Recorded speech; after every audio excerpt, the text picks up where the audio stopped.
Splash, splash, splash. The sea surged without pause, its waves crashing relentlessly against the shore. In the distance the sea was a deep blue, yet the closer it drew to the continent the stranger its color became.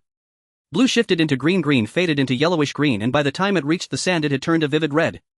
Now the red seawater rolled in each wave, driving the next forward the ones before dying upon the beach. Just as the tide began to recede, a man in a vest and oversized shorts lay motionless on the shore, stretched out on the sand without the slightest movement. Sir, sir. Qin Fu felt someone pushing him, an insistent noisy voice sounding by his ear, and he could only force himself to slowly open his eyes.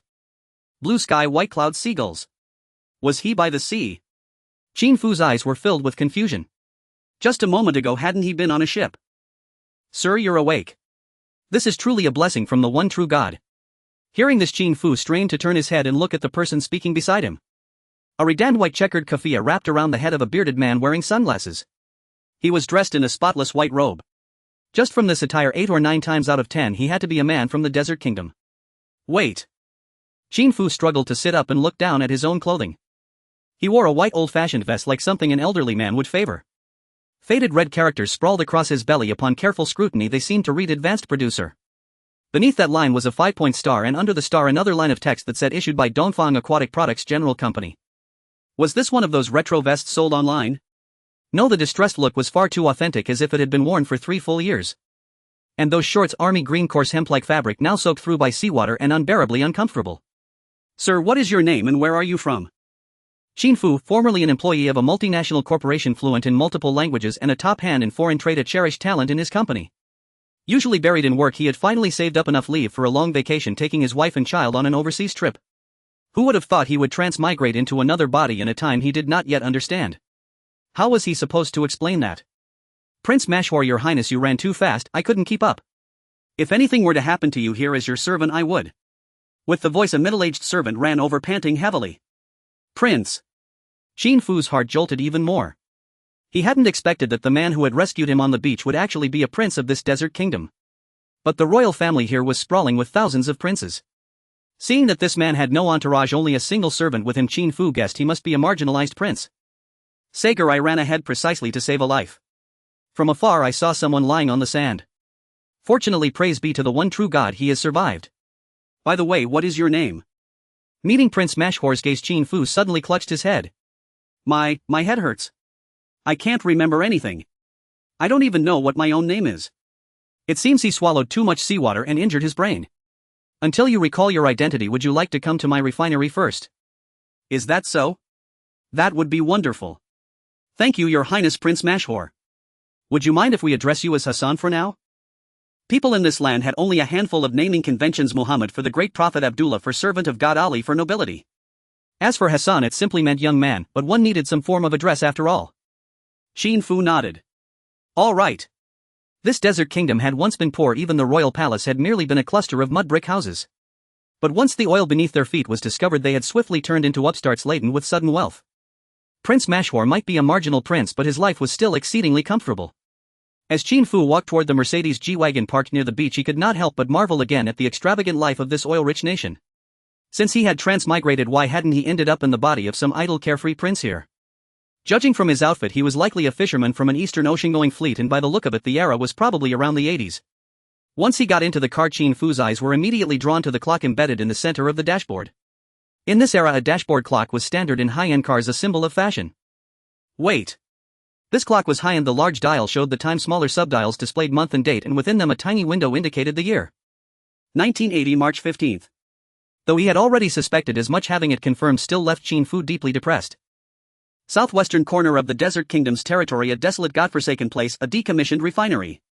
Sitting in the shadow of a towering distillation column, Qin Fu gazed at the rusted equipment all around him, his expression complicated. No wonder Prince Mashhor had promised him a salary of $3,000 a month. He was being exiled here. In this country where supposedly not a single citizen was truly poor who would be willing to come here just to guard a gate. Hassan, how about we have grilled lamb skewers again today? At that moment a voice sounded. Qin Fu turned his head and saw a young man walking over holding 2 bundles of skewered lamb in his hands, his eyes bright with energy. The youth wore his hair short, his beard freshly shaved. He looked neat and spirited. This was Sayayide, who had grown up in a remote village so small that in the end only his family remained there. Prince Mashhor had once gone there and after quite a bit of coaxing persuaded Sayayide to come here to guard the gate. Across the whole desert kingdom this was probably the only fool willing to take such a post. In one corner of the refinery was a fenced-off area where some cattle, sheep and camels were kept as a reserve food source. The duty room even had a refrigerator to store their daily provisions. Before his transmigration, Qin Fu could never walk past a lamb skewer stall without stopping. Skewers and cold beer had been one of life's great pleasures. Now. No, just the thought of it makes me. Is there anything else? Then shall we have potato stew with lamb? Anything else? Now the mere smell of lamb made Qin Fu want to retch whether roasted or stewed. It seems you're tired of lamb. Then let's slaughter a cow. If we clear out the refrigerator, it should just about fit. No. Then a camel. Though it's a bit large and the leftovers won't fit in the fridge, we could always dry the meat in the sun. I don't want meat anymore. I want vegetables. I want vegetables. At this point, even if a blade of green grass sprouted from the ground, Qin Fu would want to gnaw on it. He was utterly sick of meat. In these few days he had not even managed a proper bowel movement, nothing but meat, and he was completely overheated. Well, in that case we'll have to wait for the supply truck, I'd said. When does the supply truck come? It arrived the day before you did. It comes once every half month, so by my count we have 11 days to go. 11 days. He did not want to stay even one more. Qin Fu lay back helplessly, staring up at the blue sky and white clouds overhead. This sky looked so very much like the one back home. Buzz buzz. A truck drove into the refinery. The driver honked twice and then saw two young men rushing out from inside. They both wore long robes and headscarves, dressed like the locals. However, one of them had relatively fair skin and no beard. At this moment he was extremely anxious, stretching out his long legs and sprinting over like a gust of wind. Do you have vegetables? Any leafy greens? I want to eat leafy greens. Qin Fu shouted as he nimbly scrambled up into the cargo bed. For the past half-month he no longer knew how he had even gotten through the days. Yet that all too familiar melody kept echoing in his mind. Chrysanthemum petals fall, the ground is strewn with wounds, your smile has already faded with time. Vegetables, he had to eat vegetables, especially leafy greens. Of course, if there were cucumbers or tomatoes that could be eaten raw, that would be even better. With such longing, Qin Fu began to open the crates one by one. There was frozen beef and mutton packed in foam boxes with ice packs tucked inside. The ice packs had already melted into water, but thankfully the meat had not yet thawed. This meat could be stored in the refrigerator of the duty room. After all, the livestock they were raising were meant as reserve rations for emergencies. They could not slaughter cattle and sheep every day. There was also a sack of flour, a sack of rice, several large barrels of fresh water, and 2 barrels of diesel for the generator. Wait. There was a bag here. Filled with expectation, Qin Fu opened the bag and peered inside. Dried fruits, nuts, and those large round bulbs, those were onions. Qin Fu dropped heavily onto the floor of the truck bed, then simply lay down flat, staring up at the blue sky and drifting white clouds above. Damn it, life like this was unbearable.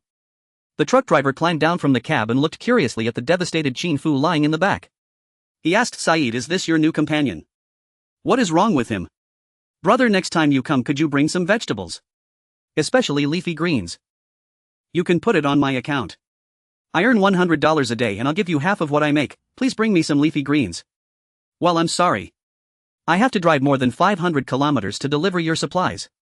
Even if there were leafy greens, they would spoil along the way, the driver replied. This damned godforsaken place. In such scorching heat, long-distance transport was inconvenient. Besides, even the supply point 500 kilometers away might not have leafy greens. They would have to go to a city even farther away. A refrigerated truck might work, but although that certain Shah prince was incredibly wealthy, he probably would not provide fresh vegetables just for the gate guards of a scrap refinery. Saeed did not care much. Right now he was looking at Qin Fu with a strange expression. Hassan, do you really have to eat leafy greens? We have juice and cheese, they're all delicious. Things like that were fine once in a while, but who could stand eating them every single day? Qin Fu grumbled inwardly. What he truly loved was a proper table laid out before him with plates of dishes: stir-fried pork with green peppers, stir-fried pork with garlic scapes, stir-fried pork with string beans, stir-fried pork with celery. There had to be a bowl of vegetable soup too, poured over the rice so that every bite would be wonderfully fragrant. If only he could gnaw on a cucumber or have a plate of chilled tomato salad. Alas, there was not a hint of green to be seen. However, I do have half a bag of cabbage seeds on this truck. If you want them. Cabbage. Yes. Stir-fried cabbage stems, cabbage leaves stewed in broth, chopped finely into meatballs. There were all sorts of ways to cook it, all far better than eating roasted meat every day. Taking a handful of cabbage seeds, Qin Fu finally felt a genuine sense of hope for the life ahead of him. Cabbage was a cold-tolerant crop grown extensively in the northern part of the motherland. Yet that did not mean it could not be cultivated in the south. In the tropical regions back home, such as the dry hot river valley along the Jinsha River in the Panchi area, various crops could be grown all year round: tomatoes, peppers, eggplants, cucumbers, and naturally cabbage as well, which could be harvested in any season, unlike the north where only 2 crops a year were possible. This truck did not only transport supplies, it also delivered seeds to a few scattered oases. Qin Fu had in a way stumbled upon a bargain. Watching Qin Fu's almost devout expression, Saeed was filled with curiosity. You longed so fervently for green vegetables. I hardly ate them at all growing up. Next we need to find a suitable patch of land. Right, we should collect some sheep dung from the pen for fertilizer. Qin Fu began planning in detail, his heart pounding with excitement. In truth, as long as he claimed that his memory had returned, he could go back to the motherland. The problem was that once he did, he would have to rejoin that fleet and continue drifting at sea without earning much money. According to the memories of this body, he was an orphan with no family who would grieve over his falling into the sea and dying. For now, Qin Fu had no intention of returning, at least not using this identity. He had finally managed to latch onto a prince. He could not just leave like that. Hassan, how much water will this crop need? The water for the two of us to live on is also delivered by the supply truck. The words were like a splash of cold water over Qin Fu's head. On that Shah Prince's land, drilling 10 or so meters into the earth could bring up oil, but water. That was a fantasy. In this place, the average annual rainfall was less than 100 millimeters. People liked to exaggerate that a whole year's rain was not enough to fill a single pond. The two of them guarded a decommissioned refinery. Their domestic water would be delivered to them. But water for growing vegetables? No, it was not as if the desert had no water at all, as long as one had the right methods. Qin Fu carefully recalled those adventure shows from the future. People who were too full had nothing better to do than explore everywhere. In deserts there were ways to find water, for example. I remember there are some nets in the refinery's warehouse, aren't there? Yes, the old refining equipment needed some nets. There are still a few in the warehouse. What do you want them for? To use those nets to conjure water. What? Saeed was stunned. That day Qin Fu kept himself busy. Using scrap steel from the refinery, he built several frames and hung the fine nets on them, turning them into panels of barrier nets much like the fencing around a tennis court. Then he carefully gathered the ropes at the edges and finally led them all down into a bucket placed at the bottom. Hassan, you're saying this setup can produce water? Yes, it definitely can. In truth, Qin Fu was not entirely certain. After all, this method came from a future adventure program called Desert Water Hunters, which described coastal desert regions of Peru and South America where such nets were used to collect mist from the air. This place too lay by the sea and was a desert. Perhaps there would be some results. Qin Fu gazed at the sunset on the horizon, brimming with expectation. The air was filled with the aroma of roasting meat. Camel meat, Hassan. Today the supply truck brought us camel meat, come taste it. Saeed's voice rang out. More meat again. I want vegetables. As night fell, the scorching desert gradually cooled down. During the day the sun had baked the land, evaporating much seawater. Although the seawater was salty, what evaporated did not contain sodium chloride. Instead, it floated in the surrounding air and condensed in the cooling atmosphere. By late night a thin mist had even risen in the desert. The mist swirled and flew everywhere, some colliding with the netting, beginning to condense upon it and gather to the sides where water pipes had been previously set up, causing droplets to flow down slowly. Drip. Drip. By dawn the drops had transformed into a gentle stream. Hassan. In the comfort of an air-conditioned room, Qin Fu was still asleep, roused by Saeed's call. In the hot lands of Shah, the lifestyle customs differ from those of other countries. For instance, one can sleep soundly until noon if there's nothing pressing. In the afternoon one would move about a bit, with the only substantial meal of the day being dinner. After eating, various forms of entertainment would follow as the night was more comfortable for activities. Activities would last until midnight, followed by a prayer before finally going to bed. Qin Fu's routine was still to rise early, but after a tiring day yesterday he indulged in a lian, not expecting Saeed to rise even earlier. What's going on? Hassan, you're amazing. The barrel we set down yesterday really has water. I tasted it, it's fresh water. Fresh water. In Shah, water is more precious than oil. Who would have thought that simply hanging a net could capture fresh water from the air? Seeing Saeed's excited expression, Qin Fu also felt joyful, leaping out of bed, turning off the air conditioning and the diesel generator outside and running out with him. It worked. It really worked. Indeed, the reliability of the CCTV program is quite high. When Qin Fu reached the large net, there was indeed half a barrel of water beneath it. Under each supporting pole of the net there was half a barrel, amounting to a full barrel of water. The water was clear, carrying a hint of the net scent, yet devoid of any saltiness. This was precious fresh water. Good, 1 barrel of water a day should be sufficient to grow 20 cabbages. Let's plant them tonight. Tonight. Exactly, watering must be done at night. If we plant during the day and water them within 3 minutes, all the water would evaporate completely. Then if we make 7 or 8 more nets, wouldn't we be able to plant a couple hundred? Hearing Saeed's words, Qin Fu felt curious. Didn't you have little interest in leafy greens? Why are you suddenly concerned now? But if we could establish a patch of vegetables, that would certainly be even better. First, collect water. Before the next supply delivery, I'll ask him to bring some other vegetable seeds such as cucumbers, tomatoes, and celery. With this thought, Qin Fu felt filled with confidence for the future. In recent days, Saeed had lost interest in football. He might not be particularly interested in growing vegetables, but he was indeed excited about this method of obtaining fresh water. Thus one net after another was erected, quickly establishing over a dozen, each 5 meters wide and 4 meters high, collecting more and more fresh water while Qin Fu's little vegetable patch flourished. Cabbages were the first to be planted, and since they have a short growth period, they quickly sprouted tender shoots, growing bigger. Seeing this touch of green, Saeed also became interested. When can we eat this vegetable? It'll take another 2 months. By the way, let's put up a fence around the vegetable patch. If the cattle and sheep accidentally get out, we'd be in tears. Not only do people want to eat leafy greens, but the cattle and sheep would want to eat them too. If they escaped their pens and saw this green patch, they'd surely come over for a hearty feast. Exactly. Saeed nodded. A fence was built around the vegetable patch and the vegetables continued to grow.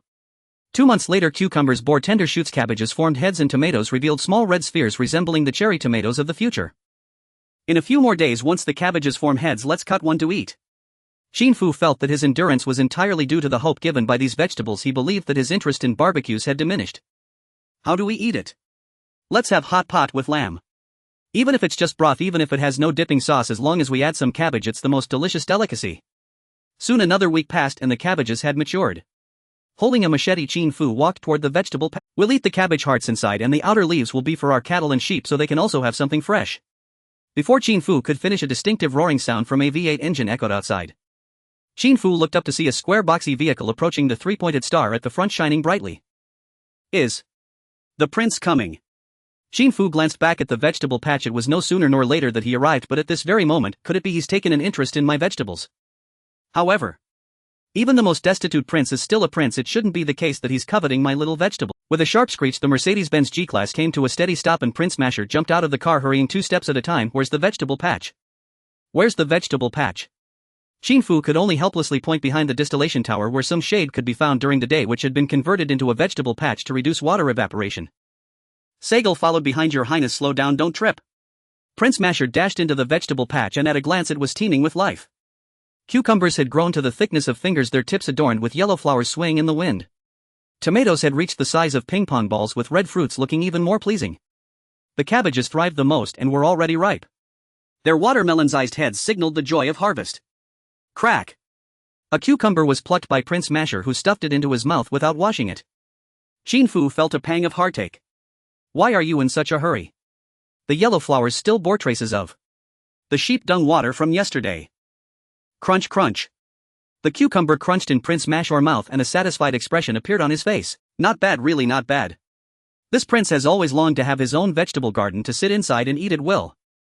After saying that, Prince Masher plucked a tomato. This isn't your vegetable garden, it's mine. Qin Fu felt somewhat helpless. After Prince Masher had his fill, the fruits inside were already reduced by half and he looked satisfied. Although there were vegetables and fruits back in the capital, they weren't fresh at all.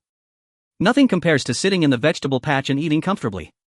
Hassan, I never expected you could grow vegetables in this desert. This prince rewards you with $30,000. Prince Masher was filled with excitement, but this scale is too small. Next, you need to expand the planting area. Let's aim for 100 acres of vegetable garden, how about that? 100 acres. Looking at his small vegetable garden that barely had enough space for 3 plots of self-cultivation, Qin Fu shook his head. No way. Planting a little is fine for personal consumption, but large-scale cultivation? What a joke. Firstly, the amount of dew I collect with the harvesting net is too little. It simply cannot meet the demands of large-scale planting. Unless you establish a seawater desalination plant for me, but that's not a small investment. It would be more expensive than buying from outside. Moreover, before Qin Fu could finish, Prince Masher spoke again. Then let's reduce it to a vegetable garden of 10 acres with an initial budget of 100 million. What? A 10-acre vegetable garden is worth a small target. Qin Fu swallowed hard. Seeing Qin Fu's expression, Prince Masher was very pleased. The so-called impossibility was merely a lack of funds. As long as the money was in place, there would be no unsolvable issues. I need to acquire an identity here, then take a trip to the east. Qin Fu made his request. I need to invite agricultural experts from the east. With Qin Fu's ability, managing a few plots of vegetable garden is doable, but for large-scale cultivation he still needs to invite professionals. Which country in the world has the most agricultural talent and the strongest capabilities? Of course it's our east. After all, we have the largest population in the world and the food issue is crucial. We must be self-sufficient. As for those people in the west, They are utterly unreliable capitalists, only see money. Prince Masher glanced at Qin Fu, his gaze meaningful, then said lightly, alright, I'll coordinate a royal private jet for you to go. What? This prince isn't marginalized. It's one thing to drive a luxury car, but can he really have power over a royal private jet? This project is of great importance. Sagar, you and Hassan will go together. A Boeing 707 private jet flew toward the east. Qin Fu lay on the comfortable soft sofa gazing at the blue sky and white clouds outside the window, feeling as if he were dreaming. Hassan, this project is crucial for His Highness the Prince, you must work hard. Sagar chattered beside him. I know. Don't worry, His Highness saved my life and gave me so much money. Although I haven't remembered my true identity, I am undoubtedly an East Asian with yellow skin and black eyes. Here we value gratitude and repaying kindness. On this journey, Qin Fu began to understand what was going on. In the realm of a certain prince, being an ordinary prince would only mean waiting for death. Most princes think like this, but some hope to climb higher, even to sit on the throne of ultimate power. How to sit there? It certainly won't work by just talking, it requires hard work. The certain prince has money, but everything from food to necessities must be imported. If he solves the agricultural problem, even if it's just the vegetable issue, Prince Masher would gain access to the power center because of this achievement.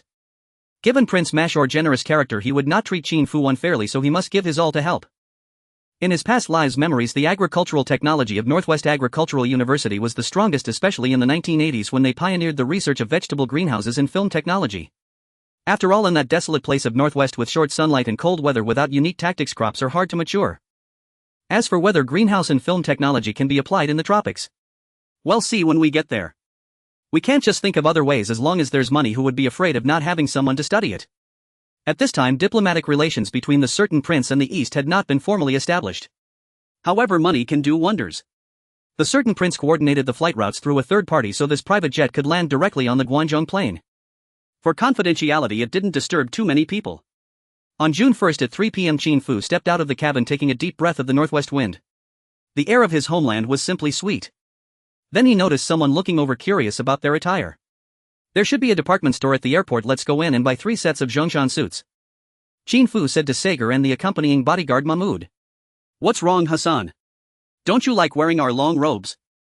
That's not it, it's about adapting to local customs. Sagar, we can't be too ostentatious this time. If we encounter a reporter, it might lead to trouble. All right. Half an hour later, the 3 of them, dressed in Zhongshan suits, arrived at the taxi stand beside the airport. It was a large courtyard, a small shabby house painted sky blue with a taxi stand sign hanging at the top. In the courtyard, 4 old Shanghai taxis were parked with no drivers in sight, while 4 people were playing poker under a big tree by the roadside. Master. We want a taxi. Wait a minute, let me finish this hand. Go. A few minutes later, a taxi driver in a white shirt and blue pants walked over, cigarette in mouth, and asked where to. To Northwest Agricultural University. Not going. The driver said and turned to walk away. What the heck, he actually rejected us. In this era, are taxi drivers that arrogant? After saying that, the driver turned away, intending to continue playing cards. Why wouldn't he go? Believe it or not, I'll complain about you. Qin Fu wanted to say this, but thinking about being Loki, he decided to let it go. Hassan, these cars are too shabby. How about we bring down a car from the private jet? No need, that would be too ostentatious. I have a way. As Qin Fu spoke, he took large strides to the big tree, then pulled out a large bill from his bag and tossed it onto the poker table. This is the fare which master will take us for this ride. Whoosh. The large bill was thrown back immediately. The large bill is currently the largest denomination in the country, worth 10 yuan.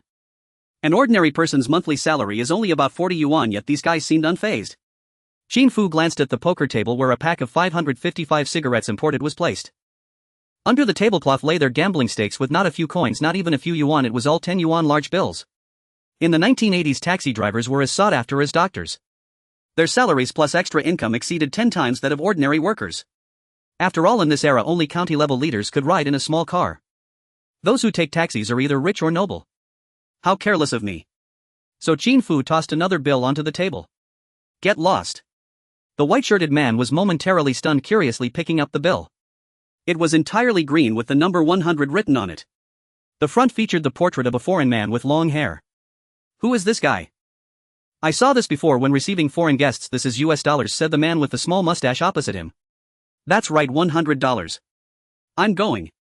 The white-shirted man quickly stuffed the $100 into his pants pocket, his face breaking into a smile. Honorable foreign guest, let's get going right away. I wasn't intentionally slow to the guests, it was simply because Northwest Agricultural University didn't have our taxi stand. In this era, hailing a taxi isn't as simple as waving your hand.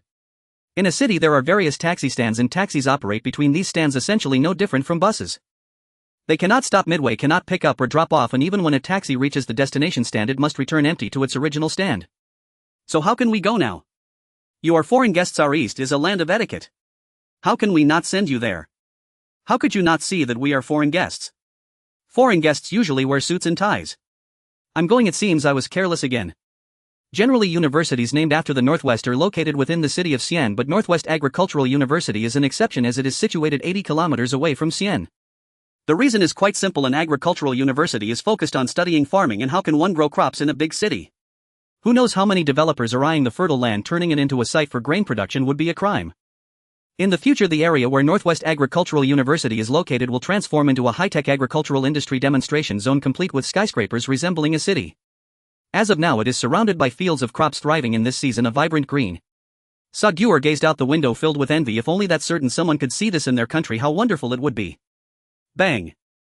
At that moment a loud noise came from outside. The car came to a stop and the man in a white shirt looked at the flat tire exasperated. What bad luck. If I had known. Sai, it's only 3 kilometers ahead to Northwest Agricultural University, you all can walk there, I'm not driving anymore. Sagyur didn't mind. I guess we have to walk from here, at least we can enjoy the sight of these lush green crops along the way. Nearby 2 elderly farmers were working in the fields in their 40s or 50s with bronze skin, wearing tank tops and shorts, wielding hoes. The field was not filled with flourishing crops but rather had a few patches covered with plastic film where green vegetables were just peeking out, looking out of place compared to the neighboring crops. How strange. However, it seems the road ahead is opening up. Although Northwest Agricultural University is located in a remote area, it has a long history. After passing through the fields, a town appeared ahead with a particularly eye-catching 7-story building at its center, which is the Northwest Agricultural University. In 1932 the then national government decided to establish the Northwest Education Committee. A year later the National Northwest Agricultural and Forestry College was founded with the renowned Yu Yuran serving as its principal. The main building was a 7-story teaching building. At that time such a building was quite remarkable. After the liberation the words national were removed and the school was renamed Northwest Agricultural University, a name it held until 1985 when it became Northwest Agricultural University. In the East, when it comes to places of learning and agriculture, Northwest Agricultural University is undoubtedly one of the strongest institutions. Next to the college there is also a 2-story small building topped with a metal hollow sign, Northwest Agricultural University Guest House. Let's stay here tonight to adjust to the time difference and formally visit the college leaders tomorrow. Alright. You go check in first, we can enjoy the breeze outside, it's so cool here. In the guest house at the front desk 2 middle-aged women sat cracking sunflower seeds and chatting. Sister Lee, your daughter should be getting married soon, right? Let her wander around here more. What if she catches the eye of some university student? Those students, once they graduate and get assigned jobs, become officials with great prospects ahead. Sai Juanzi, I think the same, but she insists on taking the college entrance exam herself. She has tried for 3 years and still hasn't passed. If she can't be a university student herself, marrying one would be fine. By the way, have you arranged a job for your son? I've asked someone to contact the secretary of the college dean once they get a new batch of cars held drive for the dean. Just as the two were chatting, a young man walked in. Although he was wearing a Zhongshan suit, he bore no semblance to an official, rather like someone who had sneakily put on a relative's treasured clothing with visible creases. Hey, what are you doing? Get out of here. Don't cause trouble. Qin Fu felt helpless. In the 1980s, the service industry was characterized by a principle of not beating customers without cause. If someone got beaten, there must be a reason. Although Qin Fu had heard of this before, he only truly experienced it when he arrived here. Such a place could hardly adapt to a market economy. What? Still not leaving? I'm here to check in. Qin Fu replied, give me 2 rooms. After saying this, he pulled out a large denomination bill, enough to stay at a hotel in the city. Let alone in this small town guest house. Where's your introduction letter? Wait, in this day and age, do you still need an introduction letter to stay in a guest house? Just as Qin Fu was about to slam his passport onto the counter, the sound of a car braking came from outside. He turned to look. A crown. In this era, anyone riding in a 212 is a county-level official. Could someone in a crown be a foreign guest? The 2 middle-aged women moved swiftly, scurrying out just like the elderly women on public buses in the future, and even pushed Qin Fu. If you don't have an introduction letter, hurry up and leave. As this statement floated by, the 2 women stood at the door, all smiles. Oh, isn't this Secretary Pan? Is there a foreign guest? Yes, there are 2 agricultural experts from Japan visiting our university. They'll be staying at the guest house tonight. Please make arrangements for them. Welcome, welcome. The two women were incredibly enthusiastic. We only have one high-end room in our guest house specially prepared for foreign guests. Seeing the contrasting attitudes of these women, Qin Fu felt angry. Hey, staying at the guest house is supposed to be on a first-come first-served basis. I want that high-end room prepared for foreign guests. Hey, what trouble are you causing? Get out of here. Sisterly panicked, blocking Qin Fu's way with her large frame. These are foreign guests, foreign guests.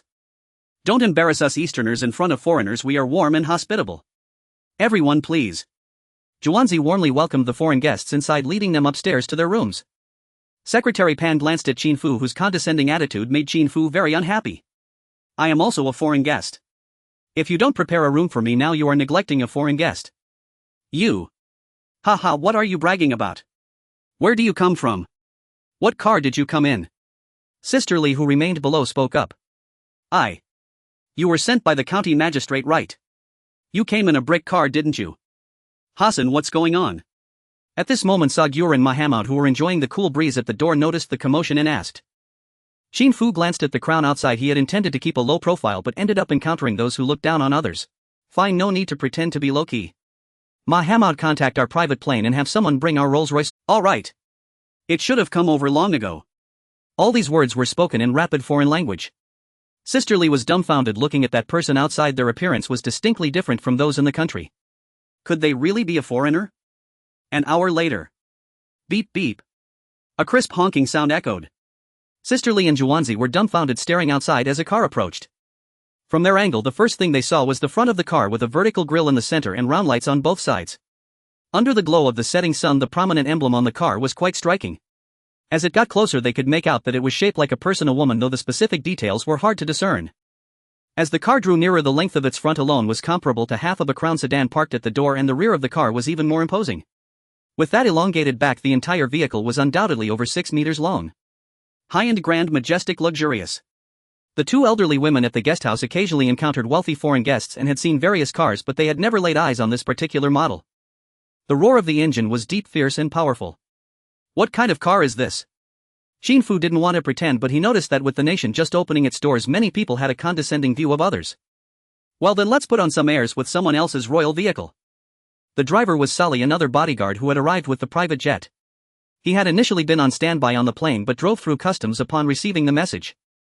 At that moment, still dressed in a long robe and wearing a headscarf, he hadn't changed his attire.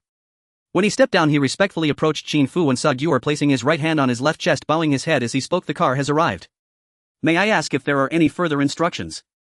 Thank you for your hard work, Sally, Qin Fu replied. For the next few days, let's spend time here together. Yes. Welcome, esteemed foreign guests. Zhuanzi approached with a beaming smile. Young man, I noticed your extraordinary demeanor as soon as you walked in. Welcome to our guest house. By the way, do you have a partner? My daughter. We want to stay in the high-end room prepared for foreign guests, Qin Fu interrupted her. In fact, when calling for the car, the two elderly women already sensed something was amiss. They had tried several times to invite Qin Fu and the others to stay, but he had refused each time, waiting for the Rolls-Royce to show up. Now, with two cars parked side by side, the distinction and status was immediately apparent. Even the gloss of the paint was not of the same caliber, let alone the size. Good things are evident even to the untrained eye. Young man, it's our fault for bumping into you and we apologize. I don't want an apology, I want that high-end room prepared for foreign guests. But it's already been arranged. I arrived first, so I should be prioritized. Show some of that hospitality you Easterners are known for. Is it because I arrived in a modest car that you're treating me this way? No, it's not like that, young man. Please let us off the hook, we'll bow to you. Sisterly said, pretending to kneel down, but Qin Fu was not lenient. He maintained a cold gaze on her as if to say, kneel if you want to. At that moment, a voice rang out. This is a Rolls-Royce Phantom, a world-class luxury car worth several $1 million, the pinnacle of British automobiles, a royal vehicle. It is said that only a few dozen units are produced each year. What kind of guest has arrived? Is it a foreign head of state? Only heads of state can ride in such a vehicle. Plop. Sisterly immediately knelt down. No shame in this, no shame in this. She was kneeling before a foreigner, perhaps even a foreign head of state. Plop. Zhuanzi joined her in kneeling. Qin Fu's gaze turned towards the speaker, who was none other than Secretary Pan. He had arranged for 2 foreign guests from the island and returned to report to the director. He intended to bring them out for a meal but was taken aback to see such a luxury car at the entrance. Others only recognized it as a luxury car but did not know its level. However, he, as the director's secretary, had seen the world and could identify the car's origins. Then he saw the two female attendants at the guesthouse kneeling before that unassuming young man. This young man was no longer alone, he was accompanied by two others dressed in Zhongshan suits. However, their facial features did not resemble those of Easterners, they were clearly foreigners, especially with a third person in a long robe wearing a piece of cloth on their head. This. He hurried over, nodding and bowing. Esteemed foreign guests, welcome to Qin University. How did these two offend you? Please rest assured we will certainly reprimand them severely. Who are you? I am from the office of Qin University, my name is Pan Shibao. Secretary Pan nodded and bowed, adopting as low a posture as possible. I heard you have high-end rooms specifically for foreign guests. We want to stay in that room. I'm very sorry, but it has already been arranged. I don't care, we want to stay in that room. We are here to discuss cooperation with Qin University. As Qin Fu spoke, he pulled out a cigar from his pocket and stuffed it into his mouth, then took out a lighter intending to light it directly. He then pulled out a green bill. Secretary Pan's eyes widened. $100 bill. This was the most urgently needed foreign exchange in the country. Snap. In his line of sight, Qin Fu lit the lighter and then the $100 ignited. Secretary Pan was filled with astonishment. This was $100 being used as a ghost money. Qin Fu brought the burning flame to the tip of the cigar, something he had seen in movies and had envied. Now he could do it himself. He took a few puffs and almost choked. The cigar was truly hard to smoke. The $100 had burned down to the end and he casually tossed it aside. He took a puff, exhaled a smoke ring, then glanced down at Secretary Pan from a superior position, just like he had done when they first met. What are you waiting for? His voice was filled with authority and an irresistible force. Secretary Pan did not dare to hesitate. Okay, I will arrange it right away. In fact, Qin Fu originally just wanted to take Sagyur and the others to stay in a regular room. He wanted to keep a low profile, first gather information and find out which professors specialized in complex cultivation conditions before making a formal visit. Unexpectedly, this situation did not allow him to remain low-key, especially since they were islanders. He wanted to drive the islanders out of the luxury room. These foreign guests from the island were nothing. You two, what are you still dawdling for? Hurry up and come with me. Secretary Pan shouted at the two still kneeling on the ground. Sister Li and Zhuanzi attempted to stand up, but their legs felt weak and they couldn't get up. In a high-end room, agricultural expert Okamura Takashi spoke up. We absolutely cannot allow the Easterners to vigorously promote plastic film mulching technology. That's right. This method can increase both yield and income, and it can make many lands in the East that originally had insufficient growing seasons suitable for cultivation. If the Easterners can grow crops to sustain their entire population, the population in the East will further increase. Another companion who came with him, Koizumi Saburo, chimed in. Plastic film mulching involves laying a thin layer of plastic film over the crops after planting. Although it is just a thin layer, its functions are incredibly powerful, including warming, moisture retention, weed prevention, and salt suppression. In the arid and cold regions of the southwest and northwest of our country, growing corn requires more temperature and moisture than is available, and with insufficient growth periods it is hard to mature and can only be used as animal feed. With plastic film mulching, planting can occur earlier, seedlings can emerge sooner, and the growth period will be sufficient for corn to mature and be harvested normally. In later years, the mulched area of crops in the East reached nearly 300 million mu, utilizing 75 of the world's plastic. However, this technology was only introduced from abroad in the late 1970s, and it took various experiments before it was truly promoted on a large scale in the mid-1990s. Now, as experiments are just beginning, the islanders have come with ulterior motives. At that moment, footsteps were heard from outside. I apologize, esteemed experts. Secretary Pan entered the room with an awkward expression. The water heater in this room has malfunctioned and poses a risk of electric leakage. We did not discover it in advance and have caused inconvenience to you all. To ensure you can bathe comfortably, we will move you to another room. Okamura Takashi and Koizumi Saburo exchanged glances and then shook their heads. No need, we conserve water, we only bathe once a week. Secretary Pan immediately gave a thumbs up. Indeed, you come from a developed world, demonstrating awareness. You have character. You have morals. Secretary Pan praised while his mind raced, wondering what to say next. Esteemed experts, not only is there an issue with the water heater in this room, but the air conditioning is also not functioning properly. In the 1980s, ordinary families had not seen air conditioning. They could hardly afford electric fans, and standard rooms in guest houses were equipped with fans only. This high-end room had a window unit. A piece of glass was removed from the window, perfectly fitting a rectangular air conditioner inside, with the indoor and outdoor units as one. It was noisy and not very well sealed, but in the 1980s having such an appliance was absolutely upscale. The weather isn't hot, we don't need the air conditioning. Opening the window allows for natural ventilation, conserving energy and being environmentally friendly. Secretary Pan's expression stiffened. After two unsuitable reasons he feared continuing would raise suspicions from the island expert. Next. Pan, do you have something to say? Oh, nothing. Secretary Pan naturally did not dare offend the island experts, but the people below could no longer wait. Hey Pan Shibo, have the two islanders been kicked out? As your most esteemed guests, we are already growing impatient. You know the consequences of neglecting foreign guests. Pan Shibao felt cold sweat trickling down his back. There was no way to hide it. Was it time to tear off the mask? Would the two island experts leave in anger? Okamura Takashi frowned and walked to the window to look down. When he saw the Rolls Royce, he was instantly dumbfounded. Do you have more esteemed guests? That's right. A voice came from the door. Moreover, we arrived earlier, so this room belongs to us. Hurry up and move. Qualities. Qin Fu repeatedly reminded himself not to say the word roll. It's over, completely over. Pan Shibao watched three Arabs appear at the door, his heart plummeting. Would the two groups of foreign guests end up fighting? If that's the case, then he as the academy secretary would definitely take the blame. The next moment, however, Okamura Takashi and Koizumi Jinsan bowed at a 90-degree angle. Hello esteemed guests, welcome to the most honored of the Saudis. What? Pan Zibao's eyes widened in disbelief as he watched the islanders who held themselves high actually salute the Saudis. We did not know you were coming and wanted to stay in this room. We will immediately vacate it for you. Pan Zibao's mind was completely in disarray. In his eyes, the island was a developed country and islanders walked around the world with great pride, while the Saudis, despite having oil underground, were merely a group of bumpkins. Unexpectedly. Indeed it is for this reason.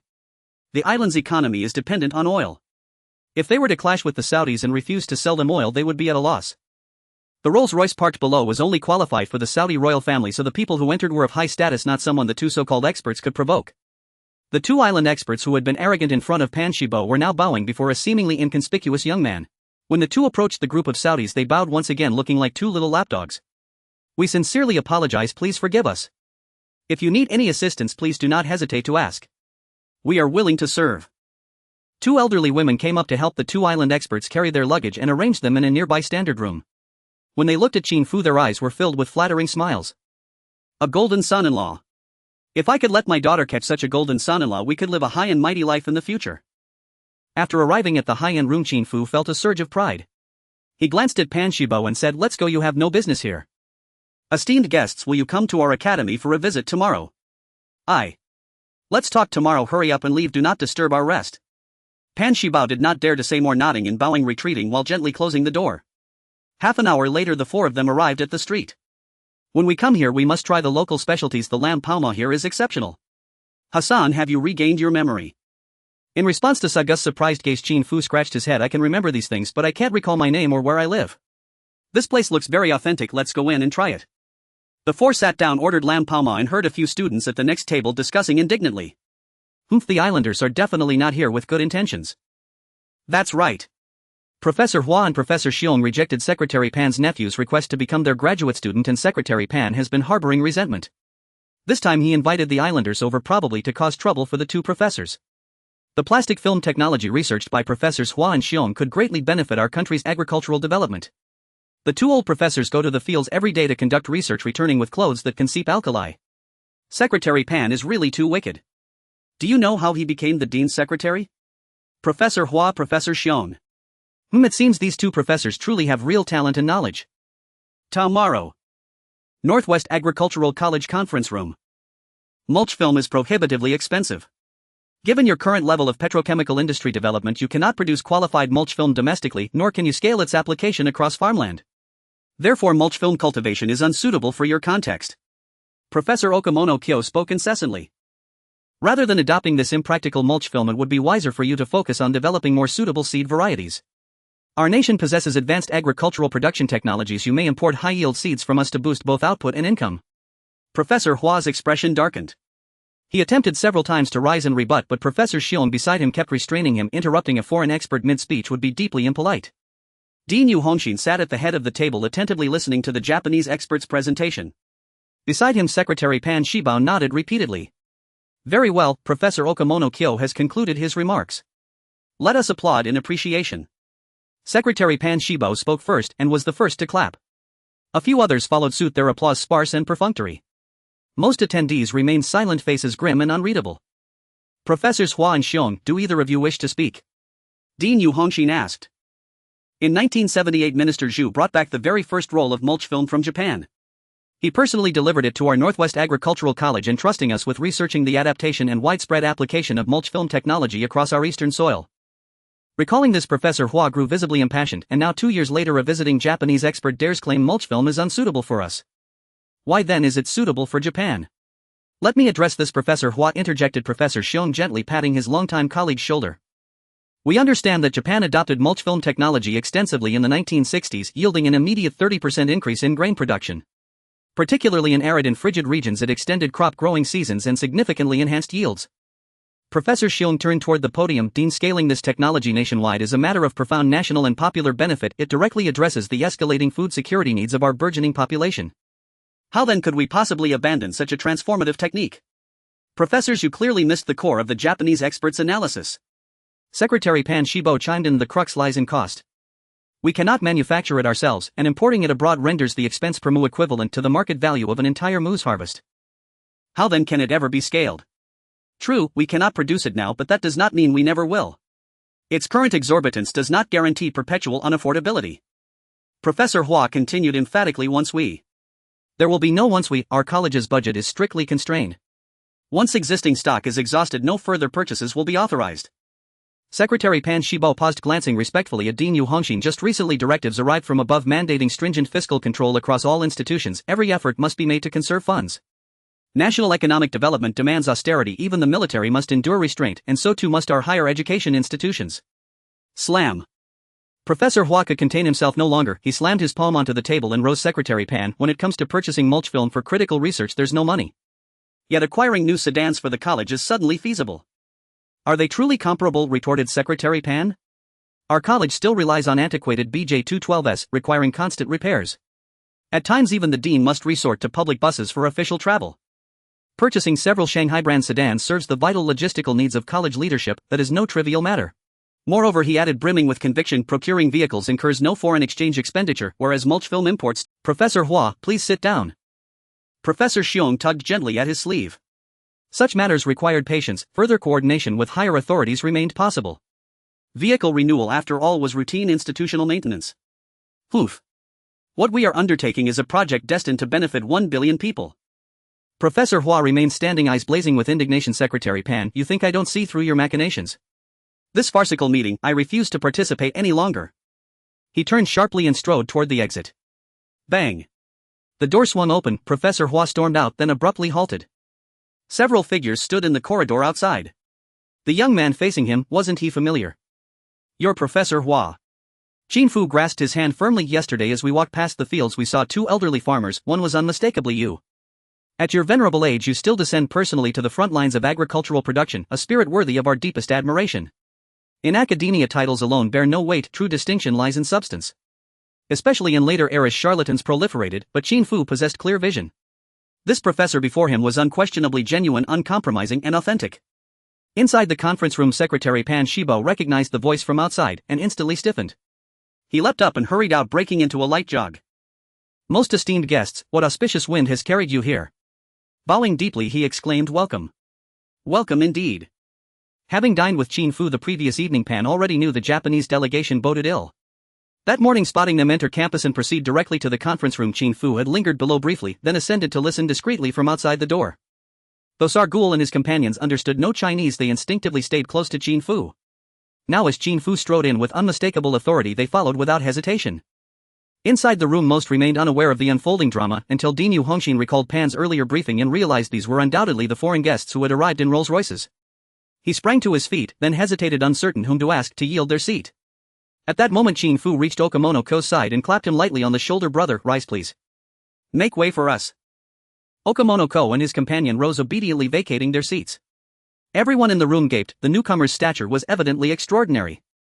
Dean Yu hurriedly greeted Qin Fu and his party, only then noticing Okamono-ko and Xiaoquan Jinsan still standing awkwardly aside. Hastily he gestured for others to offer seats. No need for seats, both of you step outside and close the door. Qin Fu waved dismissively. Okamono-ko nodded yes sir. He took several steps outward, then froze. Only then did it dawn on him, close the door from outside meant expulsion, outright dismissal. Dean Yu Hongxin stood stunned. What on earth did this mean? This meeting concerned mulch film technology. Japanese experts served as evaluators. And now, were they being expelled? Next we shall discuss a collaboration, one in which the Japanese delegation holds no relevance. Qin Fu cast one final pointed glance at Okamono Kyo and Xiaoquan Jinsan. You two depart. Immediately. Everyone in the conference room was stunned. The two esteemed experts from the island nation immediately followed Qin Fu's arrangements and left just like a child bride. The expressions on the faces of the two were filled with reluctance, their fists clenched, yet they still had no choice but to go out. Not only was the door closed from the outside, but there were also two burly bodyguards outside, making it impossible for the two experts from the island nation to eavesdrop. However, whether they eavesdropped or not was not important. Qin Fu believed that with Secretary Pan, such a second-rate individual, everything that happened here would surely be conveyed to the two island experts afterward. As long as those two pesky experts did not cause trouble, everything would be fine. Yu Hongxin's expression was complex, changing several times before she finally let out a long sigh. Now let us give a warm round of applause to welcome our new guests. As the applause rang out in the conference room, Gang Menchang and Koizumi Shinzo had already walked down the stairs. They turned back to glance, their expressions complex. Oof, what's so great about that sand person?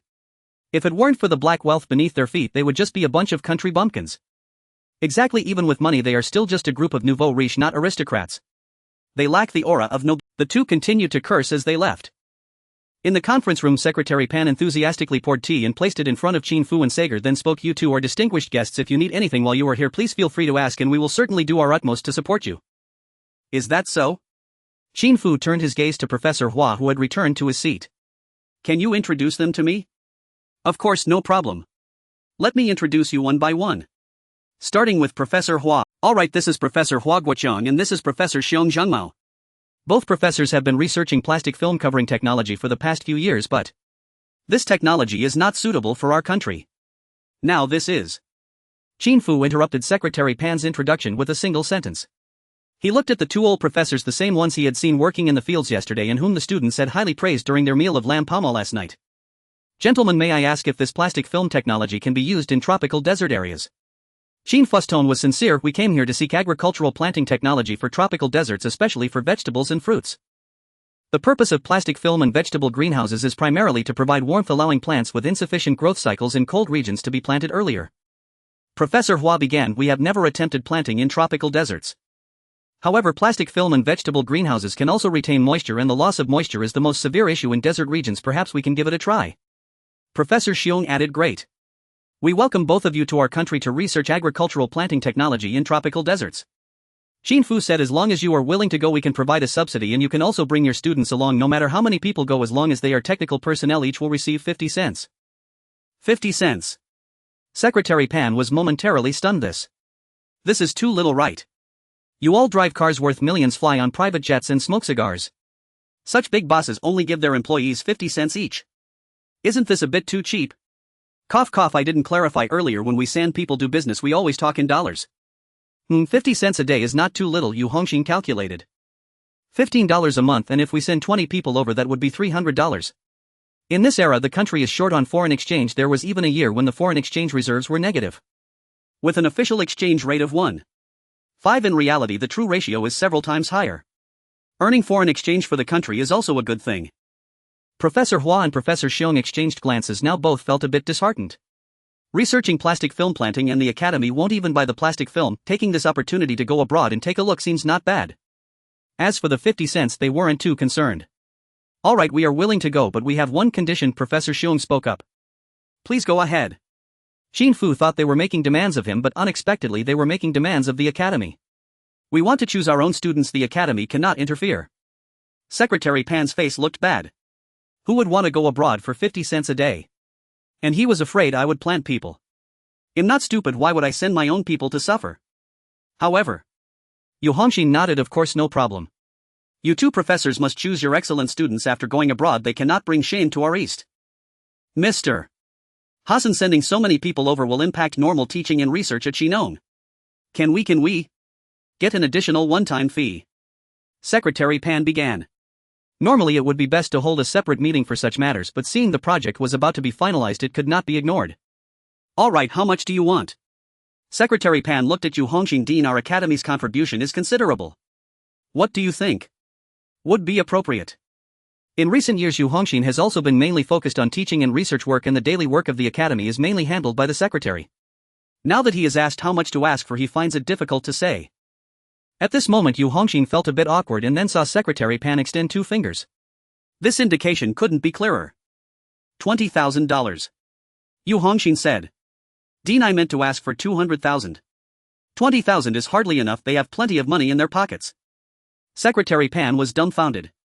Asking for 200,000, the higher-ups would at least have to allocate 50,000 for us, by then we could use this money to buy an Audi, and how impressive would it be to ride in an Audi? Secretary Pan felt a bit dejected. However, the voice that followed surprised him even more. No, that's too much. Qin Fu shook his head. At most I can give you 15,000. 15,000. Even if it's in dollars, that's not much. The travel expenses for this trip must exceed that amount. Secretary Pan widened his eyes, looking at Qin Fu with a complex expression. You all have so much money, what's the difference with this little amount? All right then. Yu Hongxin hadn't finished speaking when Secretary Pan quickly interjected. No, 15,000 is too little. At least we need 19,000. Secretary Pan knew that the dean was about to say 15,000, but that wouldn't do. He absolutely couldn't concede. This was all money and it was foreign exchange. That's impossible. 19,000 is too much, that's in dollars. Qin Fu shook his head. Well, at 515,500. With so much money on your side, why are you so? Secretary Pan forcibly swallowed the word stingy and gritted her teeth. All right then, well, lower it by 518,500. No, it's still too expensive. Yesterday you took out $100 bill to buy cigars and you're short on this small amount of money. Sigh, of course I am. I can only burn one bill a day. If I burn more, I'll get scolded when I go back. What should I do if I want to burn more? Then I have to bargain fiercely when discussing projects outside so that I can get some of that money into my own hands. Professor Hua frowned, somewhat dissatisfied with this foreigner's integrity. However, Professor Xiong next to him tugged at his sleeve and whispered, this is sarcasm. This Mr. Sha must not be short of money. If someone else were to negotiate the price, Mr. Sha would definitely nod immediately, but Pan Shibao cannot. He is unworthy. The current Qin Fu is simply toying with this Pan Shibao, yet the fellow remains oblivious. Professor Hua realized this and a glimmer of light appeared in his eyes. The impression this young man left on him was quite good, especially the scene of driving away the islanders, which brought him great satisfaction. Moreover, these people had clearly arrived at the academy on foot yesterday and they had shown envy towards the crops nearby.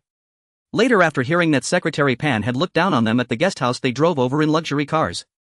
This kind of behavior was even more to Professor Hua's taste. Let's follow him. Trusting him will not leave us at a disadvantage.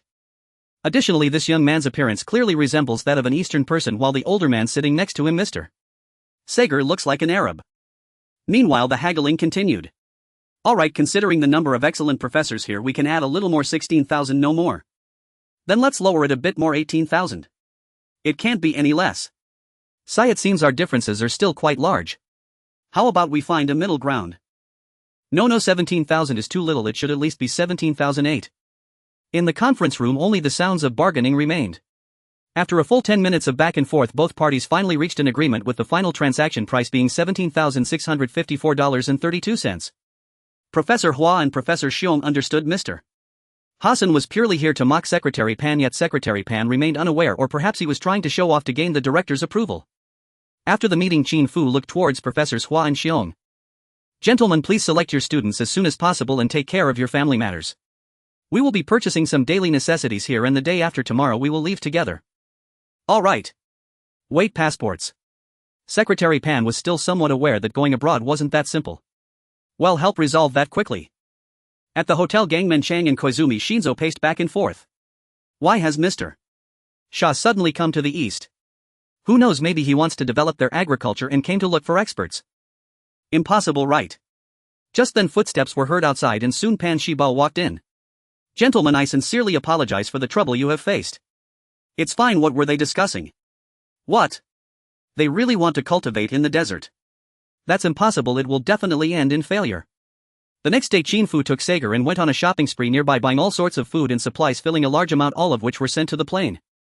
On the third day, the team from Northwest Agricultural University arrived at the airport. Mr. Hassan, we've selected 28 outstanding technical personnel. Rest assured, once they arrive on your side, they will work hard on developing solutions for agricultural planting challenges in arid desert regions. Yu Hongxin came to the airport to see them off, assuring Qin Fu. The more people go, the more money we earn. Alright, welcome. The Boeing 707 is large enough to accommodate everyone. After the plane took off, looking down at the earth below, Qin Fu's mood was complicated. This trip back home is so hurried, but since I promised them, I must work hard. The self from my past life may lack many skills, but when it comes to rolling up my sleeves, I'm fearless. While others stayed in the regular cabins, Professors Hua and Xiong were in the luxurious cabin sitting on soft leather sofas watching Qin Fu. Mr. Hassan, your appearance. Before Professor Hua could finish his sentence, he was pulled back by Professor Xiong. Brother, we are not that familiar with Mr. Hassan. We shouldn't ask what we shouldn't. His appearance is similar to ours Easterners. It might involve family privacy. Gentlemen, let's discuss the compensation issue again. Qin Fu said, after you two get off the plane, each of you will receive a $20,000 greeting gift. The rest of the team will receive $10,000 each. What? The two were instantly stunned. They knew that Qin Fu's haggling in the Agricultural Institute's conference room was to tease Secretary Pan, and the treatment for their side wouldn't be that low, but they didn't expect it to be this high. To actually give us each 20,000. What does that mean? Last year, the first 10th Sandayuan household appeared in the country, made it to the newspapers, and became widely known. Now all of us going abroad have become 10th Sandayuan households. And in dollars. Qin Fu smiled. Every penny we discuss over there is for the Western Agricultural Institute, correct? Now the money we are discussing is for yourselves. Mr. Hassan, this isn't appropriate. Even 5 dimes a day would be quite a lot for us. Cough cough, this 5 dimes is not a daily wage. Not a daily wage. Could it be a monthly wage? That shouldn't be. You give 20,000 right after we get off the plane, and the monthly wage is only 5 dimes. Is it an hourly wage? Professor Xiong asked boldly. Qin Fu shook his head no.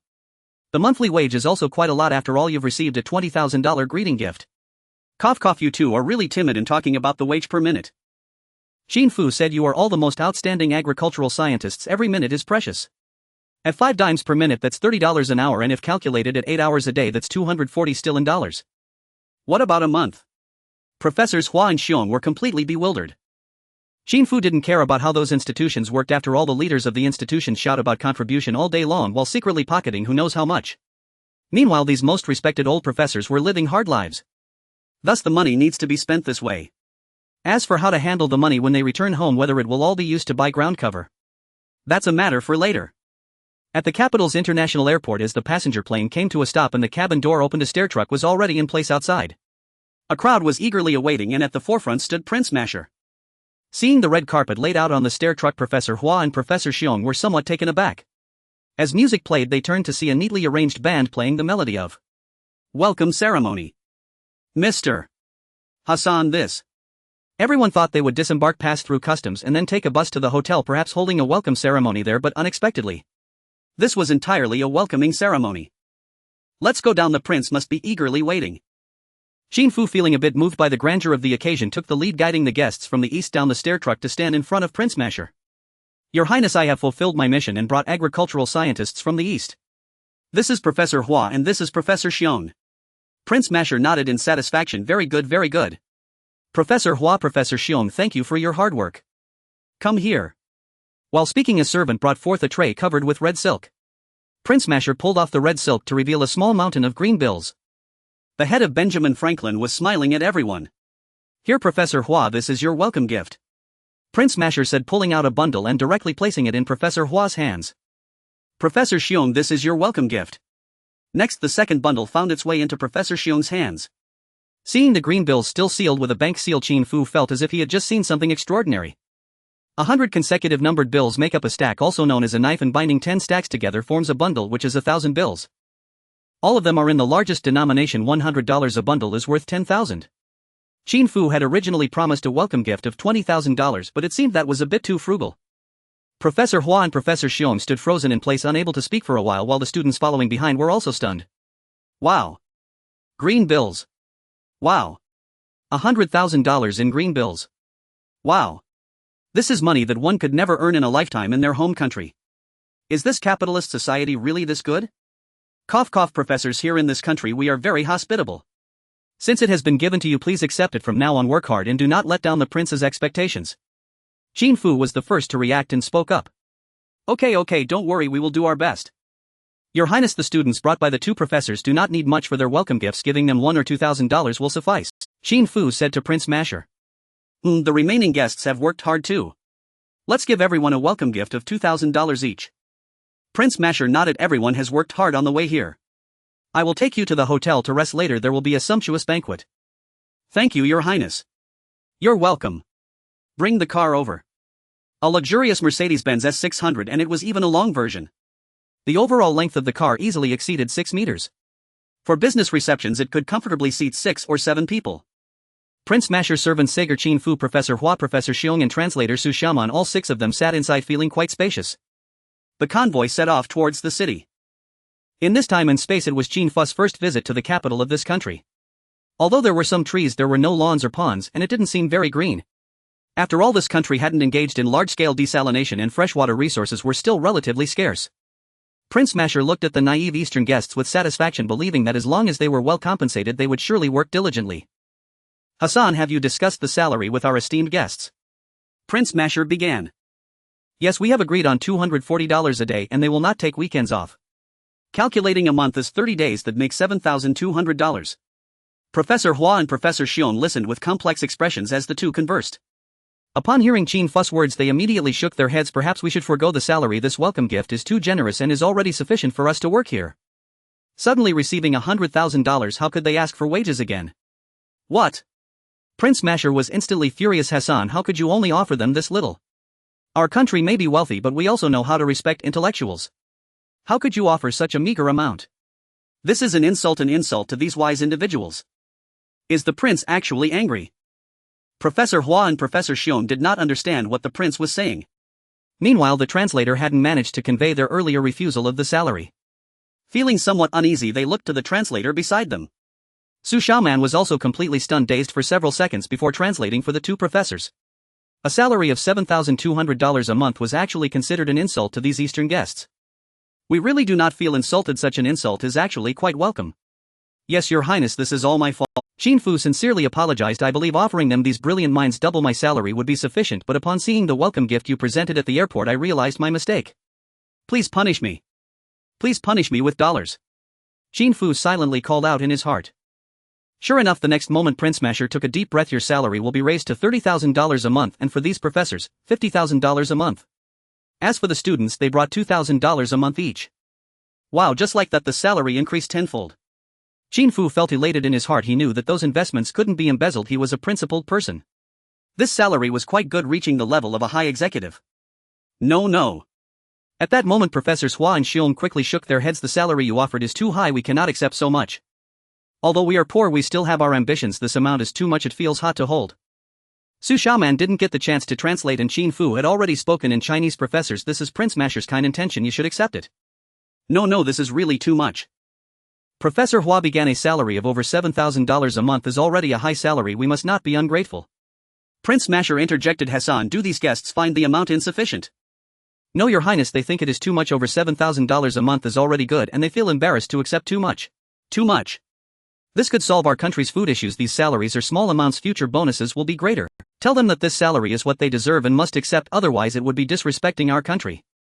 Professors Hua and Xiong had somewhat unpleasant expressions. Indeed, Mr. Sha was wealthy, but the feeling of having money thrust upon them was rather uncomfortable. In 20 years everyone would surely accept such generosity, but now the old professors were accustomed to living simply. Receiving too much money made them uneasy. Brother Hassan, please tell His Highness the Prince that we truly do not need so much money. We have no place to spend it. Professor Hua spoke. Indeed, we appreciate the Prince's goodwill, but a gentleman acquires wealth through proper means and we cannot accept such high salaries. Professor Xiong chimed in. Qin Fu had mixed feelings. If only the capitalists of the future had employees like these, they would be smiling every day, as employees were actually rejecting a salary that was too high. They indeed wanted their employees to spend money while working, but the employees were not foolish. The people of this era were truly worthy of respect. However, Mr. Sha's prince was evidently quite stubborn. Would he accept a request to lower the salary? For Mr. Sha, this was an insult.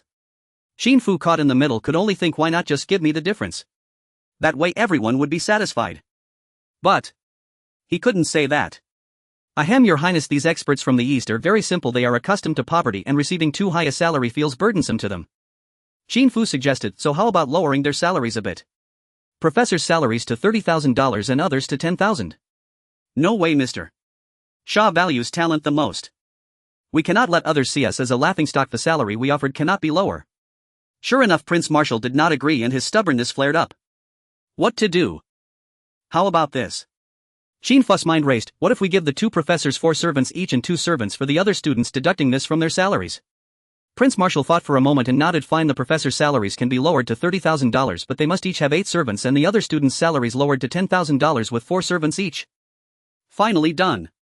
Qin Fu let out a long sigh and then looked at the 2 professors. Professors, His Highness has agreed to lower your salaries to $30,000, the same as mine, and the other students to $10,000. Please don't refuse again, otherwise my salary will have to be lowered as well. Alright, let's do it this way. Professor Hua nodded. Yes, rest assured we will certainly do a good job. Professor Xiong nodded. Translator Su Xiaoman looked at Qin Fu with a puzzled gaze, wondering why he didn't mention the exchange conditions.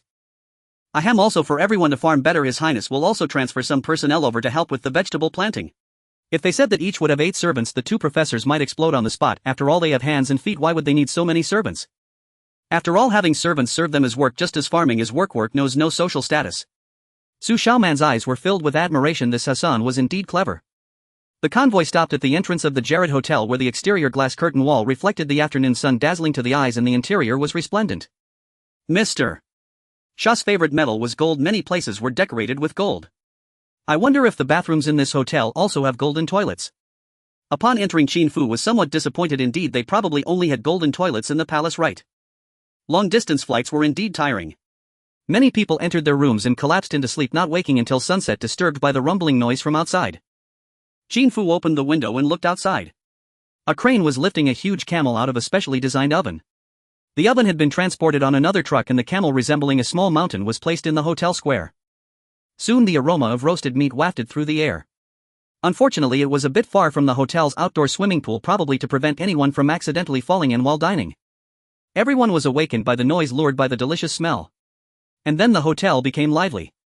Everyone, His Highness has prepared roasted camel for you. This is a state banquet. Qin Fu introduced in Eastern language. Now everyone tidy yourselves up a bit and then we shall go down for the feast. Professor Hua and Professor Xiong looked at the roasted camel below with complex expressions. Mr. Hassan, Prince Marshal is truly generous. Indeed, there is money here but a lack of agriculture. Therefore, if we can plant vegetables extensively here, everyone will be the most popular guests in this place. Fantastic roasted meat. Zhao Ergang, Professor Hua's proud student, was so excited he was dancing. Resources were scarce in the country, and even though college students received cafeteria subsidies, they still had to be frugal with meals, hardly ever having meat. Now seeing a roasted camel, everyone was somewhat drooling. Qin Fu secretly smiled. On the first day I came I was filled with happiness as well, but once you eat for a few days you'll surely be sick of it. Prince Marshal held a gleaming knife in hand, ready to cut into the hump of the camel.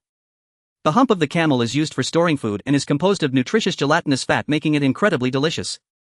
Mr. Sha also regarded the hump as a treasure, as the best food is certainly meant to entertain guests. Professor Hua, Professor Xiong, please enjoy the most delicious food. Thank you. Zhao Ergang also received a piece, eating it with great relish. Soon most of the camel meat was sliced off, revealing something inside its belly, an entire sheep. Come, for those who like roasted lamb, feel free to come over. Prince Marshal, holding the knife, looked like a warm and hospitable host. The lamb was quickly cut open, and then Prince Marshal pulled out chickens and ducks from the sheep's belly. Qin Fu, watching from the side, couldn't help but marvel. He had only seen this online before. Mr. Sha's state banquet was like a Russian nesting doll: camel containing sheep, sheep containing chickens and chickens and ducks containing fish with eggs inside the fish. The entire roasting process took a full 7 days. This meant that preparations had begun when Qin Fu set off to the east. Prince Marshal was indeed thoughtful. As for camel and lamb, Qin Fu was no longer interested. The chicken should be fine. He picked up a piece of chicken and saw to his dismay a big chunk of chicken fat on it. His stomach began to churn again. Just then, outside, the distinctive sound of a sports car roared, buzzing and humming. Qin Fu looked over curiously. It was a bright red Ferrari. The car sped closer and came to a stop next to them with a sharp screech. A fellow with a cloth on his head got out of the car. His sharp features didn't look like someone good. Haha, Marshal, are these Easterners the ones you invited?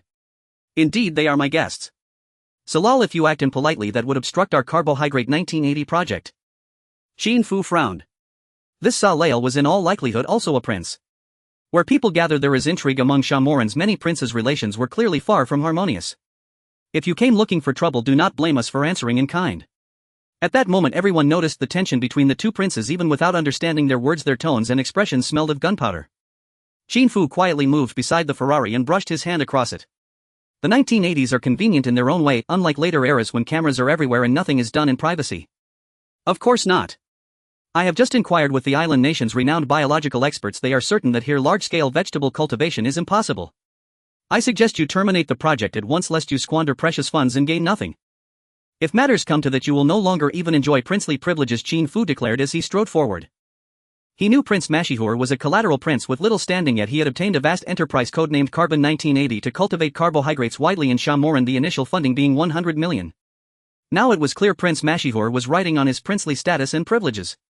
If the project failed, he would likely be reduced to a commoner. Of course, Shamoran's commoners could live comfortably if they wished, but to fall from prince to ordinary citizen would exact a heavy price. Your Highness Salael, Qin Fu finally said. Salael turned with curiosity. He wore Shamoran's traditional attire, yet his skin was yellow and his eyes dark. Island nation. If not for events since the Qin Shi Huang era when 500 pairs of boys and girls were sent away, where would an island nation have come from? They are merely imitating us. Our Orient Huaxia civilization boasts 5,000 years of history. As for agriculture, its roots run far deeper, so what the islanders cannot achieve does not mean Eastern people cannot. Salael's eyes flicked and a smile crept across his face. I was only kindly warning my brother, he said. If you intend to continue deceiving, very well, we shall wait and see. Within half a year, if you cannot accomplish large-scale vegetable cultivation. Ha ha ha. With that, he returned to his beautiful Ferrari, planted his foot on the accelerator, and the car began to reverse amid roaring gusts as if to show off. He reversed quickly, reached the gate, stomped the brake and swung the wheel, intending a backward drift. But the car did not perform the drift he expected. Instead, it shot off in another direction and instantly lost control. Crash, plop. The Ferrari tore through several loungers and plunged into the swimming pool. Save him. Qin Fu shouted and was the first to rush forward, stripping off his clothes as he ran. At the poolside, he saw the Ferrari submerged and bubbling beneath the surface. Your Highness Salael, do not be afraid, I will rescue you, Qin Fu cried. Salael was hauled out and lay by the pool, his belly swollen as he spat water. Fortunately, he was not beyond saving. Salael, reckless driving is dangerous and can easily cause accidents. We owe Hassan for this, otherwise. Prince Mashihur felt a rush of satisfaction. Ambulance sirens wailed outside. Soon Salael was lifted into the ambulance. As he left, he glared fiercely at Prince Mashihur and cast one last look toward the pool. I do not want this Ferrari, he declared. It is yours. My garage is overflowing and if your project fails, everything you now possess will revert to the royal family. At least you will still have a car.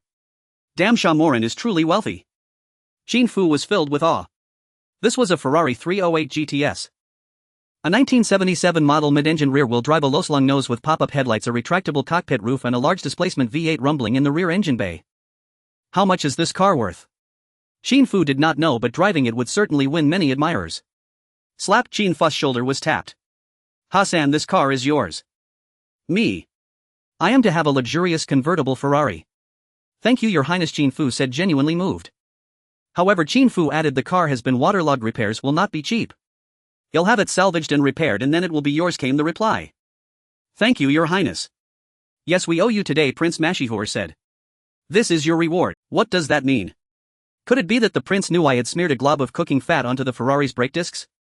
Some things are better understood than spoken. I merely thought the Ferrari's brake discs were rusty and wanted to maintain them, he told himself. My intention was entirely good. Since Your Highness Salael has come as our guest, we must ensure our guest's safety. Going down to rescue him was the right thing to do. Prince Mashihur nodded. You heard what was said. From now on we will be counting on you. I had originally secured a vast tract of land near the capital, he explained, but Salael obstructed us in many ways, so we must return to the refinery and cultivate vegetables on a large scale nearby. Very well. No matter where, even the desert, we will grow vegetables. Professors Hua and Xiong exchanged complex looks. Little brother Hassan, you place great faith in us. Well, we can only give it our all. The refinery. In the distance, the throb of a helicopter grew louder as Saeed marshaled a large group of servants. Quick, stand in formation to receive your master.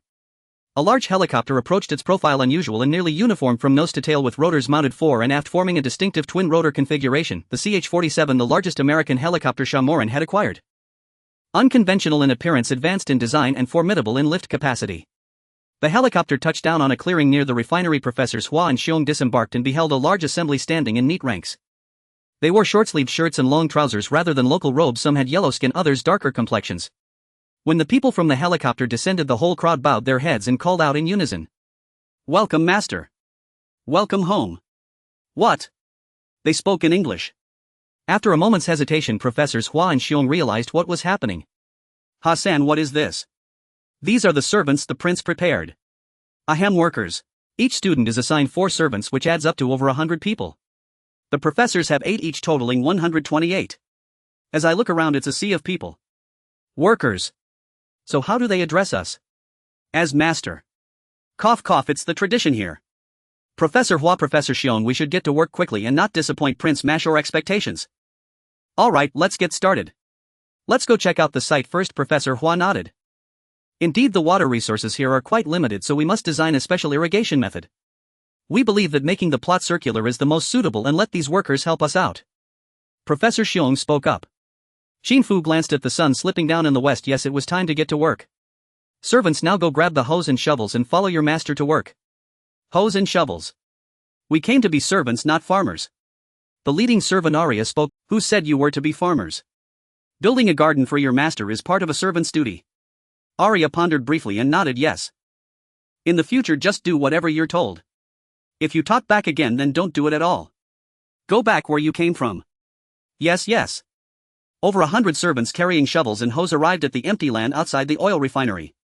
Under the sunset, Professor Hua and Professor Xiong along with the students had already begun planning the plot, a circular area with a diameter of 1,000 meters. The servants widened their eyes.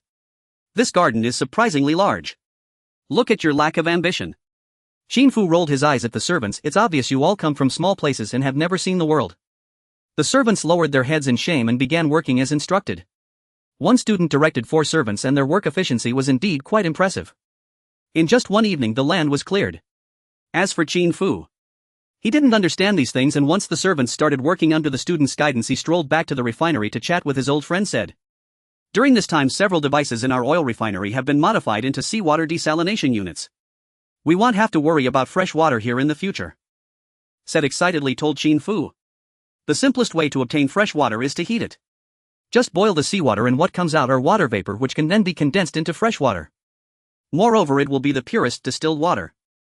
Mr. Shah has not yet launched a large-scale seawater desalination project, and now in order to grow vegetables he can only temporarily use this method.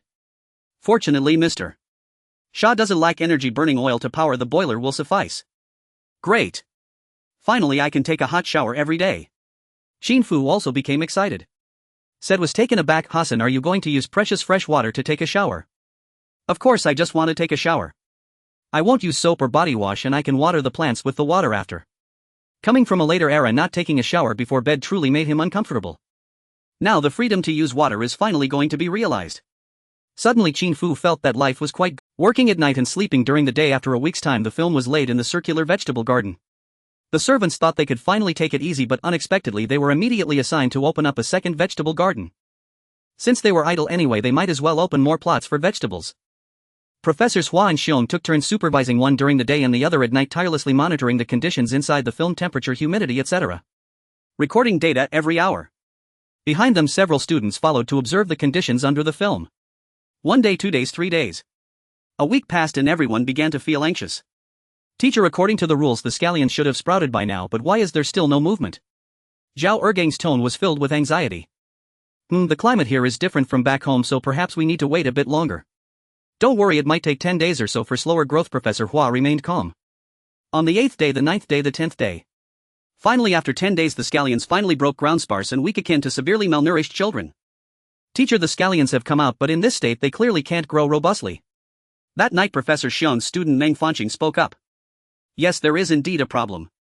It seems our film technology is not suitable for this environment. It might even be better not to cover it with film and just water heavily instead. Since this is an experimental planting, we must have different comparisons. A small plot without the film watered vigorously every day is actually growing better. However, in a country like Mr. Shah's, which suffers from severe water shortages, heavy watering for planting is not advisable. The same goes for other vegetables. Professor Xiong observed while walking, our planting methods are incorrect and need improvement. We have tried various methods, but only this heavy watering yields results. Meng Fanqing said, perhaps other methods cannot be used for planting vegetables here. Yes, this cursed place is simply unsuitable for the growth of crops. Another student chimed in. Shut up. We came here to study planting technology in tropical arid regions. How can we give up? How can we justify our meeting gifts? How can we justify our salaries? The group of students lowered their heads in shame. Just then a voice sounded from outside. How are our vegetables growing? The scallions should be ready to eat right. I plan to make a scallion salad. How, what's this? Qin Fu looked at the scallions breaking ground under the film, somewhat curious. Did I go to the wrong place? Is this the second plot? Mr. Hassan, our experiment with covering the film has failed. Professor Xiong said, in this row of scallions we used various seeds intending to select the most suitable ones, but unexpectedly none of them are suitable. Unless we water heavily like over there, but... Qin Fu frowned, trying hard to recall the fields he had seen during his business trips in his past life. Since this transparent film doesn't work, let's try black film instead. Black film? How is that possible? Meng Fancheng immediately voiced his opposition. We have never seen black film before. The technology for black film appeared in the 1990s and only gradually spread abroad after the new millennium. Currently it doesn't exist anywhere in the world. Yes, black film has the strongest heat absorption capacity and it will be very hot inside the film. Seeds have a certain temperature range for germination, so it might not be suitable. Indeed, black film is opaque and does not allow photosynthesis. Even if the scallions can germinate inside, they won't receive sunlight. How can they perform photosynthesis? It's definitely not suitable. You keep saying it won't work, but have you tried it? A group of students shook their heads. Hassan is right. At that moment Professor Hua also rushed over. He was supposed to go back to sleep, but thinking about the impending failure of the experiment he couldn't sleep and simply came back to take a look. Practice is the only criterion for testing truth. Since we are doing an experiment, let's get a batch of black film and see if it works. A black film covered the experimental field, and in the center of the vast circular land a long black strip was inserted straight down, dividing the field into two halves, presenting a unique sight reminiscent of a fork stuck into a pile of cow dung. New seeds were planted and Professors Hua and Xiong took turns day and night supervising the situation under the black film. After a few days they were left in astonishment. Compared to the transparent film, the soil temperature has dropped by about 2 degrees Celsius during the day. Zhao Ergang exclaimed in surprise, "Teacher, shouldn't the black cover be increasing the temperature? Why has the temperature decreased?" Professor Hua looked at the experimental data, his feelings complex. This is a question for physicists, but practice is the sole criterion for testing truth. Since the results show this situation, we should record it according to practice. Teacher, with the black film the water retention capability has improved. At night water droplets often condense on the black film. Meng Fancheng excitedly reported to Professor Xiong, "We've calculated that this way we don't need to water excessively and it can meet the normal growth and germination needs of the seeds." Good. Professor Xiong adjusted his black-framed glasses and said excitedly, "Our research has finally made a breakthrough. I never expected that besides white films, black films could also exist, and even better." A week later, tender shoots broke through the soil, growing just like those developing normally in the country. Teacher, they have sprouted. Professors Hua and Xiong stood in the experimental field with the black film, looking at the tender shoots emerging inside, their hearts filled with shock. Hassan's word turned out to be true. How impressive he is! Why does he need us? Hassan could solve the problem of large-scale vegetable planting in the desert by himself. Let's go find Hassan. A group of people strode back to the oil refinery, and from a distance they could hear the roar of the engine inside. Vroom vroom. The sound was deafening. Following the sound they arrived at the shadow behind the refinery tower and saw a fiery red Ferrari sports car with its door open. Qin Fu was inside, revving the engine enthusiastically, occasionally turning on the hazard lights, looking just like a child with their beloved toy. "Mr. Hassan, isn't this wasting fuel?" Professor Hua said with a hint of concern. "Every time you press the accelerator, that's burning money." "No worries, although we lack water here, we definitely don't lack oil." Qin Fu pressed the accelerator a couple more times before reluctantly turning off the engine. "We have the Ferrari, but what about the girls?" The students brought by the two professors were all boys. They probably thought the girls couldn't handle the hardship. If only there were a girl to take for a ride. And then, "Mr. Hassan, our vegetables have sprouted. Using the black film really works." Professor Xiong spoke. "Your suggestion is truly excellent." "That's right, Mr. Hassan, you must have known that the black film would succeed, right? Why didn't you mention it earlier?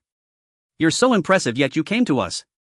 Professor Hua's words were cut off as Professor Xiong pulled him aside. "Brother, can't you be a bit more tactful? You're always so direct." Qin Fu was also taken aback. "It really works."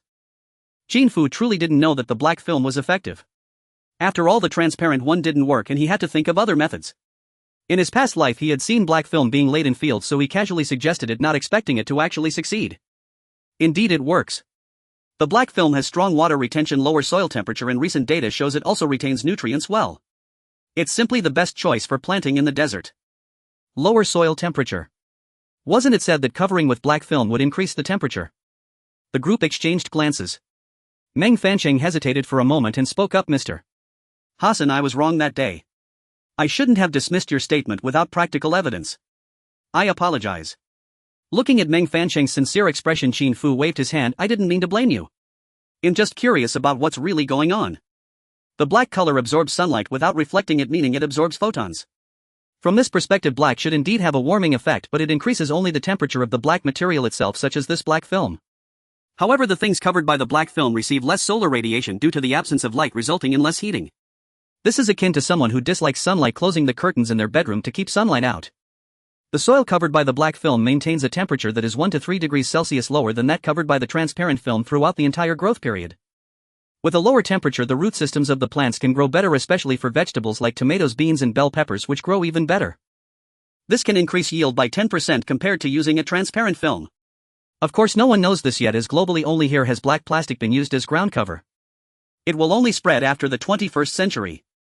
At this moment, everyone is still unclear about the underlying physical principles, but one thing is certain: the black film is effective. Hassan, I have a new idea, Professor Xiong began. Since the black film has so many benefits, can we consider creating a black vegetable greenhouse next? Is that possible?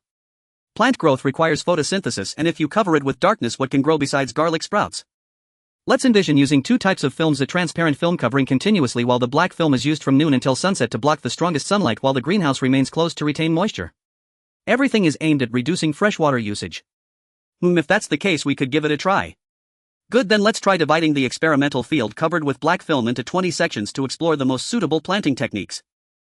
Thank you for your guidance, Mr. Hassan. Wait. Qin Fu finally reacted. Did these people regard him as an expert? How can that be? I truly don't understand. Qin Fu's hand moved back to the steering wheel. Cars are something I understand a bit more about. Vroom vroom. At that moment, a series of roaring sounds were heard. Wait, my car hasn't even started yet. A square box car appeared outside with the emblem at the front not being a three-pointed star but rather a combination of 3 diamonds plus the reflective mirror on the fender easily revealing its island origin. This is the older brother of the Mitsubishi Pajero 2.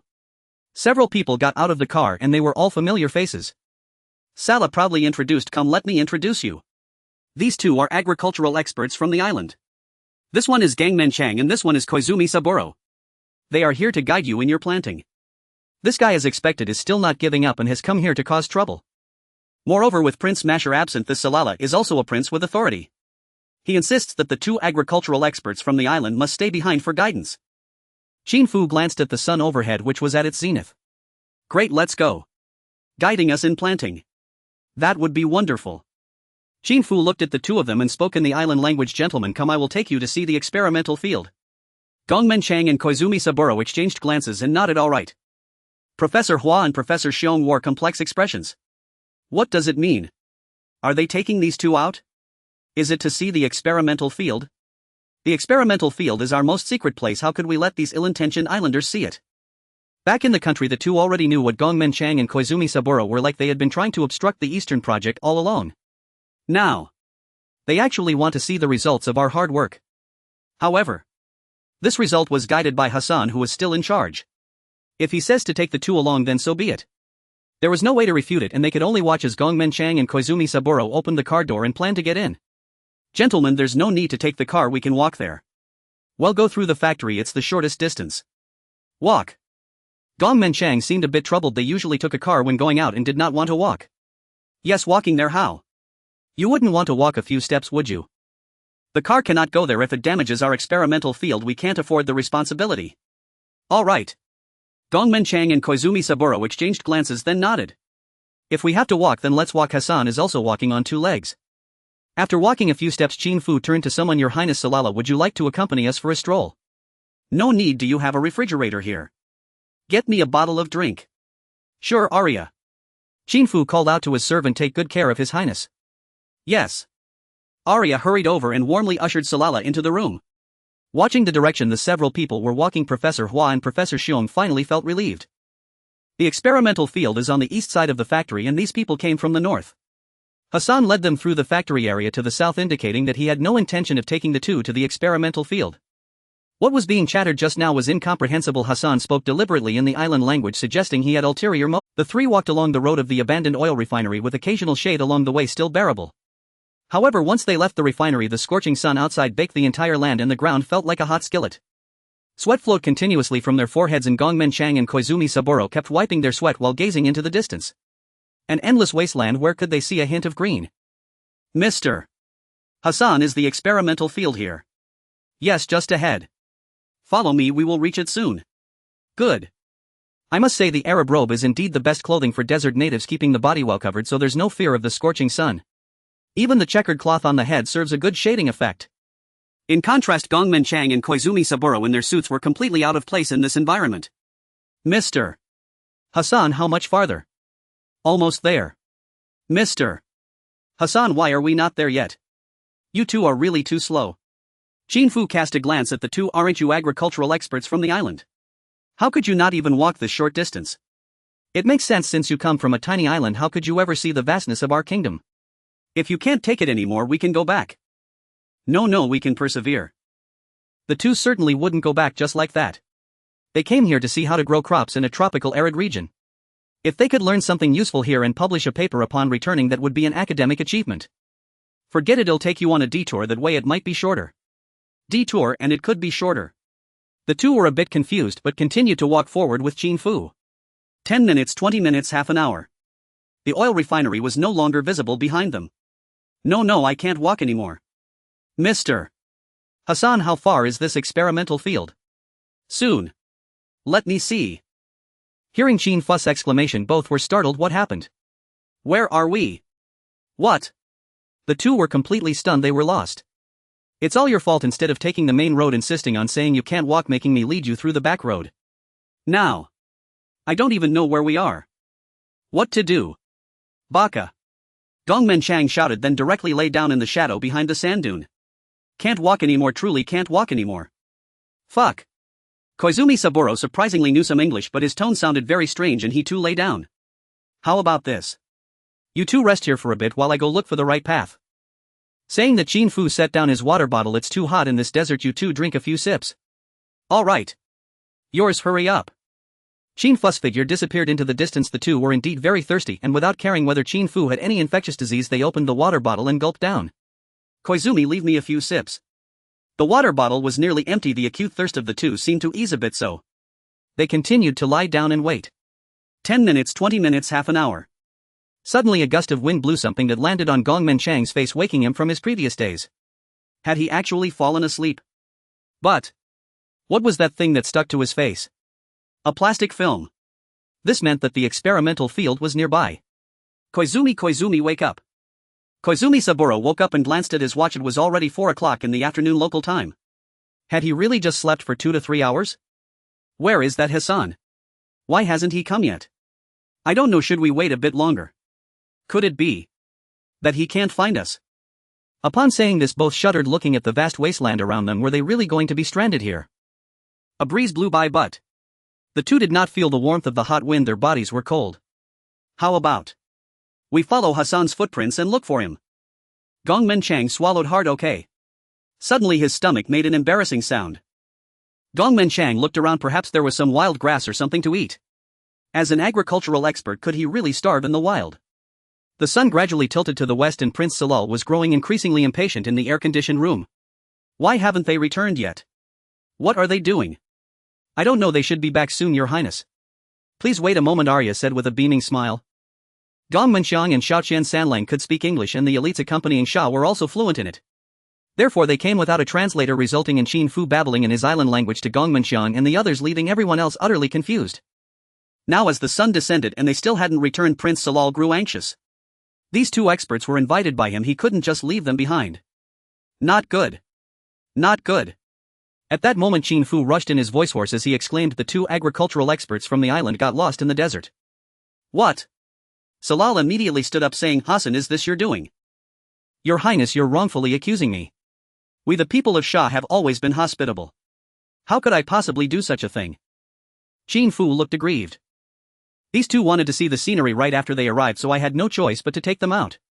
I originally thought we could just look around the factory, but they insisted on going outside and wandering around. In the end, I got confused as well. So how did you come back? At that moment both of them were exhausted, lying in the sand and refusing to get up. I had no choice but to return alone to find help. I even left my water bottle with them. Arya, bring me some water, I'm dying of thirst. Gulp. Qin Fu drank a whole bottle of mineral water, finally feeling his throat less hoarse. Since they're lost, we should hurry and find them. Salal gritted his teeth. All right, Your Highness, will you come with us to search? Given Salal's character, he was naturally reluctant to move, preferring to stay here and wait for news. However, the two island experts were indeed invited by him. If anything happened to them, he would bear significant responsibility. Fine, let's go together.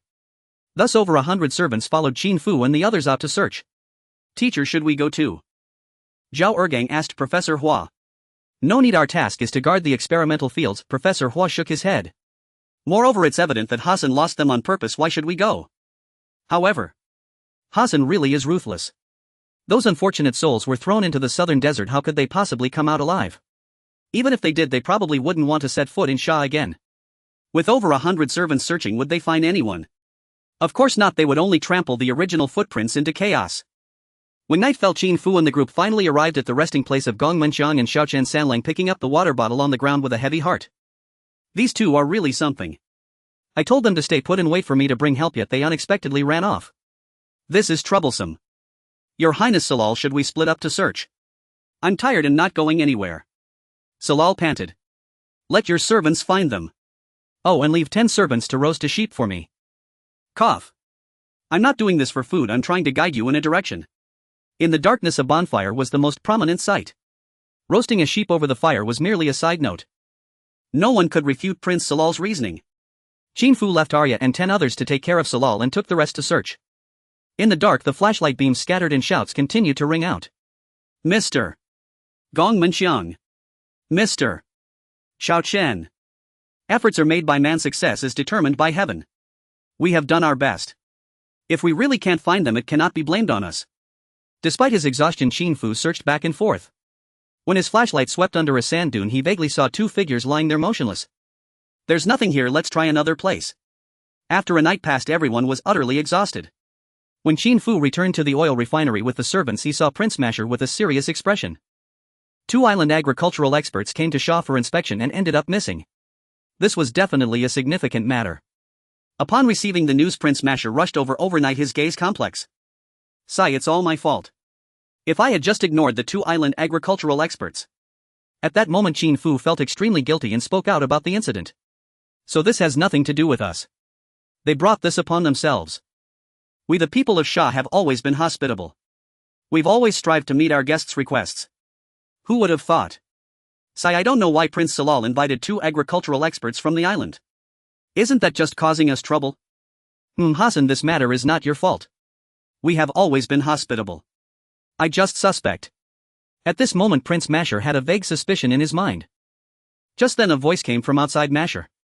2 famous agricultural experts from the island are missing here, and you must take full responsibility. Salal, this matter was planned by you, wasn't it? Masher's face darkened. You saw that large-scale planting began here and you continue to sabotage it. You actually used the 2 islanders as pawns. How despicable of you. What? Salal widened his eyes in surprise. Me? Using islanders as pawns? Yes, I never expected you to sink to such depths. What you have done is not just a feud between the 2 of us, it is a disgrace to us, the people of Sha. I didn't. How could I do such a thing? At this moment, Salal was absolutely more wrong than Doi. Didn't. Then why did you bring 2 agricultural experts from the island to our Carbon Water 1980 project base? What do you want to do? Don't tell me they are here to guide our agricultural production. Prince Masher's expression was serious. Aren't these experts always saying we can't grow vegetables? On what basis do they guide us? Exactly, they might be here to steal our technology. Qin Fu also looked as if he had just realized something. You are slandering us. Alright, stop arguing. Just then a serious voice came from outside. What is most important now is to find those 2 islanders. Uncle Salmon. Both were startled, not expecting that even Salmon from the palace was involved. The Black Hawk helicopter hovered above, searching back and forth in the sky. After an hour, the lookout on the helicopter finally spotted something. 3 o'clock direction. It's about 2 kilometers away, let's fly over and take a look. Amidst the tremendous roar, the helicopter hovered above the sand dune and several agile soldiers descended on ropes before quickly running over. The 2 figures lay on the side of the sand dune motionless and extremely emaciated. Just a glance would reveal that there was no hope. The 2 unfortunate souls had perished from dehydration. They were not extraterrestrial beings who could revive after being soaked in a pool of water. However, at least they had found complete corpses. If left for a while, the sand dunes would cover them and even the dried corpses would be lost.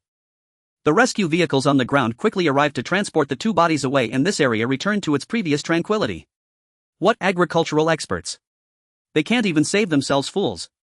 As he watched the convoy leave, Qin Fu couldn't help but sneer. Hassan, will this implicate you this time? Professor Xiong spoke with some concern. What does this have to do with me? They approached us voluntarily and we have done our best. All we can say is, it's their fate. Of course, next we must establish strict regulations. Everyone must follow a fixed route when going to the experimental fields every day. They mustn't get lost. This Hassan with an Eastern appearance spoke fluent Eastern languages. If it weren't for being in this desolate place, one could easily mistake him for a fellow countryman. Professor Xiong looked at Qin Fu with a complex expression. Thank you. Other matters are secondary for us. We must refine the technology for growing vegetables in this desert. Indeed, let's showcase the agricultural technology of the East to the world. It's the best. Good. Professor Xiong nodded seriously. Hassan, rest assured we will achieve this. The incident involving agricultural experts from the island seemed like a minor interlude. Soon the Carbon Water 1980 project base regained its usual calm as Professors Hua and Xiong took turns inspecting the experimental fields, testing various planting conditions and watching the vegetables grow larger. Every day Qin Fu drove his fiery red Ferrari back and forth between the experimental fields and the oil refinery, occasionally drifting and enjoying himself. July passed, August went by and September was nearing its end. Watching the two old professors still diligently working with their students, Qin Fu couldn't help but speak up. Professor Hua, has it been a month since the new semester started? Hassan, thank you for your concern. The students we brought are here for their internship anyway, so they are interning here. In our experimental fields we have already found the best solution and now various vegetables have yielded bountiful harvests. Before Professor Hua could finish his sentence, a cloud of dust appeared in the distance. Was it a convoy approaching? The vehicle shimmered with gold, adorned with numerous gold fixtures, which was much more extravagant than chrome. As the cars approached, Qin Fu saw a fleet of Rolls-Royces and realized that perhaps prominent figures from the palace had arrived. The convoy drove directly to the side of the experimental fields and stopped. The doors opened and men dressed in long robes with checkered fabric on their heads stepped out. Come, Uncle Fod, this is our experimental field. Prince Masher accompanied the highest-ranking Fod to the experimental field. Qin Fu knew that it was time to show off. Unfortunately, this experimental field had enough strength to impress these individuals. Everyone please first come to our one experimental field. Here we are planting. You can guess what we are growing in this experimental field. A group of locals widened their eyes looking at the crops in the experimental field. There were vines, large green leaves, and among these vines and green leaves there were some fruits. They had black skin, oval-shaped, and were larger than a football. This is a black watermelon. Salman spoke up. No, watermelons don't have black skin. I guess this is a black-skinned pumpkin. Sultan interjected. Pumpkins don't have black skins either. As everyone speculated, Fod smiled. Hassan, why don't you tell us what this is? This is an eggplant. What? Everyone was stunned. Although there was not large-scale vegetable cultivation in their land, they had seen eggplants before. Those hanging on the vines were just the size of a bowl, but now this eggplant was larger than a plate, as big as a watermelon. No, this is absolutely impossible. There is no such large eggplant in the world. The voice of Sulla echoed. That's right, there are no eggplants this big in the world. We never expected that eggplants would be most suitable for planting in this land. Professor Hua's voice trembled with excitement. They succeeded not only in large-scale planting but also in producing such large fruits. Oranges grown in Huainan are oranges and those grown in Huabei are bitter oranges. Eggplants in our country are ordinary eggplants, but here they have become watermelon eggplants this large. Once Professor Hua's words were translated, Qin Fu continued to embellish the story. This is a gift from the great divine spirit to this land. The locals believed they were favored by the divine spirit otherwise. Why do Yemen and Oman to the south have no oil while their land is buried with abundant oil wealth? Moreover, not only oil but later generations also discovered world-class gold mines here. At this moment, upon hearing Qin Fu's words, all the locals were shocked. Could it be that the divine spirit was indeed helping them? No, I absolutely do not believe this. You are trying to fool us. This is just a common vegetable in the West and it cannot be unique to this place. It's not an eggplant, not an eggplant. Only Sulla was still stubborn. As he spoke, he stepped forward to pick an eggplant and then there was a gasp. Ouch. Sulla, you just mocked the divine spirit and now you are being punished. Masher certainly wouldn't miss this opportunity. What punishment? It was just that when Sulla grabbed the eggplant stem there was a circle of sharp thorns. But everyone was immersed in the beautiful dream of being the best in the kingdom and only this Sulla was pouring cold water. Such a nonconformist would not have a good end no matter where he was. Indeed, everyone looked at Sulla with serious expressions.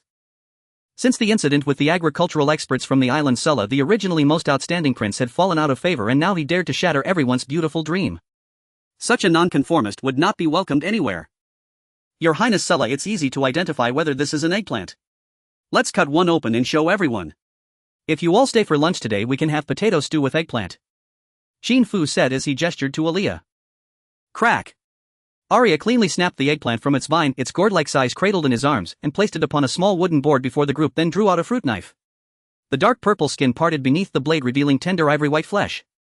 So immense was the eggplant that the knife had to trace a full circle before cleaving it cleanly in two, exposing delicate glistening seeds embedded like dewdrops in the succulent pulp. Indeed, this is the eggplant. Fod nodded approvingly. Across the entire world, only on our land, Alsad soil, can such colossal specimens ever flourish. This is a divine gift bestowed upon us. Yes, it's an eggplant. I was mistaken just now, Solali replied earnestly, fully aware of how grievously he had erred, and how urgently he must now mend his misstep. If this bounty is truly divine, would it not extend beyond eggplants? Are all other vegetables likewise unique to our land alone? These words were clearly another rhetorical trap laid before the assembly. Qin Fu smiled faintly. Naturally, everything thrives here. Come, let us proceed to the next experimental plot. What more? Watching Mashour's unwavering confidence, Solalia's resolve began to waver. He resolved to remain silent henceforth. Any further remark would either betray his ignorance or serve as stepping stone for another's ascent. He would not play the fool. Aside from Solali, all others wore broad smiles. What could possibly grow on Alsad soil? Only drought-resistant date palms, nothing more. All other agricultural produce had long been imported. Now at last they could cultivate their own. This was a monumental achievement. Mashour, you have done exceedingly well. Hearing Fod's praise, Mashour felt a wave of euphoria surge through him. With those few words, his status as crown prince was no longer peripheral, it was now anchored in real authority. It is but my duty. Humility softened Mashour's expression as he continued. Beneath our sands lies abundant petroleum, a celestial endowment. Yet oil burns, it does not nourish. We must still find ways to fill our stomachs. Precisely. The wealth now permits grain imports. Petroleum reserves are finite. When they dwindle, what will we trade for food? Nothing compares to what we grow ourselves. Sultan affirmed, nodding firmly. Let us not speak only of the future. Even now a global famine could send grain prices soaring, imperiling us severely. Developing sovereign agriculture is imperative. Exactly, Salman added. These men held ultimate decision-making power within the kingdom. Mashour's heart soared with triumph. Ah, the experimental plot here. Fod's gaze lit up as he beheld large round fruits nestled close to the earth beneath lush green leaves. Watermelons. Yes, these are watermelons, Qin Fu confirmed. The previous plot bore eggplants the size of melons. This one bore watermelons larger than wash basins. Though vegetables had been the original plan, everyone knew desert-grown watermelons achieved unmatched sweetness, so a dedicated plot was sown. Miraculously, it flourished. Moreover, intense solar exposure shortened their growth cycle significantly. Without waiting for instruction, Arya stepped forward with the fruit knife and sliced open a watermelon on sight. As the blade reached halfway, the fruit burst open, releasing a wave of crisp, refreshing fragrance that filled every nostril. Here in Alsad, watermelons are considered a luxury, but once large-scale cultivation begins, we shall feast without restraint, Qin Fu remarked. Globally, the most frugal watermelon eaters are the South Koreans, slicing them into thin wedges, sharing barely a single portion among an entire family unable to afford more. Though Alsad possessed great wealth, importing watermelons over vast distances remained logistically arduous and thus prohibitively expensive. Self-sufficiency would change everything. Indeed, let us taste first. Fod strode toward the watermelon and sat cross-legged directly on the earth, facing a freshly halved fruit. At his gesture, an attendant hurried forward with a gleaming golden spoon, crafted entirely of gold. Fod stirred the spoon, scooped a generous portion and placed it in his mouth. Sweet. Sweet upon the tongue, sweet in the belly, sweet in the soul. Excellent, truly this is the finest watermelon in the world. Rapture bloomed across Fod's face. Indeed, the watermelons grown elsewhere lack this extraordinary sweetness. Planted upon Alsad soil, they swell to grandeur and burst with unparalleled nectar. Qin Fu added, this is heaven manifesting its grace, we Alsad people are the chosen ones. Fod froze mid, all eyes, previously scanning for melons, now locked onto Qin Fu. Yes, we are the chosen ones. Mashour declared. We are heaven's favored children. The chosen ones. The chosen ones. Servants echoed the cry, then guards joined, voices rising in crescendo until the chant thundered across the entire experimental field.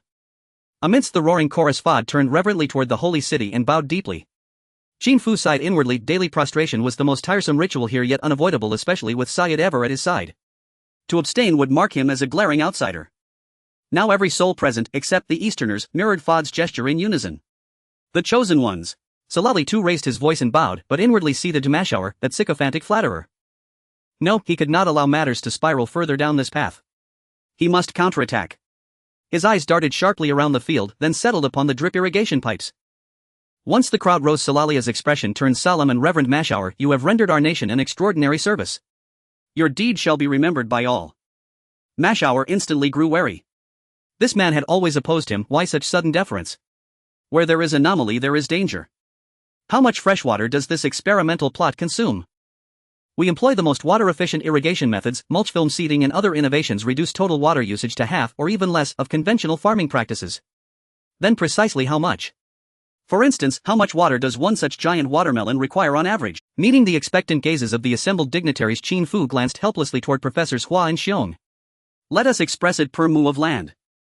Professor Hua spoke. For standard vegetables, the full growth cycle demands roughly 1,000 cubic meters of water per mu. Through our optimizations, that requirement falls to just 400 cubic meters. This is the opportunity we've been waiting for. Salali's face lit up with excitement. So 1 mu of land requires 400 tons of water. Even if 400 watermelons grew on that single mu, each would still consume a full ton of water. And our precious freshwater is produced by nearby petroleum refineries, trading 1 ton of freshwater for a single watermelon. Salali, evidently versed in economics, was already calculating costs. In an instant everyone froze. Suddenly the watermelons in their hands lost all appeal. What they were eating wasn't fruit, it was a ton of freshwater. Here in Shamoran, freshwater is exceedingly scarce. A single ton could sustain an entire family for a month. And now it had vanished, consumed in one bite. Watching their stunned expressions, Salali felt a surge of quiet triumph. Humph, desert agriculture. Nothing but reckless extravagance. Just moments earlier everyone had been dazzled by the grand vision of cultivating vegetables and fruits in the desert, even uttering phrases like the chosen one. But if one were truly chosen, how could they lack even water? Sultan took a deep, steadying breath. Small-scale cultivation is feasible, but large-scale farming demands far too much freshwater. We simply cannot bear the cost. Precisely. Rushing into agriculture without due consideration, Salman also voiced his reservations. And seeing their collective hesitation, a satisfied smile crept across Salali's face. So what if you manage to grow them? At most you'll supply a modest royal garden. Mass cultivation? Absolutely out of the question. If large-scale farming proceeded, Mashhour might soon assume a high-ranking post in the Ministry of Agriculture. But small-scale? Let him serve as chief steward of royal produce instead. Mashhour's expression darkened. He turned pleading eyes toward Qin Fu. And Qin Fu suppressed a quiet chuckle. You've all forgotten who you are. You are Shamoran. And when has Shamoran ever weighed costs? And cultivating crops in this barren wasteland, where not even birds deign to defecate, is about novelty, authenticity, purity. Can such a pursuit be measured in mere economics? Do the air-freight watermelons you savor in the palace taste half as sweet? Just as Qin Fu prepared to retort, Salali launched into another impassioned monologue. Currently our seawater desalination plants operate at minimal capacity, barely sufficient for domestic needs. Using precious freshwater to irrigate fields is simply, it is nothing short of profligacy. Freshwater scarcity has long plagued Shamoran. In earlier days they endured, later oil wealth swelled their coffers, and they turned their attention to solving the water crisis. As the saying goes, rely on mountains to live off mountains, rely on water to live off water. Shamoran's solution: seawater desalination. The simplest method is boiling, followed by condensing the steam yielding freshwater. The principle is elementary, but impractical. After all, it consumes staggering amounts of energy. Even Shamoran, a petroleum-rich magnate, cannot afford it.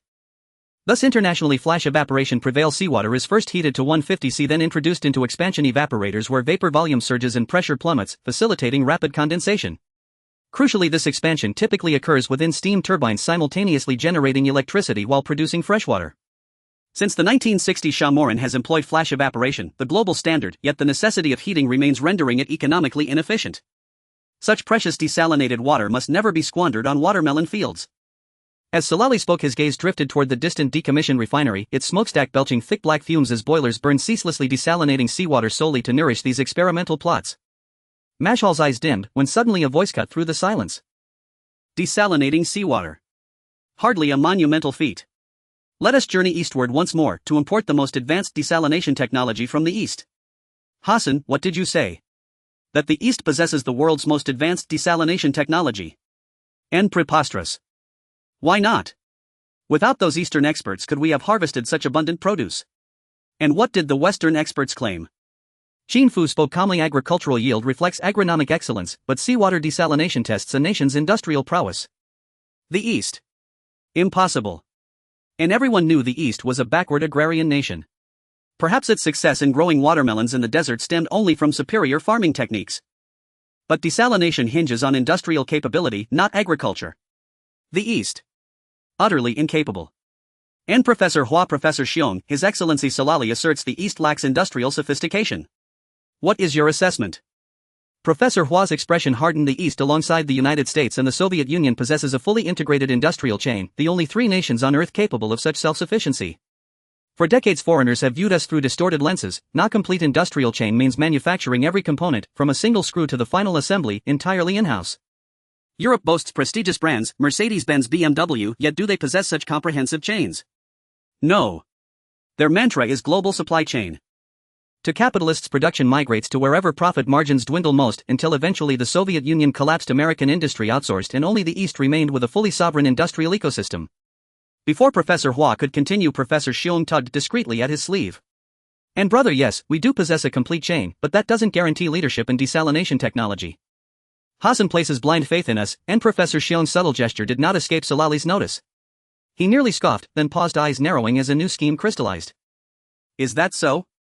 If the East commands both a complete industrial chain and cutting-edge desalination expertise, let us import a system from there, just to broaden our horizons. Fad had absorbed every word, and felt anguish pierce his heart. Such delicious watermelons, such colossal eggplants, now denied mass cultivation. He would fail his people. Then, this revelation: the East possessed even more advanced desalination technology. A wave of elation surged through him. Excellent. Let us acquire this technology and build a plant yielding 100 million liters daily. Even $10 billion would be justified. Mash Hall. And my lord. And this project is yours. Knit is over flashed through Professor Xiong's mind. Masher, my dear brother, the future freshwater needs of our sand people rest in your hands. You mustn't disappoint everyone. Salal believed his scheme had succeeded and was very pleased, patting Masher on the shoulder enthusiastically. Masher puffed out his chest. Of course I won't let the uncles down. Desalination of seawater is as important as developing agriculture. As the sun set, Professor Xiong watched the convoy leave, took a deep breath, and then walked towards Qin Fu. Hassan, thank you for your trust in us from the East. It's just this time I will have to disappoint you. Before Professor Xiong could finish his sentence, Qin Fu spoke up. Professor Xiong, Professor Hua, we've been out here for a few months. Do you want to go back and take a look? I want to. No, Hassan, that's not what I'm talking about. If you want to, then let's pack up and go back together and then come back. Next, we need to expand the planting area and we need your guidance. Hassan, I want to say that our Eastern desalination technology is world-class. Qin Fu said, isn't the technology from the Kanzhou Seawater Desalination Research Laboratory the best in the world? Professor Xiong was stunned, his gaze filled with disbelief. Hassan, do you know about the Kanzhou Seawater Desalination Research Laboratory? Yes, the seawater desalination station in the South China Sea was built by them using the most advanced electrodialysis technology in the world. Qin Fu said the target of producing 100 million liters per day cannot be achieved using the flash evaporation method. We can only use reverse osmosis technology. I believe in the East. The best method in later generations is reverse osmosis, which allows seawater to pass through a reverse osmosis membrane, filtering out the salt, resulting in freshwater. However, this membrane is hard to find. In the 1980s and 1990s, countries were researching suitable reverse osmosis membranes. As for the mature technology in the East, it is electrodialysis. Every field has its specialization. Professor Xiong and Hua are engaged in agriculture, not desalination, so they didn't know the industry insider information. However, the young man from Sand knew it, while they did not, making it somewhat awkward. In the East, Kanzhou. The golden yellow sycamore leaves carpet the dike of West Lake. The scenery is romantic and refreshing. The osmanthus blossoms fragrance the air and the maple leaves blaze like fire. The entire city looks like a painting. A building by West Lake stands tall in the warm autumn sun, the large sign at the entrance shining brightly. National Oceanic Administration, Second Ocean Research Institute, Seawater Desalination Research Laboratory. It was not yet 7:30 when an engineer in his 40s rode a bicycle along the path to the main entrance, parked it in the bike shed, and hurried upstairs to the research room. The day's work was about to begin. At 9 o'clock in the morning, in the conference room. Currently, the West is developing fully aromatic polyamide composite membranes. We should also hurry to develop similar products. The engineer held the newly received materials and addressed the attendees. Gao, your suggestion is quite good, but... The head of the research room, Lu Jigang, spoke with a tone of helplessness. Gao Zhongqing, born in 1942, was captivated by chemistry during high school and entered the chemistry department of the Ocean College in Dongshan Province during university. His life has been intertwined with the ocean and chemistry ever since. Director Lu, our Shisha Seawater Desalination Station is the largest electrodialysis seawater desalination station in the world. We were once number one in the field of seawater desalination. Unfortunately, we lost 10 years of time.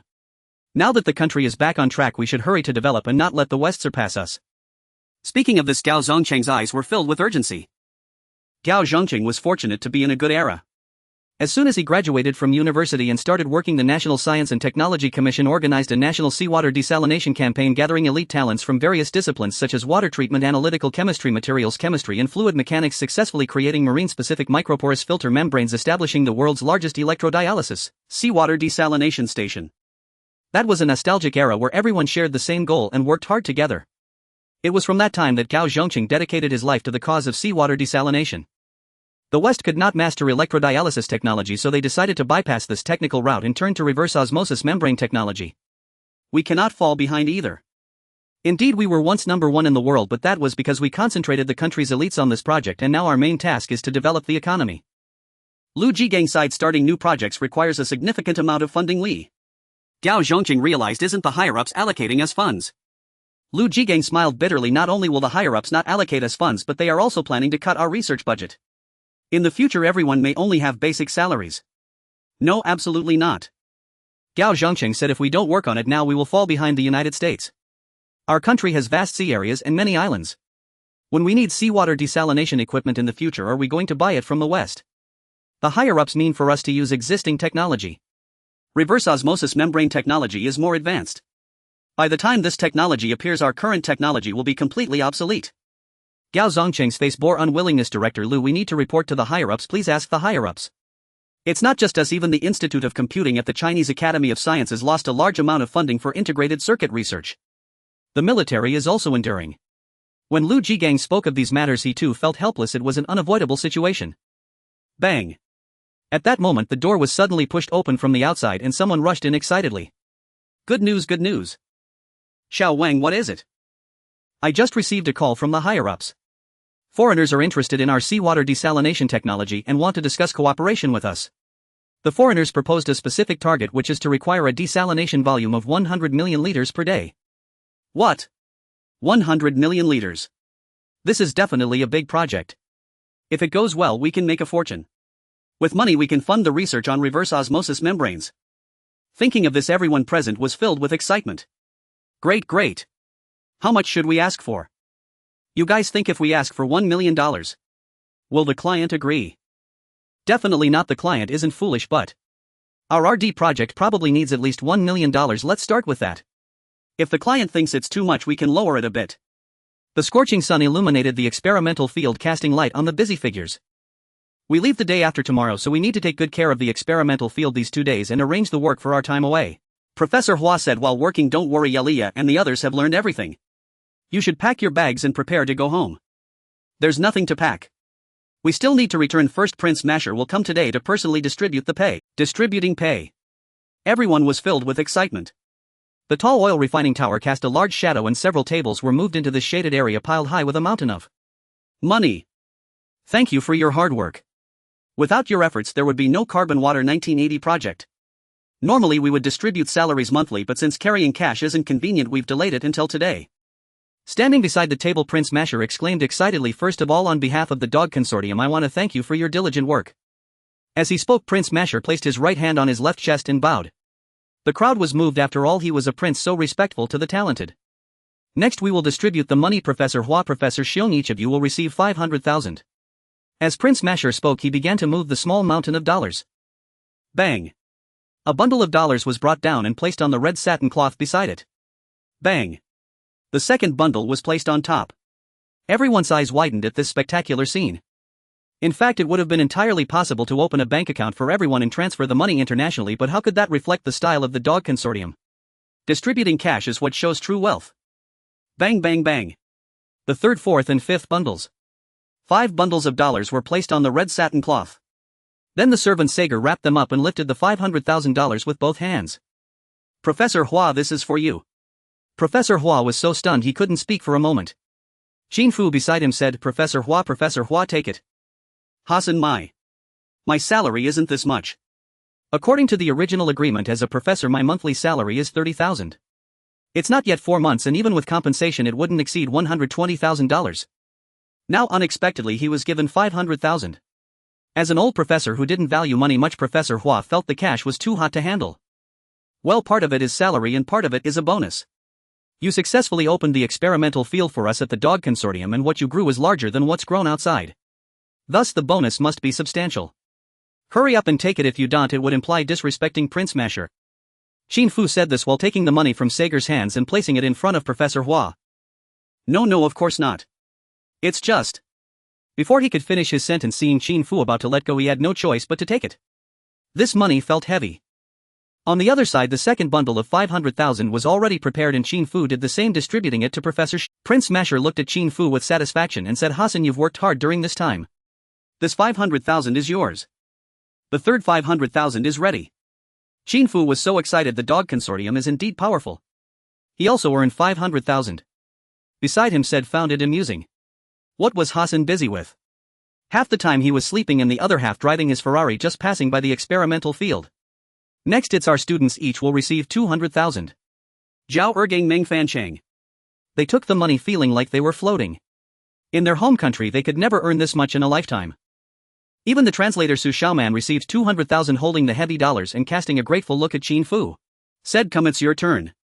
Said instantly rejoiced, thank you, your highness. You've worked hard too. During Hassan's absence you need to manage our experimental field well. Rest assured, your highness, I will do my best. Now Said had nothing to complain about. Without Hassan's influence he could only earn a few $1,000s a month. The small mountain of dollars on the table was rapidly diminishing. After distributing to Said, only the last bundle remained. Yalia, this last stack is for you servants. Thank you, master. Yalia and the other servants immediately knelt down, knowing that the dog consortium never skimped on distributing money. Regardless of whether it was a vegetable garden or an experimental field, they would have to work hard in the future. The bank personnel are here as well. If anyone feels it's inconvenient, you can handle the deposit procedures on site and deposit the money into the bank. The cash truck is right next to us. This money was brought by them. Later they will probably take it away, but it's just a formality. In fact, the counting of bills can be skipped since no one would steal at this moment and all the money is bundled. Professor Hua and Professor Xiong exchanged glances and nodded. Professor Hua cleared his throat. Students, we. Qin Fu instantly realized this was to encourage everyone to donate the foreign exchange they earned to the country and directly deposit it into the national foreign exchange account. Ahem, Professor Hua. Professor Xiong, you still remember what happened before going abroad, right? The money you earned is yours to spend. If you take it back, spending foreign exchange again is not so easy. The two professors exchanged glances again. Professor Hua took a deep breath and said, students, let's use all the foreign exchange we earned to buy plastic film. What do you think? Qin Fu nearly spat out a mouthful of blood. These old professors were indeed academic researchers and knew nothing about economics. Professor Hua, Professor Xiong, even if you buy more plastic film it will eventually run out, right? That's true. Hassan, do you have any good suggestions? You made quite a bit of money this time. Keep some for yourselves and the rest will be enough to buy a complete polyethylene film production line. The two professors would receive 1 million while 28 students would add up to 5 to 6 million, which would be enough to introduce the most modern production line. The raw material is just oil, which isn't worth much. Domestic production of plastic film would greatly reduce prices, making it easier to popularize. Should we buy eggs or hens that lay eggs? Do we even need to choose? Professor Hua and Professor Xiong's eyes lit up, nodding repeatedly. That's right, Hassan is correct. We will buy a set of modern plastic film production line and donate it to the country. Put. Qin Fu nearly spat out another mouthful of blood. Can't we buy it back for our own use? Why must we donate it? The morals of people in this era are truly commendable. On September 28, the Boeing 707 slowly landed in Guangzhou. After several months returning to the motherland once again, the people on the plane were filled with emotions. Professor Hua, Professor Xiong, we have only coordinated the flight route to Guangzhou, so you will need to take the train back. However, don't worry, we will fully reimburse your travel expenses. After a week you can return to Guangzhou and we will go back together. All right. The two nodded repeatedly. Hassan, rest assured we will definitely return on time. Before they could finish speaking, a majestic and powerful music sounded from outside, featuring flutes, clarinets, saxophones and trumpets. The tune was warm yet solemn. Was this a welcome march? Qin Fu certainly recognized the song, commonly played on television, often heard when receiving foreign guests. Who were they welcoming below? Curiously, Qin Fu peered through the window and saw a crowd gathered around his plane with a military band playing. Were they welcoming him? When he first came to the East, Qin Fu and Sager decided to keep a low profile, yet they were looked down upon. This time they hadn't planned to make a grand announcement, they only made contact with the locals, but unexpectedly received such a high-profile reception. Below, local leader Zhu Fugue stood next to the red carpet by the boarding ladder, his face filled with excitement. When the foreigners come down we must be enthusiastic. Where are the young pioneers? Are you ready? When the time comes, bow and present flowers, don't be shy. Tell the children that although foreigners look different from us, they are all human. As he spoke, the cabin door opened and Zhu Fuguei immediately led the applause. Amidst the warm applause, someone stepped down with yellow skin and black eyes, dressed in a suit. Wasn't it said they were coming from the Middle East? How could this person look just like us? This must be a translator. Foreigners come with their own translators, and choosing an Eastern person as a translator is naturally the most suitable. Perhaps they are studying abroad or are local overseas Chinese. The one coming out behind must be the foreigner. Behind the young man with an Eastern appearance, two elderly men stepped out. Dressed in suits with slightly graying hair, their faces. How could they still have yellow skin and black eyes? This is not scientific. The crowd was stunned and even the applause stopped. Qin Fu walked down the boarding ladder step by step, reaching the leader standing directly opposite the ladder. This must be the main figure. He cleared his throat. Ahem, I am the head of this expedition team, Hassan, and you are. Even speaking was in clear and precise Eastern dialect. Standard Mandarin. Zhu Fugui's worldview seemed to be shaken. He who was usually calm and composed was actually flustered this time. It took him a few seconds to react. Mr. Hassan, hello. I am from Kanzhou, just call me Old Zhu. The pre-prepared translator was no longer necessary, they could communicate directly. At this moment Zhu Fuguei felt as if he were in a dream. Mr. Zhu, hello. Qin Fu warmly shook hands. I am deeply honored by such a warm reception, truly God Allah above. If it weren't for the sentence, Zhu Fuguei would have really thought Qin Fu was a genuine Eastern person. It is only right, it is only right. Come, let me introduce you. The gentleman next to me is oldly from our government, and this is Director Liu from the Second Ocean Research Institute of our country's Oceanic Administration, in charge of seawater desalination research. Director Liu, hello. I heard from Professors Hua and Xiong that your seawater desalination technology is world-class, so we specially came to take a look. Professors Hua and Xiong. Clearly the two elderly men following Mr. Hassan are the old professors from our country. Zhu Fuguei cast a grateful glance. Professors, thank you for your hard work. At this moment Professors Hua and Xiong were filled with gratitude. It was obviously Hassan who knew about the seawater desalination research here, they had no understanding of it. Now however it appeared as if they were the ones introducing it, thus the credit fell on them. How undeserved. Actually, Professor Hua was just about to explain when he was interrupted by Professor Xiong. It is only right we in agriculture need to use freshwater. What nonsense are you saying? Being humble is one thing, but you can't slap Hassan's face. Professor Xiong felt a bit disgruntled. Professor Hua then realized, awkwardly smiling. Mr. Hassan, are you here alone? Lu Jigang and Qin Fu shook hands while subtly curious, as all who came down had Eastern appearances. However, as soon as this was said, he was quickly nudged in the back by someone behind him. What are you saying? It's not just one person, it's a sheep. Qin Fu smiled. With so many people, how could it be just one person? Director Liu, you are too humorous. Lu Jigang was so embarrassed that he nearly buried his head under the red carpet. Thankfully at that moment the young pioneers arrived. Hello, foreign guests. Our motherland welcomes you. One offered flowers while another tied a red scarf. Qin Fu happily accepted. After all, the phrase "our motherland welcomes you" was the most pleasing to the ears. He then rummaged through his pocket and pulled out 2 pens. Here, 2 little friends, this is my small token of appreciation for you. Study hard and grow up to serve the motherland. Under the sunlight the 2 pens sparkled with a golden light. These were golden pens, each worth at least several thousand. The 2 elementary students didn't understand and happily accepted them. Everyone was dumbfounded. Such a valuable gift could not be accepted, but how could they return it in a way that would allow the other party to accept it? At that moment a rumbling sound arose and everyone looked over to see a luxurious car descending from the belly of the Boeing 707, the entire vehicle shining with golden light, and the emblem on the front was particularly eye-catching. Lu Jigang took a deep breath. Alright, this isn't a dream, this is real. The one arriving from the Middle East is extravagant.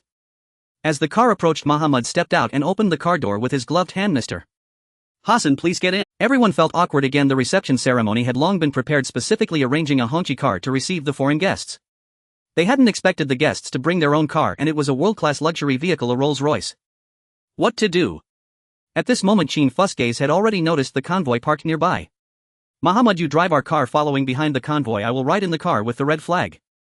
Zhu Fuguei reacted. Mr. Hassan, please. Qin Fu walked over, circled around the car and continuously praised. Not bad, not bad. The front of this car looks like a waterfall. The red emblem in the center is also beautiful, and the large round headlights on both sides have a very retro feel. Good car, good car. Everyone displayed grateful expressions. Hassan was too friendly. The streets were not crowded with vehicles and the vast army of bicycles appeared particularly endearing. Most people were dressed simply with military green and worker blue dominating the scene, evoking an indescribable sense of familiarity. Occasionally a large bus with braids would sway by. Mr. Hassan, you are so familiar with the East, you're practically a China expert. On the bus, Xu Fugue, having regained his composure, spoke with a smile. Indeed, although I live in the Middle East, I have always longed for the East. It is an ancient and civilized land now on the path of economic development with a brighter future ahead. After all, it was his homeland and any praise was well deserved. The atmosphere on the bus grew friendlier and soon the convoy arrived at the seawater desalination research facility. The table was specially covered with a red silk cloth looking very new, but Qin Fu knew that if the cloth were lifted, a worn table would surely be revealed. Mr. Hassan, let us first introduce our seawater desalination technology, Lu Jigang said, gesturing to Gao Zhongqing. Gao Zhongqing approached the projector and placed the slides on, but these slides had been used for over a decade. The bulb had long aged and the afternoon sunlight hit the screen, making it all bright, rendering everything unclear. Then a leader sitting in the corner casually pulled the curtain and it made a rustling sound. The curtains were drawn, blocking most of the sunlight, but a few rays still pierced through the holes, casting colorful beams while dust danced wildly in the light. At that moment everyone felt quite awkward. There was no other choice, they were poor. These curtains were installed during the National Seawater Desalination Campaign years ago. After more than a decade they had worn out due to wind and sun, and with limited funds they had not dared to replace them. Now they were being laughed at by the foreign visitors. Xu Fugue looked awkwardly at Qin Fu. Mr. Hassan, in such difficult circumstances you have managed to make seawater desalination technology the best in the world, which is impressive. Qin Fu gave a thumbs up and said, it's fine, let's say it like that. So as the light spots danced on the projection screen, Gao Zhongqing began to introduce, we use electric dialysis seawater desalination technology. Currently the Yongqing Island Seawater Desalination Plant has a daily freshwater production capacity of about 5,000 liters. The goal proposed by your side is 100 million liters, for which we have designed a completely new system. Although the capacity of 2,000 liters was indeed small, it was already a method of industrialized freshwater production, and expanding the scale based on such a desalination plant was not a difficult task. Our brand new system can produce 1 million liters of freshwater per set. If we use 100 sets, we can achieve a daily output of 100 million liters, and we can build and produce simultaneously. 20 minutes later the project introduction was completed. In fact, Qin Fu only knew that such technology existed and he did not understand the specific principles. Although he tried hard to appear attentive, it was still a kind of torment, and finally the introduction concluded. Good, then let's discuss the specific cooperation. We will purchase the entire set of equipment and you will also need to be responsible for installation. How much will that cost? This was the most critical moment. How much would such a huge seawater desalination project cost? Seeing Qin Fu's relaxed demeanor, it was as if he was simply buying a cabbage at the market. Everyone looked at each other and finally their gazes fell on Lu Jigang. You are the head of the Seawater Desalination Research Facility, you have the final say on the price. Oui. Lu Jigang weighed the situation in his mind. Although everyone had previously agreed on $1 million, would the client think it was too much? This Hassan had behaved very friendly since he got off the plane, which touched everyone. In the past, they would have directly provided support without asking for money, but now, we want this amount. Lu Jigang was too embarrassed to say how much, so he simply raised his index finger, lowering his head, unable to look at Qin Fu's expression. Everyone held their breath. In negotiations, the most important thing was to discuss the price. We had already proposed a price, would the client accept it? Would they give a discount? Xu Fugue, as a government leader, had previously negotiated with foreign merchants, haggling and arguing, often taking a long time, even leading to unpleasant outcomes. This time, 100 million. Good, no problem. What? Everyone was taken aback. Even though Qin Fu spoke an Eastern language, they still seemed to not understand. What? Could it be that your proposed price is 1 billion? Before coming out, Fad had vowed that even 10 billion would be accepted, but in reality Qin Fu did not plan to use 10 billion. 10 billion was the Western quote. They intended to use 100 million to buy the equipment, which would also improve Fad and others' impression of the East. At this moment, seeing everyone's astonished expressions, Qin Fu knew that these people had just done business with a certain someone and were unaware of how wealthy that certain someone was. No, we do not want 1 billion. After a moment, Lu Jigang reacted and cautiously said, Mr. Hassan, when you said 100 million, did you mean in renminbi or in dollars? Of course in dollars, we don't even have renminbi currency on hand. $100 million. In the meeting room a pin drop could be heard and everyone widened their eyes, mouths agape, looking incredulous. This certain someone is indeed wealthy, casually throwing out $100 million. In 1980, the country's foreign exchange reserves totaled only $12 billion. Now their seawater desalination research facility had secured $100 million for a single project. If this were reported, everyone present would receive commendations. Mr. Hassan wee wee. Lu Jigang was already speechless. Mr. Hassan, on behalf of the Kanzhou government and our eastern government, I thank you for your trust. Please rest assured we will begin producing the equipment from today. Xu Fugui, fearing Lu Jigang would mention the price being too high, quickly took over the conversation. Qin Fu nodded. Yes, the price of the equipment has been settled. Next, let's discuss the construction. Since you are producing the equipment, you should handle the construction as well. This is a large project. If we add another 100 million, can you complete the construction? Another 100 million. Everyone was once again shocked, knowing that this certain someone was wealthy, but they had never realized just how wealthy. The construction was indeed a large project, but even if it was contracted with materials coming from the East, 10 million would be more than enough. The other party actually threw out another 100 million. Seeing the expressions of the people present, Qin Fu felt a sense of pride. This scene was strikingly similar to a moment in history. At that time it was just a finger pointing. One side was unaware of the other's wealth while the other was oblivious to their poverty, and then the result was naturally a win-win situation. Now Qin Fu was aware of how poor the other party was, which is why he could be so generous. After all, he was using someone else's money doing work for that person, and spending less was tantamount to looking down on them. Mr. Hassan, we can do it. Well, contact the construction team right away. Xu Fugui was elated. This cooperation report would surely please the capital immensely. He would also embrace greater prospects due to this cooperation. Alright, we've agreed on the investment, now let's discuss the planning. Within 3 months the first seawater desalination plant must be operational. Qin Fu said within a year the entire factory must be up and running. If your side cannot complete the tasks on time, we will seek compensation. Without putting some pressure on the Easterners, they would never realize how capable they truly are. When it comes to infrastructure, the East is quite skilled. Now they need to be pushed to unleash their potential. Moreover, this is necessary. After all, if the terms are entirely favorable to the Easterners, it might lead to discontent from certain individuals, especially that Prince Salal, who might stir up trouble. Thus Qin Fu had to set such time requirements.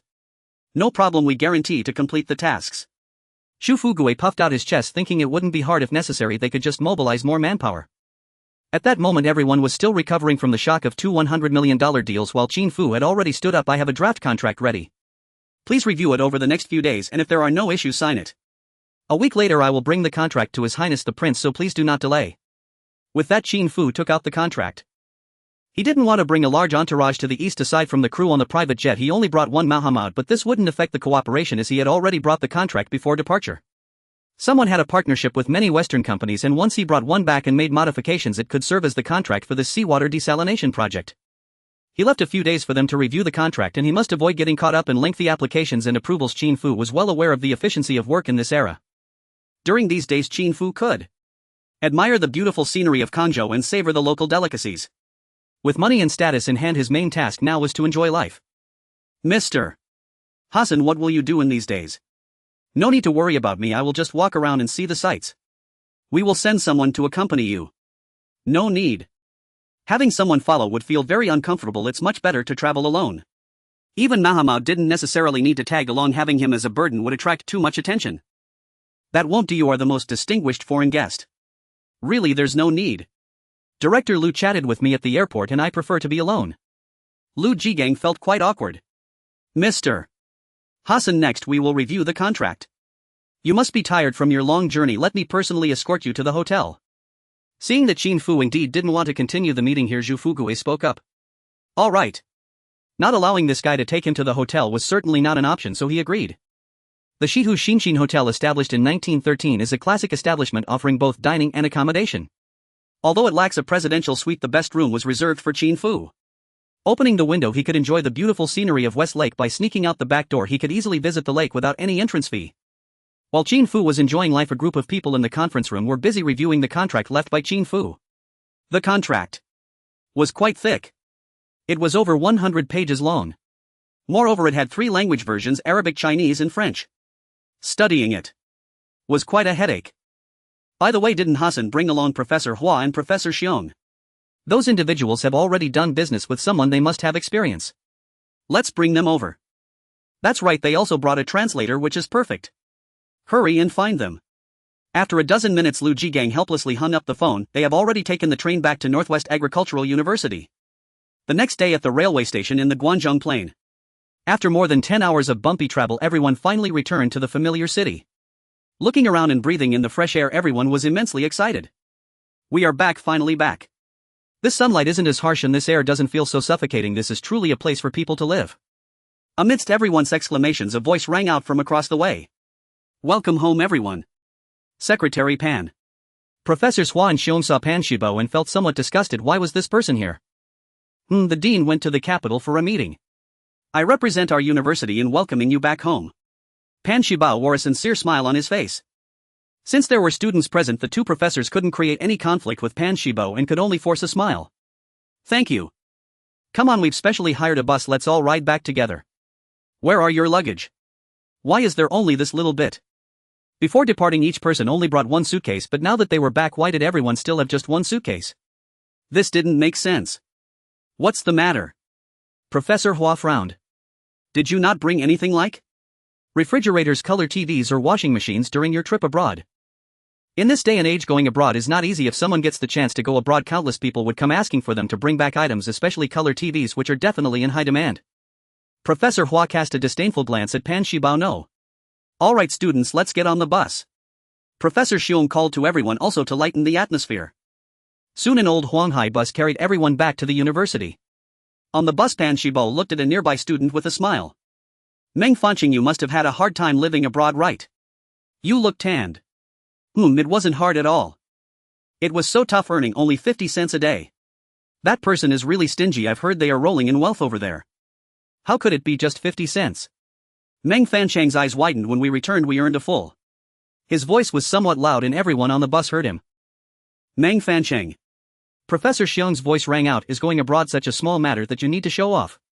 Meng Fanchang finally realized and quickly nodded. Yes, teacher, I was wrong. Pan Zibao's eyes turned. Something was off. Did these people secretly take a large sum of money from the academy? No, that absolutely can't happen. Returning to the familiar campus, many felt as though they had stepped across a threshold of time. Mere months had passed, yet their experiences had been more extraordinary and convoluted than all the preceding 2 decades combined. Zhao Ergang gazed at the dormitory building just ahead, his heart a tumult of conflicting emotions. His peers had already entered, but he remained seated on the flower bed beside the entrance, lost in quiet recollection. Brother Ergang, is that really you? A girl's voice broke the stillness. Zhao Ergang lifted his head to see a female classmate in school uniform clutching several textbooks. Her eyes widened in astonishment. Wang Feng. Yes, it's me. Wang Feng had been Zhao Ergang's high school classmate.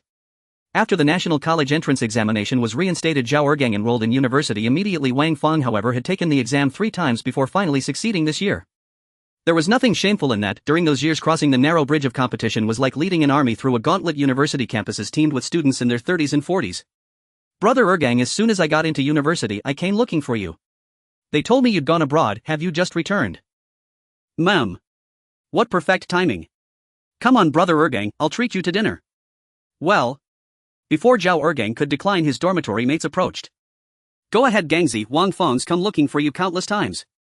She even chose this university because of you when filling out her application. Right, leave your luggage to us. As Zhao Ergang caught the faint delicate scent of camphor-scented cold cream, his heart stirred. Alright, I'll treat you. At the second canteen, 2 stir-fried dishes were served. Sitting face-to-face, Wang Feng spoke with poised confidence. Then I won't hold back. Brother Ergang, did you earn quite a bit on this overseas trip? Ma'am. We received 20,000 upon landing, and later another 200,000. Surely that's in yen. U.S. dollars. What? Brother Gang, you. Wang Feng's eyes widened in disbelief. That's classified, don't breathe a word of it. Understood. Brother Gang, will you be going again after returning? Yes. May I join you next time? Later, under the gentle night breeze, Zhao Ergang escorted Wang Feng to the foot of her dormitory building, his heart stirred by an unfamiliar tender sensation. Had she truly followed him here?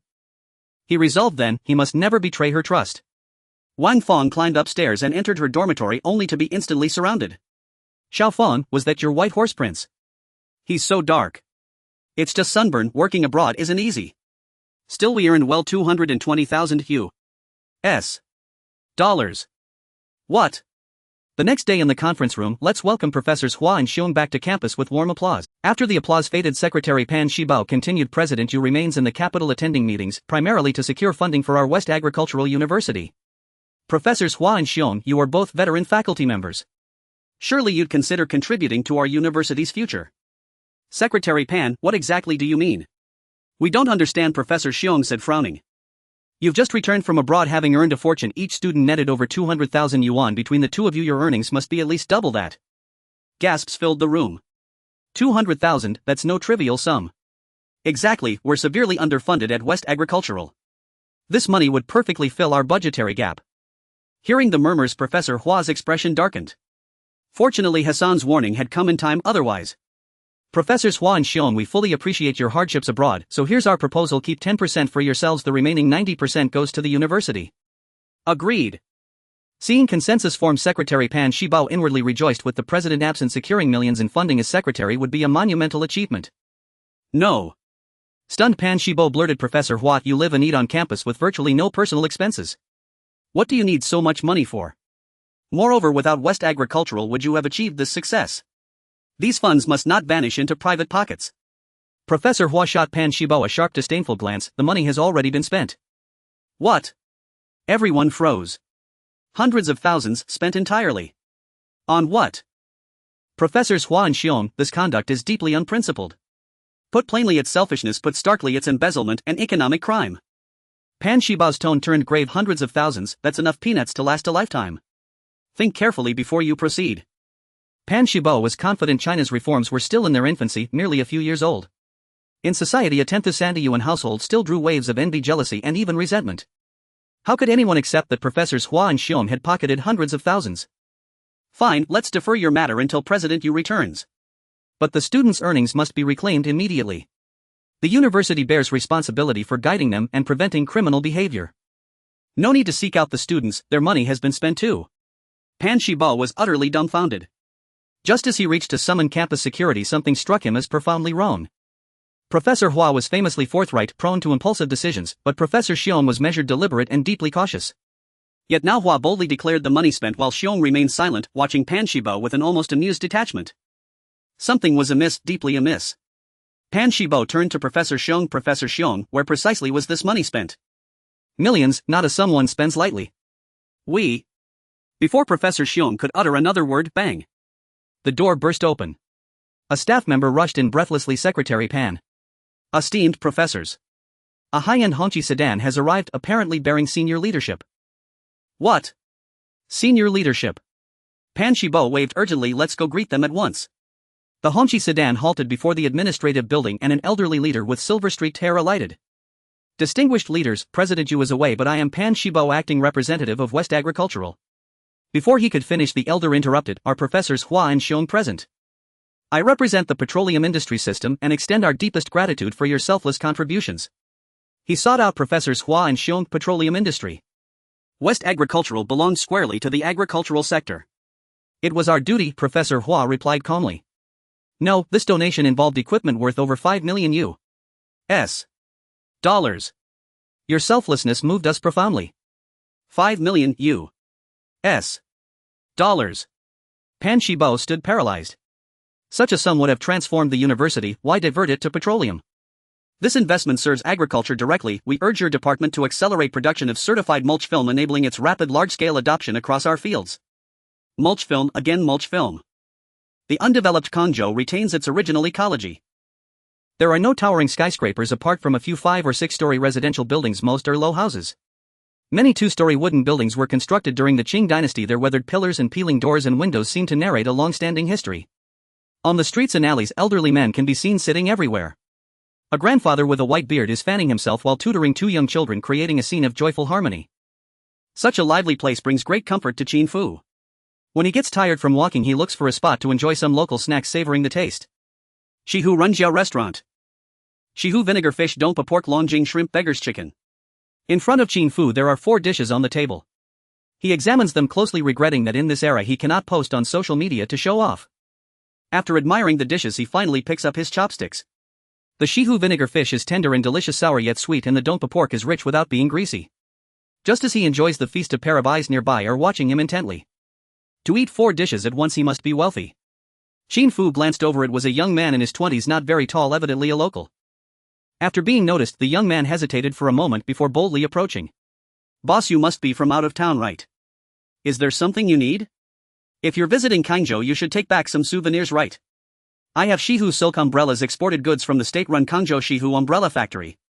Would you like to take a few back? How much are they? Qin Fu was indeed tempted.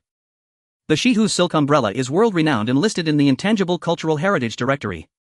In his previous life he couldn't afford one, but now that he has money, what's the cost of an umbrella? If it's for export, it's 100 each in US dollars. But I have connections and can get them from the factory for just $10 each, which is 15 in RMB. This guy is really trying to rip me off. In this era, although Shihu silk umbrellas are expensive, they usually cost no more than $5 each. How dare he ask me for 15? If it weren't for not wanting to disturb local officials, I could easily ask to visit the umbrella factory and they'd probably give me a batch when I leave. Just as Qin Fu was about to shake his head, someone at a table behind him spoke up. Young man, do you have connections with the Shihu umbrella factory? His tone was peculiar. It turned out to be a foreigner. Qin Fu turned around to see a couple of foreigners, one man and one woman with blue eyes and high noses. They seemed to have just arrived and could even understand Chinese, albeit with a bit of an odd accent. The young man immediately scampered over. Hello, international friends. Our Shihu silk umbrellas are world famous. Okay. How many would you like? If you buy in bulk, I can give you a better price. He had actually noticed these two foreigners, but he didn't dare to approach them directly, as foreigners can be difficult to deal with and even harder to fool. Now that the foreigners were the ones to initiate contact, he certainly wanted to show the hospitality of an Easterner. I want. The other party lowered his voice slightly. The production process of these silk umbrellas. Suddenly Qin Fu's heart stirred. This guy is here to steal our cultural treasure. The Shihu silk umbrella is made from local light bamboo and Kangzhou silk, decorated with images of the scenic spots of Kangzhou. It is a type of classical umbrella that uses ancient interlocking techniques and no adhesives are needed in the production process. This technology does not exist abroad.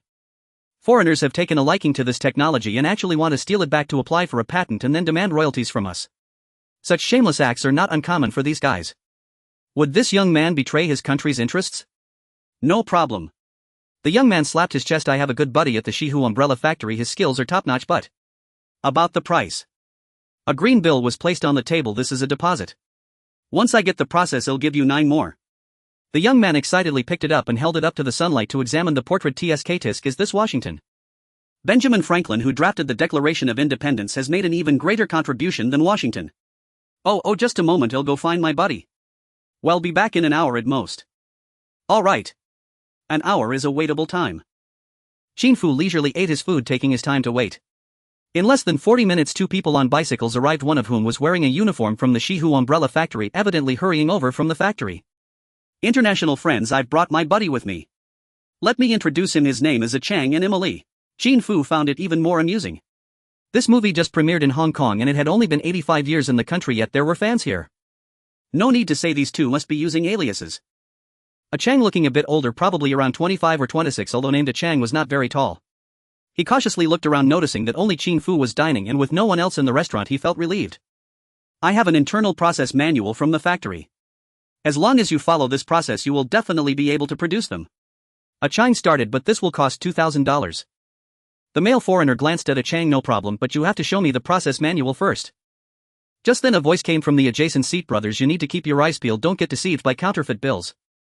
Just as a Chang was about to hand the process manual to the foreigner, he suddenly heard Qin Fu's words and became alert. Right, one mustn't be fooled by counterfeit money. Who are you? Let me tell you, it's best if you mind your own business regarding our foreign affairs. The female foreigner immediately put on a stern face. The male foreigner's eyes were icy. You say our money is fake, what evidence do you have? This Oriental man looks wealthy, being able to afford 4 dishes at once, but that doesn't mean he knows the authenticity of US dollar. How many people can access foreign exchange? Qin Fu smiled. There are a few simple methods to identify the authenticity of US dollars. First, feel it. Real US dollars have a noticeable embossed feel on the corners due to intaglio printing on both sides.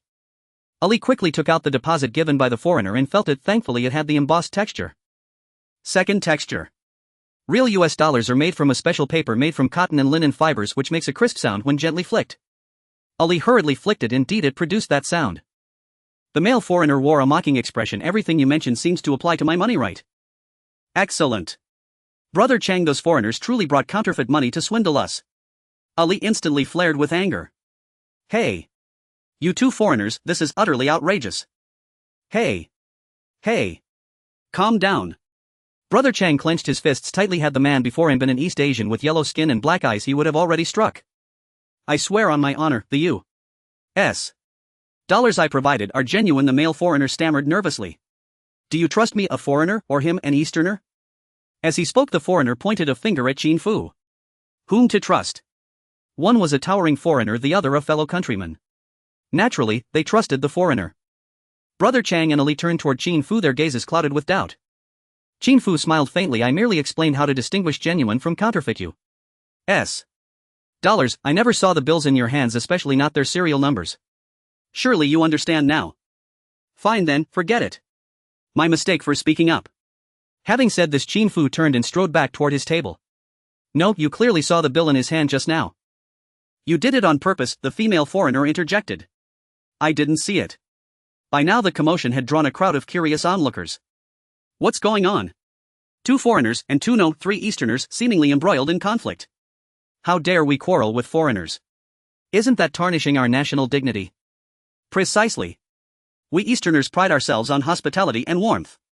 If these foreigners return home and spread word of this incident, won't they sully our reputation? Amid the murmuring crowd, two uniformed officers pushed through. What's happening here? What's the situation? The moment the male foreigner spotted the officers, his confidence surged. It's him, he slandered us for using fake currency. Arrest him immediately. Indeed, we are foreigners. We came here precisely because we'd heard of Easterners' renowned hospitality. We even studied Mandarin, yet never imagined encountering such disgrace. The female foreigner chimed in emphatically.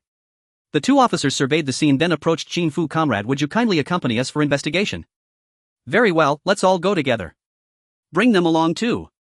Qin Fu rose calmly. They? The officers hesitated, visibly uneasy.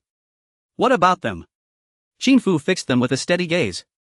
They accuse me of slander, surely they too must submit to investigation. We refuse, we're foreigners. The female foreigner wore an air of unruffled composure. Foreigners. Do foreigners enjoy special privileges on Eastern soil? This isn't the year 1840. Qin Fu's voice hardened. Foreigners visiting the East must abide by Eastern law. And if they commit crimes, they shall face trial under Eastern jurisprudence. A flicker of panic crossed the male foreigner's face. Officers, we can testify, he slandered the foreigners.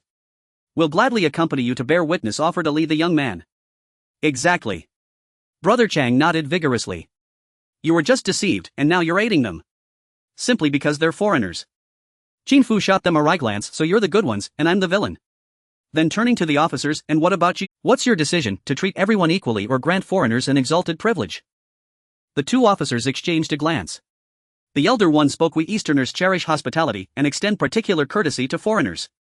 Let us first escort the three of you for preliminary inquiry. Should further evidence arise, we may summon the two foreign friends accordingly. A mocking smile curved Qin Fu's lips. So foreigners enjoy special rights. If they refuse to go, neither shall I. Because I am also a foreigner. What? Everyone stood stunned. Before them stood Qin Fu, unmistakably northern in appearance, speaking flawless Mandarin without a trace of foreign accent. Could he possibly be foreign? Which country? Ha, you're a foreigner, the female foreigner burst into unrestrained laughter. Which nation claims you as its own? Where, pray, did you master such impeccable putangua? The officers' expressions tightened. They noted Qin Fu's refined attire and dignified bearing, evidently a person of standing. Initially they'd only wished to resolve the dispute discreetly, never imagining he'd impersonate a foreigner. This went too far. Both officers instantly recognized his unmistakable northern dialect, even pinpointing it to the capital region. Comrade Yu. Please address me as an international friend. Very well, international friend, may we see your identification? Qin Fu patted his pockets, then froze. Damn it, where was his passport? Right, this morning he'd changed clothes and forgotten to bring it. As Qin Fu rummaged fruitlessly in his pockets, onlookers exchanged knowing glances. He was bluffing, let him bluff. Now, let's see how he talks his way out of this. Officers, if you fail to arrest this slanderer on the spot, neither we nor our embassy will accept it. The female foreigner brimmed with glee, imagining the odious Easterner led away in gleaming handcuffs. Clang! One officer produced a pair of handcuffs. Originally intended only to escort the group for routine inquiry and perhaps deliver a gentle reprimand, the charade of impersonation left no choice but strict procedure. Especially with so many witnesses and the foreigner invoking the embassy. Just then Qin Fu raised his voice. Enough spectating, step forward. Who was he calling? The two officers exchanged baffled looks. Was this yet another theatrical ruse? From behind the crowd a voice rang out. Xiao Lu. Xiao Wang. Stand down, don't slight our esteemed international friend. They knew their names. Deeply intrigued, the officers turned toward the parted crowd and froze as several figures approached. Chief Zhang Yu. Zhang Weili strode briskly to Qin Fu's side and bowed slightly. Forgive us, honorable Mr. Hassan, we arrived too late. What? This quintessentially northern man named Hassan. And this authoritative superior officer apologizing to him. The two genuine foreigners stared dumbfounded. What was happening? When had this Easterner become a foreigner? Hey, what exactly are you doing? The female foreigner protested indignantly. Qin Fu glanced coolly at the two foreigners' officers. These individuals stole priceless treasures of Eastern culture. If you do not arrest them immediately, 10 million Easterners will never consent, and as a foreigner I cannot stand idly by. Qin Fu dismissed his bodyguards wanting to peacefully experience the charm of the 1980s in Guangzhou. However, how could the local government not be vigilant? $200 million for a major project. Even if Qin Fu loses a hair here, hundreds of official hats would be on his case. Thus Qin Fu had long noticed the people following him. He chose not to address it as long as they did not disturb it. Now there was no choice but to address it. At first the people following did not sense anything amiss. By the time conflicts arose, the crowd had already gathered. It was inappropriate for them to intervene, especially since the other side involved foreigners. This was somewhat difficult. If the two local officers could resolve the situation, it would save a lot of trouble. In his hesitation, he heard that the esteemed Mr. Hassan was to be taken away. Zhang Weili became anxious, and as Qin Fu shouted out, Zhang Weili had already squeezed in from behind. At this moment Zhang Weili could no longer care about the humiliation of being discovered while following for protection. The key was how to resolve this situation. You slander, exclaimed the foreign woman. We did nothing, insisted the foreign man. Yes, we did nothing. I say, you with a pig's nose stuck in a green onion pretending to be significant. Ah, Li also spoke up. Right, echoed a Chang. With four people speaking, could they not outtalk Qin Fu? You hide what's in your pockets, don't think you can secretly toss it away. Qin Fu first pointed at a Chang. A Chang was momentarily stunned, not having reacted when Zhang Weili's people had already seized him by the shoulder and controlled him, retrieving a manual from his pocket. The Westlake Silk Umbrella, formerly known as the Westlake Bamboo Frame Silk Umbrella, is both practical and has high artistic appreciation value, known as the Flower of Westlake. Yue Chang, coveting wealth, stole the craftsmanship manual of the Westlake Umbrella Factory and sold it to foreigners. This constitutes treason and collusion with the enemy. It deserves punishment. Upon hearing Qin Fu's words, a Chang trembled all over, sweating profusely. Don't run. As soon as Qin Fu finished speaking, Ali was pinned down by two strong hands. Ali colluded with a Chang to steal the factory's property and smuggle the finished umbrellas for private sale. This isn't a grave crime, you could get out after 10 or 20 years. However, your greed for profit when you agree to sell the craftsmanship to foreigners is unforgivable. If another war breaks out, people like you will be traitors. It deserves punishment. Qin Fu's words were firm, and the onlookers finally reacted, their gazes filled with admiration. A dollar bill was found in Ali's pocket. This was also solid evidence. Qin Fu's gaze shifted back to the two foreigners. Do you think that because of your foreign identity you can act with impunity and steal the treasures of ancient Eastern civilization? No. Your actions will surely face severe punishment under Eastern laws. I suggest a thorough search of everything about them, their belongings, the hotel they are staying at, the emails they have sent, etc. As they may still carry the treasures of Eastern culture. No, we are foreigners. If you dare disrespect us, our embassy. Take them away. Zhang Weili shouted. Xiao Wang, Xiaolu, take these two foreigners away. Zhang Weili brought four people and had already restrained Ali and a Chang. These two foreigners could only be handed over to Xiao Wang and Xiaolu. The two did not hesitate. After all, if something went wrong, Captain Zhang would take the blame. Thus they pulled out handcuffs, clanking. Hey, you can't do this, we are foreigners. Foreigners. Pa. Easterners are warm and hospitable, but we only welcome true friends. When friends come, we offer good wine. When wolves come, we have rifles. Well said. A voice suddenly rang out from the crowd, followed by applause. Seeing this, they understood that these two foreigners were here to steal. Their own country produced two traitors to sell out. At the critical moment, a foreigner appeared to stop them, and this foreigner was the true friend of the East. This foreigner looked just like us, and his heart was as good as that of an Easterner. Watching the four of them being taken away, Qin Fu breathed a sigh of relief. He originally wanted to go to the police station together to clarify the matter, but unexpectedly the two junior officers were adamant about not bringing the lofty foreigners along and had no choice but to take them away. At this moment many thoughts flooded Qin Fu's mind. Cloisonné black gold paper. How many crafts had been stolen like this? It was fine if he hadn't encountered it. Now that he had to take action. Mr. Hassan, you. Zhang Weili began. I will go back. This incident would spread throughout Guangzhou in no time, and it would be impossible to travel alone afterwards. He would likely have a crowd of people accompanying him. Let's head back. Indeed, Qin Fu, who had just woken from his nap, saw a group of leaders waiting for him. Mr. Hassan, thank you for your outstanding contribution to the protection of the Westlake silk umbrella craftsmanship. As a foreigner, you traveled a long way to the east too.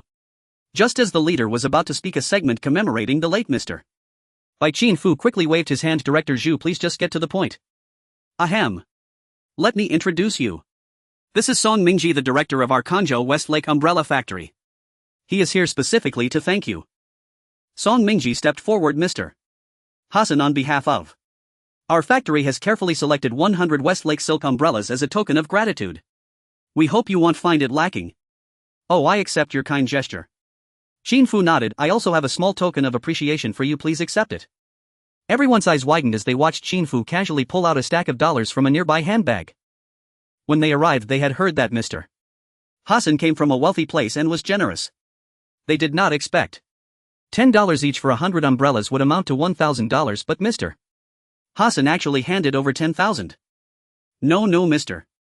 Hassan, we cannot accept your money. This is not money, this is our gift. You give us gifts and we must also return the favor. This is called reciprocity. Song Mingji accepted the money, deeply moved. Mr. Hassan, on behalf of all right, after returning, please restore order in the factory. Do not let such incidents happen again. After all, I am a foreigner and cannot stay in the East forever. Those who betrayed national interests should be sentenced to death. It will serve as a warning to everyone. By the way, Mr. Hassan, I sincerely invite you to visit our umbrella factory. I wonder if Mr. Hassan. Qin Fu snapped back to reality. Were they really going to sentence him to death? The cost of crime in this era was indeed quite high. At the Westlake Umbrella Factory, Qin Fu was enthusiastically touring the facility surrounded by a group of people. Mr. Hassan, this is the slotted frame for artificial umbrella ribs. The technology you see here has been passed down from ancient times. Song Mingji was introducing it with enthusiasm. Qin Fu watched a worker in his 50s standing beside the frame, supporting the umbrella rib with his chin, holding his breath and bending his body to place the silk fabric over the rib. This action was reminiscent of practicing martial arts. At that moment, Qin Fu suddenly felt a moment of silence for the foreigners. These fellows coveted Eastern traditional culture, but is this really useful? It was evident that even if they took this craft abroad, it would be of no use. No foreign worker would do such physical labor. Have you studied any advanced techniques over the years? For example, using special tools to reduce the workload? Of course not. Our factory emphasizes the inheritance of ancient methods. If we used modern techniques, how could we maintain this rustic feel? Song Mingji seemed dismissive while Qin Fu felt somewhat helpless. Now the Westlake Umbrella Factory was renowned with products selling well both domestically and internationally. However, within 10 years various knockoffs would emerge, leading the factory down a decline, eventually closing amidst sighs lamenting that the craftsmanship passed down from ancestors was fading while simultaneously cursing those knockoffs. Does this even make sense? To gain market recognition, products must not only be rustic and elegant but also practical. Decorative umbrellas, dance umbrellas, acrobatic umbrellas. How big is that market? We still need to produce a type of umbrella suitable for everyday use. Director Song, have you considered producing a more convenient threefold umbrella? What is that? Song Mingji asked, puzzled. Threefold. The traditional umbrellas handed down were the size of a walking stick. The canopy retracts to the handle, and when in use, pressing the button on the handle causes the umbrella to spring open. Such umbrellas are reliable and generally do not malfunction, but they are inconvenient to carry. As for folding umbrellas, they might just fold in the middle, reducing the length by half, making them a bit easier to carry, but to fit one into a handbag? Forget it, that's simply impossible. Only a threefold umbrella, compact and nimble, is truly suitable for carrying. However, due to the two folds in the middle, if the product quality is poor, it might break after just a few uses. Thus in this era there really are none. That's right, threefold. Qin Fu picked up an umbrella, explaining folding it twice in the middle creates 3 segments. Mr. Hassan, based on my half a lifetime of experience making umbrellas, this kind of umbrella is simply impractical. This design is unique. It solves the portability issue, and when opened it has a large canopy. This umbrella has potential. At that moment a worker in his 50s suddenly spoke up.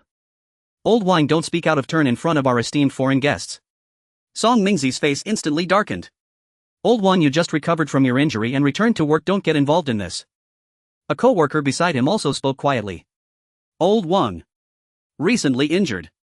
A figure suddenly came to Qin Fu's mind. May I ask how to address you, sir?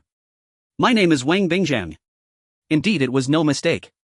This unassuming old worker before him was the founder of Tiantang Umbrella. He had lived in Kanzhou since childhood and worked diligently in the umbrella factory for decades. In 1980, at the age of 55, he was ejected from a machine during operation and fell into a coma for 7 days and nights before being brought back to life. During his hospitalization, he contemplated his future. By 1984, upon retirement with over 2,000 yuan in cash, he set up an umbrella factory under the auspices of a town-run enterprise. Thus Tiantang umbrella gradually grew in Qingzhou, eventually becoming a world-class umbrella. Since he had coincidentally met Mr. Wang, it was only right to lend him a hand. Mr. Wang, we must be fated, let's go have a meal together later. I wouldn't dare. Others looked on in astonishment, especially Song Mingji. What does this mean? Is Hassan trying to poach the old workers from his factory? Those two foreigners were secretly working on technology, but he was doing it openly. Beside him, Zhu Fugue felt a pang of concern. He had known better than to let Hassan wander around Qingzhou alone, as it would lead to trouble for himself. By now Song Mingji was feeling somewhat regretful. In the staff cafeteria, come let us raise our glasses to thank Mr. Hassan for his selfless help. Qin Fu looked at the Maotai in his glass, it smelled divine. At this time the Maotai was definitely genuine, but he couldn't drink it. Moreover, Mahamad was still beside him. Cough cough, I don't drink alcohol, I'll take a glass of milk instead. Qin Fu suppressed his impulse. He would stroll alone next and find some good liquor to indulge himself. Oh good, we almost forgot, my apologies Mr. Hassan. He swapped for milk, took a few sips but found it uninteresting. Let's discuss serious matters first. Qin Fu said you should arrange a retirement for Mr. Wang. If that's not possible, a resignation will do. Wang Bingjiang was merely an ordinary worker. Being allowed to sit at this table for a meal was already a privilege. He hadn't said a word, but now hearing about retirement his eyes widened in shock. Mr. Hassan, what do you intend to do? Mr. Wang, you may not be able to fully utilize your talents at the Westlake Umbrella Factory. I want to invest and establish a factory in Qingzhou specifically to produce threefold umbrellas. Mahamad, bring me my bag. With a swoosh, Qin Fu unzipped the bag and began pulling out money. 1 stack, 2 stacks, 3 stacks. Everyone was dumbfounded. Each stack amounted to 10,000, totaling 10 stacks. I'll take out 100,000 to start. If it's not enough, you can ask me for more. I have only one requirement: make our threefold umbrella the best in the world. Qin Fu said with enthusiasm. As for the name, with heaven above and the Sukang below, let's call it Tiantang umbrella. Wang Bingjiang felt an inexplicable excitement in his heart. During his recovery in the hospital, he had the idea of starting his own business. He even had the name ready, Tiantang umbrella. He never expected it would coincide with the idea of this foreigner. Song Mingji let out a sigh of relief. After all, he was a 55-year-old worker. Retiring early wasn't a big deal. Producing threefold umbrellas wouldn't involve any technical secrets of silk umbrellas, so let him stir things up. Zhu Fugue was somewhat stunned. What does this mean? This foreigner wants to invest and open a factory here. This is a major investment attraction issue, but how will the shares be distributed and what will the higher-ups think? Everyone had their own thoughts. Even Mahamad quietly reminded Qin Fu in Arabic. Mr. Hassan, we Saharan people don't get much rain. Other investments Mahamad thought were normal, but umbrellas. We Saharan people live in the tropics surrounded by deserts. What do we need umbrellas for? The night enveloped the land and the lights in the conference room of the Qingzhou government building were still on. According to Hassan's proposal, he plans to establish a wholly foreign-owned enterprise in Qingzhou, which is not something we can decide on our own. Indeed, we need to report to our superiors. Although our country is opening up, we cannot expect to eat a big meal in one bite, letting foreign investment and carry significant risks. The majority opinion was against it. After all, an investment of $100,000 is not substantial compared to $200 million, but the nature is completely different. Zhu Fugue furrowed his brows, silently smoking a cigarette. This Hassan had presented him with a significant dilemma. The key point is he was leaving the day after tomorrow. What if he doesn't get things sorted out before he leaves? Would he have objections? Would it affect the $200 million major project? Bang! Suddenly the door opened and the wind blowing and made Zhu Fugue's cigarette tip glow brighter. Leader, someone from the higher-ups has arrived. Really? Where? Let's go welcome them. No need, we are already here. A hearty voice rang out from outside. You in Qingzhou have taken a significant step in attracting investment. After the news reached the capital, we held an urgent meeting overnight and decided to send me here to invite Mr. Hassan to the capital to sign the agreement in the Grand Hall. As the voice spoke, a wise old man walked in, moving with composure, his face bearing the resolute demeanor of a soldier. Secretary Wang. Everyone gasped, not expecting such a high-ranking leader to come down from the capital. What were you just discussing? Old Wang smiled and asked. It's about Mr. Hassan's investment in setting up a factory. What else could it be? It's approved. Old Wang nodded. We have precedents for such matters. 6 months ago, the Capital Aviation Food Co. Ltd. was established as a foreign-invested enterprise. They developed a new type of umbrella and of course we support it. Indeed, having someone from above come down is great. They directly made the decision.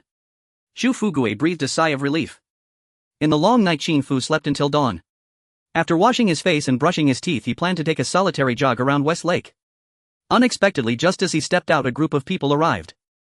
Mr. Hassan, our Tongfu Yang distillery invites you for a visit. What the hell? Qin Fu instantly got angry. Damn it, don't they know I can't drink? As he spoke, he pushed through the crowd. Hani Mei. How could a grown man have such a feminine name? This person spoke fluent Oriental dialect, clearly not a foreigner. Everyone was momentarily stunned, and seizing this opportunity, Qin Fu ran away. He shouldn't have gotten involved yesterday. These people clearly intended to take advantage of him. Qin Fu ran along the riverside. Fortunately, no one followed him. He didn't know if Zhang Weili and the others were behind him. In any case, he wouldn't be free from now on. He needed to find a place where no one recognized him to have breakfast, then stroll around the city and come back in the evening. This hotel would probably be under close watch. If he wanted to become wealthy, he had to rely on his own hard work. Always depending on others' support would never lead to success. Lost in thought, even breakfast didn't taste good. In the morning, Qin Fu took the bus, admiring the city's scenery. After casually getting off, he spotted a familiar building. Desalination Research Laboratory. What a coincidence. Qin Fu glanced around. Nearby was a century-old Hui Changham, an old brand. Let's go in and try the pastries. Buzz buzz. At that moment, the sound of a motorcycle echoed. Qin Fu turned to look. Completely red with round headlights and a round fuel tank. The large steel side panels and exhaust pipes on both sides indicated it was a Happiness 250. In this era, anyone who could ride a motorcycle was definitely not an ordinary person. The rider was a young man in a white shirt and blue pants, wearing sunglasses. His hair was slicked back, looking as if he were a layabout. On the back seat sat a woman in a white shirt and a red halter dress, her hair styled in waves. Only the trendiest dared to dress like that in the 80s. Ah, youth is truly wonderful. Qin Fu sighed, intending to go in. Just then a young man emerged from inside holding a paper bag, seemingly there to buy snacks. Upon seeing the motorcycle pass by, he dropped everything on the ground with a crash. Creak. The motorcycle also came to a halt. Hey, isn't that Zhang Ming? The woman got off, speaking in a sarcastic tone. Just this one sentence made Qin Fu feel inexplicably disgusted. Upon seeing her red lips, he felt somewhat sick. What? You, a poor researcher, can actually afford to buy snacks at Hui Chang? This bag must cost $3 to $5, right? Is that enough with your salary? Xiao, how can you say that? Zhang Ming's face turned a bit ugly. Xiao is not something you can call. The woman glared at Zhang Ming. Only my Kuan-gu can call me that. Right, Kuan-gu. The man didn't get out of the car, leaning on one leg, watching the woman mock Zhang Ming. Hearing her say this, he smiled. That's right, Zhang Ming, I'm in a good mood today, so I won't hold it against you. If you dare to call Xiao directly again, I'll hit you every time I see you. Kuan-gu, why are you in such a good mood? Tell us. Recently a foreigner came, very wealthy, spending $1 billion on a project. My dad got me involved and I'll be going abroad soon. About to make a fortune. Qin Fu was a bit surprised to find himself caught up in this. By now many people had surrounded him, whispering. Isn't this Lu Kuan? He never learned anything since childhood. But his father Lu Jigang is the director of this desalination research laboratory. Exactly. I heard this woman during university dated Zhang Ming, and they were both assigned to the desalination research laboratory. Then this woman followed Lu Kuan to climb the social ladder. So that's how it is. At this moment Lu Kuan and Zhao Xiao were seemingly unaware that there was a big shot among the spectators and continued to mock Lu Kuan. Kuan-gu, I want to go abroad too. The quota for going abroad has already been decided. If you want to go, it won't be easy. If you go up, someone has to come down. How about this? I'll talk to my dad and see if I can swap Zhang Ming's quota for you. Really? That's wonderful. The two of them played off each other, making Zhang Ming tremble in anger. Zhao Xiao, you shameless woman. I don't blame you for choosing this man to climb the social ladder, but you. Sleeping together before you're even married, how could you? Hey Zhang Ming, are you asking for a beating? Did you not get hit hard enough last time? Or do you want to lose this iron rice bowl? He pried away someone else's girlfriend and even resorted to violence, and now he threatens to ruin someone's livelihood. This guy is not just arrogant. Qin Fu frowned. Being a second-generation rich kid is not a compliment. Leveraging family connections to act recklessly, causing chaos in society and even getting their fathers into trouble. How many second-generation rich have dragged their fathers down? Now that he has encountered this situation, he must take action, but should he do it here or wait until these two have left the country and let them enjoy being emperors in the desert? Just as Qin Fu was contemplating, the woman's voice rang out again. Hey little punk, what are you looking at? Scram. Wait, is she talking about me? Qin Fu looked around. The crowd was gathered on the outside and he was standing alone behind Zhang Ming, who actually mistook him for part of Zhang Ming's group. That's right, I'm talking about you. Little punk, aren't you going to get lost? Are you waiting to be beaten? Zhao Xiao pointed at Qin Fu. Qin Fu sighed, then suddenly extended his arm. Slap.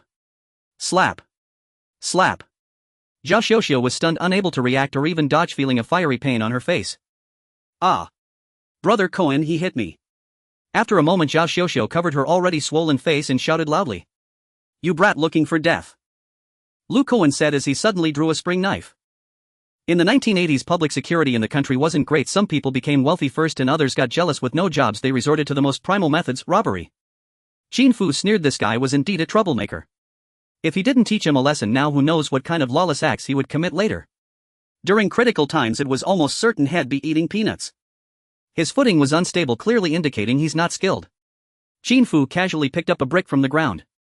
No matter how high your martial arts are, you're still afraid of a kitchen knife. No matter how tough you act, one brick can bring you down. Stop. At that moment, an urgent voice shouted.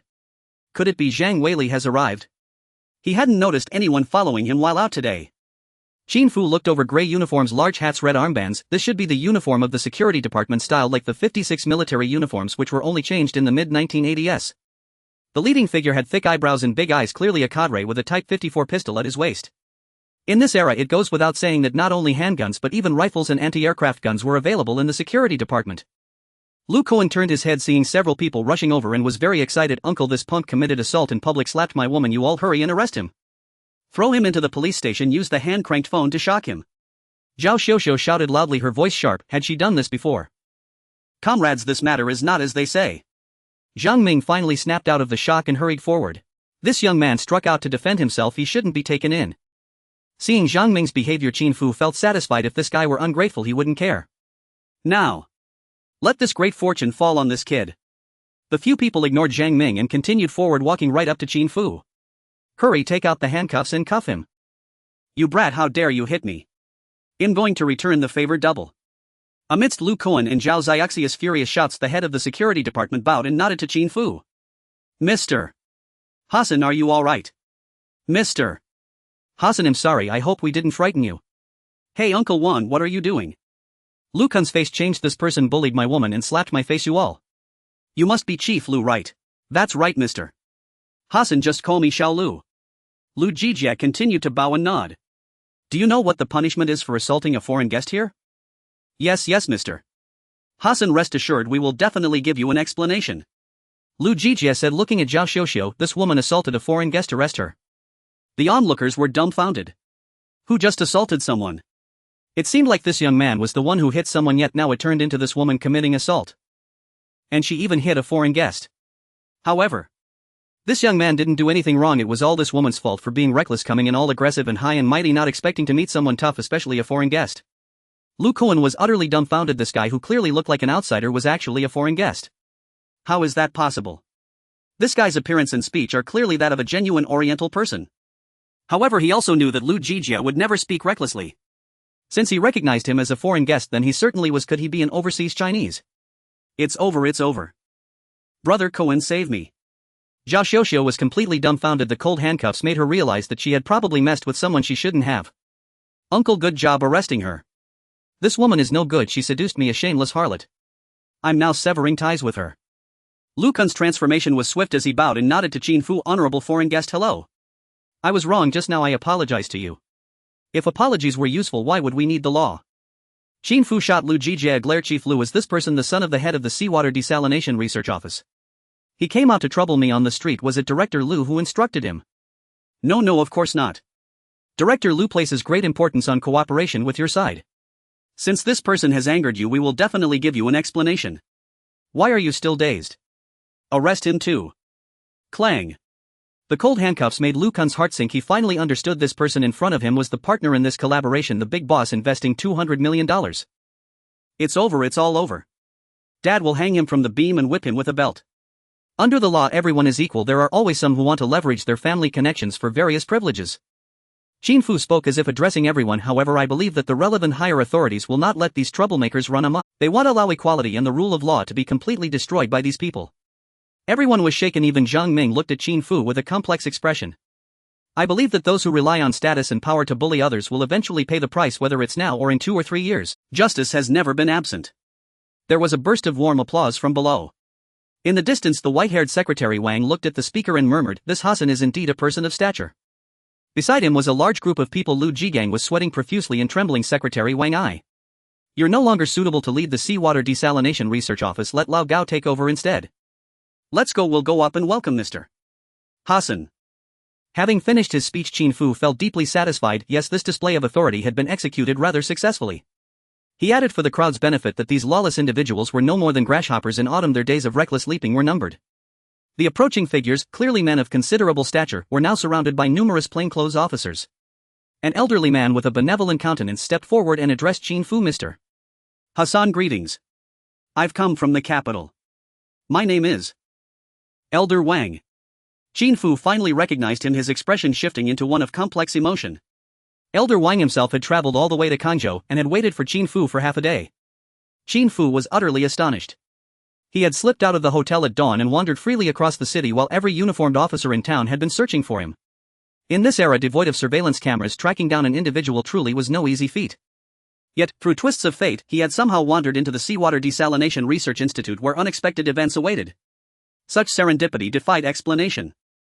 In the conference room of the Seawater Desalination Research Institute, Zhu Fugui spoke. The institute's director has failed in disciplining his son, thereby offending Mr. Hassan. We have already taken strict disciplinary action. Moving forward, Director Gao will personally oversee all cooperation. No. Qin Fu shook his head. Though I am a foreigner and an ordinary one at that, this was not merely an affront to me. It was a violation of national law. During selection for overseas assignment, his son Lu Kuan was included on the list. Even Jia Shouxiu sought to accompany them abroad. Secretary Wang's expression darkened. When he and his delegation arrived, Lu Jijie had already ascended to the scene, thus they'd only heard Qin Fu's concluding remarks and had no inkling of these deeper transgressions. Meanwhile, genuine technical experts such as Zhang Ming were excluded entirely. Overseas assignments must be determined solely by professional competence, not by connections or background. To send incompetence abroad would be nothing short of national disgrace.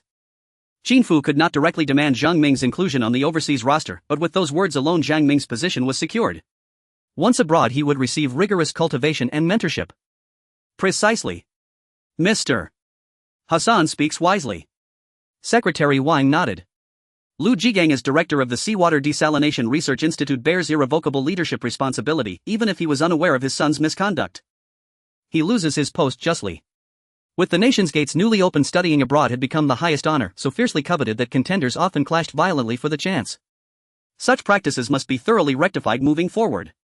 A society overrun by idle vagrants who swagger through streets and act without restraint cannot endure.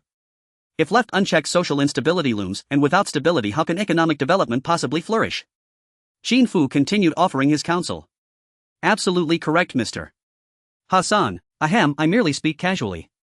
Overall, my impression of Kangzhou remains profoundly favorable. Its people are simple and sincere, its scenery exquisite. I remain steadfast in my conviction that my choice was right, and I eagerly await your prompt approval of the contract.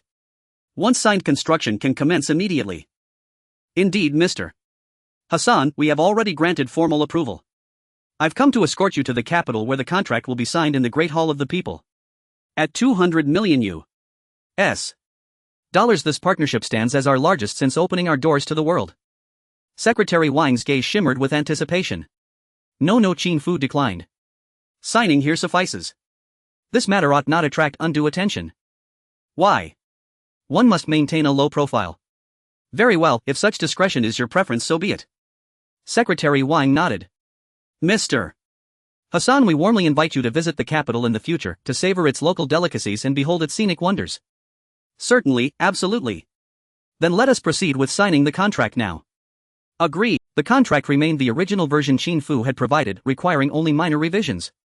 Director Gao Zhongcheng highlighted the few amendments directly. Qin Fu reviewed them swiftly and signed his name with confident strokes. Excellent, the contract is now official. Mr. Hassan, does this agreement require further internal processing on your end? My signature alone validates the contract. You need only wait. Within 1 week the full $200 million sum will be transferred. Payment in full, immediately. This Mr. Shah truly possessed staggering wealth. A wave of exhilaration swept through everyone present. Overseas personnel selections must be finalized promptly.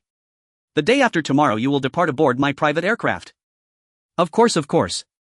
Mr. Hassan, we have prepared a banquet in your honor. Please do us the honor of attending. The Shanwaishan restaurant nestled amid the serene hills and forests of West Lake. Its setting was tranquil and refined, its cuisine exquisitely presented. When the 8 treasure fish head king was served, Qin Fu's appetite surged instantly. Though he roamed daily, Kangzhou's culinary treasures could hardly be exhausted in a single day. Come eat. Let us all dig in. As Qin Fu spoke, he lifted a tender morsel of fish, silky succulent, layered with the rich complexity of 8 precious ingredients. Excellent, truly excellent. Returning to the 1980s, such flavors were simply sublime. A flash of sharp perception crossed Secretary Wang's eyes, then vanished as swiftly as it appeared. Eat, enjoy. Savoring the feast, Qin Fu's spirits soared. Yet on this same land, joy and sorrow dwelled side by side. Lu Jigang, how dare you show your face here? Our son remains imprisoned. Lu Jigang staggered home weary and spent only to be met with a thunderous roar from within. An instant later, a middle-aged woman burst forth, hair disheveled, features contorted, her hands clawing toward Lu Jigang's face. A sharp slap resounded. Lu Jigang struck her hard enough to send her sprawling onto the floor. Fiery pain seared her cheek, fury dissolved into utter despair. Lu Jigang, you spineless wretch. Outside you cower like a lamb, inside you roar like a tiger. Go on, strike me again. Kill me. Our son is behind bars, and instead of seeking solutions you beat your wife. Lu Jigang's face twisted in grim distress. If not for your foolish indulgence, pampering him since childhood, would this catastrophe ever have occurred? How many times have I warned you? One must remain low-key. And what did you do? Flaunt my name, provoke chaos everywhere, and worst of all, provoke a foreigner. Lu Jigang's rage boiled over. A foreigner. The woman clutched her stinging cheek, sensing something amiss. Her eyes darted sideways as she retorted, but isn't your institute collaborating with foreigners? That $200 million project, it's a monumental achievement. Even if you offended them.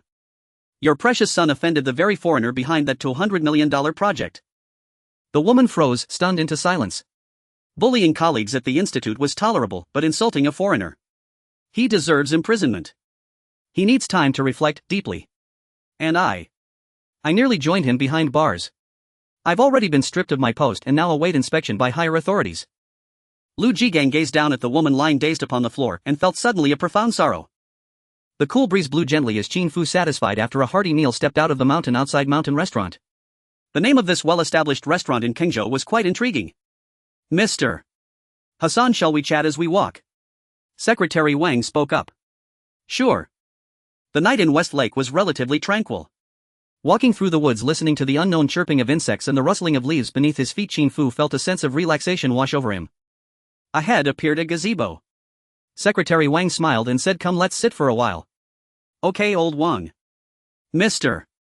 Hassan, your relationship with the Westerners is quite close, while we Easterners don't even have ambassador-level diplomatic relations. Yet you come here with great international friendship, ostensibly seeking our cooperation, but in reality you are aiding our development. On behalf of my superiors, I sincerely thank you. Not far away, guards stood watch with only 2 people nearby. Qin Fu knew that Secretary Wang wanted to take this opportunity to have a private conversation with him, and he had nothing to hide. Since coming here he had made significant business deals, and his superiors would definitely investigate. It wouldn't be long before they discovered someone who looked just like him.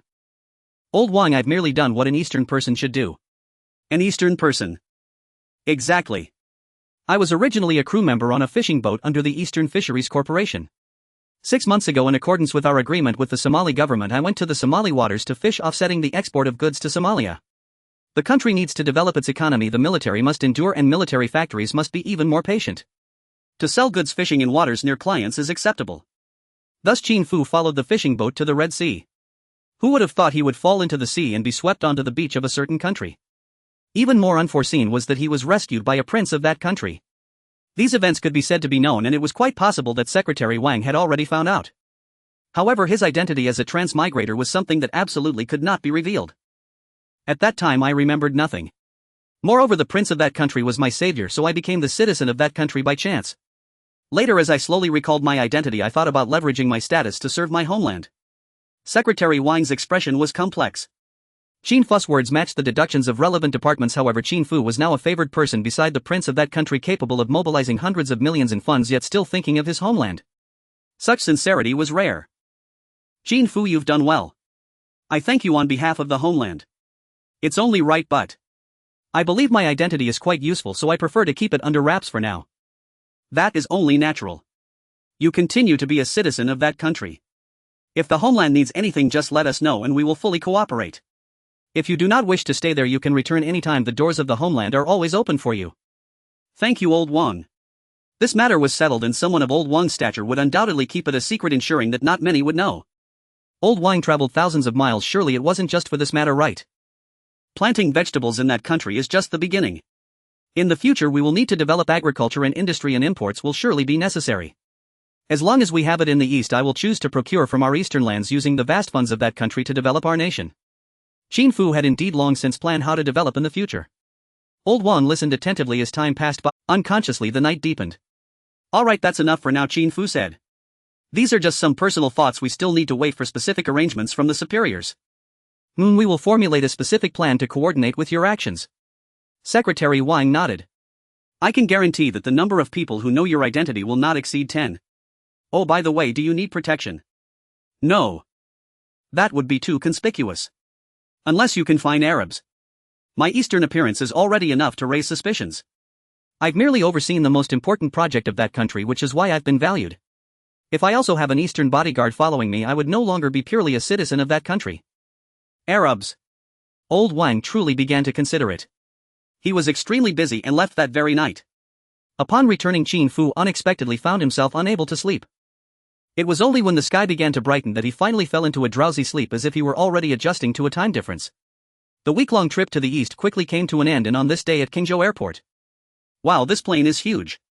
Indeed, it's so luxurious inside.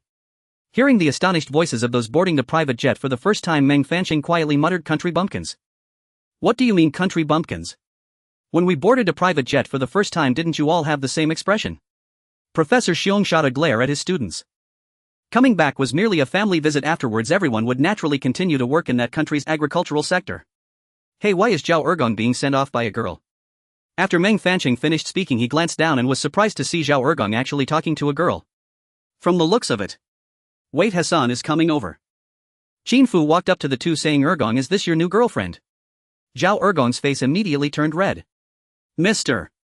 Hassan, this is Wang Feng. We just confirmed our relationship. Long-distance relationships aren't a problem. Since you're already together, let's board the plane together. This. Zhao Ergong was instantly stunned. What? Don't want to. No, Mr. Hassan. She's only a freshman, it will delay her studies. Once we are over there, she can study the same and her salary will continue. Let's go. Thank you, Mr. Hassan. Wang Feng was incredibly excited. Originally just coming to send someone off, she never expected to be sent off herself. This was going abroad with all sorts of procedures. But never mind, since Mr. Hassan agreed. Qin Fu watched the two of them filled with joy, and his feelings were complex. If only he hadn't been in a long-distance relationship during his university days. Ugh, fate will come when it is meant to. Mr. Hassan, thank you. At that moment, a young man approached looking timid. Zhang Ming. You were selected for the overseas team. Qin Fu feigned surprise. Yes, I. Work hard, you have a great future ahead. Yes. Zhang Ming nodded vigorously, his eyes already glistening with tears. For someone who understands him, Zhang Ming secretly resolved to follow Mr. Hassan in the future. In the capital of a certain nation within a magnificent building. Today is a day worth celebrating. Our international water company has officially been established. Sultan looked at the crowd below, smiling as he said, "Masher, come up here as the head of our international water company and say a few words to everyone." Agricultural production has fallen into Masher's hands, and now the seawater desalination company has also come under his control. Watching Masher walk onto the stage, Sulla's gaze was filled with anger and resentment. This Masher was getting closer and closer to the center of power. He turned around, looking towards the door, wondering why those who should have arrived were still not here. Dear friends, our nation is severely lacking in water resources. Previously we had no other choice but to endure droughts, but now it is different. We are about to build the largest seawater desalination plant in the world. We will no longer worry about freshwater. The crowd erupted in warm applause. Here I would like to thank our friends from the East for bringing the most advanced seawater desalination technology.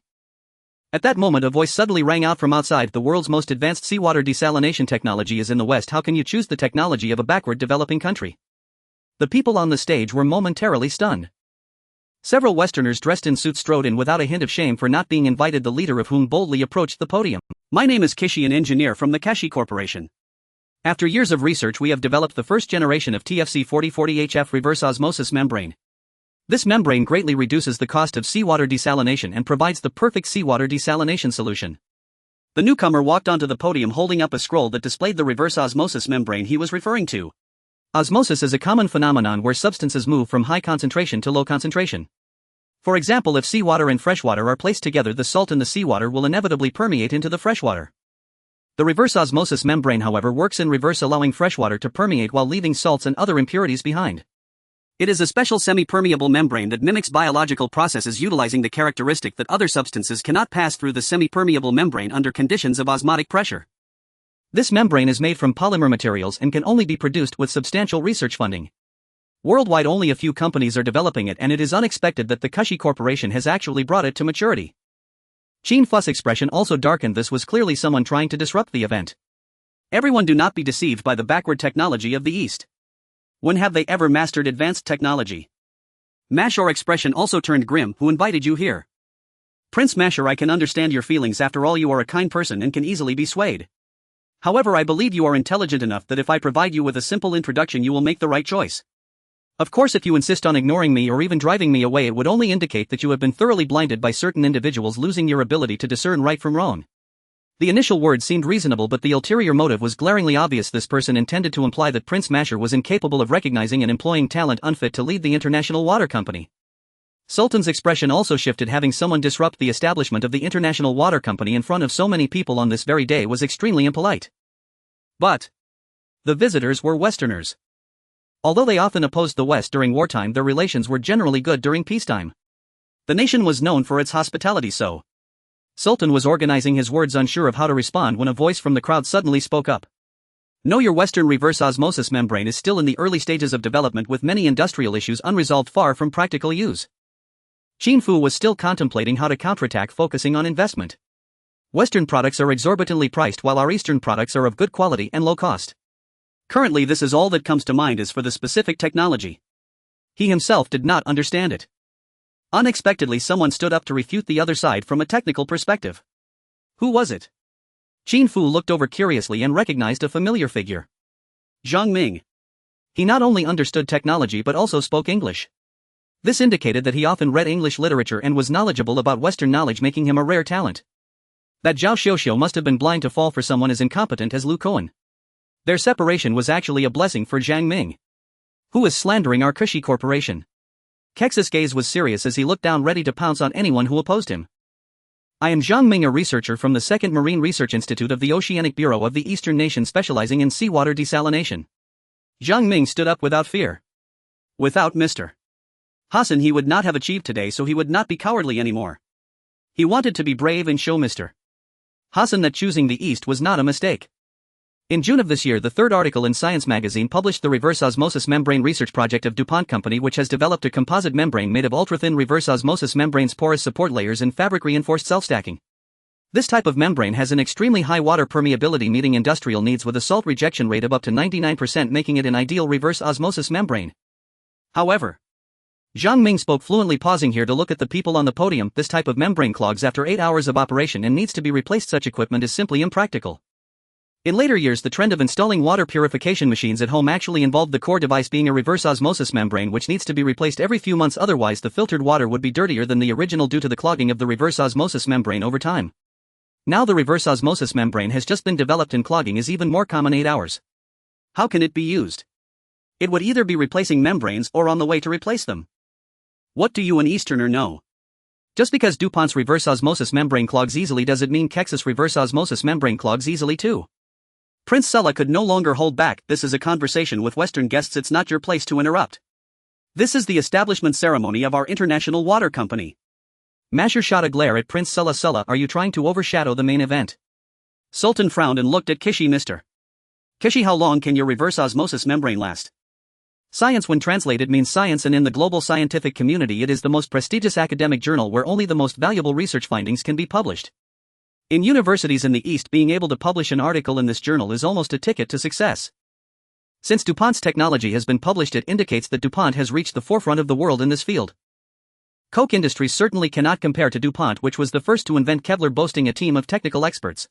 Although Prince Salar pretends to be a well-learned scholar, in reality he only grasps concepts from his uncles and relatives at the last minute. He doesn't truly understand the authority of science. He doesn't understand, but Sultan does. How would Qin respond? His gaze fiercely fixed on the Oriental. How long can your technology last? As long as it is a membrane, it will eventually fail. It cannot be used indefinitely. Our Koch Industries reverse osmosis membrane is immature. How can yours from the east be mature? Change it once every 6 months. This is to ensure it meets drinking water standards. If it's just for irrigation, changing it once a year is sufficient. Moreover, our electrodialysis membranes have very low replacement costs, about $5 million for a desalination plant producing 100 million liters a day. How much is your reverse osmosis membrane? Kashi gritted his teeth, realizing the opponent understood everything. He hadn't expected to encounter someone knowledgeable and regretted exposing the Orientals on sight. Isn't it said that Orientals go abroad just to buy things? In a delegation, was there really no one who understood technology? Kashi said, Mr. Kashi, how much does it cost to change your reverse osmosis membrane? Sultan continued. The previous question was not answered, indicating the other party is feeling guilty. Can they refuse to answer this question again? In later years, anyone who has used a water purifier knows that buying a set may cost $1,000 or $2,000 including installation, but later replacing the filter cartridge costs hundreds each time, and over a year it can amount to the price of the machine. Currently, reverse osmosis membrane technology has just emerged and the prices are exorbitant. According to prior information, Koch Industries plans to quote $1 billion. This is the construction cost for the seawater desalination plant. After that, they can charge tens of millions, even over $100 million for each replacement of the reverse osmosis membrane.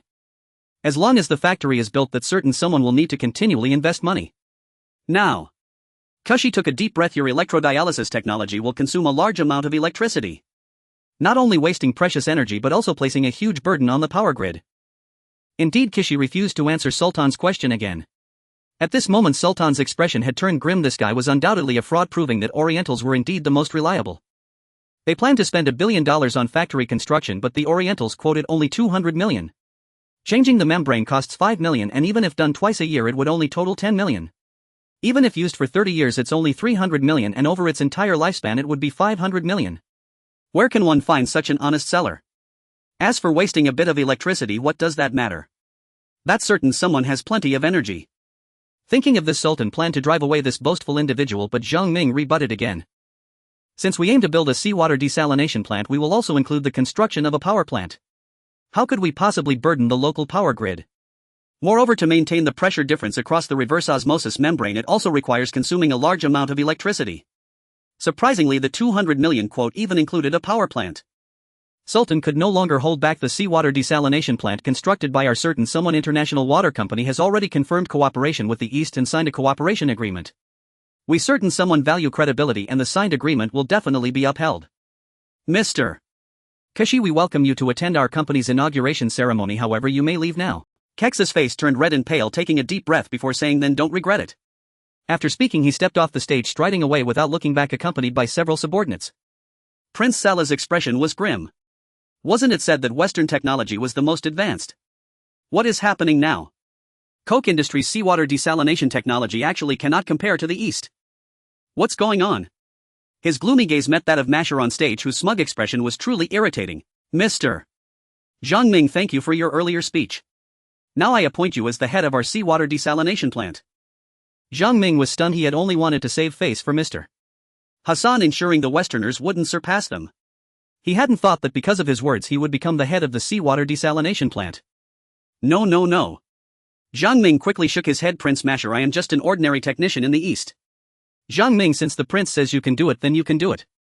Don't let me down. Qin Fu's voice rang out. All right. Zhang Ming took a deep breath. Rest assured, I will give it my all. Many people from the Seawater Desalination Research Institute were present, including some with credentials. However, none of them stepped forward earlier. Clearly, in their eyes, they also believed that Western technology was advanced. Therefore, Qin Fu respects their cultural knowledge but cannot entrust them with important duties. What if Zhang Ming is young? He has courage, guts, and confidence. Only such individuals can bear the burdens of the times. Moreover, since he is not familiar with others, someone like Zhang Ming is a trusted aide. If he is not promoted, who else can be? Now please let President Zhang speak. Sultan was also very satisfied with Masher's appointment and spoke. Zhang Ming approached the microphone, feeling a bit emotional. He took a deep breath and said, thank you certain someone for your trust, and thank you Prince Sultan and Prince Masher. In the field of seawater desalination, our Eastern technology is world-leading. Building a seawater desalination plant here will absolutely not disappoint our responsibilities. At this point, Kishi had already stepped outside, and hearing the words from inside, a cold smile flickered across his face. What world-leading? It has long fallen behind. Once we fully develop the reverse osmosis membrane technology, we will showcase it to certain someone and let them know how unwise it is to choose the outdated Eastern technology. The sunlight streamed through the large floor-to-ceiling windows, illuminating the room of the Jared Hotel. Watching the setting sun gradually fade, Qin Fu let out a long sigh. Having once again thwarted the schemes of Prince Saralel, he pondered the conclusion of this conflict, yet aware that another would arise. Dealing with a prince of such caliber could not be managed as easily as throwing a certain someone into the desert to create an accident. The higher powers would not tolerate such internal strife. Enduring was not Qin Fu's style, he needed a permanent solution. The roar of cars echoed below. As before, a certain someone once again treated everyone to roasted camel, and given the larger crowd this time they had brought 2 camels. Once night fell, it would be time for feasting and drinking. I wonder if those who came for the first time to a certain someone's gathering have woken up. Have they adjusted to the time difference? With this thought, Qin Fu stepped outside, moved to the next room, and was about to knock when he heard voices from within. How can a young man like Zhang Ming be in charge of the seawater desalination plant? Isn't that just absurd? Indeed, this is our first major project in cooperation with a certain someone from the east. We cannot let him ruin it. Hearing these words, Qin Fu furrowed his brow. Such scenarios are common in many organizations where a young novice suddenly becomes their superior, leaving many unable to accept. Even if they lack capabilities and refuse to learn new things, they still display an air of superiority. At home one might not have a say, but here they still wish to bring back the old ways. Just then another voice echoed. Old Wang, old Lu, what are you talking about? During the company's founding conference, our entire project was nearly snatched away by the Westerners, and it was thanks to Zhang Ming that we succeeded. Without him we would have packed our bags and gone home. Now that a certain someone values Zhang Ming, we must work hard and unite. Having come abroad, we are one whole. The speaker seems to have a clear sense of right and wrong. Perhaps he can be promoted in the future. Old Xiang Wei. Alright, I understand your thoughts. If there are objections, keep them to yourselves. Next, let's focus on our work. If anyone dares to bring the old ways here, Old Xian will be the first to oppose it. On the return flight, Qin Fu had already noted down the first batch of personnel going abroad. Xiang Zhongkai from the 13th Bureau of Oriental Railway Construction, mainly responsible for infrastructure. After all, the first step to establishing a seawater desalination plant or power station is site selection, then construction, and finally equipment installation. One could say that during the initial phase of the project, they, the 13th Bureau, were the backbone, so it was natural that these guests harbored expectations to lead the entire project, only to be usurped by a young novice. Fortunately, the leading Xiang Zhongkai was broad-minded and considered the bigger picture. Qin Fu continued forward. In the next room there were also voices discussing. It's really hot here. I heard it doesn't rain all year. Do you think the 100 West Lake silk umbrellas that Hassan brought will be useful? Wow, they are actually gossiping here. Hearing the woman's voice, Qin Fu couldn't help but marvel. Indeed, women love gossip regardless of the time or place. I don't know, Hassan has a distinctly Eastern appearance. Ling Jie, do you think Hassan is married? If not. What? Xiaofang, do you have a crush? Here it's permissible to marry 4 wives, but you must wear a black robe that covers you completely and cannot interact with other men, let alone work. You must think carefully. Qin Fu felt somewhat helpless as he moved towards the next room. He hadn't even heard what was said inside before people started coming up. Mr. Hassan, the banquet is ready, please have our esteemed guests come down to dine. Okay, understood. Sager, you've worked hard. By the way, has His Highness the Prince arrived? His Highness originally planned to come but had to return due to urgent matters. Sager's expression was complex. Mr. Hassan, please treat these Eastern guests well. His Highness said that after the banquet he would invite you to his home for a visit. Once Qin Fu was merely an ordinary person picked up by Prince Masher from the beach, Sager's status was even above him. But now, Qin Fu had become the strongest ally for Prince Masher in entering the power center. Sager had to treat him with utmost respect. Good. Qin Fu's eyes twinkled. By the way, I brought back some good things from the east. How many female relatives are in His Highness the Prince's family? Sager thought for a moment. A total of 17. Good, then I will bring 20 gifts over. Sager's lips moved, hesitating to speak. What's wrong? Asking about the prince's female relatives was extremely impolite in a certain someone's territory. Even if Qin Fu had a close relationship with Prince Masher, visiting should not be limited to just giving gifts to the women. Sager wanted to remind him but didn't know how to say it. It's like this: some gifts I brought back from the east are fashionable and trendy, and we don't have them here in a certain someone's territory yet. So I would like to invite the female relatives of His Highness the Prince to help promote them. This time I went to the east and opened a business that will produce these products in large quantities in the future. So, in this territory the rules are strict. You cannot say you are giving gifts, you must phrase it as asking for help, which would alleviate their guard. Alright, I understand. Sager nodded. At this moment heads began to peek out from the guest rooms, curiously looking on. Has everyone woken up? His Highness the Prince has prepared a sumptuous banquet for us, let's go down to dine. Roasted camel. Those who had come before quickly made the connection. The delicious memory of last time's roasted camel lingered, and regrettably they had not fully enjoyed it last time. This time, let's eat more. The roasted chicken inside is the best. Come on, let's go down. With a clamor, everyone went down in groups. 2 medical staff who had come with the group also emerged. Qin Fu glanced at them. The two dared not meet his gaze, lowering their heads as they followed the others. They were so bold just now, but it turned out to be mere words. The Eastern women of the 1980s were far less open than in later generations. As for finding a wife or something, Qin Fu truly didn't take it seriously. After his conversation with Old Wang, his mind was filled with significant matters. As Qin Fu led the group down to eat roasted camel, a heated argument continued inside the resplendent building. In our country, the desert is everywhere, and the arable land accounts for only 1/7 of the total land area. Therefore, I believe we cannot engage in large-scale grain cultivation. Saralel's voice echoed. This carbohydrate 1980 project and the corresponding seawater desalination project lack the most rigorous verification. Rushing into implementation, we should seriously reconsider. In the East, the treatment at the research institute is quite good, yet ordinary people still cannot achieve the freedom to eat meat. It is impossible to have meat every day. Even if one is wealthy, meat tickets are simply insufficient. Upon arriving at the place of a certain person, I first attended the company's founding ceremony, followed by indulging in an endless feast of meat. Everyone devoured the food, but the locals from Western farming, having visited once before, began to be picky, only eating the most delectable parts of the meat. Watching everyone gobbling down their food, Qin Fu found it amusing. In a few days they would grow tired of it and realize that vegetables are far more enjoyable. Suddenly Sagar appeared beside Qin Fu, speaking softly. Mr. Hassan, the prince has called asking to see you. All right. Soon a powerful Mercedes-Benz S-Class whisked Qin Fu away to a villa. The villa wasn't particularly large, nor was its location ideal, but for Prince Masher, having such a residence was already quite commendable. The entrance, which should have been a lawn, was now covered with plastic sheeting, likely for growing vegetables. Even the large swimming pool in the courtyard was covered, repurposed as a reservoir for irrigation. This Prince Masher had evidently put in considerable effort to win the favor of his uncles and relatives. Hassan, the main building of the villa is 3 stories tall. At this moment Masher waved to Qin Fu at the entrance, saying, "Hurry, come inside." In the living room on the first floor, resplendent and opulent, Qin Fu felt a strong urge to check the restroom, as it was said that these fellows could not even relieve themselves without a golden toilet. Who knows if that's true? Come sit. Masher pulled Qin Fu onto a spacious leather sofa and immediately began. Hassan, that Salah has been causing trouble for our project again, claiming that we don't have enough arable land. Qin Fu was taken aback. He could come up with such a bizarre excuse. There must be someone behind him advising him. With Salah's intellect, he certainly couldn't think of this on his own. Someone is backing him. Who could it be? Recently Salah has been in frequent contact with some experts from the West, so it's likely their suggestions. The key is, how do we break the deadlock? Masher appeared somewhat anxious. To plant crops on a large scale, fresh water is essential, a fact known to everyone. However, no one anticipated that Salah would find another breakthrough. Land was needed. The nation of Masher is vast, covering 25 million square kilometers, ranking first in the region. However, 70% of its area consists of semi-arid wasteland or low-grade grasslands. Simply put, it's desert. Back in the day, Masher survived by grazing livestock in this harsh environment. Now with wealth, Masher can invest heavily in desalinating seawater.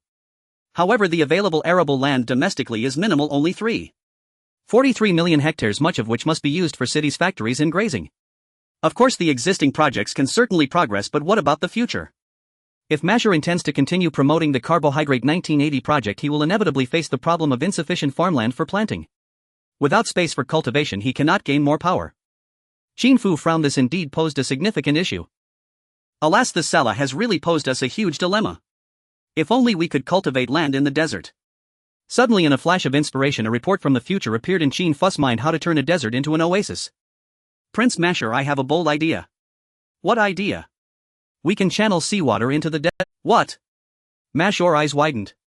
Are you joking? Seawater entering the desert will evaporate under the sun, leaving behind a large amount of salt. Hassan, are you sure this can transform the desert into fertile land? Masher appeared incredulous. Qin Fu smiled. Prince Masher, you must think long term. The temperature within the desert is quite high, hence introducing seawater into the desert is easier to evaporate than in the ocean. A large volume of seawater will evaporate, turning into water vapor, and within Masher there will be ample water vapor circulating. Once it reaches saturation, won't it result in rainfall? Indeed, the greatest characteristic of Masher environment is its aridity and scarcity of rain. If we have a significant amount of evaporated water vapor creating conditions for rainfall, the entire territory of Masher will undergo a transformation. Exactly, that is indeed the case. Masher instantly became excited. If so, the environment throughout Masher will change. If our land could become like Iraq's and if we had a river, it would be perfect. It will definitely happen in the future. However, altering the natural environment through human effort is not something that can yield results overnight. We want to see effects for 10 or 8 years. We must prepare for the long term. Good. Ha ha ha. Masher nodded, his previous gloom lifted. Regardless of how long it takes, as long as there is a way to solve the problem, it's worth it. Moreover, over time Masher's position would become more stable. The living room was spacious and extended directly up to the second floor, and Masher's hearty laughter resonated into the other rooms upstairs. In one of the rooms sat several young women. Since they were all female, they did not need to wear headscarves. Their thick hair fell like waterfalls behind them, their skin slightly tan with high prominent noses and deep enchanting eyes. Dalian, your brother's subordinate, sounds quite capable, one girl remarked. Ever since your brother returned he has been frowning, but after hearing this he's now laughing heartily. Yes, his name is Hassan. My brother found him by the seaside, and since then he has accomplished many important tasks for my brother. He is now my brother's most trusted subordinate. Speaking of this, Dalian felt quite proud. Oh, it seems you know this person well. Could it be you want to marry him? Dina, don't say such nonsense. Dalian replied as she playfully poked Dina in the ribs, causing laughter to erupt in the room. Creak. When the door opened, Dalian was startled. She looked at the person sneaking out and whispered to Maha, "What are you doing?" "I'm going to see what this man you praise is really like." "Oh. What happened? This person looks like he's of Asian descent." Maha exclaimed excitedly, "He's actually a foreigner. Can we find a way to say a few words to him?" No, absolutely not." Dalian's face turned pale with fear as she realized that Maha had taken a headscarf and draped it over her head, stomping off. At this moment, Qin Fu had finished discussing business in the living room and was pondering how to present an umbrella as a gift to the family of Masher when he spotted someone descending the stairs completely shrouded in black clothing with only a pair of eyes visible. "This is perfect." Qin Fu immediately became interested. "Your Highness, who is this?" "Ah. There are guests at home." "Brother, I will go up first," the girl said, turning to leave. On the second floor, several girls held their breath listening to the commotion outside. Darillion was infuriated. How dare that Maha impersonate her? Wrapped entirely in black clothing with just a pair of eyes visible, even a family member might not recognize them at first glance. Masher thought it was his own younger sister and smiled as he spoke. "Darillion, it's fine. This is Hassan, a friend I value greatly. He is like family to us. Your Highness, I have some small gifts here for your family." Qin Fu felt a surge of joy. He had been worried about how to initiate the conversation, but the opportunity had just appeared. "Your Highness, this Kanjo silk umbrella is perfect for you." At this moment, the servant had already brought in the gifts Qin Fu had prepared. As he spoke, he picked one up and gently opened it. The bamboo frame was exquisite and lightweight, while the silk canopy was beautiful and grand. The canopy was embroidered with a feng shui painting depicting a scene of misty rain in Jiangnan. Just a glance would leave one in awe. It was truly a precious work of art. Maha's eyes widened as she gazed at the umbrella. It was so beautiful she was enamored. "Mr. Hassan, is this umbrella for me?" "Yes. Thank you." Maha took it, raising the umbrella above her head, her eyes brimming with delight. This was a gift from Hassan, and when Darillion came to ask for it later, she wouldn't give it up. Eastern silk has always been a very expensive product. "Hassan, this umbrella must not be cheap?" Masher inquired. "Yes, it's not cheap. It can sell for at least $100 in the market." "Your Highness, later on if you introduce this umbrella to your friends you only need to pay $88. A Kanjo silk umbrella that costs a few dollars to make. Once it comes to this gentleman, it must sell for at least $88. Selling it for less would mean looking down on him." Masher finally realized his friend was not simply giving gifts, he intended to sell them. If that were the case, it would be somewhat inappropriate. "Ahem, Hassan, this umbrella won't be of much use here. After all, it doesn't rain in our area." "Wait a minute. Based on the previous analysis, the next step is to change the climate of the desert. It might rain often in the future. This umbrella could indeed be useful." Thinking of this, admiration shown in Masher's eyes, his most capable assistant was practically a prophet for seeing the need to transform the desert and bringing back an umbrella from the east. Qin Fu had no idea of the many calculations in Masher's mind at this moment. He had only one goal: to do business and make money. This gentleman had an uncountable amount of money and he needed to help them spend it. Projects like the Carbohydrate 1980 initiative, he was merely a manager. Although he handled a lot of money, Qin Fu had no intention of misappropriating funds. One must have principles. As an employee earning a meager salary, making extra money through business is justifiable. No, this isn't just an ordinary umbrella, it's a sun umbrella. It protects from rain and shields from the sun on sunny days. Qin Fu had already prepared his pitch for the return journey in the desert. The sun is so harsh, wearing heavy clothing is too hot, so using an umbrella is more suitable. Masher stood dumbfounded as he watched Qin Fu pick up a second Westlake silk umbrella and hoist the handle onto his shoulder, and at the same time its fashion. Now women going out must dress conservatively. If paired with this umbrella, they would definitely stand out in the crowd. This is fashion. We dress appropriately, we are not as revealing as the West, but as long as we carry an umbrella when we go out we will undoubtedly be the trendiest presence. Excitement sparkled in Maha's eyes. At the age of 17 or 18 they are all in a rebellious phase, but they can only seek thrills within strict rules. Boys love racing, only racing can vent their abundant energy. And the girls. Which girl in the world does not love beauty? Using a stylish rain umbrella, no, a sun umbrella, to showcase their uniqueness. On the second floor in the room several girls were very excited. Derillion. We want one too. Yeah, that Maha is too much. Should we go down together? Derillion bit her lip. No, we can't. Just then Qin Fu's voice came from below. Your Highness, I brought 20 silk umbrellas. The extra umbrellas can be given to others, and if anyone else wants one they can come find me. $88 each. After finishing, Qin Fu stood up. Limited quantity, first come first served. Your Highness, I take my leave. Back in the day, to sell portable music players someone gathered a group of celebrities to showcase them on the streets, which quickly became a trend. Now as soon as the first batch of women carrying Kanjo silk umbrellas hits the streets, a new wave will surely follow. In the entire area, how many women are there? At least over 10 million. Even if only 1 in 10 buys a silk umbrella, that would still be hundreds of thousands at 88 each. Tisk, that's millions of dollars in hand. Of course, making money is just one aspect. As Qin Fu exhibited greater capabilities, he was undoubtedly already on some people's radar. The projects he handled were clear-cut, without embezzling a single penny, which might make some wary, for no one is perfect. Doing business is somewhat like self-diminution. It can allow some people to lower their guard, achieving multiple benefits. Wait. At this moment Masher called out to Qin Fu. Qin Fu turned curiously. Your Highness, do you have any further instructions? Hassan, you brought me 20 umbrellas, so I must also give you some gifts. How could I let you leave empty-handed? Bring out the 100 pieces of fashion I bought 5 years ago. 5 years ago, 100 pieces fashion. Qin Fu suddenly had an ominous premonition. Could it be that some star from Hong Kong had come here to sell raincoats? This guy is a genius, whether in filmmaking or in life. He just never thought it would be related to him. Sure enough, when that box was brought out, Qin Fu's eyes widened even more. Masher pulled out a shimmering raincoat from inside. Hassan, this is also fashion promoted by someone just like you.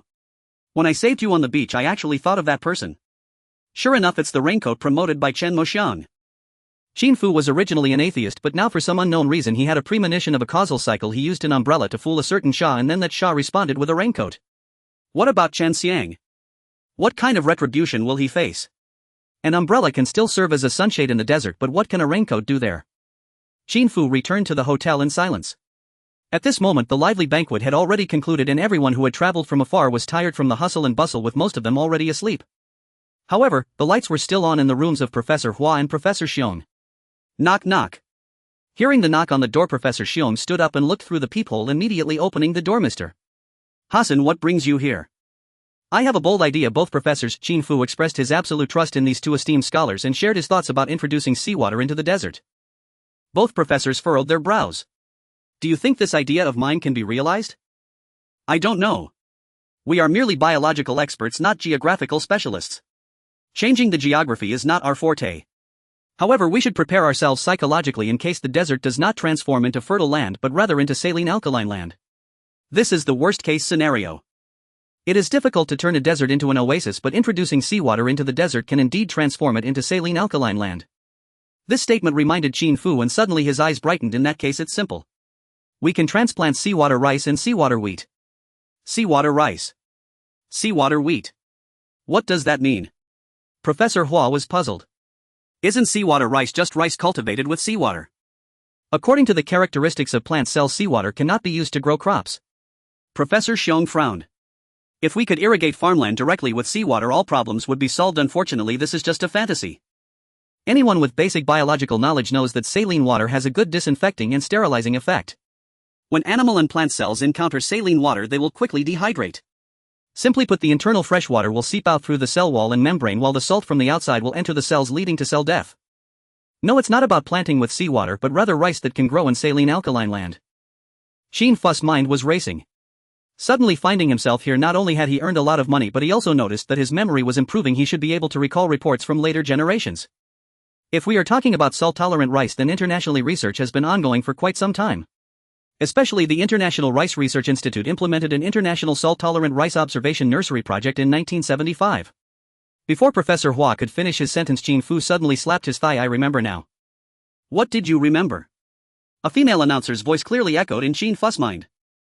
In 2022. Taizhou, large-scale grain grower Korongguang was harvesting seawater wheat. This year Korongguang introduced a new wheat variety called Dekong 961. Seawater wheat achieved a maximum yield of 820 pounds per mu, higher than the same variety cultivated in freshwater fields. The soul must be strong enough to traverse here. He could recall things he had only heard before. This Dekong 961 is the most suitable high-yield wheat variety for saline alkaline land, while the local farmers use wheat as a staple food. But, what kind of variety is Dekong 961? Seeing Qin Fu deep in thought, both Professor Hua and Professor Xiong were somewhat worried. Could it be that his mind is failing? On the other side, in a villa. Prince Solari, we have received concrete information. Salah's expression became serious. Introducing seawater into the desert to bring abundant rainfall to our country. Hassan's idea is indeed quite bold. Yes, we were stunned when we received this news. We confirmed repeatedly that it was heard directly by one of their servants. It cannot be wrong. Immediately summon Mr. Kashi. A few minutes later, Kashi, who was staying at a nearby hotel, rushed over. Originally he thought he would receive a big order, but unexpectedly he faced embarrassment. Even suggesting that the arable land was insufficient could not stop the Easterners from building a seawater desalination plant, which left him depressed. What happened, Prince Salar? It's like this. What? Introducing seawater into the desert to turn it into a lush oasis with abundant rainfall. Ha ha ha ha ha. Kashi, who had been gloomy, finally felt better. Solari, if they do that, they can only turn the desert into saline alkaline land suitable for farming. Ha ha ha. Watching Kashi laugh uncontrollably, Salar was also filled with excitement. This plan must fail. Exactly, it will definitely fail. Kashi was very certain. I thought Hassan was impressive, but it turns out he is just another braggart. Why? Salar still didn't understand why it wouldn't work. Humans are too insignificant. It is very difficult to change the environment by relying on ourselves. Pollution might be possible. Prince, let me briefly explain. Making it rain requires not only sufficient water vapor but also relies heavily on other climatic conditions. This Kashi is no ordinary expert. Researching seawater desalination also involves geology, climate, and other disciplines. The Tropic of Cancer runs through the central part of your country, where subtropical high pressure and low latitude trade winds exist year-round. Therefore the air blows from the inland towards the sea. Even if there is water vapor, the majority of rainfall will occur over the sea. Otherwise you are surrounded on three sides by the sea, and it should be a humid climate country, yet you experience drought year-round. Isn't this the reason? In simple terms, the airflow blows outward and the water vapor does too. If water vapor could blow, and why would we need to introduce seawater into the desert? The water that evaporates from the sea drifting onto the continent would continuously bring rainfall to Shah's territory. Prince Salar shook his head, indicating he didn't understand, but that wasn't important. As long as he confirmed that this plan would fail, that was sufficient. Good, since that's the case, we will go to the palace tomorrow to explain why this project will fail. He was eager to undermine any project of Marshar. Prince, why not turn it around? Don't create any obstacles, let them go ahead and do it, and when not a single drop of rain falls, at that time Prince Marshar will completely lose trust and you can reclaim everything that belongs to you. Salah's eyes lit up. Yes, let's do it this way. As the first pale light of dawn broke over the eastern horizon, everyone at the hotel had already risen, packed their belongings, and gathered in the lobby on the ground floor, ready to depart for the next destination. Visiting the capital of Shamoran was merely to broaden our horizons. Now we must proceed to the seawater desalination project site. There is no railway here. Cars will arrive shortly to pick us up. Zhang Ming surveyed the group and began. We'll divide into teams in advance. Oh, so you're already issuing orders? Indeed, the new official's first 3 fires. How exactly do you plan to ignite them for us? Zhang Ming turned his gaze toward 2 men in railway uniforms who were gazing upward at the crystal chandelier on the ceiling, as if the remarks had never come from their lips. The others stood by with amused detachment. Zhang Ming, so young yet appointed project director of the Seawater Desalination Initiative, had surely earned no one's quiet acceptance. Xian Zhongkai frowned. He had expressly instructed Wang and Lu the previous day, yet their resentment remained palpable. After all, they would need to collaborate closely going forward. He could not allow discord to fester. Just as he prepared to reprimand them, Qin Fu stepped forward. Everyone, the vehicles have arrived, let's board. At the entrance stood several large coaches, comparable in size to domestic city buses, featuring expansive windows, wide tires, and softly rounded contours. The rear 3 were identical coaches, only the lead vehicle was a minibus, angular in design, bearing the word Iveco emblazoned across its front grille. Wang and Lu exchanged a glance, then bolted toward the minibus the moment they stepped outside. Brother Xiang, come, this one's for you. Those coaches looked utterly ordinary, surely meant for general staff, whereas this minibus, unmistakably an Iveco, was renowned as the most luxurious model available. Moreover, it led the convoy, undoubtedly reserved for leadership. Xiang Zhongkai frowned. Brother Wang, Brother Lu, we follow the assigned arrangement. It's just a ride, what difference does it make? We're all comrades in class, why draw distinctions? Come, Brother Xiang, climb aboard. Qin Fu cast a brief dismissive glance at the 2 men before turning his attention to Zhang Ming. Ahem, please line up orderly to board. Reserve the front seats for our senior colleagues. Younger staff may sit toward the rear. The group complied without hesitation and soon only a handful remained outside. Qin Fu glanced once more at the pair. And where will you be boarding? Seeing Xiang Zhongkai step onto one of the coaches, Wang and Lu gritted their teeth. Fine, we'll take this one. They yanked open the door only for the driver inside to wave frantically. No. What now? Is this vehicle off limits? We're riding this one regardless. Defiantly they climbed aboard, then froze, eyes widening. Where were the passenger seats? The entire rear section stood completely empty until the hotel attendants who had assisted with luggage began loading their baggage into the minibus. So the truth emerged: the front vehicles carried people, this one hauled cargo. Their stunned gazes drifted forward and then locked motionless. At the center of the leading coach's front grille gleamed a three-pointed star emblem. An Iveco. Hardly a luxury vehicle, Shamorin had arranged Mercedes-Benz 0302 coaches, the pinnacle of Mercedes bus fleet. The two men stood utterly dumbfounded, realizing at last that they had made fools of themselves. As the three Mercedes coaches smoothly pulled away down the side lane, the minibus remained stationary, still loading cargo. Inside the coach, Xiang Zhongkai sighed, then turned to Zhang Ming. Director Zhang, please don't take offense, they're simply. Director Xiang, your courtesy humbles me. My youth naturally invites skepticism. Frankly, I harbor my own uncertainties. Yet with Prince Wang's personal appointment and Mr.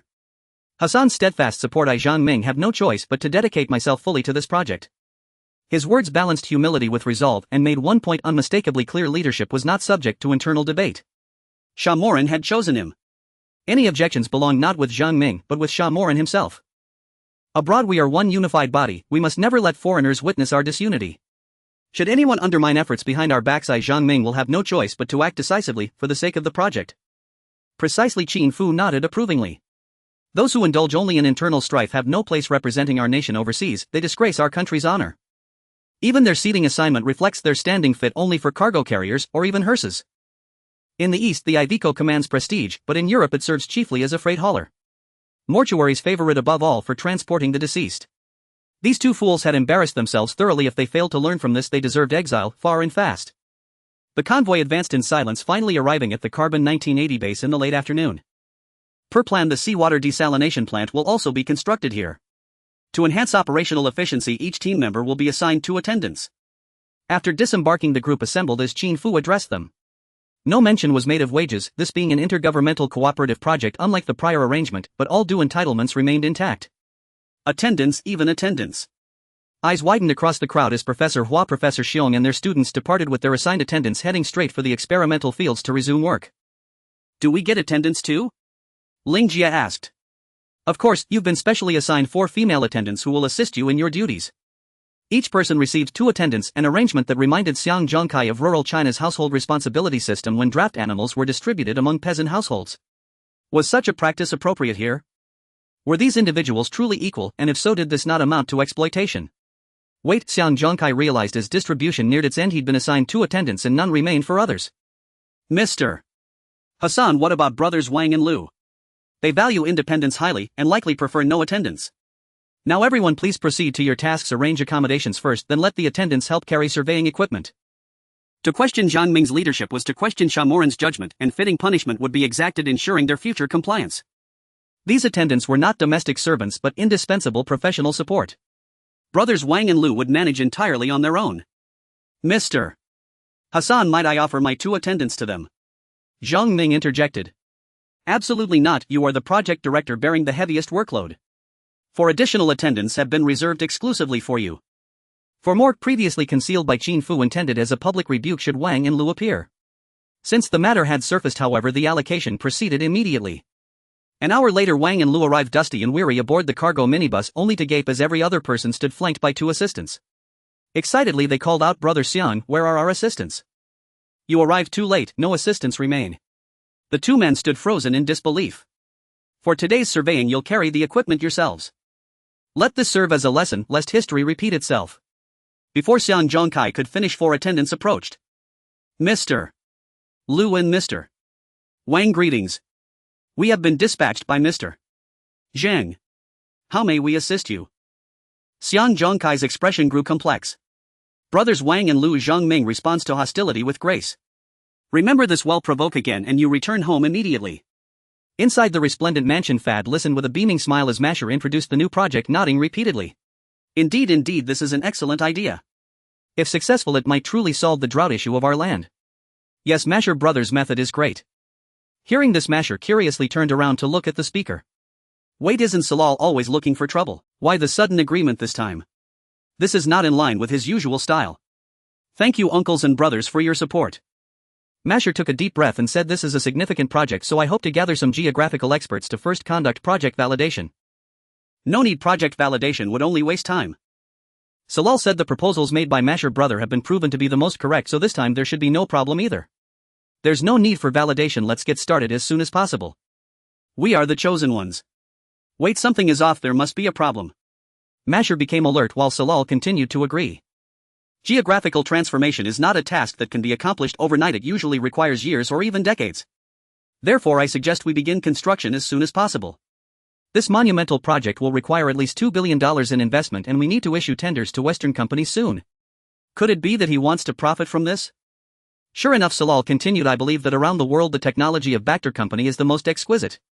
They have a history of over 100 years with a total pipeline length exceeding 80,000 kilometers. Could it be that this guy has been bribed by Bacter Company to act as a lobbyist?